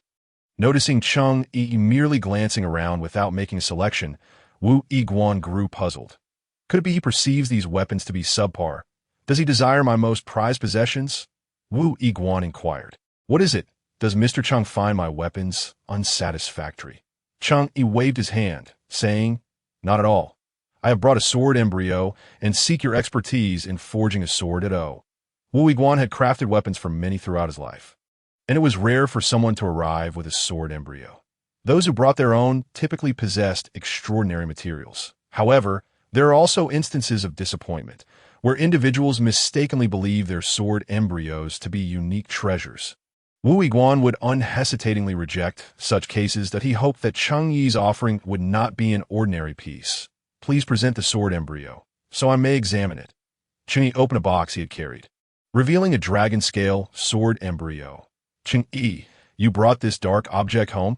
Yu Qingfeng inquired, somewhat astonished. Why Yu Qingfeng failed to recognize the significance of the dragon-scale sword embryo, but Wu Yiguan's brow furrowed upon seeing it. He approached Cheng Yi, taking the sword embryo from the box. It felt light, yet its color was peculiar. Wu Yiguan then took a torch to roast it, hammering it gently, while listening intently to the echoes it produced. As he conducted this series of tests, Wu Yiguan's eyes grew brighter. When he completed all the assessments, he excitedly approached Cheng Yi, asking, what is the origin of this sword embryo? Observing Wu Yiguan's reaction, Yu Qingfeng was taken aback, asking, Mr. Wu, is this item truly remarkable? Wu Yiguan looked at Yu Qingfeng as if he were a fool. Remarkable? I dare say that even if one searched the entire world, they might not find another piece like this. Hearing this, Yu Qingfeng's eyes widened in disbelief. Such rarity. He turned to Cheng Yi, his gaze filled with uncertainty. Indeed, as I suspected, while this sword embryo may appear soft and easy to melt, I firmly believe that once this sword is forged and fully cooled, it will be indestructible. Even a master of the martial spirit realm may find it challenging to destroy this blade. Cheng Yi was equally astonished and taken aback. Based on Yu Qingfeng's prior accounts, he had already formed a mental image of Wu Yiguan's capabilities. However, when Wu Yiguan accurately identified the properties of the dragon-scale sword embryo, he was still taken aback. Cheng immediately clasped his hands in respect. Mr. Wu, your insight is truly remarkable. Nothing escapes your keen perception. Indeed, the properties of this sword embryo are precisely as you described. And it is called the dragon-scale sword embryo. Dragon-scale sword embryo, a splendid name. Might you elaborate on its origins, esteemed sir? I regret to inform you, Mr. Wu, that I cannot divulge the specific source of this sword embryo. However, I can share its formation history. Wu Yiguan waved his hand dismissively, saying, no matter. The origins of such a treasure should not be carelessly spoken of, lest it invites peril. I understand that well. I merely inquired out of curiosity. Nonetheless, I am genuinely interested in hearing about the formation of this dragon-scale sword embryo, so please do elaborate. With that, Wu Yiguan invited Cheng Yi and Yu Qingfeng to return to the previous pavilion. Allow me to share that this dragon-scale sword embryo is, in fact, a small segment of a true dragon's finger bone, having been baptized by the sun and moon, encountering heavenly fire and merging with golden iron. After enduring eons of rain and wind, a portion of the true dragon's essence was completely transformed, resulting in this unparalleled dragon-scale sword embryo. As Cheng Yi recounted the tale, Wu Yiguan took a sip from his cup of ageless wine, exclaiming, truly, the legendary true dragon. Even after enduring the ravages of countless millennia, its remains still possess such formidable power. How rare and extraordinary. Wu Yiguan paused momentarily, then exclaimed, excellent, Cheng Yi, for the sake of your successful treatment of Yu Qingfeng's meridians. I shall undoubtedly assist you with this endeavor. Now that you possess not only exceptional swordsmanship, but also this extraordinary sword embryo, I, Wu Yiguan, shall dedicate my lifetime of knowledge to forge you a superb sword. Cheng Yi and Yu Qingfeng exchanged smiles, and Cheng Yi rose, lifting his wine cup in a toast to Wu Yiguan. Thank you, Mr. Wu. I am eternally grateful. Although my abilities are modest, should you require assistance in the future, please do not hesitate to speak up, that I shall certainly do my utmost. Excellent. Ha. As they spoke, the three men raised their cups in unison. After downing the ageless wine, Wu Yiguan, somewhat bashfully, ventured to speak. Mr. Cheng Yi, might I request a copy of that lightning talisman you just used? Certainly. Cheng Yi promptly produced a current field talisman from his lapel, channeling his spiritual energy to modify it in the span of several cups of wine. Cheng Yi completed the transformation of the current field talisman and handed it to Wu Yiguan. advising, "Mr. Wu, I have made the necessary adjustments to this talisman. When you wish to use it, simply drop a drop of blood upon it and recite urgent as the decree, and it shall be activated. When the talisman touches the ground, it will summon a protective lightning shield in the vicinity. Its efficacy I have already described. Whether for offense, ambush, or retreat, this talisman proves remarkably useful." "Thank you," Mr. Wu responded courteously. "I shall rely entirely on your sword." Subsequently, Cheng Yi continued to discuss the requirements and finer details regarding the sword with Wu Yiguan. Cheng Yi also informed Wu Yiguan of his intention to name the sword dragon scale sword and requested that Wu Yiguan call him when it was time to finalize its shape. Cheng Yi needed to inscribe several talismans and runes on the blade, as well as establish the flow of spiritual energy. With these enhancements, the dragon scale sword would wield greater power and functionality. Afterward, Wu Yiguan presented another sword to Cheng Yi, meticulously instructing him in sword techniques while taking note of Cheng Yi's swordsmanship habits and distinctive features. Finally, he inquired about Cheng Yi's preferences regarding the sword appearance, as a basis for future design and forging methods.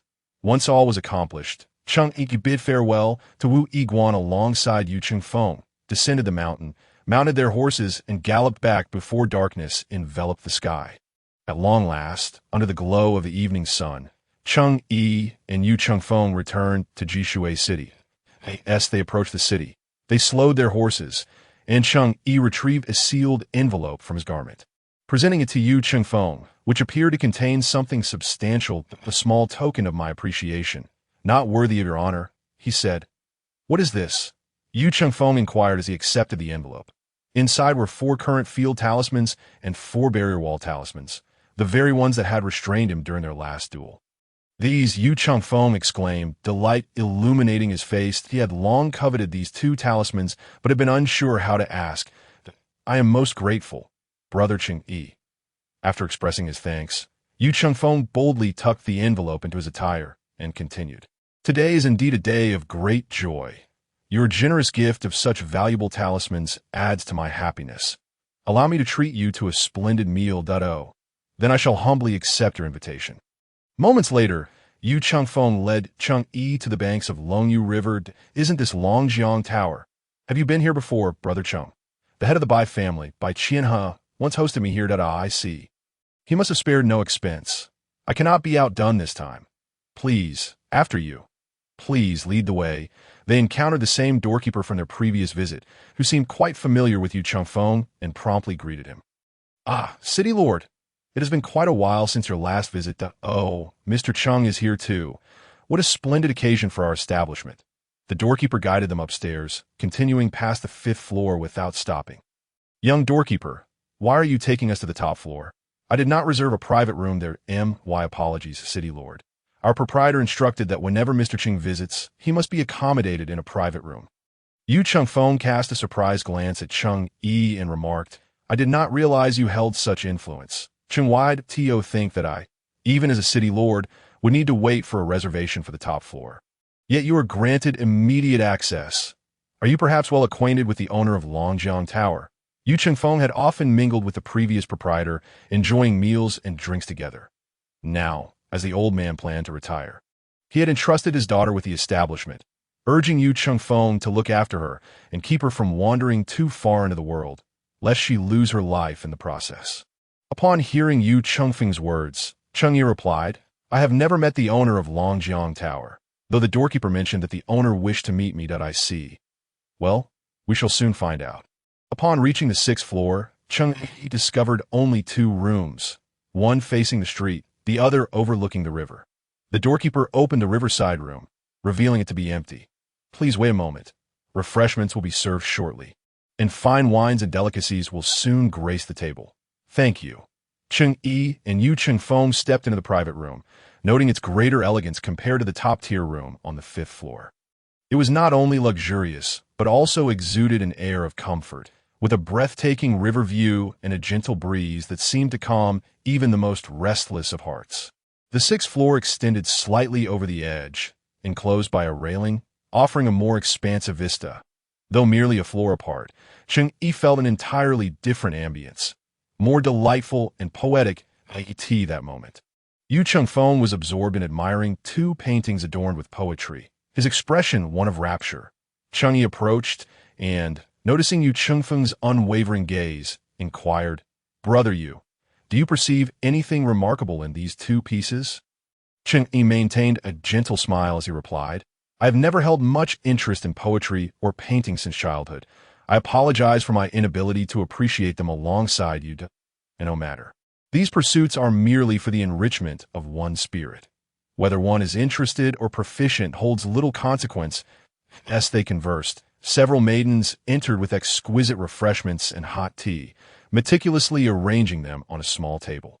However, rather than departing, they proceeded to set up instruments and seating on a small stage for the musician's performance, that Yu Chengfeng remained engrossed in the paintings, while Cheng Yi moved to the small table to sample the delicacies.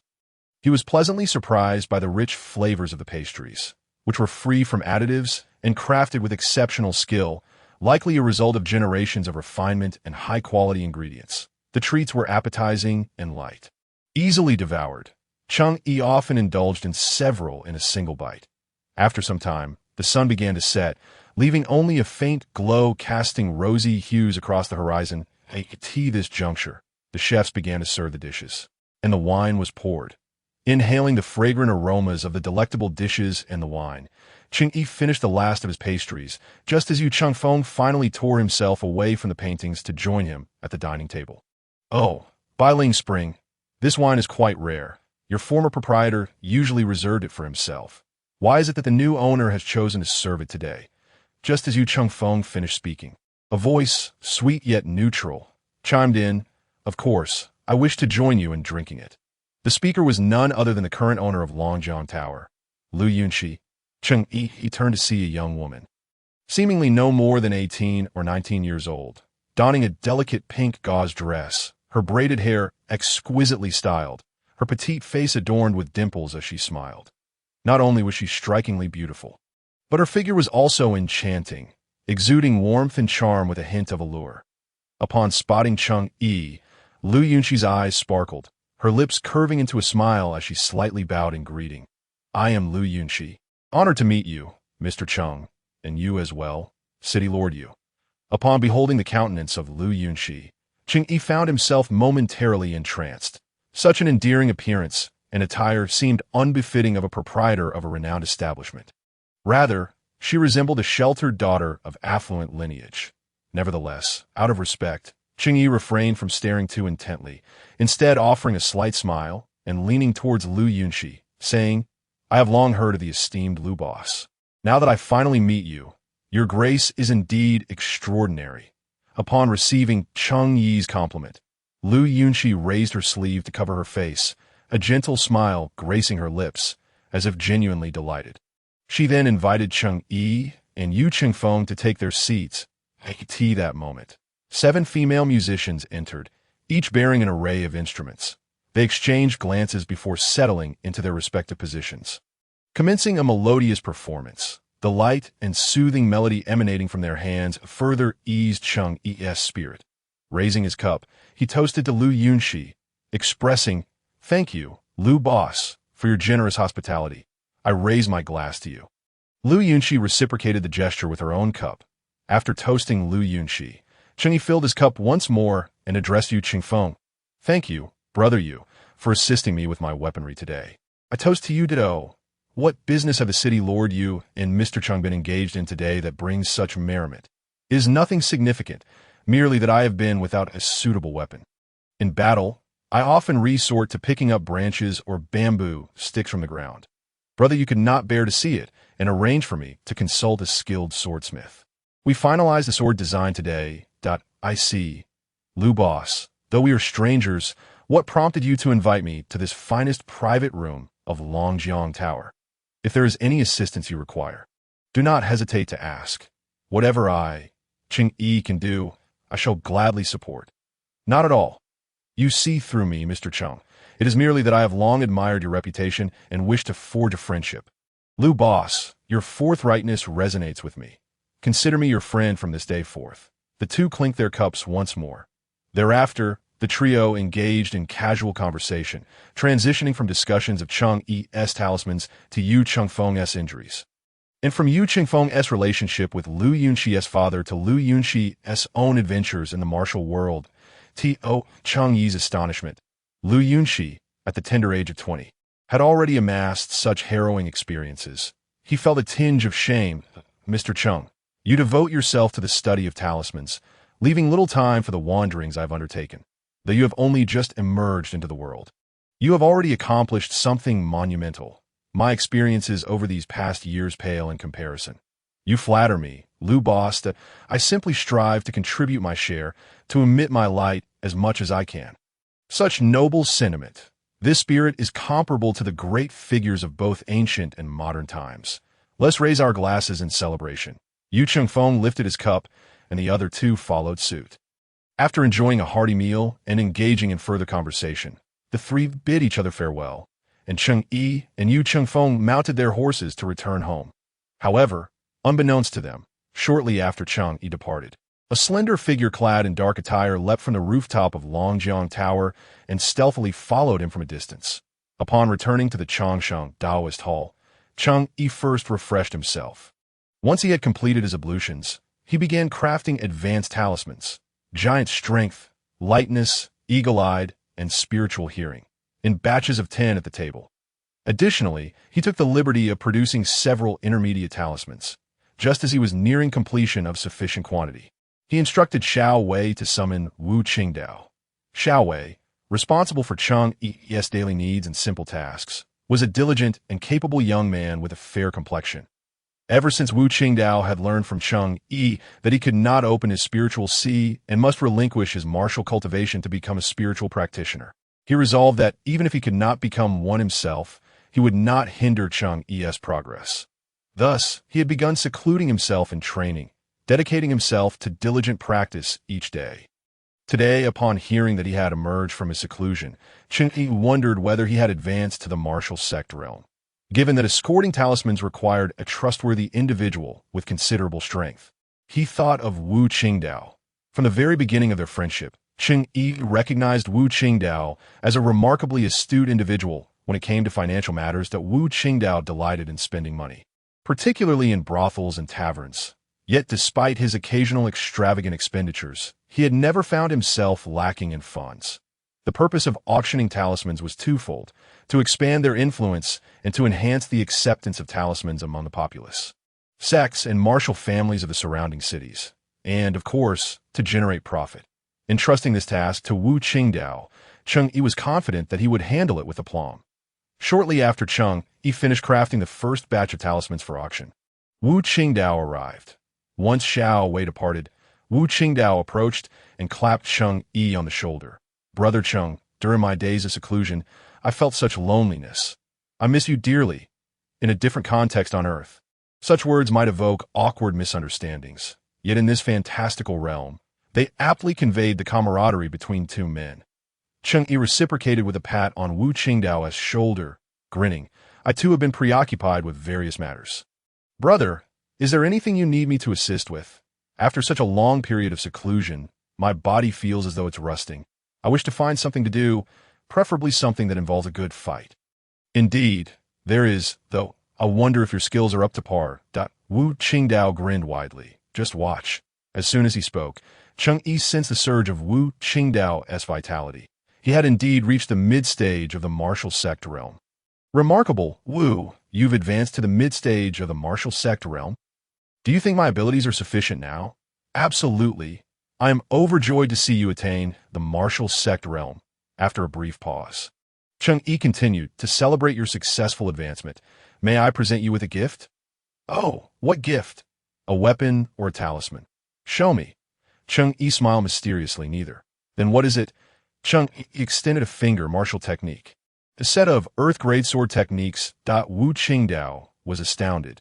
He knew his own breaking wind blade technique was merely a mysterious grade martial skill, and Cheng Yi was offering him a set of earth-grade techniques. "Brother, are you serious? Did I hear incorrectly?" Cheng Yi laughed heartily. Indeed.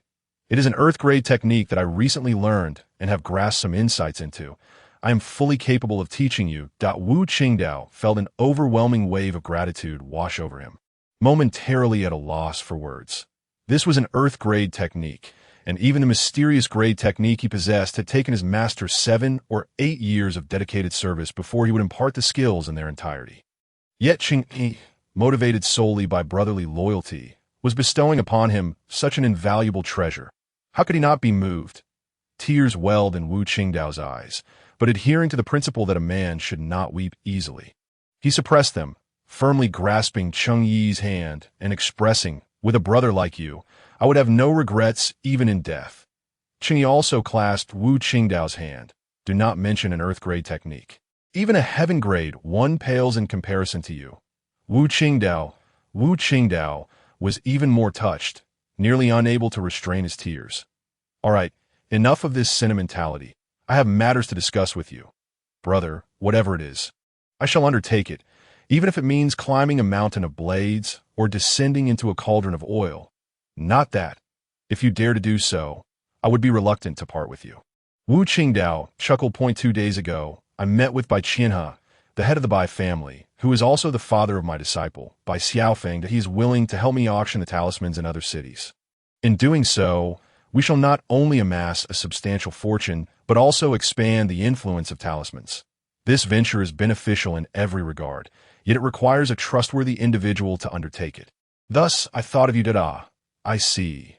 This indeed presents a significant opportunity. Very well. I shall take on this responsibility. You can rest assured.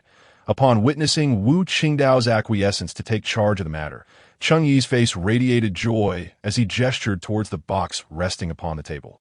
"Brother Wu, within this box lies an assortment of advanced talismans and several intermediate appendices that I have configured this box with special settings using talismans, and now it requires but a drop of your blood." Without a moment's hesitation, Wu Qingdao bit into his fingertip, drawing forth a single drop of blood. Cheng Yi then dipped his finger into the blood and inscribed a talisman within the confines of the box. "It is done. From this moment forth, no one shall open this box save for you and me. Should anyone attempt to force it open, all the talismans contained within shall be utterly destroyed." This was a rudimentary talisman devised hastily by Cheng Yi, one that he had not even named. Yet, despite its simplicity, its practicality was profound. It served 2 primary functions: to identify the one attempting to open the box and to obliterate all talismans and spiritual energy lines within, including its own. Once all the talismans within this box were annihilated, the box itself would self-destruct, for it possessed a certain value in its own right. Cheng Yi intended for anyone with ill intentions to leave empty-handed, unable to take even a single rudimentary talisman. "Your considerations are thorough, ensuring that failure is not an option." Cheng Yi nodded in agreement. "Moreover, whenever Bai Qianhe requests a certain quantity from you, you shall provide exactly that, no more, no less. Furthermore, you must ascertain the destination of each talisman with Bai Qianhe and send someone to confirm that the seller has indeed received the corresponding talismans." Cheng Yi was far too astute to unconditionally trust the cunning Bai Qianhe based solely on Xiaofeng's connections. This box could potentially yield dozens of martial honor experts, which, if utilized or hidden away by Bai Qianhe, could result in a formidable force of early-stage martial honor practitioners, although the effects would last merely an hour. Such power could obliterate numerous factions in an instant. Above all, Cheng Yi dreaded the thought that these talismans might ultimately trace back to him. While he possessed the capability to control all the talismans he inscribed within a certain range, allowing them to cease functioning at will was a simple task. However, this would irk him greatly, signaling the definitive end of his collaboration with Bai Qianhe. For the time being, Cheng Yi still required this power to aid his development and was not yet prepared to relinquish such support. Should Bai Qianhe prove sufficiently trustworthy, Cheng Yi would not hesitate to lend assistance in bolstering their growth. Nevertheless, to prevent allies from becoming adversaries, the most effective strategy was not to appeal to sentiments of friendship, but to ensure that the allies lacked the capacity to oppose him. Thus, until he had fully matured, he would not grant Bai Qianhe any opportunity or pretext for betrayal. To guard against unforeseen occurrences, Cheng Yi resolved to provide Wu Qingdao with ample protective measures in advance. From his attire, he produced an envelope containing 4 complete sets of martial honor essentials, all modified to be activated solely by Wu Qingdao's blood. Additionally, it housed several talismans for electric fields and barriers, both of which were straightforward and swift to utilize, making them ideal for those lacking knowledge in talisman crafting or possessing insufficient skills. Brother Wu, take this envelope.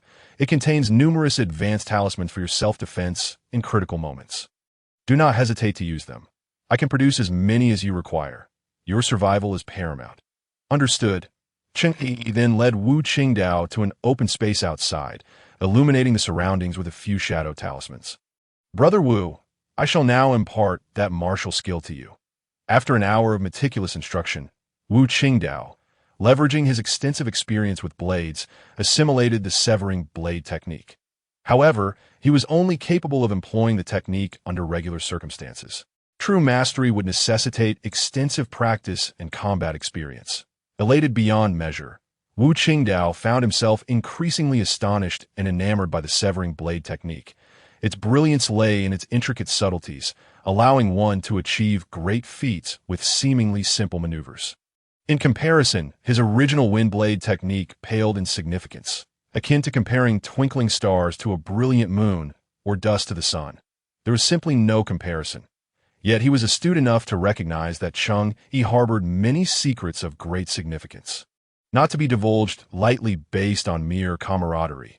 Such discretion was entirely warranted for reasons of safety and precaution, and thus he refrained from inquiring about the origins of this technique. Demonstrating his wisdom, very well, Brother Wu. The hour grows late. Take the box home and rest early. I shall introduce you to Bai Qianhe on the morrow. Agreed, brother. Farewell. Good night. After Wu Qingdao's departure, Cheng Yi devoted some time to further research on the cooling talisman, finally finalizing its design just before drowsiness overtook him. The cooling talisman was a recent innovation, crafted specifically for the masses attending live courses in the square. As a high-level talisman master, the creation of a rudimentary talisman should have been as simple as quenching one's thirst. However, this was contingent upon the stipulation that the talisman was for his exclusive use.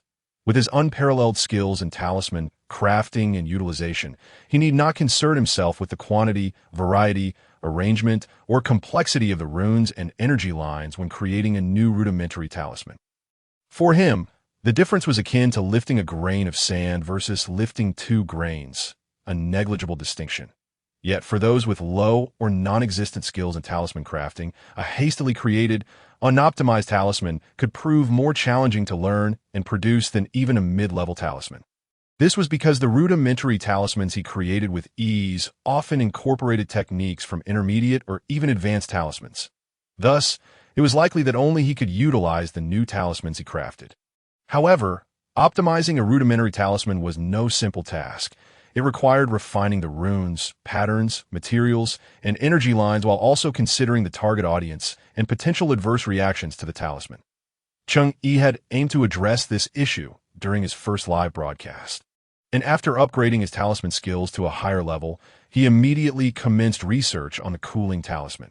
After several days of effort, he was finally ready to finalize its design. While the current version of the cooling talisman might not be flawless and would require feedback from the public through first-hand creation and usage, Cheng Yi was confident that the vast majority of individuals would find it manageable to inscribe this talisman. Having resolved a significant concern, the night deepened and fatigue began to settle over Cheng Yi. After washing his face and drying it with a towel, he retired to bed. However, amidst the darkness, a pair of piercing eyes remained fixated on the window of Cheng Yi's chamber, attentively listening to the sounds within. Once he heard Cheng Yi settle into bed, his breathing gradually slowing and steadying, he waited an additional quarter hour to ensure that Cheng Yi was thoroughly asleep before the cloaked figure approached his room. The caution of the cloaked figure was not unfounded. Cheng Yi's reputation was formidable. An incident had previously occurred where a mid-stage martial honor practitioner had attempted a nighttime ambush on Cheng Yi, only to find his entire force annihilated, while the assailant himself sustained grievous injuries and fled in disarray, subsequently vanishing without a trace. Upon investigation, it was revealed that this mid-stage martial honor practitioner was Feng, the leader of the Windblade sect, who had not been seen since. presumably recuperating from his wounds. Furthermore, Cheng Yi had recently triumphed over a mid-stage martial honor swordsman in a fierce battle, forcing that skilled opponent to flee in a similarly disheveled state. These two feats rendered the cloaked figure all the more cautious. The first incident indicated that Cheng Yi possessed an exceedingly high level of vigilance, remaining alert even in slumber, with a sharp perception that would thwart any mid-stage martial honor ambush. The second incident suggested that Cheng Yi wielded power equivalent to at least a mid-stage martial honor practitioner when utilizing talismans, although the cloaked figure himself was a late-stage martial honor practitioner. He did not dare to guarantee victory in a direct confrontation with Cheng Yi. After all, until now, Cheng Yi has yet to experience a battle that forces him to reveal his true capabilities. Moreover, who knows whether Cheng Yi possesses talismans of the martial spirit realm? If Cheng Yi truly holds such talismans and discovers my identity, wouldn't that be exceedingly perilous, rendering escape impossible? Nevertheless, the figure in black hesitated for only a moment before continuing to approach Cheng Yi's quarters. If he were indeed discovered and unable to defend himself, he could always remove his mask to reveal his identity, trusting that Cheng Yi, upon learning who he was, would not harm him. Thus, the figure in black proceeded with utmost caution, taking a few steps, pausing to catch his breath, then advancing further until he reached the corner beneath Cheng Yi's bedroom. Cheng Yi's room was located on the second floor, and the figure needed to leap up. This was a simple task for him. With a gentle spring, he ascended to the edge of Cheng Yi's window. The figure did not rashly open the window. Instead, he carefully regulated his breathing and extracted a thin letter from his garments, cautiously slipping it through the gap in the window. Once the letter was entirely inside, he slowly exhaled. Fortunately, Cheng Yi remained undisturbed. Just as the figure in black was about to depart, he suddenly halted. Given his own nature, he would have awakened by now. The fact that Cheng Yi remained asleep made him ponder whether he was overthinking. Perhaps Cheng Yi was not as formidable as he had imagined. Such opportunities to observe him discreetly were rare. Should he take a look inside before leaving? The figure hesitated for a moment, but ultimately decided to open the window. Thus, he extended his hand, gently pushing against the window, which gradually opened wider, revealing Cheng Yi's sleeping form, which was now barely visible. It was not as extraordinary as I thought. Just as the figure in black felt a sense of triumph, he suddenly noticed a talisman affixed to the inner side of the window, that he had not seen it when the window was closed, but now it was glaringly apparent. Moreover, that talisman was glowing. Clearly activated. Who? Cheng Yi abruptly sat up in bed, shouting furiously. The figure in black, disregarding everything else, immediately unleashed his maximum speed, fleeing like the wind. By the time Cheng Yi, utilizing the full power of the martial sovereign realm, lunged toward the window, the shadow had already vanished without a trace. Gazing at the now invisible figure, Cheng Yi felt a wave of trepidation. Just from the speed displayed by that figure, he could tell it was at least mid-level in the martial sovereign realm, likely even late-staged. If he had launched a sudden ambush, it could have been extremely dangerous. Should things have gone awry, he might have lost his life. However, after inspecting the warning talisman on the window, Cheng Yi found himself perplexed. Something was amiss. This warning talisman had not been triggered by hostility, but rather by the physical act of the window being opened. This indicated that the intruder bore no ill intent towards him. Yet if there was no hostility, what was the purpose of their visit? To observe him while he slept? That seemed improbable. Cheng Yi's attention was drawn to the letter that had fallen near the window. Picking it up, he noticed it was addressed to Cheng Yi. After opening the envelope and perusing its contents, Cheng Yi's expression turned to one of surprise. What exactly is the Ling Yun sect? Have they set their sights on me? Yet, who would be so kind as to stealthily come and warn me in the dead of night, without revealing their identity? Cheng Yi scoured his mind for any names that might fit, but none seemed plausible. Firstly, the lack of hostility from the individual was evident from the reaction of the warning talisman. Furthermore, Cheng Yi did not believe anyone would be aware of the talisman's mechanism or the corresponding defensive measures. After all, the warning talisman had never been publicly demonstrated. It was solely his own device, making it improbable that its existence had leaked. Secondly, the intruder's desire to conceal their identity was clear from their masked appearance, and their hasty retreat upon encountering him. Lastly, and most importantly, the individual was a late-stage martial sovereign expert. With such a person keeping tabs on him, even if they currently held no hostility, there was no guarantee that future encounters would remain problem-free. It would be prudent to uncover this individual's identity. To discern who they were, he would have to investigate the Ling Yun's sect they mentioned. Cheng Yi resolved that after the live broadcast on this overcast day, he would inquire with Wang Ho. Wang Ho, who regularly dealt with governmental affairs and interacted with various factions, would likely possess insights beyond the reach of ordinary individuals. The following day, before the first light of dawn, numerous disciples of the talisman craft had already gathered by the Longyu River. Cheng Yi had yet to arrive, and some had already begun practicing according to the training itinerary he had provided the day before. Among the diligent practitioners, many were engaged in hushed conversations, sharing insights. At this moment, two youths were exchanging their thoughts. The master is truly remarkable. I followed the training route he arranged for me yesterday, starting with the mighty strength talisman, and to my surprise, it has indeed become significantly easier. I had spent 2 days learning the lightweight talisman with no progress, and I even doubted my talent for the talisman craft. But after the master instructed me to begin with the mighty strength talisman, everything changed. It's simply astounding. Strange, I experienced the opposite. I had no success with a lightweight talisman initially, but when I learned the mighty strength talisman first, it became much easier. The master is truly exceptional. I wonder what the master has planned for today. I eagerly anticipate his lessons. Under his guidance, I feel that I will inevitably become a talisman master. That must be your imagination. Get lost. Just as the first light of dawn broke, Cheng Yi arrived at the Longyu River, appearing somewhat fatigued with dark circles under his eyes that he had intended to sleep well the previous night. But the sudden scare from the figure in black had startled him awake, leaving him exhilarated for quite some time. Unable to return to sleep, he had resorted to stargazing on the rooftop until late into the night before finally calming his mind and returning to bed. Having promised his disciples that he would conduct a class that morning, he had risen early to maintain his image as a teacher. Upon his arrival, everyone ceased their conversations, and those who had been utilizing their spare moments for practice also halted, attentively awaiting Cheng Yi to commence today's lesson. Cheng Yi had already formulated the day's agenda, which involved assessing everyone's progress in their studies. He intended to group those with similar learning speeds, with no limit to group sizes, that if anyone's progress significantly exceeded that of their current group, they would be reassigned to the appropriate group. Each individual's learning capacity, diligence, and talent varied, necessitating different teaching methods. If everyone remained in the same group, Cheng Yi would have to frequently switch teaching styles within a single lesson, leading to inefficiency and considerable strain that if he proceeded this way, the content he taught would likely only benefit a fraction of the group, resulting in poor absorption rates for the rest. Rather than this, it was more effective to organize groups based on learning progress and conduct lessons at different times for different groups. Essentially, it mirrored educational models from Earth, with the distinction that he was the sole instructor. Thus, Cheng Yi had refrained from accepting a large number of disciples initially, for otherwise he would be utterly overwhelmed.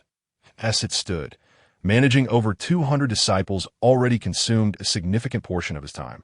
Leaving him little for his own training, he resolved to endure a little longer. Once some of these individuals reached a sufficient level, they could take over teaching the less advanced groups, alleviating much of his burden. This was why Cheng Yi had always placed great importance on nurturing Lu Lan and Yu Qianlu, as they were the most likely to attain a level capable of teaching others in a short span of time.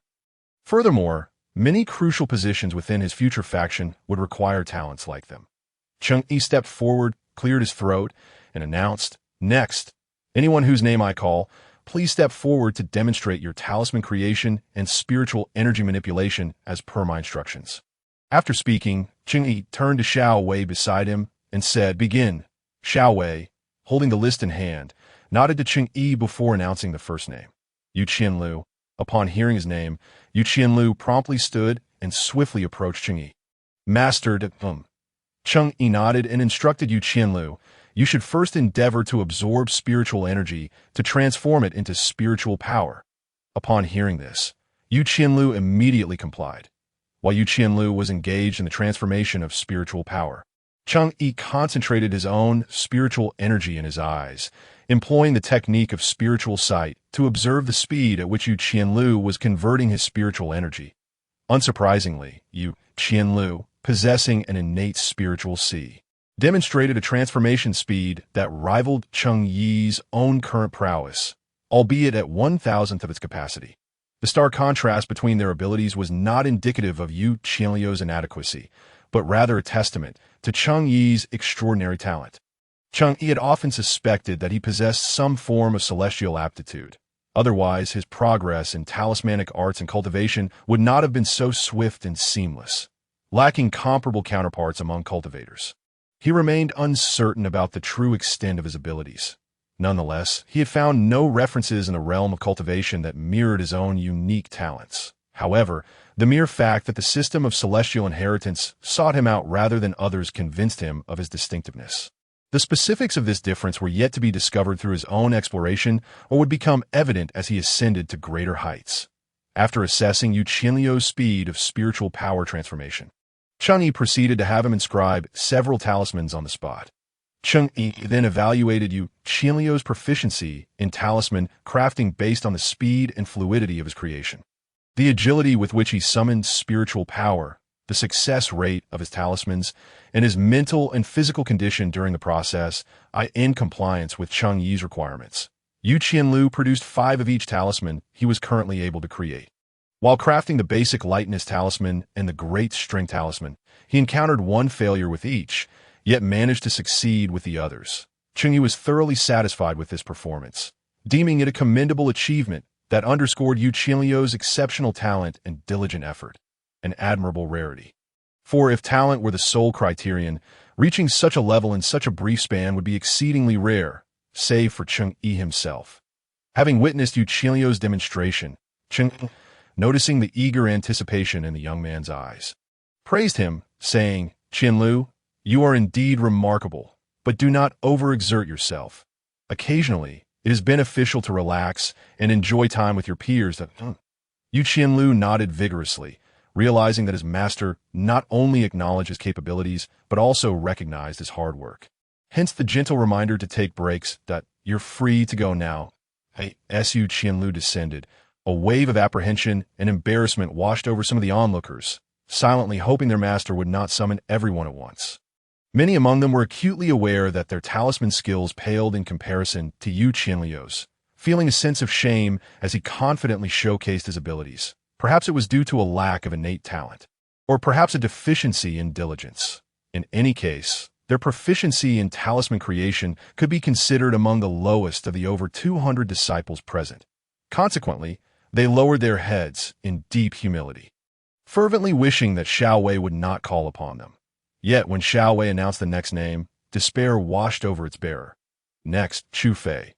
Among the throng of over 200, a small, slender boy with a buzz-cut shrank back, sitting alone in the last row of the gathering, too timid to meet anyone's gaze. Hearing his name, his face turned pale with fear. He had yet to successfully open his spiritual sea and had not learned a single talisman. Was he merely to become the subject of ridicule? In that moment, he longed to escape, regretting he had ever heeded his father's advice to seek out Cheng Yi as a master. Perhaps a lifetime spent in the labor district was his true calling. Nevertheless, he understood that obeying his master's summons was imperative. Once a student, forever a son, his father had repeatedly reminded him before he departed for the Chongqing Dao Hall. His father had instilled in him the importance of regarding his master as a second parent. Deserving of the same respect he afforded his own father. Chu Fei was obedient, though his heart brimmed with shame. He forced himself to approach Cheng Yi step by step. As Cheng Yi observed the boy's simple attire and the tearful expression on his face, he felt a pang of empathy. He remembered that Chu Fei had arrived last among all the disciples, having traversed a great distance due to his family's impoverished circumstances, unable to afford a donkey cart. It was said that his worn straw sandals had fallen apart during the journey, leaving his feet bloodied. Cheng Yi rose and, without hesitation, lifted Chu Fei into his arms, returning to the front. Upon bringing Chu Fei over, Cheng Yi did not rush to have him demonstrate his abilities. Instead, he gently removed the boy's shoes to inspect his feet, having received some treatment since arriving at the Chongqing Dao Hall. Chu Fei's feet had healed somewhat, though he still experienced discomfort while walking. You're recovering well. In a couple of days, you should be completely fine. Remember, no running or jumping for now. Cheng Yi then released a stream of spiritual energy to soothe the soles of Chu Fei's feet, enveloping him in a gentle, comforting warmth that alleviated his pain almost instantly. This will aid in your recovery. Since being cradled by Cheng Yi, Chu Fei had remained a daze, but upon hearing his master's words, realization dawned upon him. He felt the warmth emanating from Cheng Yi, akin to a father's love. Tears brimmed in his eyes, threatening to spill over. But just then, Cheng Yi gave his shoulder a reassuring pat. All right, now it is your turn to demonstrate. Begin by channeling the wheel of rebirth and absorbing spiritual energy to transform it into spiritual power. Upon hearing Cheng Yi's directive, Chu Fei's tears halted abruptly. The transformation of spiritual power was manageable, as only his master could discern his struggle. However, the impending task of crafting talismans loomed ominously in his mind. What if he failed to produce even a single talisman? The thought filled him with dread. All right, Chu Fei, let's begin. Yes, master. Chu Fei steeled himself, his small face turning crimson as he exerted every ounce of energy to absorb spiritual energy and convert it into spiritual power.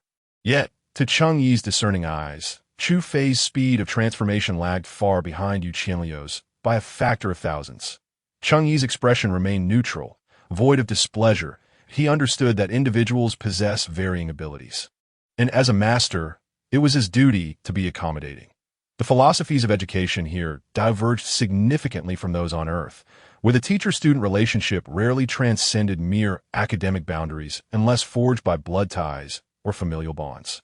Since his disciples regarded him as a father figure, it was only fitting that he uphold the dual responsibilities of teacher and parent. After assessing the transformation speed, it was time to gauge the dimensions of Chu Fei's spiritual sea. Cheng Yi had not probed Yu Qianliu's spiritual sea earlier because he was already aware of its status. However, with the others, such assessments were necessary. Cheng Yi extended his spiritual energy into Chu Fei's spiritual sea. He discovered it to be entirely barren. Evidently, Chu Fei had yet to successfully open his spiritual sect. It appeared that Chu Fei would require additional guidance in the future. All right, Chu Fei, we shall now proceed to the next task, crafting talismans. Simply create 5 of each talisman you know how to make. Upon concluding his instruction, Cheng Yi noticed that Chu Fei remained motionless, his head bowed deeply, almost touching his chest. Master, I apologize, I cannot create talismans. Not a single one. Chu Fei had braced himself for his master's reprimand, yet was taken aback when a large hand gently patted his shoulder. Oh, not worry. I will teach you, if you encounter difficulties. You may also seek assistance from your older brothers and sisters at this moment. Some of the onlookers quickly surmised that Chu Fei likely did not possess the ability to craft a single talisman. Could it be that this boy cannot draw even one talisman? Just look at his clothing. It is clear he hails from the labor district, poorly educated and likely unable to learn. Honestly, master should not have taken in someone like him. It is a waste of effort. Alas, I observe that your attire is quite refined, yet your manners are exceedingly rude. Rude? I merely stated a fact. Suddenly, the elegantly dressed young gentleman felt an intense gaze fixed upon him, and upon turning, his heart sank. It was none other than his master, Cheng Yi, who was scrutinizing him with a cold stare. The noble youth, confronted by Cheng Yi's icy gaze, felt a shiver run down his spine. Surely his master would not reprimand him for this impoverished boy, would he? Besides, I'm a member of the Zhou family. My master surely requires our family support for his aspirations, and taking in these destitute individuals must merely be for show. With this thought, and recalling that Cheng Yi would still rely on their family in the future, the noble young man straightened his back once more, smiling as he met Cheng Yi's gaze directly. Observing the sudden resurgence of confidence in the Zhou family scion, Cheng Yi felt a mix of surprise and amusement.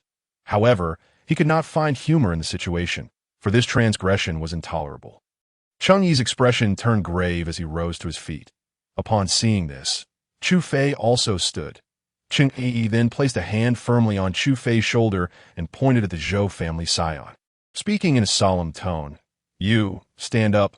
Witnessing Cheng Yi's demeanor, which suggested that this matter would not be easily dismissed, the Zhou family scion felt a surge of panic and unsteadily rose to his feet. Yet he was soon struck by a thunderous proclamation. Zhou Zhu, you may return home. From this day forth, you are no longer my disciple. The shockwaves of Cheng Yi's words rippled through all present, including Xiao Wei, leaving them utterly astounded.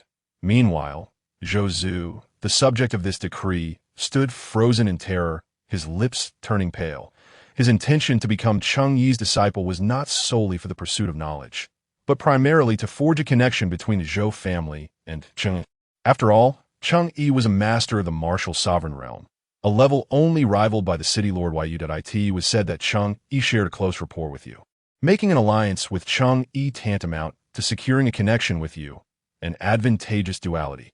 The most formidable protector of the Zhou family was merely at the martial sect level, and his father had pinned all hopes on him becoming Cheng Yi's trusted apprentice, thereby forging an alliance akin to that of the Bai family, leading to future prosperity. Now, due to a trivial matter, he faced expulsion for his master's tutelage, leaving him to ponder how he would explain this to his father. His father might very well retaliate in fury, beating him nearly to death. The mere thought of this rendered Zhou Zhu's legs weak, nearly causing him to collapse. Thus, he chose to kneel upon the ground, weeping profusely. Master, I was wrong, truly wrong. Please do not expel me from your teachings. Whatever mistakes I have made, I shall amend. I shall surely amend. The onlookers, having witnessed the Zhou family scion's earlier arrogance, now reduced to this pitiful state, experienced a profound sense of cognitive dissonance and felt their hearts soften. Many assumed Cheng Yi would show leniency towards Zhou Zhu, offering a mild punishment. After all, the Zhou family held considerable influence in Jishui City. However, they had misjudged Cheng Yi's intentions. With an unyielding gaze, Cheng Yi addressed Zhou Zhu. When I took on disciples, did I not articulate my principles? I stated that in my presence, regardless of wealth, poverty, status, or nobility, anyone wishing to learn may do so. In my domain, there exists no distinction of hierarchy, and all disciples shall be treated equally, maximizing their potential. Yet, what have you done?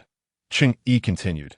You have treated your fellow disciples as inferior beings. Cheng Yi surveyed the assembly and solemnly proclaimed, Today, I shall establish the first rule of my sect, among those of the immortal path.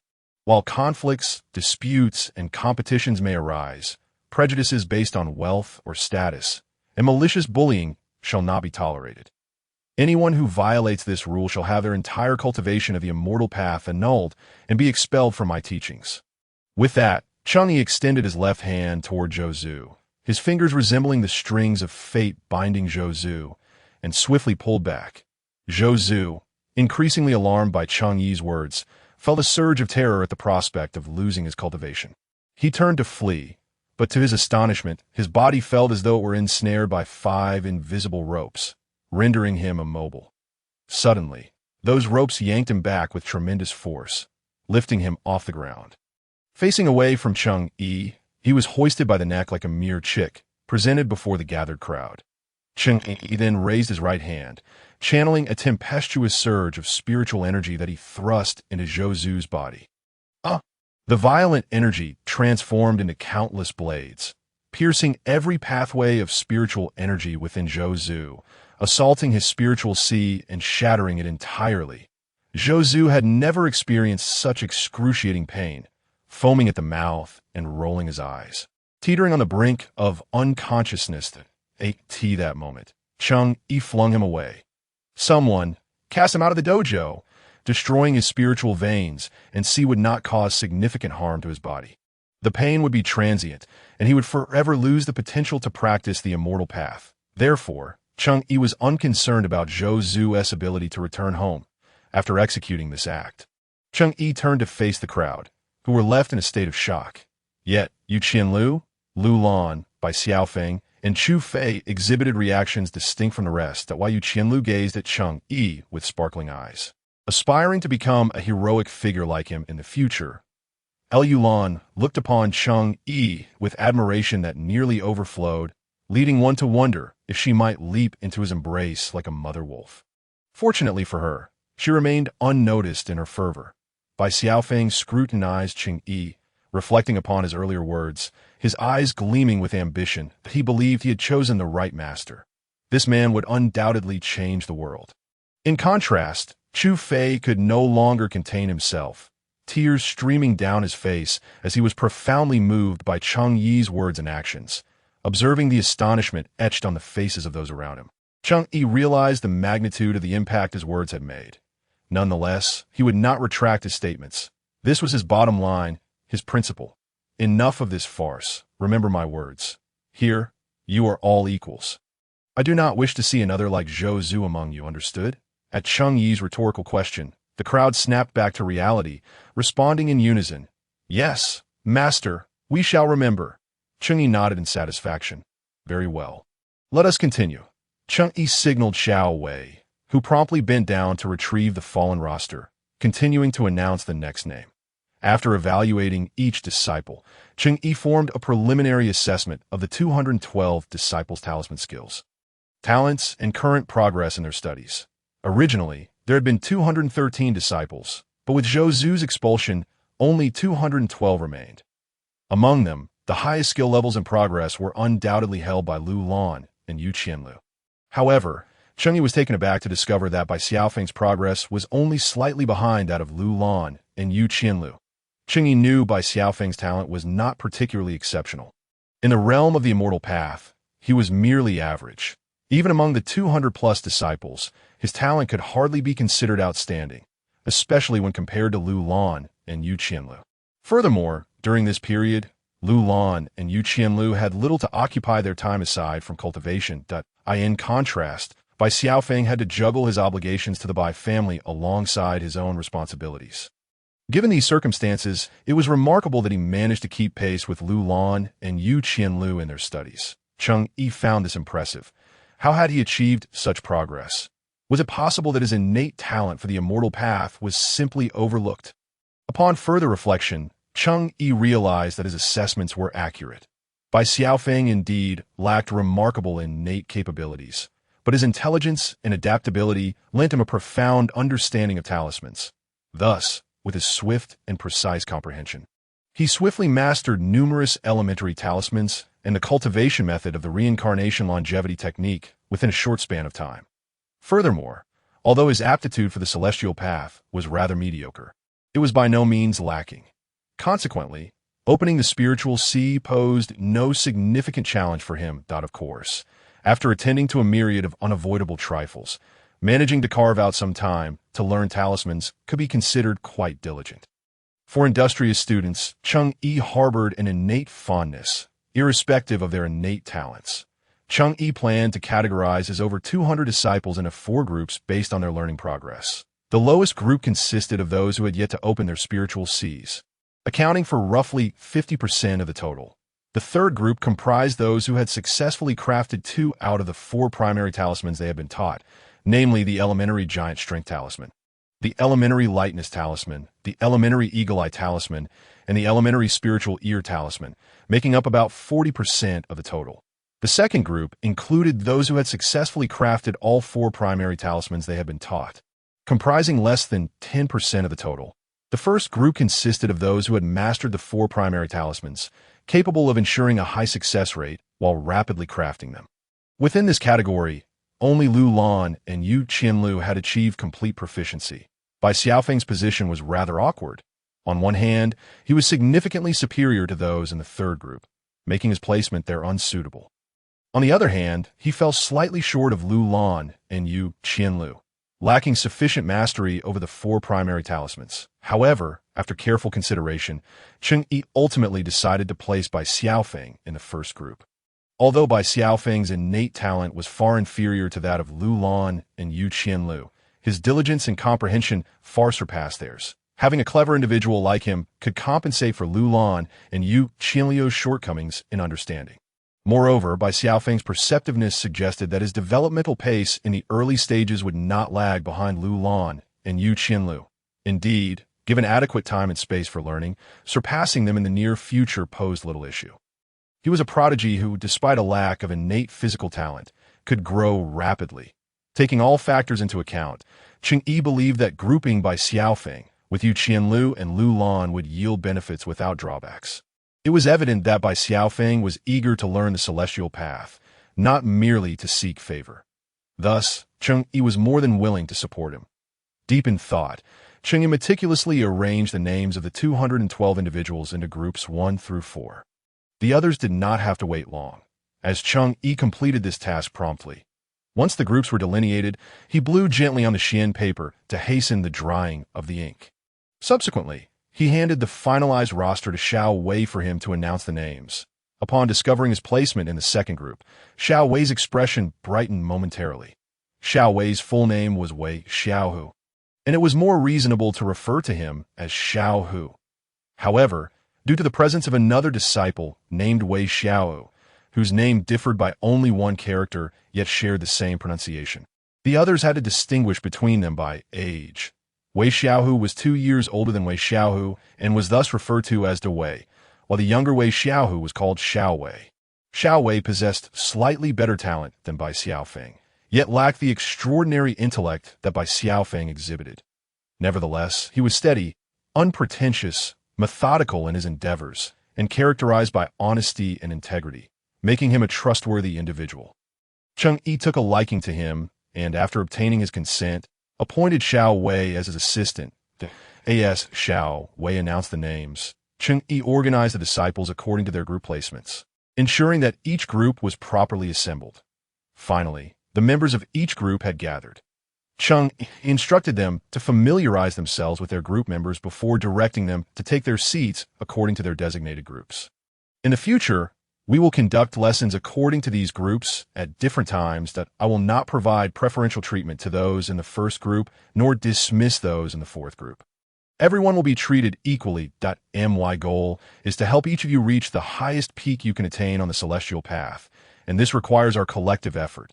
Furthermore, should there be shared knowledge to impart, we will continue to hold joint lessons among fellow disciples. If you find camaraderie, do not be concerned about status. Should any of you encounter difficulties in the future, as long as it does not violate principles of propriety and ethics, I will extend my assistance. Do not hesitate to approach me. However, likewise, if any of you face troubles that you can assist with, I urge you to help one another. Is that clear? The disciples responded affirmatively. Once all arrangements were made, it was not long until noon. Therefore, Cheng Yi informed the 4 groups of the timing for lessons on cloudy days and subsequently declared the class dismissed. Farewell, Master, after a hasty lunch. Cheng Yi mounted his black steed, applied a mid-level lightness talisman, and swiftly made his way to the specially designated live broadcast hall at the City Lord's mansion. Cheng Yi galloped at full speed, ultimately arriving without delay. Upon taking a seat, he sensed the palpable excitement among the 100 audience members present. Cheng Yi had previously announced that he would be teaching the elementary spiritual ear talisman that day, which would grant them true martial master level prowess once they mastered it. As noon arrived, the live broadcast commenced. Cheng Yi cleared his throat and, adhering to the customary routine of previous lessons, began to recap the key points from the lightness talisman discussed the day before. After concluding the recap, he transitioned into the audience Q&A segment.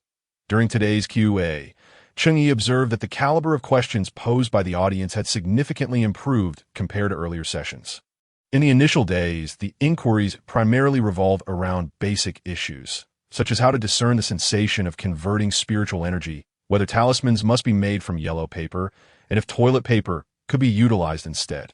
However, in recent days, these foundational questions had greatly diminished, with the current inquiries focusing more on how to enhance success rates and the efficient interrelation of different talismans. Cheng Yi found this development exceedingly gratifying.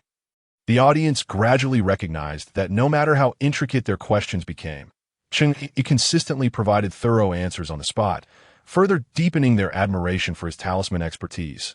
After addressing the lingering queries regarding the eagle eye talisman, it was time to delve into the spiritual ear talisman. Students, let us now commence our discussion on the spiritual ear talisman. Some of you may be aware that human ears passively receive information from external sounds.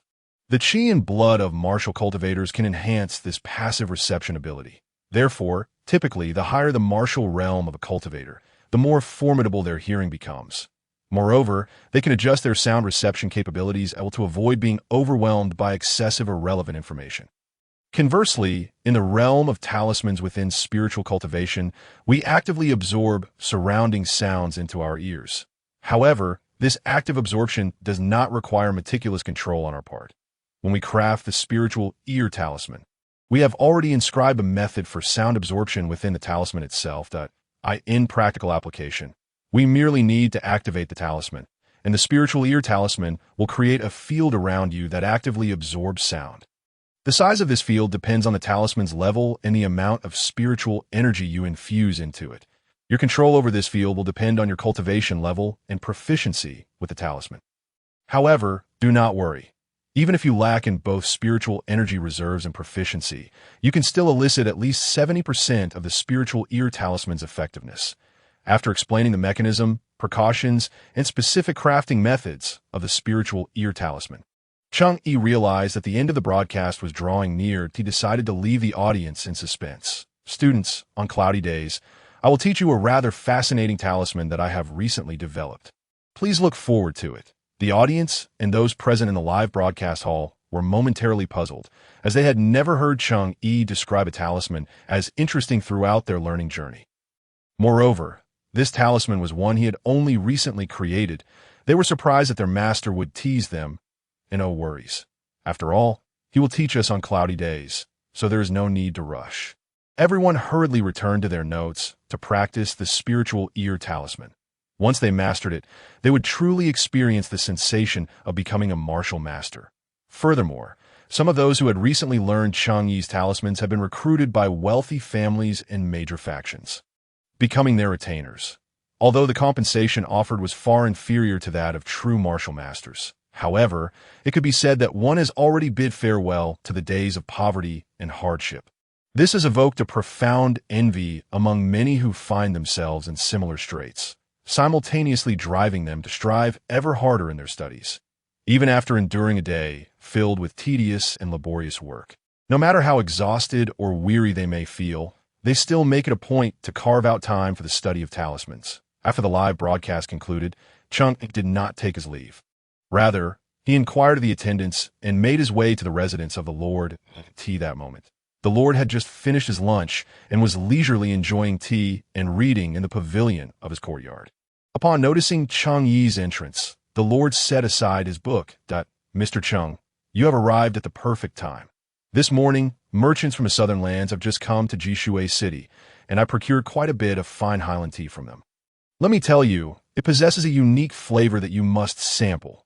Cheng Yi smiled and approached slowly, taking a seat on the stone bench beside the stone table in the pavilion.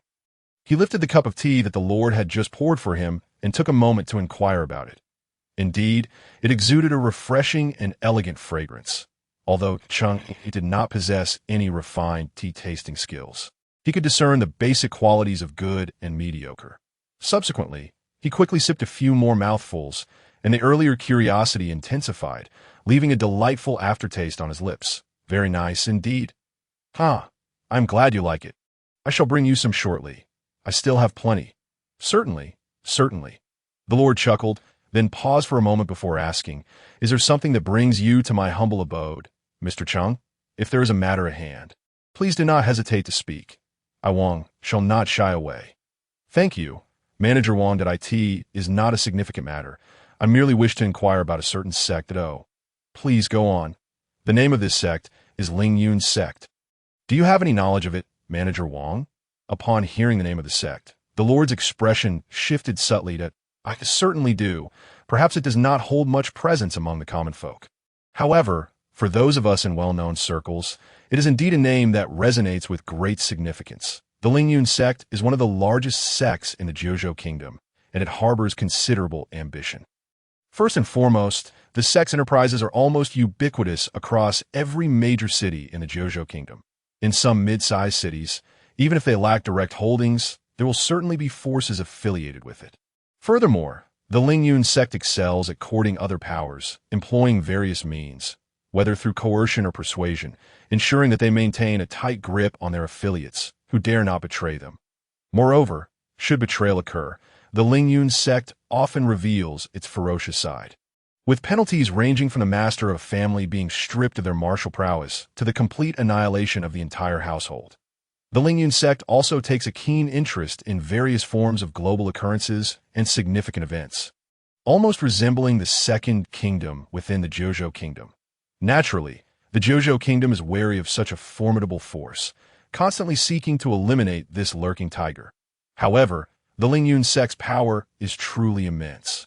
And even if the Dojo kingdom wishes to act, it must proceed with utmost caution, awaiting the right moment. Otherwise, they risk inflicting harm upon themselves, causing great upheaval within the royal family. Ironically, although the Lingyun sect conduct is domineering, it leaves no trace, often conducting its grandiose affairs under the guise of other individuals or factions, making it difficult to pin down any tangible evidence against them. This modus operandi leaves the ruler of the Dojo kingdom quite distressed, yet utterly helpless. The city lord's mansion is subordinate to the kingdom's ruler, and the Lingyun sect dares not directly interfere with it. However, for such a monumental entity, especially one that may potentially become an adversary in the future, how could the lord not seek to understand it better? Ever since discovering the existence of the Lingyun sect, he has not ceased his investigations for a single day.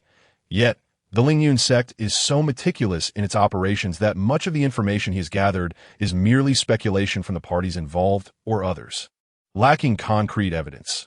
Nevertheless, over the years, his inquiries into the Lingyun sect have yielded some insights. For example, a crucial point of interest is the highest combat power possessed by the Lingyun sect. It is understood that at the level of such super sects, the ultimate outcome of a conflict is determined not by the number of individuals, but by whether one side's peak combat strength can surpass the other. From the martial spirit realm onward, martial practitioners begin to exhibit their extraordinary capabilities, rendering tactics of sheer numbers nearly ineffective against them. Only experts of equal rank pose a threat, but a martial spirit expert cannot be bested by countless martial honored experts. And similarly, a martial saint expert cannot be challenged by any number of martial spirit experts. According to the Lord's investigations, the Lingyun sect likely has martial saint experts in its ranks, for it is only the martial saint realm that would instill such trepidation in the ruler of the Dojo kingdom. This is not to say that the royal family lacks martial saint experts. On the contrary, they possess 6 such experts. However, each of these martial saints is closely monitored by various threatening factions, and any misstep could render them vulnerable to enemy incursions. Should that occur, the Dojo kingdom would find itself in peril. In fact, the royal family once had a martial god expert, the pinnacle of martial realms. Yet, one day, that martial god vanished without a trace, and no one knows whether he truly disappeared or if it was merely a ruse orchestrated by the royal family of the Dojo kingdom. The truth remains shrouded in mystery, leaving only baseless conjectures. Nevertheless, one point is certain. The Lingyun sect possesses at least one martial honored power. This power could be an individual or an exceptionally formidable innate treasure.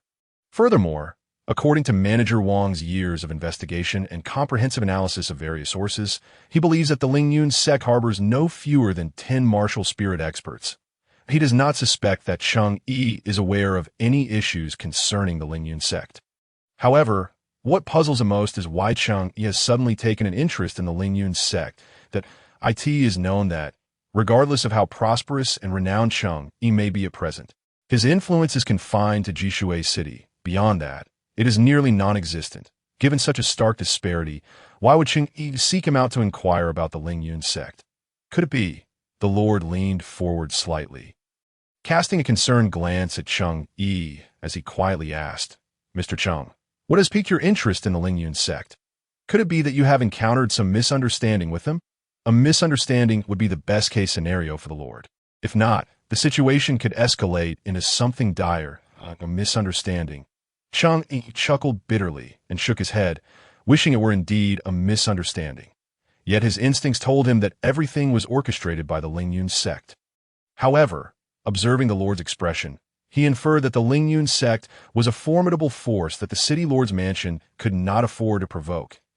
In that case, should he still inform the Lord about the Lingyun sect's intentions to eliminate him? Cheng Yi hesitated for a moment, concluding that this matter should not be disclosed to them just yet, as it would merely transfer the burden of trouble to the city lord's mansion, which they might not be able to bear. Adhering to the principle of not endangering his friends, Cheng Yi decided against revealing the contents of the letter from the previous night, for once the Lord was aware. Yu Qingfeng would undoubtedly learn of it as well. With Yu Qingfeng's straightforward temperament, he would likely stand by Cheng Yi's side even in the face of overwhelming odds. Yet if the Lingyun sect were indeed a force that could overpower the city lord's mansion, bringing them into the fray would only serve to provide an extra scapegoat, which would be of no benefit. It is not Cheng Yi's style to divert calamity onto his friends. Thus, Cheng Yi laughed heartily and replied, "Manager Wang, you are overthinking it. I merely heard the name of the Lingyun sect from a friend, who cautioned me not to offend them. Out of curiosity, I came to ask you about the true nature of their might." Upon hearing Cheng Yi's response, the Lord closed his eyes and let out a long sigh of relief. "I see. You truly startled me. I thought you had become entangled with the Lingyun sect. However, you have indeed come to the right person with your inquiry. Your friend is correct. The Lingyun sect is not a force you can afford to offend for just how formidable the Lingyun sect truly is. Allow me to elaborate in detail." The Lord did not hold back, sharing all the information he had gathered over the years, even including some unverified speculations. However, he would simultaneously convey ominous words to Cheng Yi, asserting that these rumors were merely speculations, intended for reference only as he listened to Wang Ho's increasingly profound narration. Cheng Yi's heart swelled with astonishment. The Lingyun sect was far more formidable than he had ever imagined, especially upon hearing that the sect possessed no less than 10 masters of the martial spirit realm and 1 at the martial sage realm. Cheng Yi nearly lost control of his expression. Furthermore, when Wang Ho described the Lingyun sect's tyrannical conduct, their meticulousness, and their intolerance for even a grain of sand in their eyes, Cheng Yi's heart sank further into despair. With such a relentless adversary fixated upon him, he found himself at a loss to determine whether it was a stroke of fortune or misfortune. But if he were to deem it fortunate, one could argue that such a colossal force was intent on extinguishing a mere insignificant character like himself. What a remarkable honor! Conversely, to consider it unfortunate was equally valid. Having just acquired the system of immortal cultivation, he had yet to take flight before encountering such a formidable boss, thrusting him into what could only be described as a hellish beginning. After absorbing Wang Ho's analysis of the Lingyun sect, Cheng Yi suppressed the bitterness within and bid farewell to Wang Ho with a smile. "Thank you, Manager Wang, for enlightening me. This is but a small token of my appreciation." Cheng Yi produced a set of talismans suited for the martial sovereign realm and presented them to Wang Ho, who accepted them with an embarrassed smile. "How could I possibly accept this? By the way, Mr. Cheng, are these of intermediate or advanced quality?" Cheng Yi chuckled softly, replying, "These are advanced talismans. The giant strength talisman, the lightness talisman, the eagle eye talisman, and the spiritual ear talisman. Their usage is the same as the intermediate ones I previously provided to you. Simply apply a drop of your blood to activate them, granting you the foundational strength of a martial sovereign. However, it would be best to learn some martial arts to maximize the full potential of these talismans." "Very well," Cheng Yi said, offering a fist salute to Wang Ho. "I shall take my leave now." As he departed from the city lord's mansion, Cheng Yi felt a pang of regret. He wished he could leave more talismans behind to affirm his existence in this world. Yet, he realized that presenting a complete set was just right. If he were to give more, Wang Ho's keen intuition might lead him to suspect something amiss. After Cheng Yi's departure, Wang Ho resumed his reading, sipping tea, but soon paused, reflecting on his earlier conversation with Cheng Yi. Sensing that something felt off, this unsettling feeling gnawed at Wang Ho's mind. Trusting his instincts, he couldn't pinpoint the source of his unease. But his years of experience told him that this matter was far from simple. Thus, he promptly left his courtyard and headed toward Yu Qingfeng's location. He intended to discuss the matter of Cheng Yi in detail, suspecting there might be hidden complexities involved. Once Cheng Yi left the city lord's mansion, he felt a wave of despondency wash over him. He struggled to conceive a strategy to counter the immense force of the Lingyun sect. He had just examined his cultivation value, realizing that elevating himself to the martial spirit realm within a short time would be a daunting task. let alone facing the numerous martial sages within the sect. After reaching the advanced level in talisman crafting, the conditions for the ascension of perfect-grade talismans had yet to reveal themselves, and he was unable to exchange his immortal techniques for effective combat power. While spiritual energy held significant potential, it was primarily functional in nature. In actual combat, inflicting damage relied heavily on talismans. Without advancing his talismans to the perfect grade, the damage they could inflict, even with spiritual energy, would remain insufficient to pose a threat to masters at the martial spirit realm at present. He found himself devoid of the strength or means to combat the impending assault from the Lingyun sect. Perhaps initially, the Lingyun sect would refrain from deploying their martial spirit masters. Yet, even if he were to defeat their martial sovereigns or those below that level, the sect would undoubtedly send forth more formidable opponents, such as those of the martial spirit realm. By that time, he would be truly at a loss for options. The assault would only escalate in intensity, and he could not possibly withstand the might of the Lingyun sect. Such was the terrifying depth of a super sect's foundation. Cheng Yi sat upon his horse, guiding it slowly, his mind wandering at that moment. The black horse seemed to sense its master's melancholic mood and suddenly reared up, letting out a long whinny. Startled, Cheng Yi snapped back to reality, realizing that the horse possessed a remarkable sensitivity, which moved him, making him aware of his own state of mind. Indeed, even if he ultimately could not defeat them, should that serve as an excuse for self-destruction, it should not be so. Even if he were to perish, he ought to ignite one final blaze, ideally singeing the Lingyun sect's eyelashes, ensuring that even in victory, they would emerge battered and bruised. With this newfound clarity, Cheng Yi's earlier gloom dissipated entirely. He stroked the mane of the black horse and smiled faintly. This was a fine steed, though lacking in talent. Its ability to connect with human emotion was invaluable. From now on, I shall call you Xiao Heida. If I survive, I shall ensure you become a magnificent steed. Upon hearing this, Xiao He seemed to understand, letting out another joyous whinny, this time high-pitched and exuberant. Ha ha! Giddy up! Riding Xiao He, he galloped swiftly to the Changshan Taoist pavilion. However, upon entering the pavilion, he barely had time to rest in his quarters before he noticed Xiao Wei jogging towards him. What is it, Xiao Wei? Master, just now, several individuals delivered gifts and silver to you, expressing their reluctance to see you teach talismans without compensation, hence sending these tokens of appreciation to Cheng had not anticipated this. Is there a list of the gifts? Yes, Master. I've noted them all down. Well done. Let's go take a look. Yes, Master. Hearing Cheng Yi's praise, Xiao Wei beamed. Shortly thereafter, Xiao Wei led Cheng Yi to a side room behind the reception area, where numerous gifts and silver coins were neatly arranged into piles. Master, I've sorted the gifts by the senders, and here is the list for your review. Cheng Yi took the list and raised an eyebrow, somewhat taken aback. Among the names, some were indeed his students who had attended his live lectures, but the majority of the gifts and silver came from the local powerful factions of Jishui City. What is the meaning of this? Cheng Yi pondered, suddenly realizing that these local martial families and major sects in Jishui City had not really taken any action against him. The only instance of aggression had come from a group of cloaked figures, later revealed by Wang Ho to be the disciples of Lu Haifeng, the leader of the Huifeng sect. Although Cheng Yi had no immediate plans to retaliate, he speculated that those cloaked figures were likely scouts sent by the Lingyun sect to gauge his strength. Beyond that, it seemed these sects had not made any move against him. Yuan Xiulu, as investigated by Wang Ho, was not from Jishui City either. Why were the local forces in Jishui City so unusually compliant and tranquil? While the influence of the city lord's mansion might play a part, it seemed unlikely that there would be no sign of discontent whatsoever. Now, they seemed to have suddenly decided to curry favor with him, extending an olive branch. What were they hesitating over? What were they wary of? Why had they not taken action against him? Cheng Yi contemplated this, and Xiao Wei, noticing his master's deep in thought, refrained from interrupting, quietly standing by, ready to assist at any moment. Suddenly, Cheng Yi's eyes brightened as he lifted his head, and he might have just uncovered the reason, perhaps during his live demonstration of the Eagle Eye Talisman.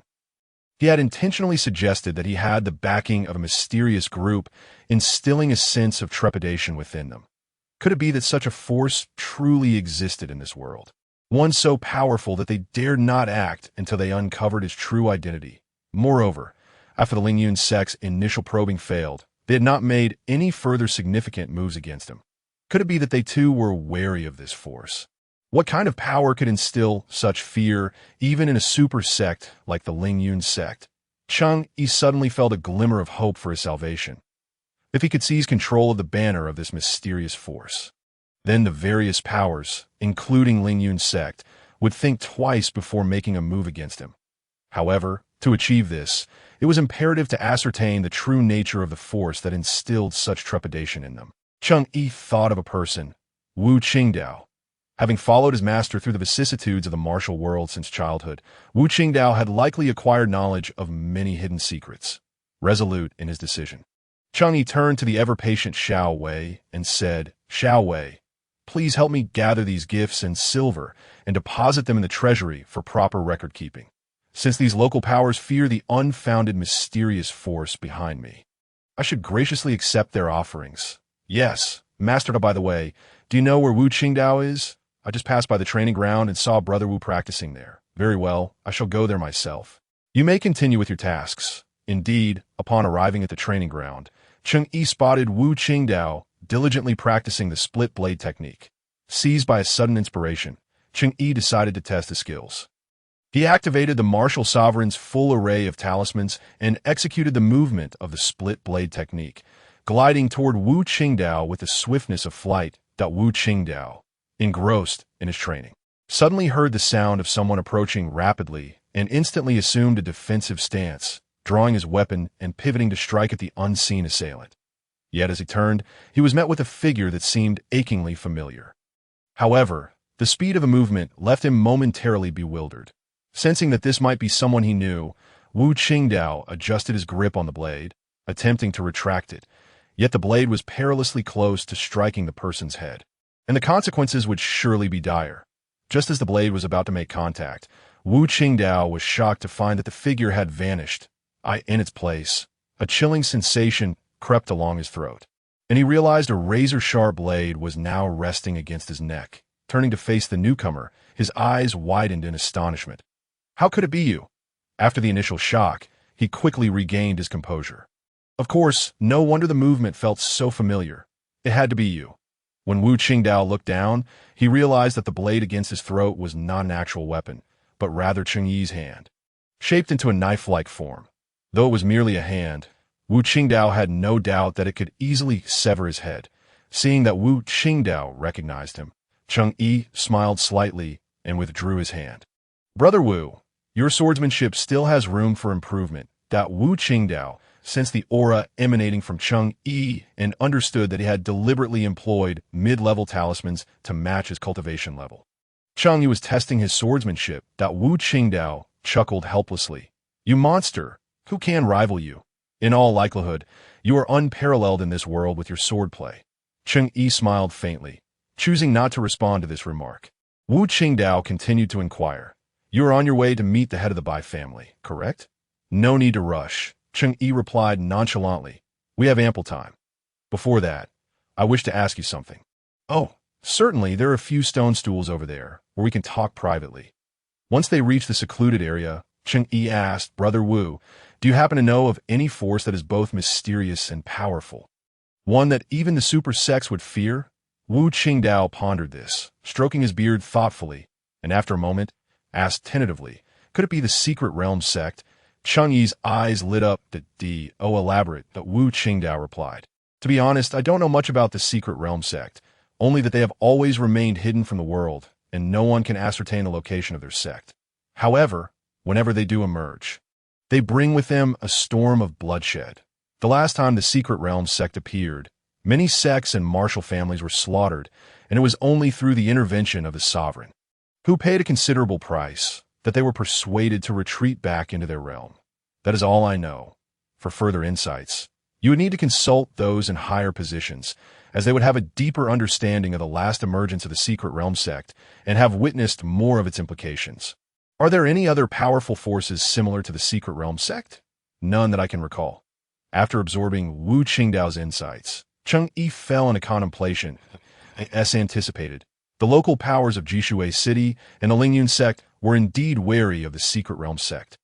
His sudden appearance and various displays had likely caused them to mistake him for an envoy or precursor of the Secret Realm sect. Cheng Yi hoped they would deepen their misconceptions, as this would enhance his safety. However, maintaining this air of mystery would require considerable effort, and he needed to continue enhancing his own strength.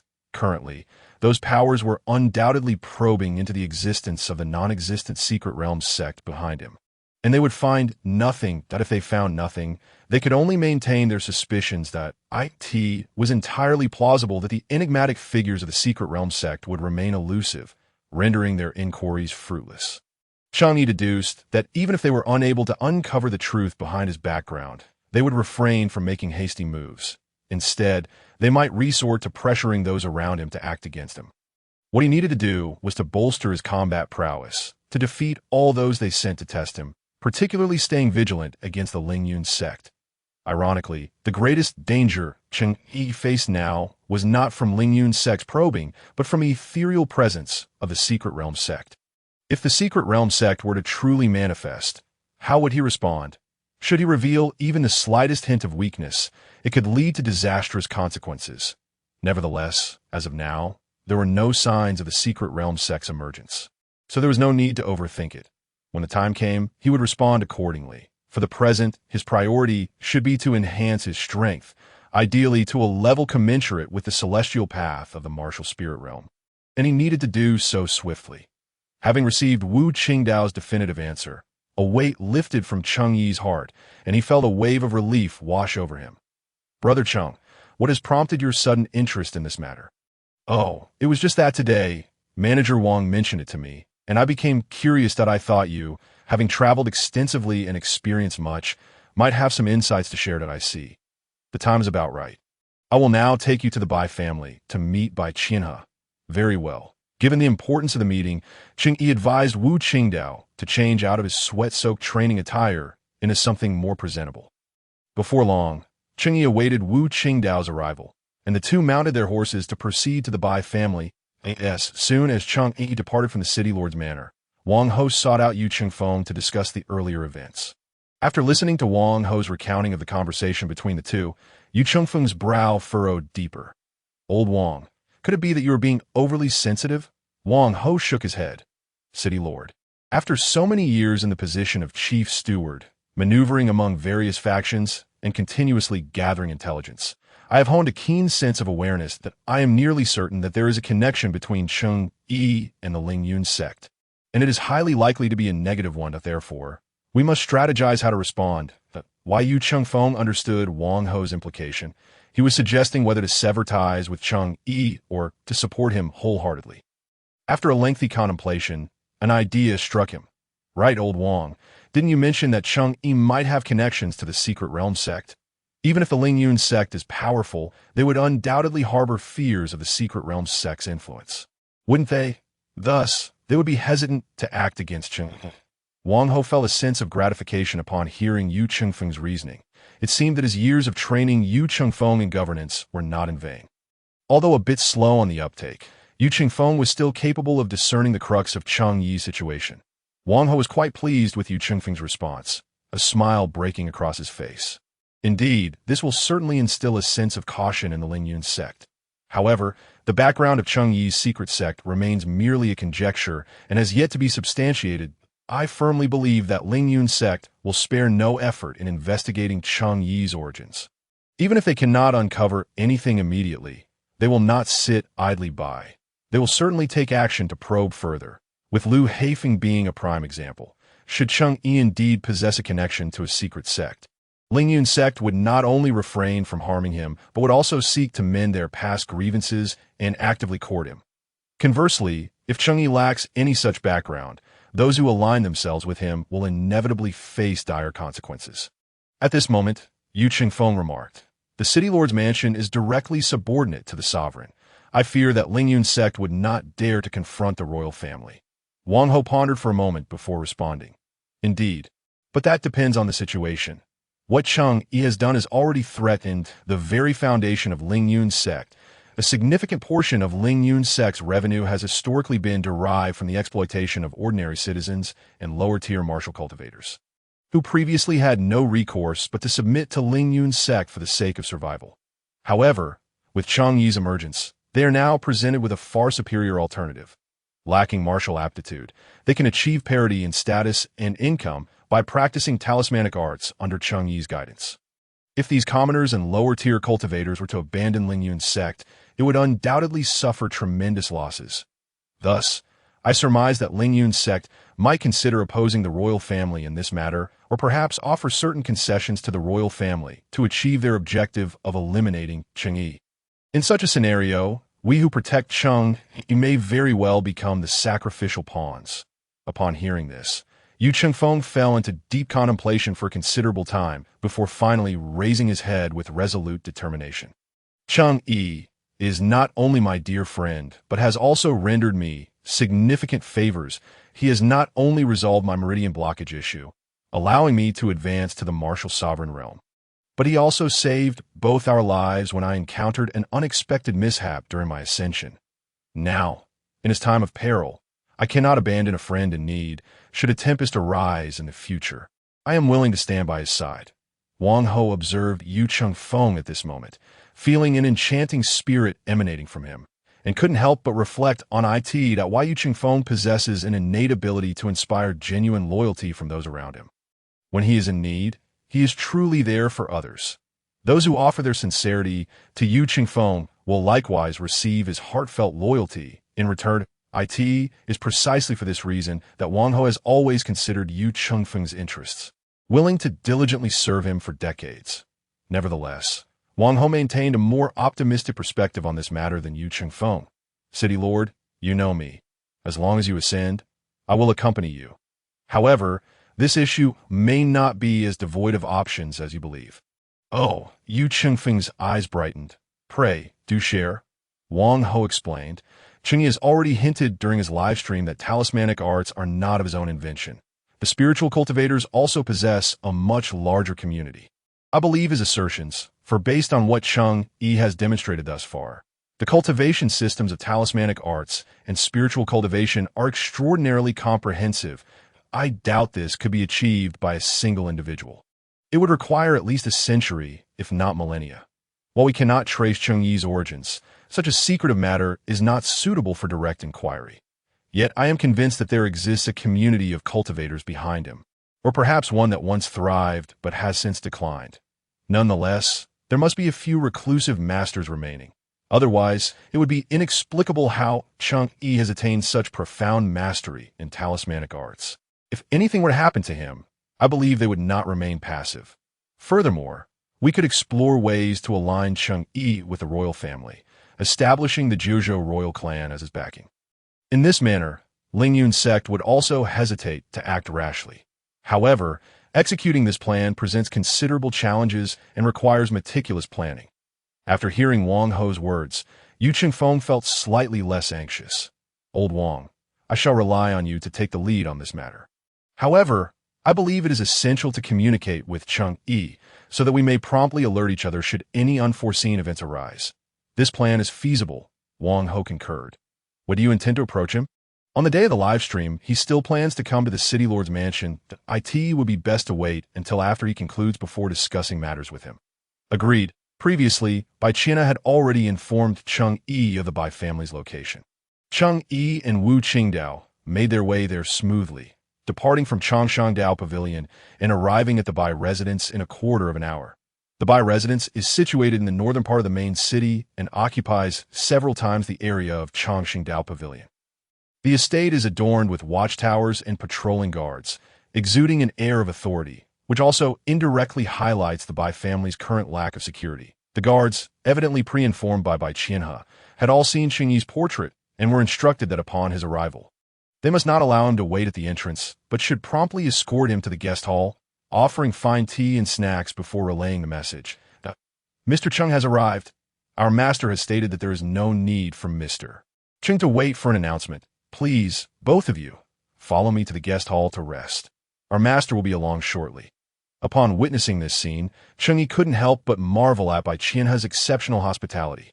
Every detail was arranged meticulously, making Cheng Yi feel quite at ease in light of Bai Qian's attitude. Cheng Yi was determined to reciprocate the Bai family's kindness. Not long after waiting in the guest hall, before he had even finished a cup of tea, Bai Qianhe arrived. Bowing from a distance, "Mr. Cheng, it is an honor to welcome your esteemed presence. I sincerely apologize for not greeting you sooner." Cheng Yi chuckled softly, finding Bai Qianhe's humility rather disconcerting, especially considering he was nearing 70 years of age. "You honor me, Bai Lao, with such courtesy. I am unworthy of it." Before Bai Qianhe could continue with pleasantries, Cheng Yi brought Wu Qingdao forward, addressing Bai Qianhe. "Bai Lao, this is Wu Qingdao, my disciple and dear friend. Henceforth, all matters regarding talismans will be decided and managed by him on my behalf. It is Mr. Wu, a pleasure to finally meet you." Bai Qianhe, being a seasoned martial sovereign himself, immediately recognized Wu Qingdao's status as a fellow martial sovereign. Noting his extraordinary presence and likely impressive martial skills, "Mr. Wu, I look forward to your guidance in the future," Wu Qingdao smiled in response. "The pleasure is mine, Bai Lao. I shall rely on your expertise." After exchanging pleasantries, the three took their seats. Cheng Yi and Bai Qianhe occupied the main positions, with Cheng Yi on the right and Bai Qianhe on the left, while Wu Qingdao sat beside Cheng. Once seated, the butler instructed the servants to serve tea and a selection of exquisitely crafted pastries to the three gentlemen. "This is the renowned yuhua cake made by the finest pastry chef at Longjiang Tower. Freshly prepared just after noon today. Its taste and texture are truly exceptional, and I make it a point to have the chef prepare some for me every few days. However, it's not always possible to arrange it. But today, fortuitously, the chef made extra, so both of you can enjoy it." With that, Bai Qianhe took the lead in sampling the cake, his face lighting up with delight. Cheng Yi also picked up a piece of yuhua cake and tasted it. Indeed, as Bai Qianhe had claimed, it was a rare delicacy. The cake was soft and glutinous, with just the right amount of chewiness, truly marvelous. Not only that, the flavor was exceptional, blending the fragrant sweetness of osmanthus with a subtle hint of wine, rendering it utterly intoxicating and beyond reproach. Cheng Yi recalled that during his last visit to the top floor of Longjiang Tower, he had enjoyed pastries served by a maid, which bore a unique flavor in their own right. "Bai Lao, may I inquire as to the name of the pastry chef at Longjiang Tower? Such a remarkable talent. I would love to meet her." Establishing rapport with a skilled chef is an instinctual inclination of a true gourmet. Bai Qianhe shook his head and chuckled. "I, too, am unaware. I only know that she appears to be a woman. Oh, a woman indeed."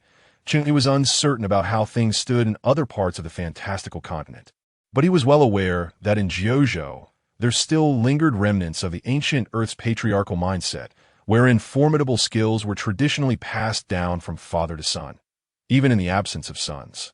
Families would often recruit a son-in-law to inherit the craft, rarely passing it to their daughters. It was intriguing that this woman possessed such remarkable pastry skills, yet remained a mystery from whom she had learned. In that case, I shall make a point to visit Longjiang Tower next time and inquire personally. I never anticipated Mr. Cheng would take such an interest in this pastry. I happen to have some in my residence as well, which you may take with you. Then I am most grateful, Bai Lao. Not at all. Having exchanged pleasantries, it was time to address the matter at hand. But Mr. Bai, henceforth, I shall entrust all affairs pertaining to the auction of talismans to Wu Qingdao. He will accompany your representatives and sequentially auction the talismans at various city venues. All talismans designated for auction will be securely kept in his possession, and he shall provide them in the quantity required for each auction. Many of the talismans he possesses are of a high grade, capable of bestowing the strength of a martial sovereign, which is of great significance. Thus, I hope you will assign additional personnel to ensure his protection. Furthermore, you may retain 30% of each talisman's final sale price as commission. Cheng Yi inquired with Wu Qingdao, and 30% is the average commission rate across most auction houses in the 9 provinces. However, should the items you wish to auction hold substantial value, the commission may be negotiable to a lesser amount. Although Cheng Yi and the Bai family currently share an alliance, it is essential to maintain a balance of interests. If one were to take advantage of the commission on the talisman auction now, the repercussions in the future could be far greater. Thus, Cheng Yi preferred to earn a little less now rather than complicate matters with the Bai family over trivial gains. Mr. Cheng, you are far too modest. The Bai family does not require any commission for our assistance, Bai Qianhe replied.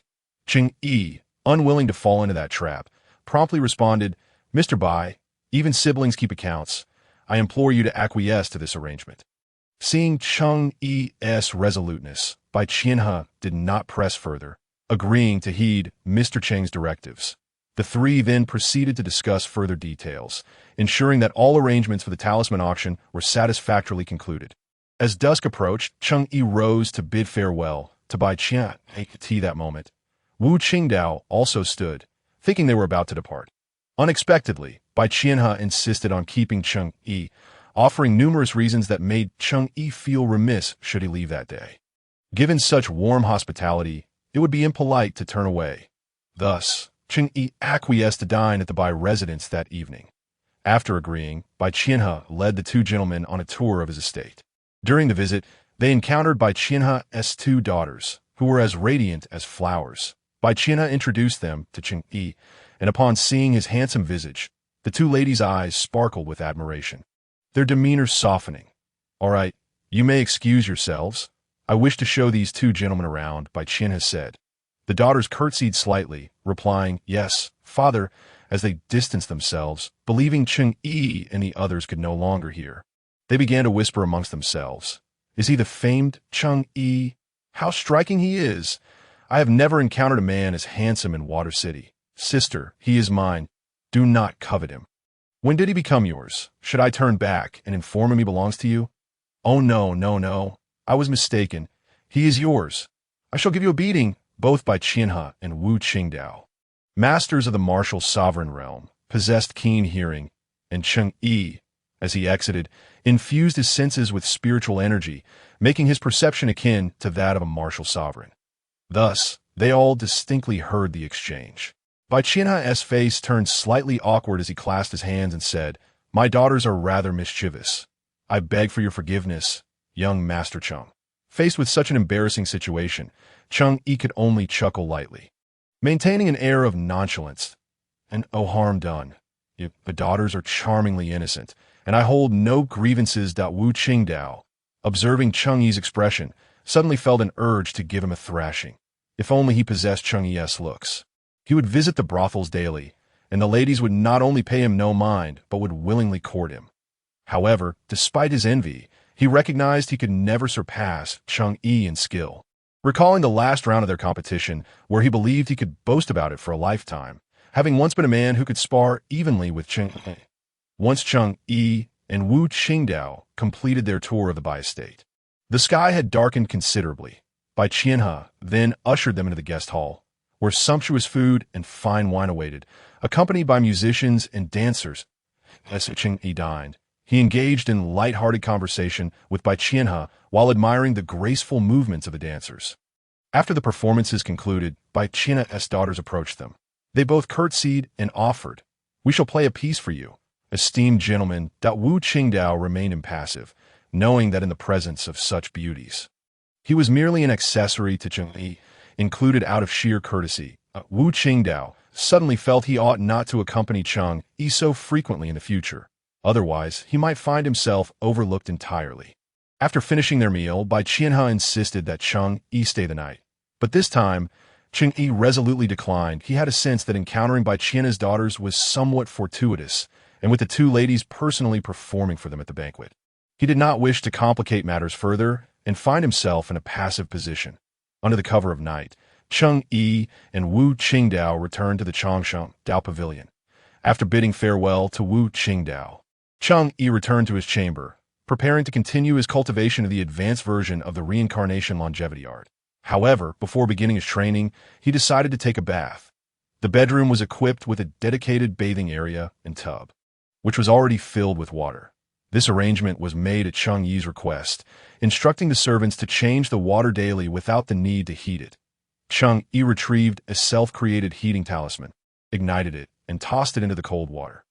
The talisman neither sank to the bottom nor floated on the surface, but remained suspended at a mid-depth, continuously emanating hot bubbles, steadily warming the water in the tub. Within a short span, The water reached a suitable temperature for bathing. At that point, the heating talisman ceased to bubble and floated to the surface. Cheng Yi retrieved the used talisman and discarded it before preparing to bathe. As he gazed at the hot water in the tub, his thoughts drifted to the agreement made with by Qianhe regarding the talisman auction. Suddenly, an idea struck him: selling these basic talismans, which could enhance the quality of life and convenience, would indeed be a worthwhile endeavor. Given that they were basic talismans, the difficulty of crafting them was not excessively high. Should Cheng Yi undertake the task himself, he could carve hundreds of these talismans simultaneously and under the duration of a tea break, with a guarantee of 100% success rate. Moreover, once issued, these talismans would certainly find eager buyers. The talisman market in the 9 provinces was largely untapped, with demand present at all levels of society. Cheng Yi believed that entering this market would almost guarantee his rise to affluence, and no one could contest him for this substantial opportunity. While he was set to auction high-grade talismans, it would be wise not to neglect the mid to low-end market. Cheng Yi was confident that once individuals experienced the convenience of his talismans, many would be willing to pay for them. Perhaps the mid to low-end talisman market could yield profits comparable to those of the high-end sector. While wealth was certainly appealing, Cheng Yi was most concerned with the expansion of the talisman's influence. These minor talismans, capable of transforming lives and likely to become ubiquitous in the future, would serve as the most potent symbol of the celestial path. Cheng Yi realized he need not engage in advertising. The talismans in use would serve as the best promotion. This plan seemed promising, yet he recognized that his current supply of talismans was insufficient. He resolved to develop several more practical and convenient basic talismans before launching them into the market, ideally culminating in a grand unveiling. However, those were matters for another day. He needed to survive long enough to see it through, as Lingyun's sect remained a looming threat. His teaching value should be nearing its limit.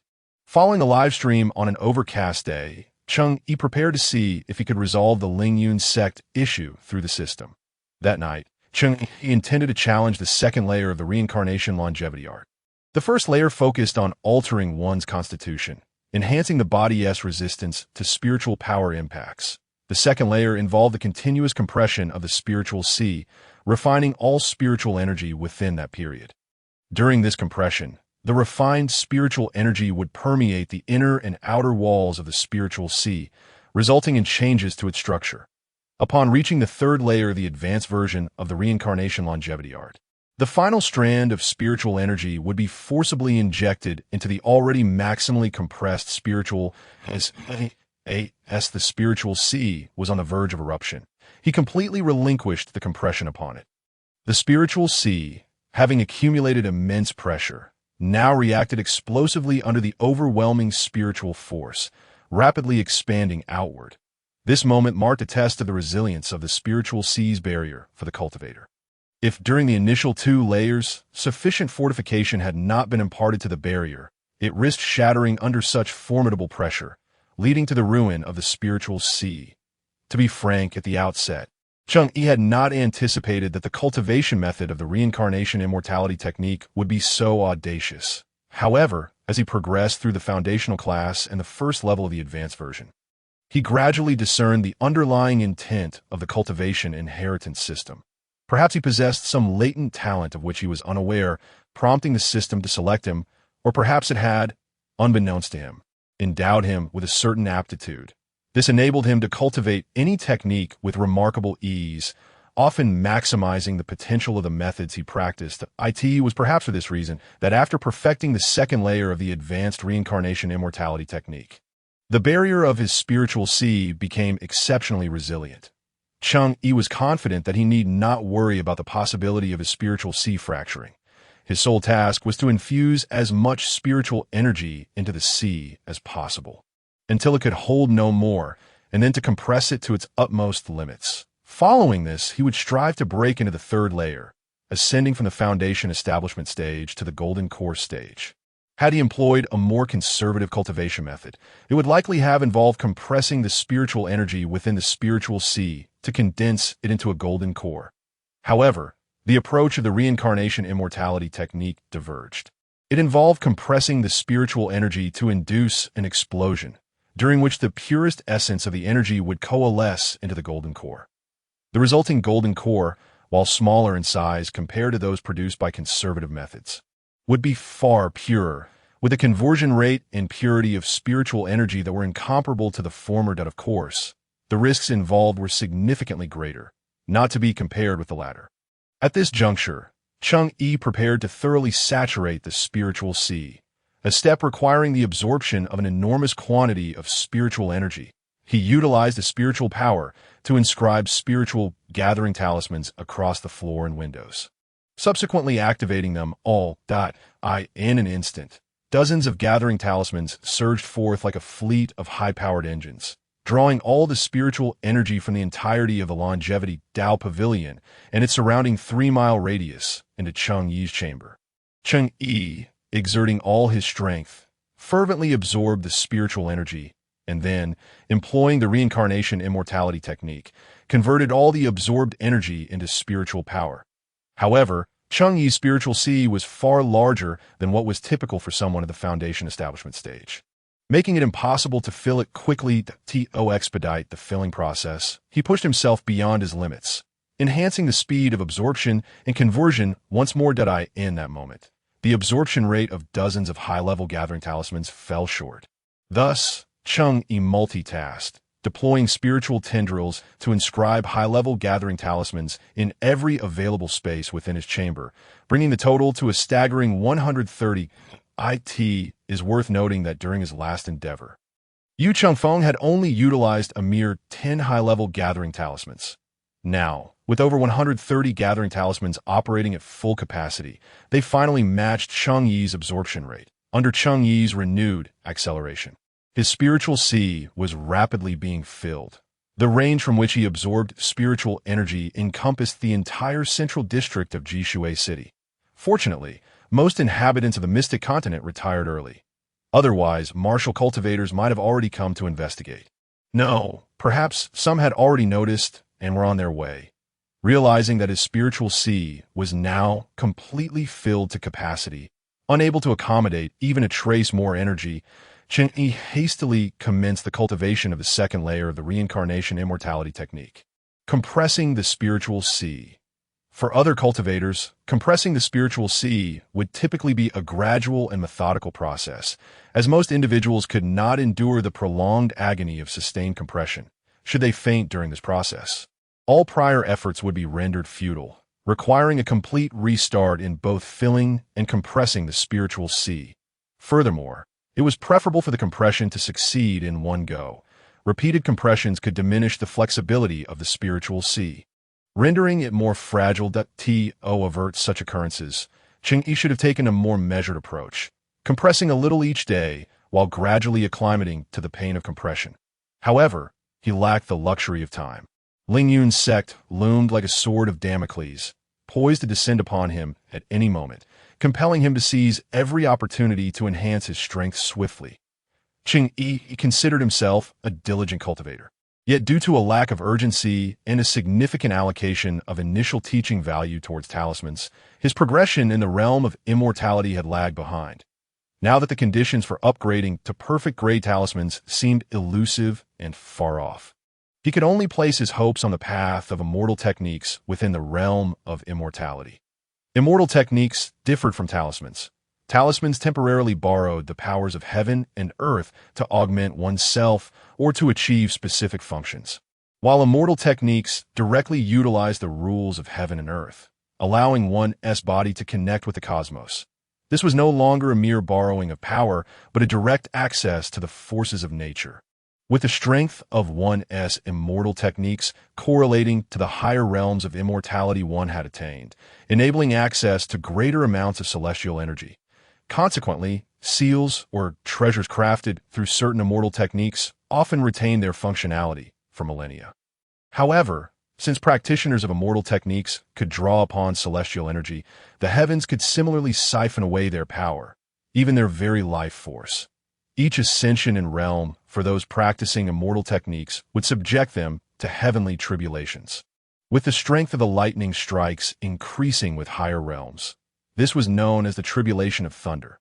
Despite the inherent dangers, it must be acknowledged that the potential of the immortal path far surpassed that of the talisman path.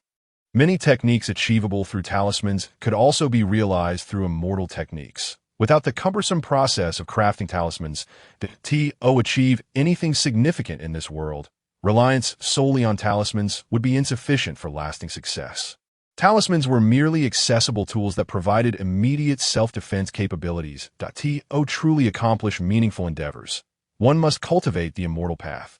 These were the conclusions Cheng Yi reached after recognizing the peril posed by the Lingyun sect and thoroughly reviewing the fundamentals of cultivation. Following the methods laid out by the advanced version of the reincarnation immortality technique, Cheng Yi diligently compressed his spiritual sea. Indeed, the overwhelming sensation of pain soon engulfed him. This pain primarily originated from the acupoints. Each acupoint in the human body is interconnected by numerous spiritual meridians, and each acupoint serves as an entrance and exit for the spiritual sea. Although the spiritual sea resides within a cultivator's body, it remains elusive when one seeks to find it. Previously, Cheng Yi had destroyed Zhou Zu's spiritual sea by unleashing his destructive and volatile spiritual power through Zhou's meridians, ultimately wreaking havoc upon his spiritual sea. Now, Cheng Yi was enduring the sensation of his own spiritual sea seemingly being dismantled. Nevertheless, he was unwilling to cease, continuing to apply pressure. With each increment of compression, the agony intensified. Cheng Yi's body trembled uncontrollably. Beads of sweat the size of soybeans cascading from his brow. To prevent himself from crying out in pain and attracting attention from within the pavilion, he bore the excruciating hurt and set up a soundproof talisman in his chamber. Concurrently, he affixed a prepared awakening talisman to himself, ensuring he would remain conscious and not succumb to unconsciousness due to the torment for an hour. Thus, Cheng Yi redirected his focus entirely back to the compression of his spiritual sea and the endurance of the pain. In the central district, at Longjiang Tower, Lu Yunxi had just prepared for bed, changing in her night clothes when suddenly, her hands froze mid-motion. She sensed a disturbance in the spiritual energy of the universe. Although it was some distance away, her keen awareness, honed through her late-stage martial sovereign cultivation, still detected this subtle fluctuation. This disturbance seemed to emanate from the direction of the longevity Dao Pavilion. Even from such a distance, the turbulence in spiritual energy was palpable. What on earth was Cheng Yi up to? Could he be using talismans to blow up the central district? No, I must go check it out. Lu Yunxi set aside her sleepwear and retrieved a set of night garments from the hidden recesses of her wardrobe, then swiftly made her way to the Changsheng Dao Hall in the main urban area. At the Lord's residence, Feng was engaged in his final practice session before sleep when he suddenly sensed a violent disturbance in the spiritual energy of the world, causing him to furrow his brow in confusion. What is happening? After further contemplation, he discerned that the tumultuous spiritual energy seemed to emanate from the direction of the Changsheng Dao Hall, and its peculiar nature felt somewhat familiar. Had he encountered such a phenomenon before? Upon reflection, Feng's eyes widened in realization. Indeed, during his last promotion to the martial sovereign realm, Cheng Yi had utilized over a dozen high-grade spirit-gathering talismans, resulting in a similar violent disturbance in the surrounding spiritual energy. The intensity of the current upheaval suggested that the number of high-grade spirit-gathering talismans employed this time was at least tenfold greater than during his own ascension. Such a grand display. Was Brother Cheng preparing to advance to the martial spirit realm? But he isn't even a martial cultivator, and to think he would not inform me of his intention to ascend, denying me the chance to protect him. How impolite. Just as Feng resolved to rush to the Changsheng Dao Hall to assist Cheng Yi, he hesitated momentarily. Should he notify Wang Ho? No. Urgency takes precedence. It is paramount that he hurries there right away. Within the confines of his chamber, despite the visible compression of his spiritual sea at an astonishing pace, Cheng Yi found it insufficient. Faster! Go faster! The pain did not deter him from his relentless compression of the spiritual sea. Rather, it ignited a fierce determination within him. The greater the resistance, the more he yearned to shatter it. Thus, while continuing to compress his spiritual sea, Cheng Yi drew in spiritual energy from the outside, infusing every part of his body with the transformed energy. An immense force surged into him like ocean waves, gradually filling every cell, while the excess spiritual energy, unable to enter the cells, spontaneously vaporized, swirling around him.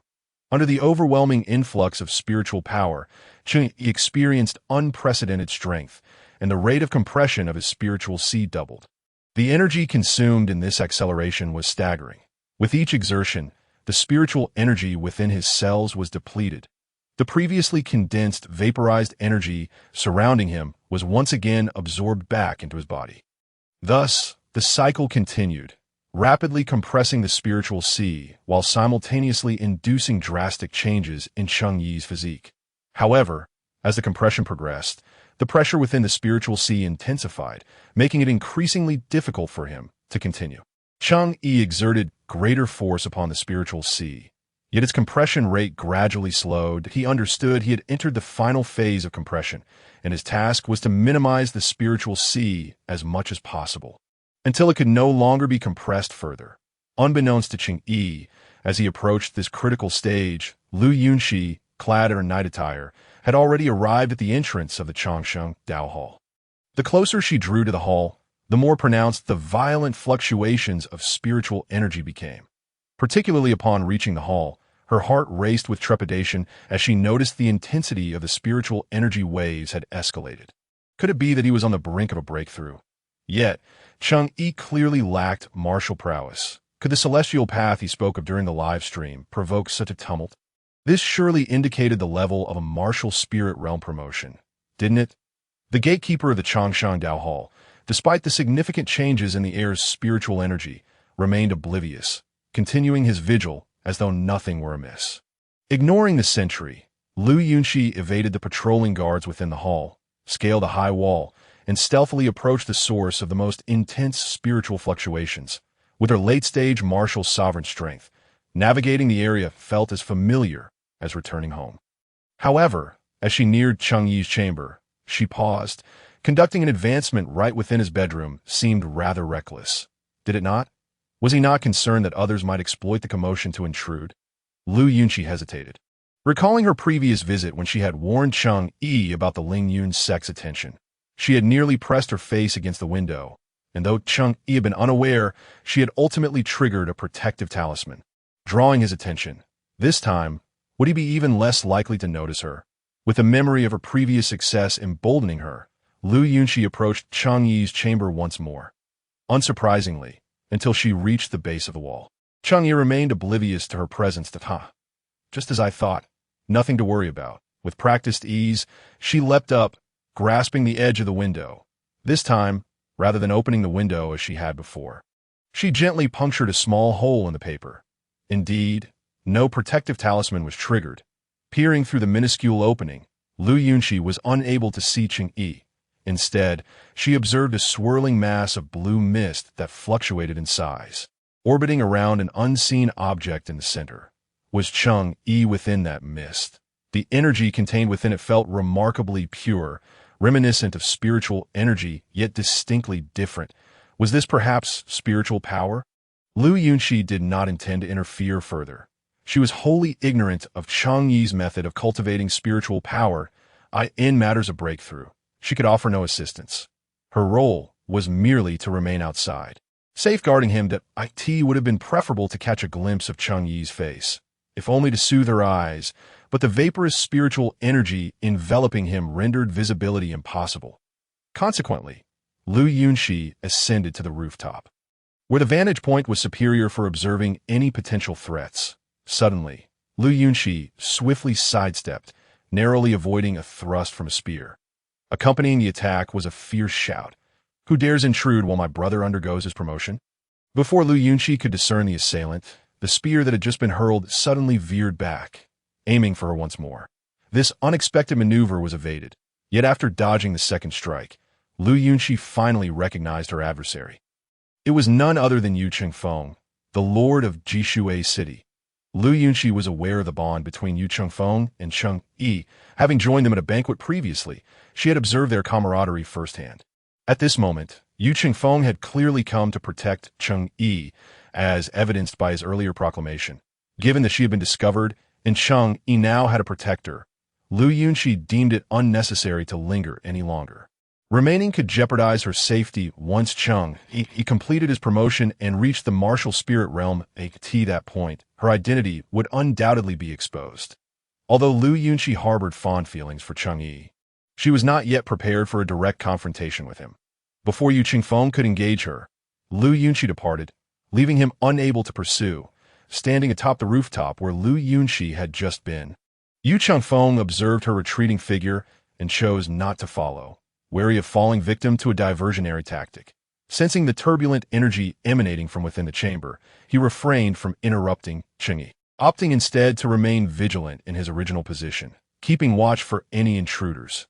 Meanwhile, Cheng Yi had reached a critical juncture in his attempt to ascend to the second level of the advanced reincarnation of eternal life technique. His spiritual sea was nearing the limit of compression.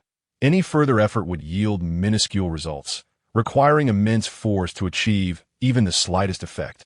Almost there, enveloped in a cerulean mist, Cheng Yi was thoroughly drenched in perspiration. To avert bodily dehydration, he cautiously extended his spiritual tendrils, deftly retrieving the ceramic water jug from the table. At this moment, he could not afford to move carelessly. Otherwise, he risked premature relaxation before the spiritual sea had detonated and expanded, which would ultimately lead to failure. The jug, under his spiritual control, floated gently before him, and instead of reaching out to grasp it, he directed the water into his mouth using his spiritual tendrils. Soon, the jug was emptied, and his thirst was momentarily alleviated. Cheng Yi set the jug down with his spiritual power. It was time to commence. Next, he needed to inject the final trace of spiritual energy into the spiritual sea, which had become irrepressibly filled and under immense pressure. This trace of energy had to be precisely measured. Not too much, nor too little. In excess would trigger a rapid explosion, leaving no time to react and relax the suppression on the spiritual sea, potentially damaging the fragile walls and jeopardizing future advancements. Conversely, insufficient energy would either prevent an explosion or lead to a weak one, resulting in an impure golden core, rendering this perilous endeavor a diminished return. The key was to find the perfect balance, ensuring the explosion was sufficiently vigorous yet not overly swift, thereby maximizing gains while minimizing risks. Yet in all endeavors, perfection is elusive. Cheng Yi could accept minor discrepancies.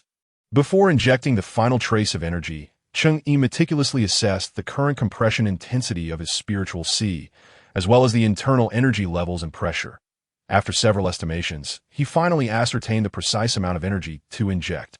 Taking a deep breath, he began to separate that measured trace of energy. In no time, the energy was ready, and Cheng Yi initiated its stable and rapid infusion into the spiritual sea, due to the terrifying internal pressure of the spiritual sea. Injecting energy posed unprecedented resistance. However, employing the earlier method, he filled every cell of his body with spiritual power, momentarily gaining formidable strength to force that trace of energy into the sea. The explosion of spiritual energy occurred swiftly. Yet within Cheng Yi's response time, the opportune moment, he relaxed his grip on the spiritual sea, allowing its volume to recover and absorb part of the explosion's force, while simultaneously providing the impetus for the blast. Thus, as the walls of the spiritual sea returned to their original size, they did not cease expanding but continued to swell under the force of the explosion. The pervasive agony surged through his body once more.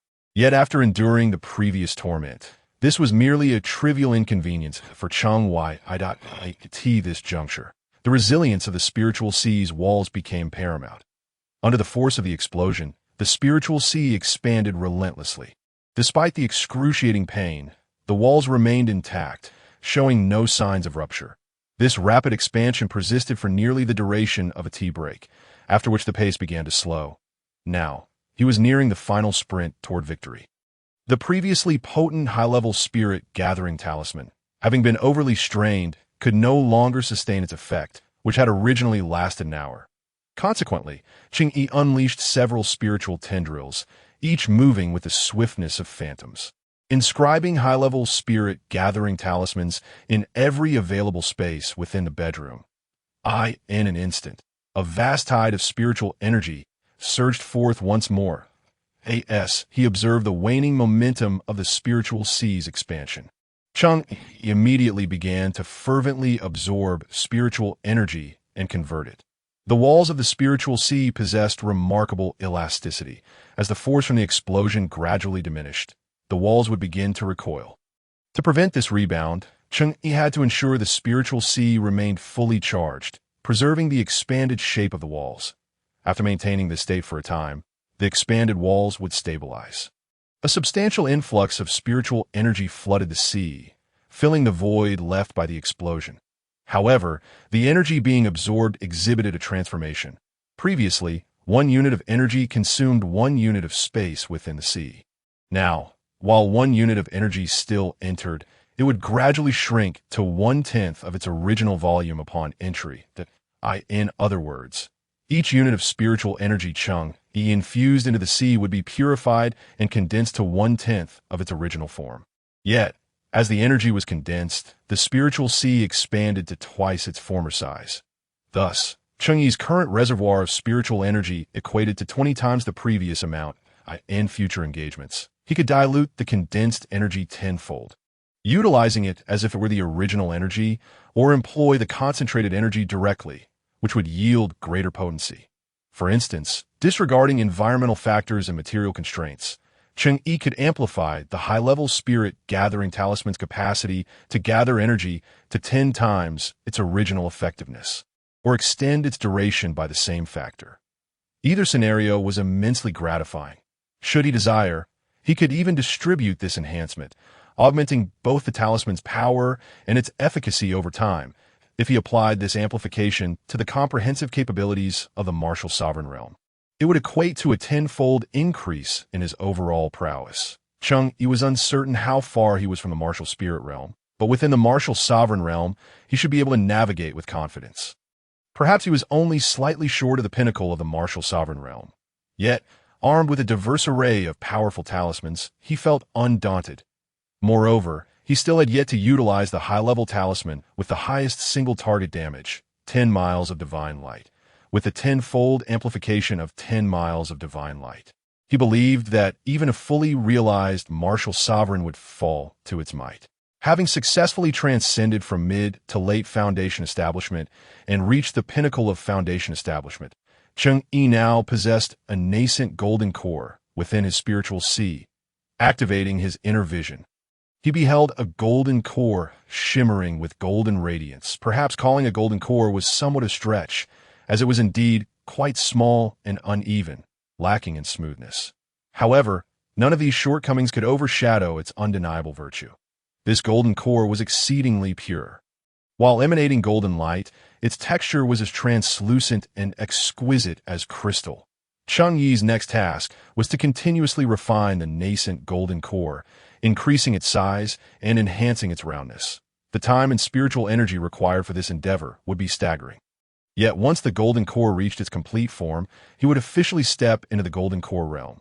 For now, he could only be considered to be at the pinnacle of foundation establishment, teetering on the threshold of the golden core realm. Cheng Yi had discerned the nature of the reincarnation longevity technique. Aggressive, yet capable of maximizing benefits. This cultivation method was perilously risky. Had it been anyone else, they likely would not have navigated it so smoothly. His inexplicable talent was indeed formidable. Cheng Yi had no intention of teaching the advanced version of the reincarnation longevity technique to his disciples. For them, practicing such an advanced version would be akin to gambling with their lives. A gamble they could not afford to lose. As for Lu Lan and Yu Qianlu, he would consider their suitability, given their innate spiritual seas, superior energy conversion speed, and robust wall resilience. However, he needed to test their spiritual seas to determine their compatibility. He held a fondness for Feng, who was diligently striving, yet he deemed it unwise to have him cultivate the advanced version of the reincarnation longevity technique. He did not wish to endanger him. On the rooftop, Feng sensed the fluctuations of spiritual energy below, transitioning from tumultuous to gradually tranquil, eventually settling into complete calm. That he surmised that Cheng Yi had completed his advancement. Thus, he turned over and leaned against the window of Cheng Yi's bedroom. Tapping lightly and inquiring, "Cheng Laudi, have you managed to succeed?" Upon hearing that familiar voice, Cheng Yi's spirits lifted, and he approached the window, opening it wide. "Brother Yu, what brings you here?" Yu Chengfeng's expression bore a hint of dissatisfaction. "How can you say such a thing? The promotion to a higher realm is of utmost importance, and yet you do not allow me to act as your guardian. Fortunately, I sensed a disturbance in your spiritual energy before sleep and rushed back in time. Otherwise, you would have been in grave danger tonight. Dao? What happened?" Cheng Yi inquired, somewhat puzzled, for his warning talismans had not reacted at all this evening, that Yu Chengfeng had not arrived because he considered Cheng Yi as a brother, harboring no sense of superiority. Only if he actively sought to enter the room would the talismans be triggered. However, even aside from Yu Chengfeng, Cheng Yi had felt no warnings from the talismans tonight. Yu Chengfeng replied, "Just moments ago, when I arrived, I spotted a figure in black standing on your rooftop, scanning the surroundings as if searching for something. Thankfully, I managed to drive him away with 2 shots. Otherwise, you would have been in dire straits." Cheng Yi was taken aback that a stranger had brazenly stood upon his rooftop, and yet his warning talismans had not been triggered. He hurriedly inspected the talismans within the house, finding no issues whatsoever.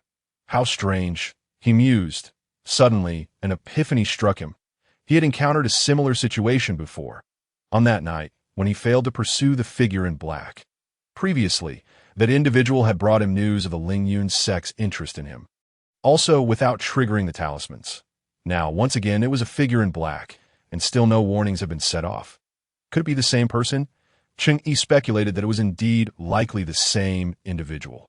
And this time, having sensed the turmoil in his spiritual energy, they had come to observe out of curiosity, perhaps with intentions of guarding him. What could this possibly mean? Who on earth was this person? Even if they bore no ill will towards him and intended to act as his protector, the manner in which they did so was quite unsettling. Moreover, Cheng Yi recalled that this figure in black was a late-stage martial arts master, while Yu Chengfeng had only recently advanced to the early stage of that same realm. With Yu Chengfeng's current abilities, he was hardly capable of driving off such an opponent. Therefore, it stood to reason that the figure in black had chosen to retreat to avoid confrontation with Yu Chengfeng and to protect their own identity. Otherwise, had a fight ensued, Cheng Yi feared Yu Chengfeng might have perished before he completed his own advancement. With the previous warning and this latest protective action, Cheng Yi found himself increasingly intrigued by this enigmatic figure in black. No, he needed to devise a way to capture this person, to bind them securely and interrogate them thoroughly. Yes, he must apprehend them and demand answers regarding the mastermind behind it all, hearing Cheng Yi's underestimation. Yu Chengfeng chimed in agreement. Cheng Yi chuckled softly, opting not to elaborate, and directly addressed Yu Chengfeng. "All right, stop clinging to the window. It looks rather unbecoming. Come inside." Cheng Yi intended to find a place to sit down and have a proper conversation with Yu Chengfeng, but he was taken aback to discover that the recent tumultuous fluctuations in spiritual energy, along with the disturbance surrounding him, had left his bedroom in utter disarray, with torn curtains and splintered furniture scattered about. There was hardly a place to sit, let alone enjoy a cup of water. Brother Yu, my humble abode is rather modest. Perhaps we should find another location." Cheng Yi suggested, that while Yu Chengfeng nodded, a splendid idea. Now that night had deepened, most of the residents of Changshan Taoist Temple, including the servants, had already retired for the evening. Cheng Yi did not wish to disturb them over such trivial matters. He could simply venture out to find some refreshments. While the main district of Jishui City was bustling, it was not a city that never slept. By the hour of high, the populace gradually prepared to rest. The only exception in this district was the Chuanxiang building. Brother Yu, do not look down upon it. Although it is a place of revelry, the food and drink are quite delectable and worth a visit. This need not be introduced by you, my dear Cheng. It is indeed quite good, and the food is truly delightful. This. Cheng Yi raised an eyebrow, a knowing glint in his eye. Yu Chengfeng, noticing the look, responded with a sheepish grin. Little did they know, not far from them, Lu Yunxi was employing a stealth technique learned in the martial world, closely following their movements. Upon seeing Cheng Yi leading Yu Chengfeng towards the Chuanxiang building, she felt a surge of anger. When she observed Cheng Yi's expression of a seasoned veteran, her fury intensified, leaving her feeling stifled and eager to confront him. Yet, upon reflection, she realized she lacked the standing to do so. Moreover, Considering that Cheng Yi had just advanced, she was uncertain of his current strength. Judging by the overwhelming aura he had exuded during his breakthrough, he was indeed formidable. This thought only added to Lu Yunxi's frustration. She clenched her fist in vexation, striking a wall beside her with such force that it left a hole, the noise startling her. She quickly concealed herself, observing from the shadows to see if Cheng Yi and Yu Feng had noticed her. It was only after they entered the Chuanxiang building together that Lu Yunxi resumed her pursuit.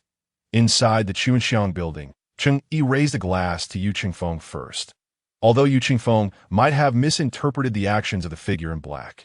Believing that they had driven him away without understanding the full circumstances, it was clear that their intentions had been noble.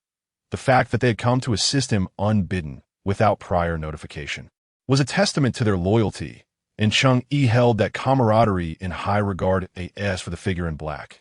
While Cheng Yi was aware of their lack of malice, he had yet to ascertain their identity and had no intention of revealing his own.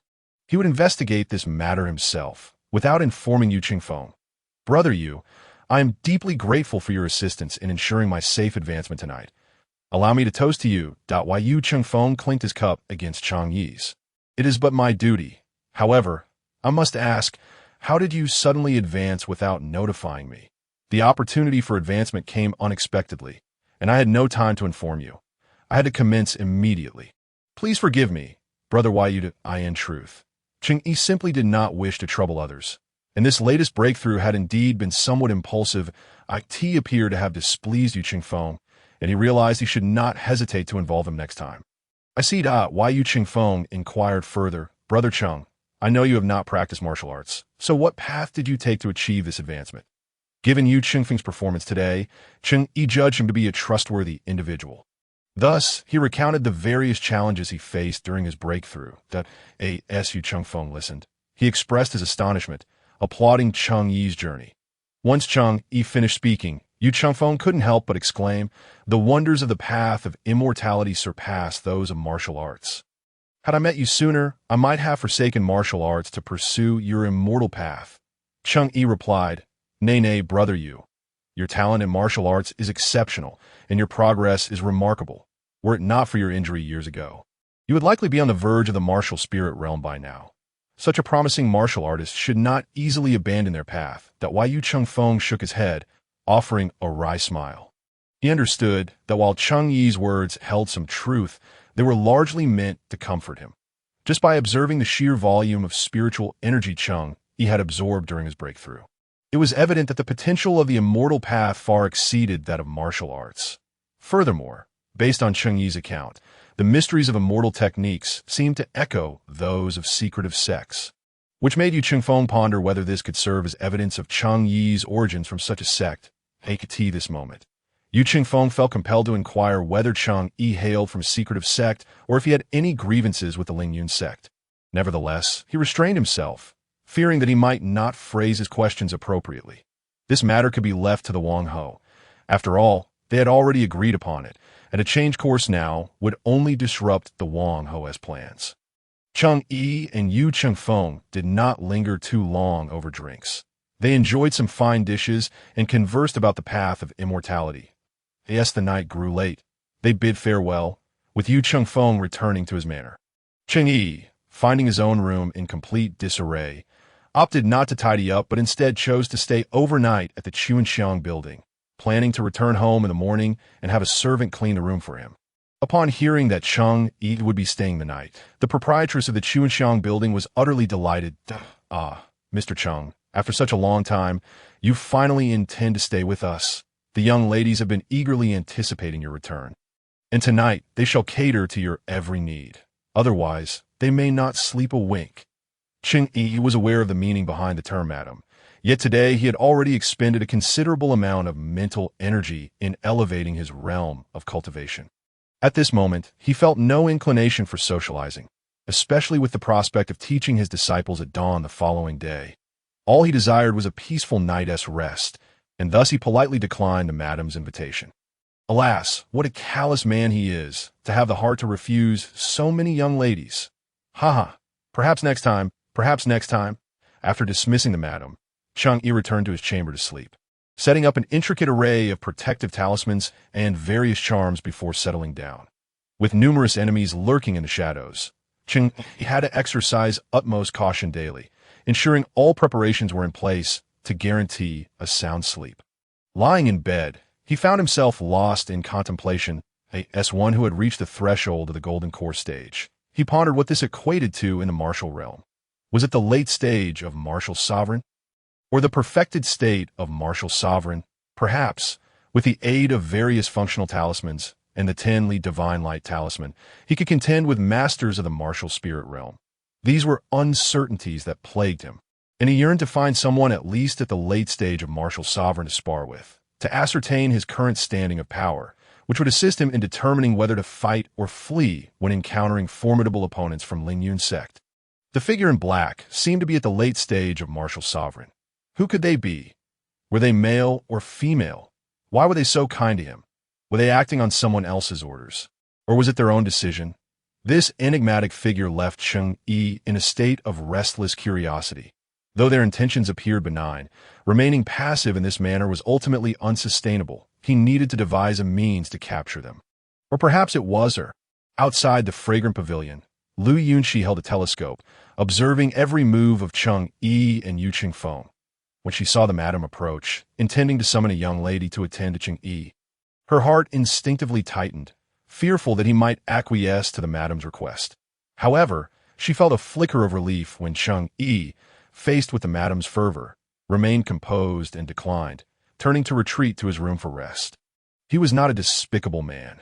I detest those spineless fools who only chase after fleeting pleasures, and thankfully, he is not one of them. But what is happening to me? Lu Yunxi, having traversed the martial world and encountered countless gallant heroes, had never experienced the same feeling with Cheng Yi, of course. It could be that Cheng Yi's looks surpassed all of theirs. Yet, the true quality that captivated her was not merely his appearance. Cheng Yi's visage seemed to resonate deeply within her heart, igniting a profound desire to draw near him. Yet, she feared that any impulsive action on her part might frighten him away. Thus, she hesitated to pursue a deeper connection. Yearning for him all the while it was a predicament that left her utterly restless. When had she become so lacking in resolve? Or perhaps it was true, as the elderly woman she encountered during her travels had said, when a woman meets her destined partner, her heart will belong solely to him, rendering all previous affections mere illusions. After confirming that Cheng Yi had fallen asleep, Lu Yunxi returned to the Longjiang pavilion, freshened up a bit, and lay down to sleep. Yet, throughout the night, she tossed and turned, unable to find slumber, her mind filled with visions of Cheng Yi. No, I must draw closer to him, even if it takes time. I must find a way to approach him. The following morning, Cheng Yi departed from the fragrant pavilion and returned to the Changsheng Dao Temple. After summoning a few servants to tidy up his disheveled quarters, he headed straight to the banks of Longyu River. Cheng Yi had previously informed Xiao Wei of the class schedules, and Xiao Wei would be responsible for notifying the other groups to arrive accordingly, ready for lessons. Indeed, when Cheng Yi arrived, the students for the first class were already present. The number of students in the first class was few, merely 3. Their scarcity was not due to exceptional talent, leading them ahead of their peers, but rather because they had fallen significantly behind. They belonged to the fourth group, the one where Chu Fei was situated. Among the trio, including Chu Fei, none had opened their spiritual seas. The 3 consisted of 12-year-old Chu Fei, a middle-aged man in his 40s with a balding head, and a 70-year-old elder with a head full of white hair. Regardless of age, each of them respected Cheng Yi as their master, acknowledging the profound weight of his mentorship. They were willing to set aside their age differences, provided Cheng Yi was willing to impart the knowledge of talismans to them. Furthermore, their respect for Cheng Yi stemmed from another reason. When they learned that their master had assigned them the first class of the morning, they were quite puzzled. Logically, an early class would allow for more time, and during the morning's first lesson, the spiritual energy in the air was at its most abundant, making it the most suitable time for cultivation. Yet, Cheng Yi had reserved this prime time slot for the fourth group, comprised entirely of the elderly and weak, who were at the bottom of the ranks. This left the 3 in a state of confusion, prompting them to inquire with Xiao Wei. Xiao Wei, too, had felt puzzled upon receiving the class schedule from Cheng Yi. Knowing that Cheng who tended to maintain a serious demeanor during lessons while being amiable with his disciples in private. He did not shy away from expressing his thoughts to Cheng Yi. He recalled Cheng Yi's response. They already possessed a weak foundation, and if they were to be placed at the end of the schedule, they might often find themselves short on time. After all, he needed to head to the city lord's mansion to conduct a live broadcast before noon.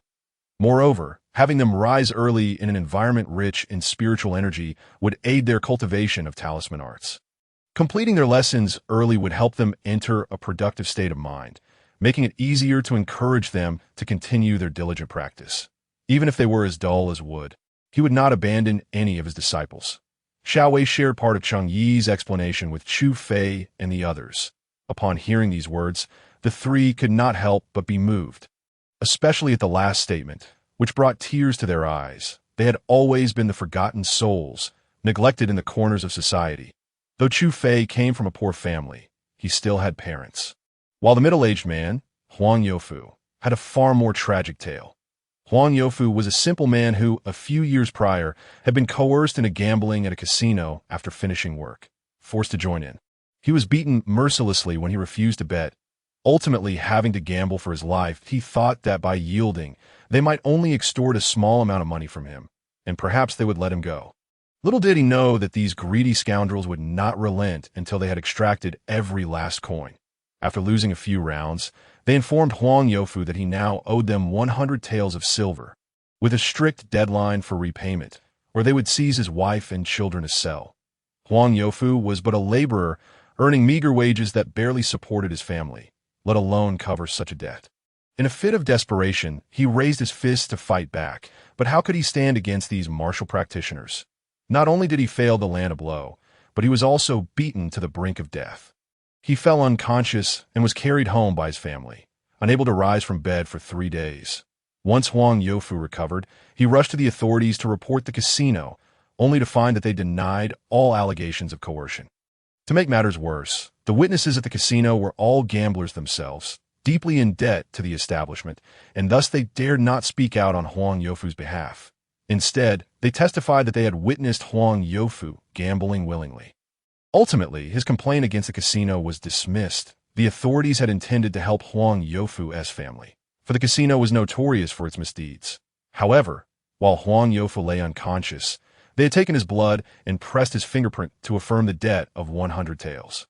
With evidence stacked against him, Huang Youfu was left with nothing but empty words. The judge, swayed by the overwhelming evidence, ruled that Huang Youfu's family could not bear the debt and ordered them to repay 10 taels annually over the course of 10 years. The casino even attempted to force Huang Youfu to sell his wife and children to settle the debt, which resulted in a stern reprimand from the judge, should they dare to harm Huang Youfu and his family. He would take the soldiers to inspect their casino, confident that they would uncover something incriminating. The casino owner cast a malevolent glance at the judge, verbally acquiescing while his eyes betrayed thoughts of revenge against the magistrate. Once the judgment was rendered, the entire Huang family found themselves without a place to stay, forced to temporarily reside with a fellow worker. However, that friend's home was equally cramped, and the discomfort of so many people living in such confined quarters was a considerable burden. Consequently, it wasn't long before Huang Youfu borrowed some money from a few acquaintances and relatives to rent a new place for his family. Yet they faced another daunting issue, the debt of 100 taels of silver. It is worth noting that this predicament stemmed from the casino's malice. They should not have been obligated to pay this sum. Their adversaries had exploited the martial prowess of the cultivators and employed despicable schemes to circumvent the law, preying upon those who were powerless to resist. Even if they endured this injustice, swallowing their grievances, how could they ever repay the 10 taels a year when they had never even seen such a sum amassed in one place?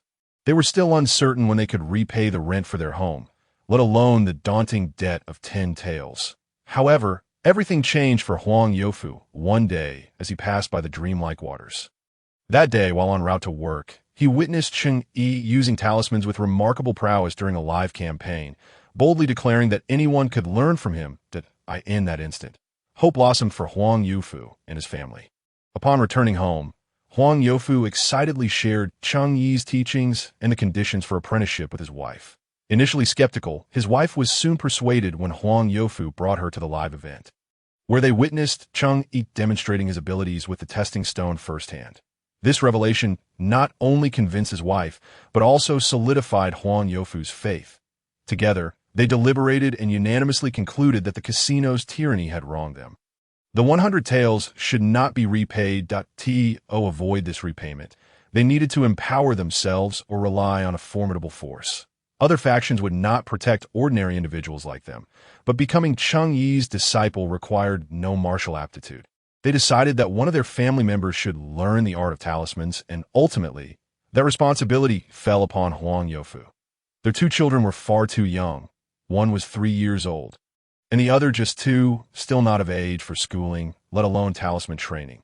Moreover, Huang Youfu was the only literate member of the family, having attended school that if the study of talismans required literacy, his skills would indeed prove useful. Thus, on the day of the live campaign, Huang Youfu, alongside by Feng and others, successfully became Cheng Yi's disciple at the city lord's mansion. After this triumphant moment, he rushed home to share the joyous news with his wife and elderly mother, who were elated to the point of nearly leaping for joy. Huang Youfu then vividly recounted how he had witnessed Cheng Yi defeat Wu Qingdao during the live broadcast. Upon hearing that Cheng Yi might possess the strength of a martial sovereign, his family felt an overwhelming sense of hope. To them, a martial sovereign was akin to a lord. With such a powerful ally, how could they fear the unscrupulous cultivator from the casino? Later, Huang Youfu successfully entered the Changsheng Dao Pavilion and began learning talismans under Cheng Yi's guidance. However, a crushing setback soon befell him. While others effortlessly passed the trial of opening their spiritual seas, he found himself perpetually on the verge of failure, always falling just short, igniting both hope and despair within him. Yesterday, Cheng Yi announced that he would be grouping students according to their progress, and Huang Youfu knew with certainty that he would be placed in the last group. In his understanding, the last group represented the lowest level of attention, the fewest resources, and the constant threat of elimination. Panic set in. He feared what would happen to his family if he were abandoned to face the casino's ruthless thugs alone.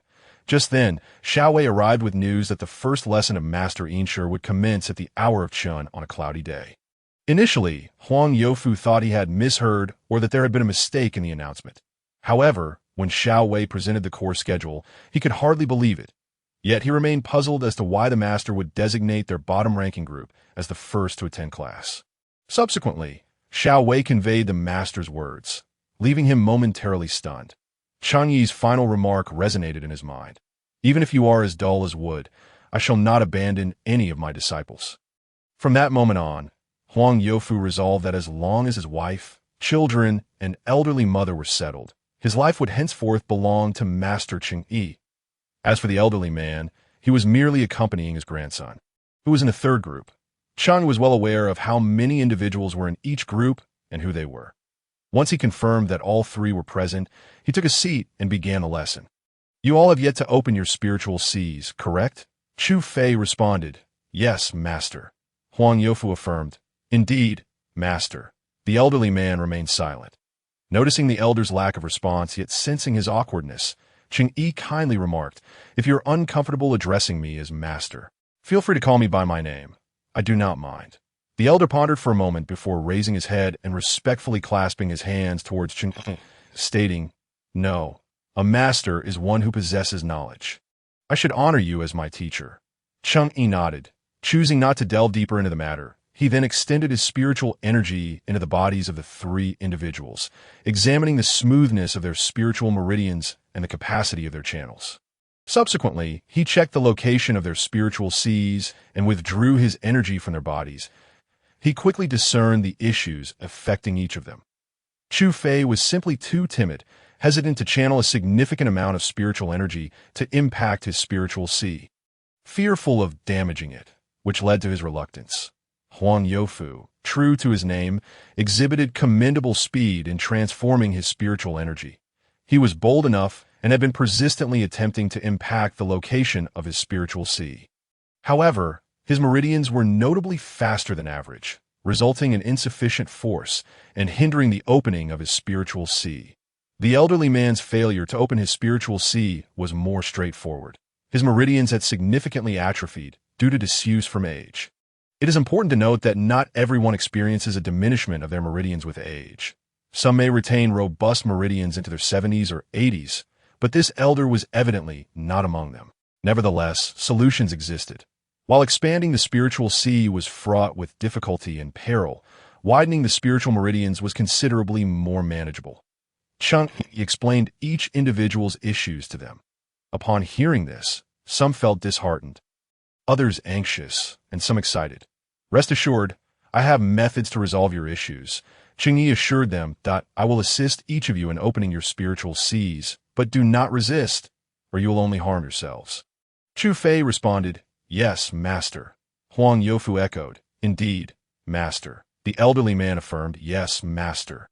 Cheng Yi decided to start with the elder. He gradually infused spiritual energy into the elder's meridians, careful to prevent any ruptures. Throughout the process, the elder displayed no signs of pain. If he did, it would indicate that Cheng Yi had inadvertently damaged a part of his meridians. After a short while, Cheng Yi sensed that the elder's meridians were nearly filled with his energy. He then halted the infusion and addressed the elder, Lu Lao Zhang. The next part may be somewhat painful. Do your best to endure it. If it becomes unbearable, simply tap the ground with your hand. Lu Lao Zhang responded, Understood, Master. Once Lu Lao Zhang was prepared, Cheng Yi transformed the spiritual energy within Lu Lao Zhang's meridians into ethereal tendrils, gradually expanding them. Indeed, a pained expression began to manifest on Lu Lao Zhang's face. Yet he found the current level of discomfort bearable, gritting his teeth to endure the pain that coursed through his entire body. Observing that Lu Lao Zhang was still holding on, and noting that the expansion of his meridians was insufficient, Cheng Yi continued his efforts to as for her. The ability to discover such a multitude of spiritual beast eggs at once could either stem from sheer luck or from an extensive search. Speaking softly to herself, Wei Yilin set down the list in her hand, roused the still-napping Lu Yu, and made her way directly to the tennis court. We must find Naruto. With a couple of emphatic slaps on the table and a glance around, Tai Shui Kai furiously sent a teacup flying. The boys were exerting themselves to transport their luggage. As long as there was somewhere to sleep, they had few demands, as anything was an improvement over yesterday. Dozens of powerful gazes converged upon them. The first wind shadow shrugged. Both sides were ready to curse. A chilling breeze swept through, causing Yamamoto Jinryusai's expression to shift, his eyes narrowing into sharp slits, radiating intensity. Uncle, my condolences, said a foreign man named Jack, patting Gong Sunji's shoulder before turning to the middle-aged man and sighing. All right, Hokage Grandpa, I have finished reading. Wei Yilin spoke softly, awakening Sir Toby Hiruzen and Hinata in the office. Millie, you overlooked a crucial point. The one alive now is Sephiroth, not Slytherin, Dumbledore remarked. Mikasa and Shilin, once again, dashed toward each other, engaging in another collision. Captain Davis, what is happening? Zhang Mingming brought Han Kun to the control room. Noticing Davis staring gravely at the tracking device, behind her, a cacophony of footsteps echoed. Someone was hastening toward her direction. Han Kun, cigarette in mouth, waved at Lao Baideng, requesting the rifle in his hand to aim it at Wu Dasheng and fire. The Knight Huang Quan would automatically establish a barrier for its wielder. In times of crisis, the blade would awaken of its own accord. Its cool-down period was one temporal day that I have come to terms with it. At worst, it's a fresh start. Anru spoke in a tone that feigned nonchalance, though it could not conceal her inner turmoil. Feng Jisheng had long harbored resentment toward Chen Feng, preparing to publicly confront him online. After inspecting the wound on her back, Gu Qing was relieved that with the arrival of autumn, her clothing had thickened with an additional coat, preventing her back injury from reopening, though it remained slightly red and swollen. The true self had controlled the country for many years, allowing Hao Qian to ascend as emperor purely because of the intrigue in his gaze. The true self found it amusing to this end.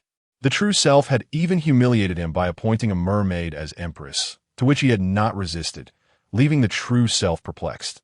Han Chan reflected as she gazed at the morning star. Dong Qichong was taken aback, glancing outside once more. In his estimation, the rain would at least last through the night. How could it cease so soon? At this moment, all emotions required no pretense, a natural harmony that seemed destined. Ignoring the fool, Upon entering Mo Qiongwu's courtyard, she was surprised to find Yuji and Qing Tian seated quietly and harmoniously behind Mo Qiongwu. Similarly, the palace attendants who had just received rewards were drenched in sweat. What to do? Would witnessing the imperial consort like this cost them their lives? In that instant, it felt as though all emotions converged into that single statement, and Mu Yun ceased to say more. Having no reason to continue, the azure sword light erupted once more, dozens of ethereal swords hovering before Mu Yun, a grand array unfolding beneath his feet to sustain their existence. The second group was significantly smaller than the third, and there were hardly any issues like those experienced by Lu Laozhong. If one spoke of courage, Chu Fei was roughly the average standard of the second group in terms of innate talent. Bai Xiaofeng was similar, yet he was simply too intelligent and no need for thanks. I'm also worried about Song Zong scaling the wall to check, potentially damaging my system, not to mention having to write a self-critique for the higher-ups. Yan Ting remarked.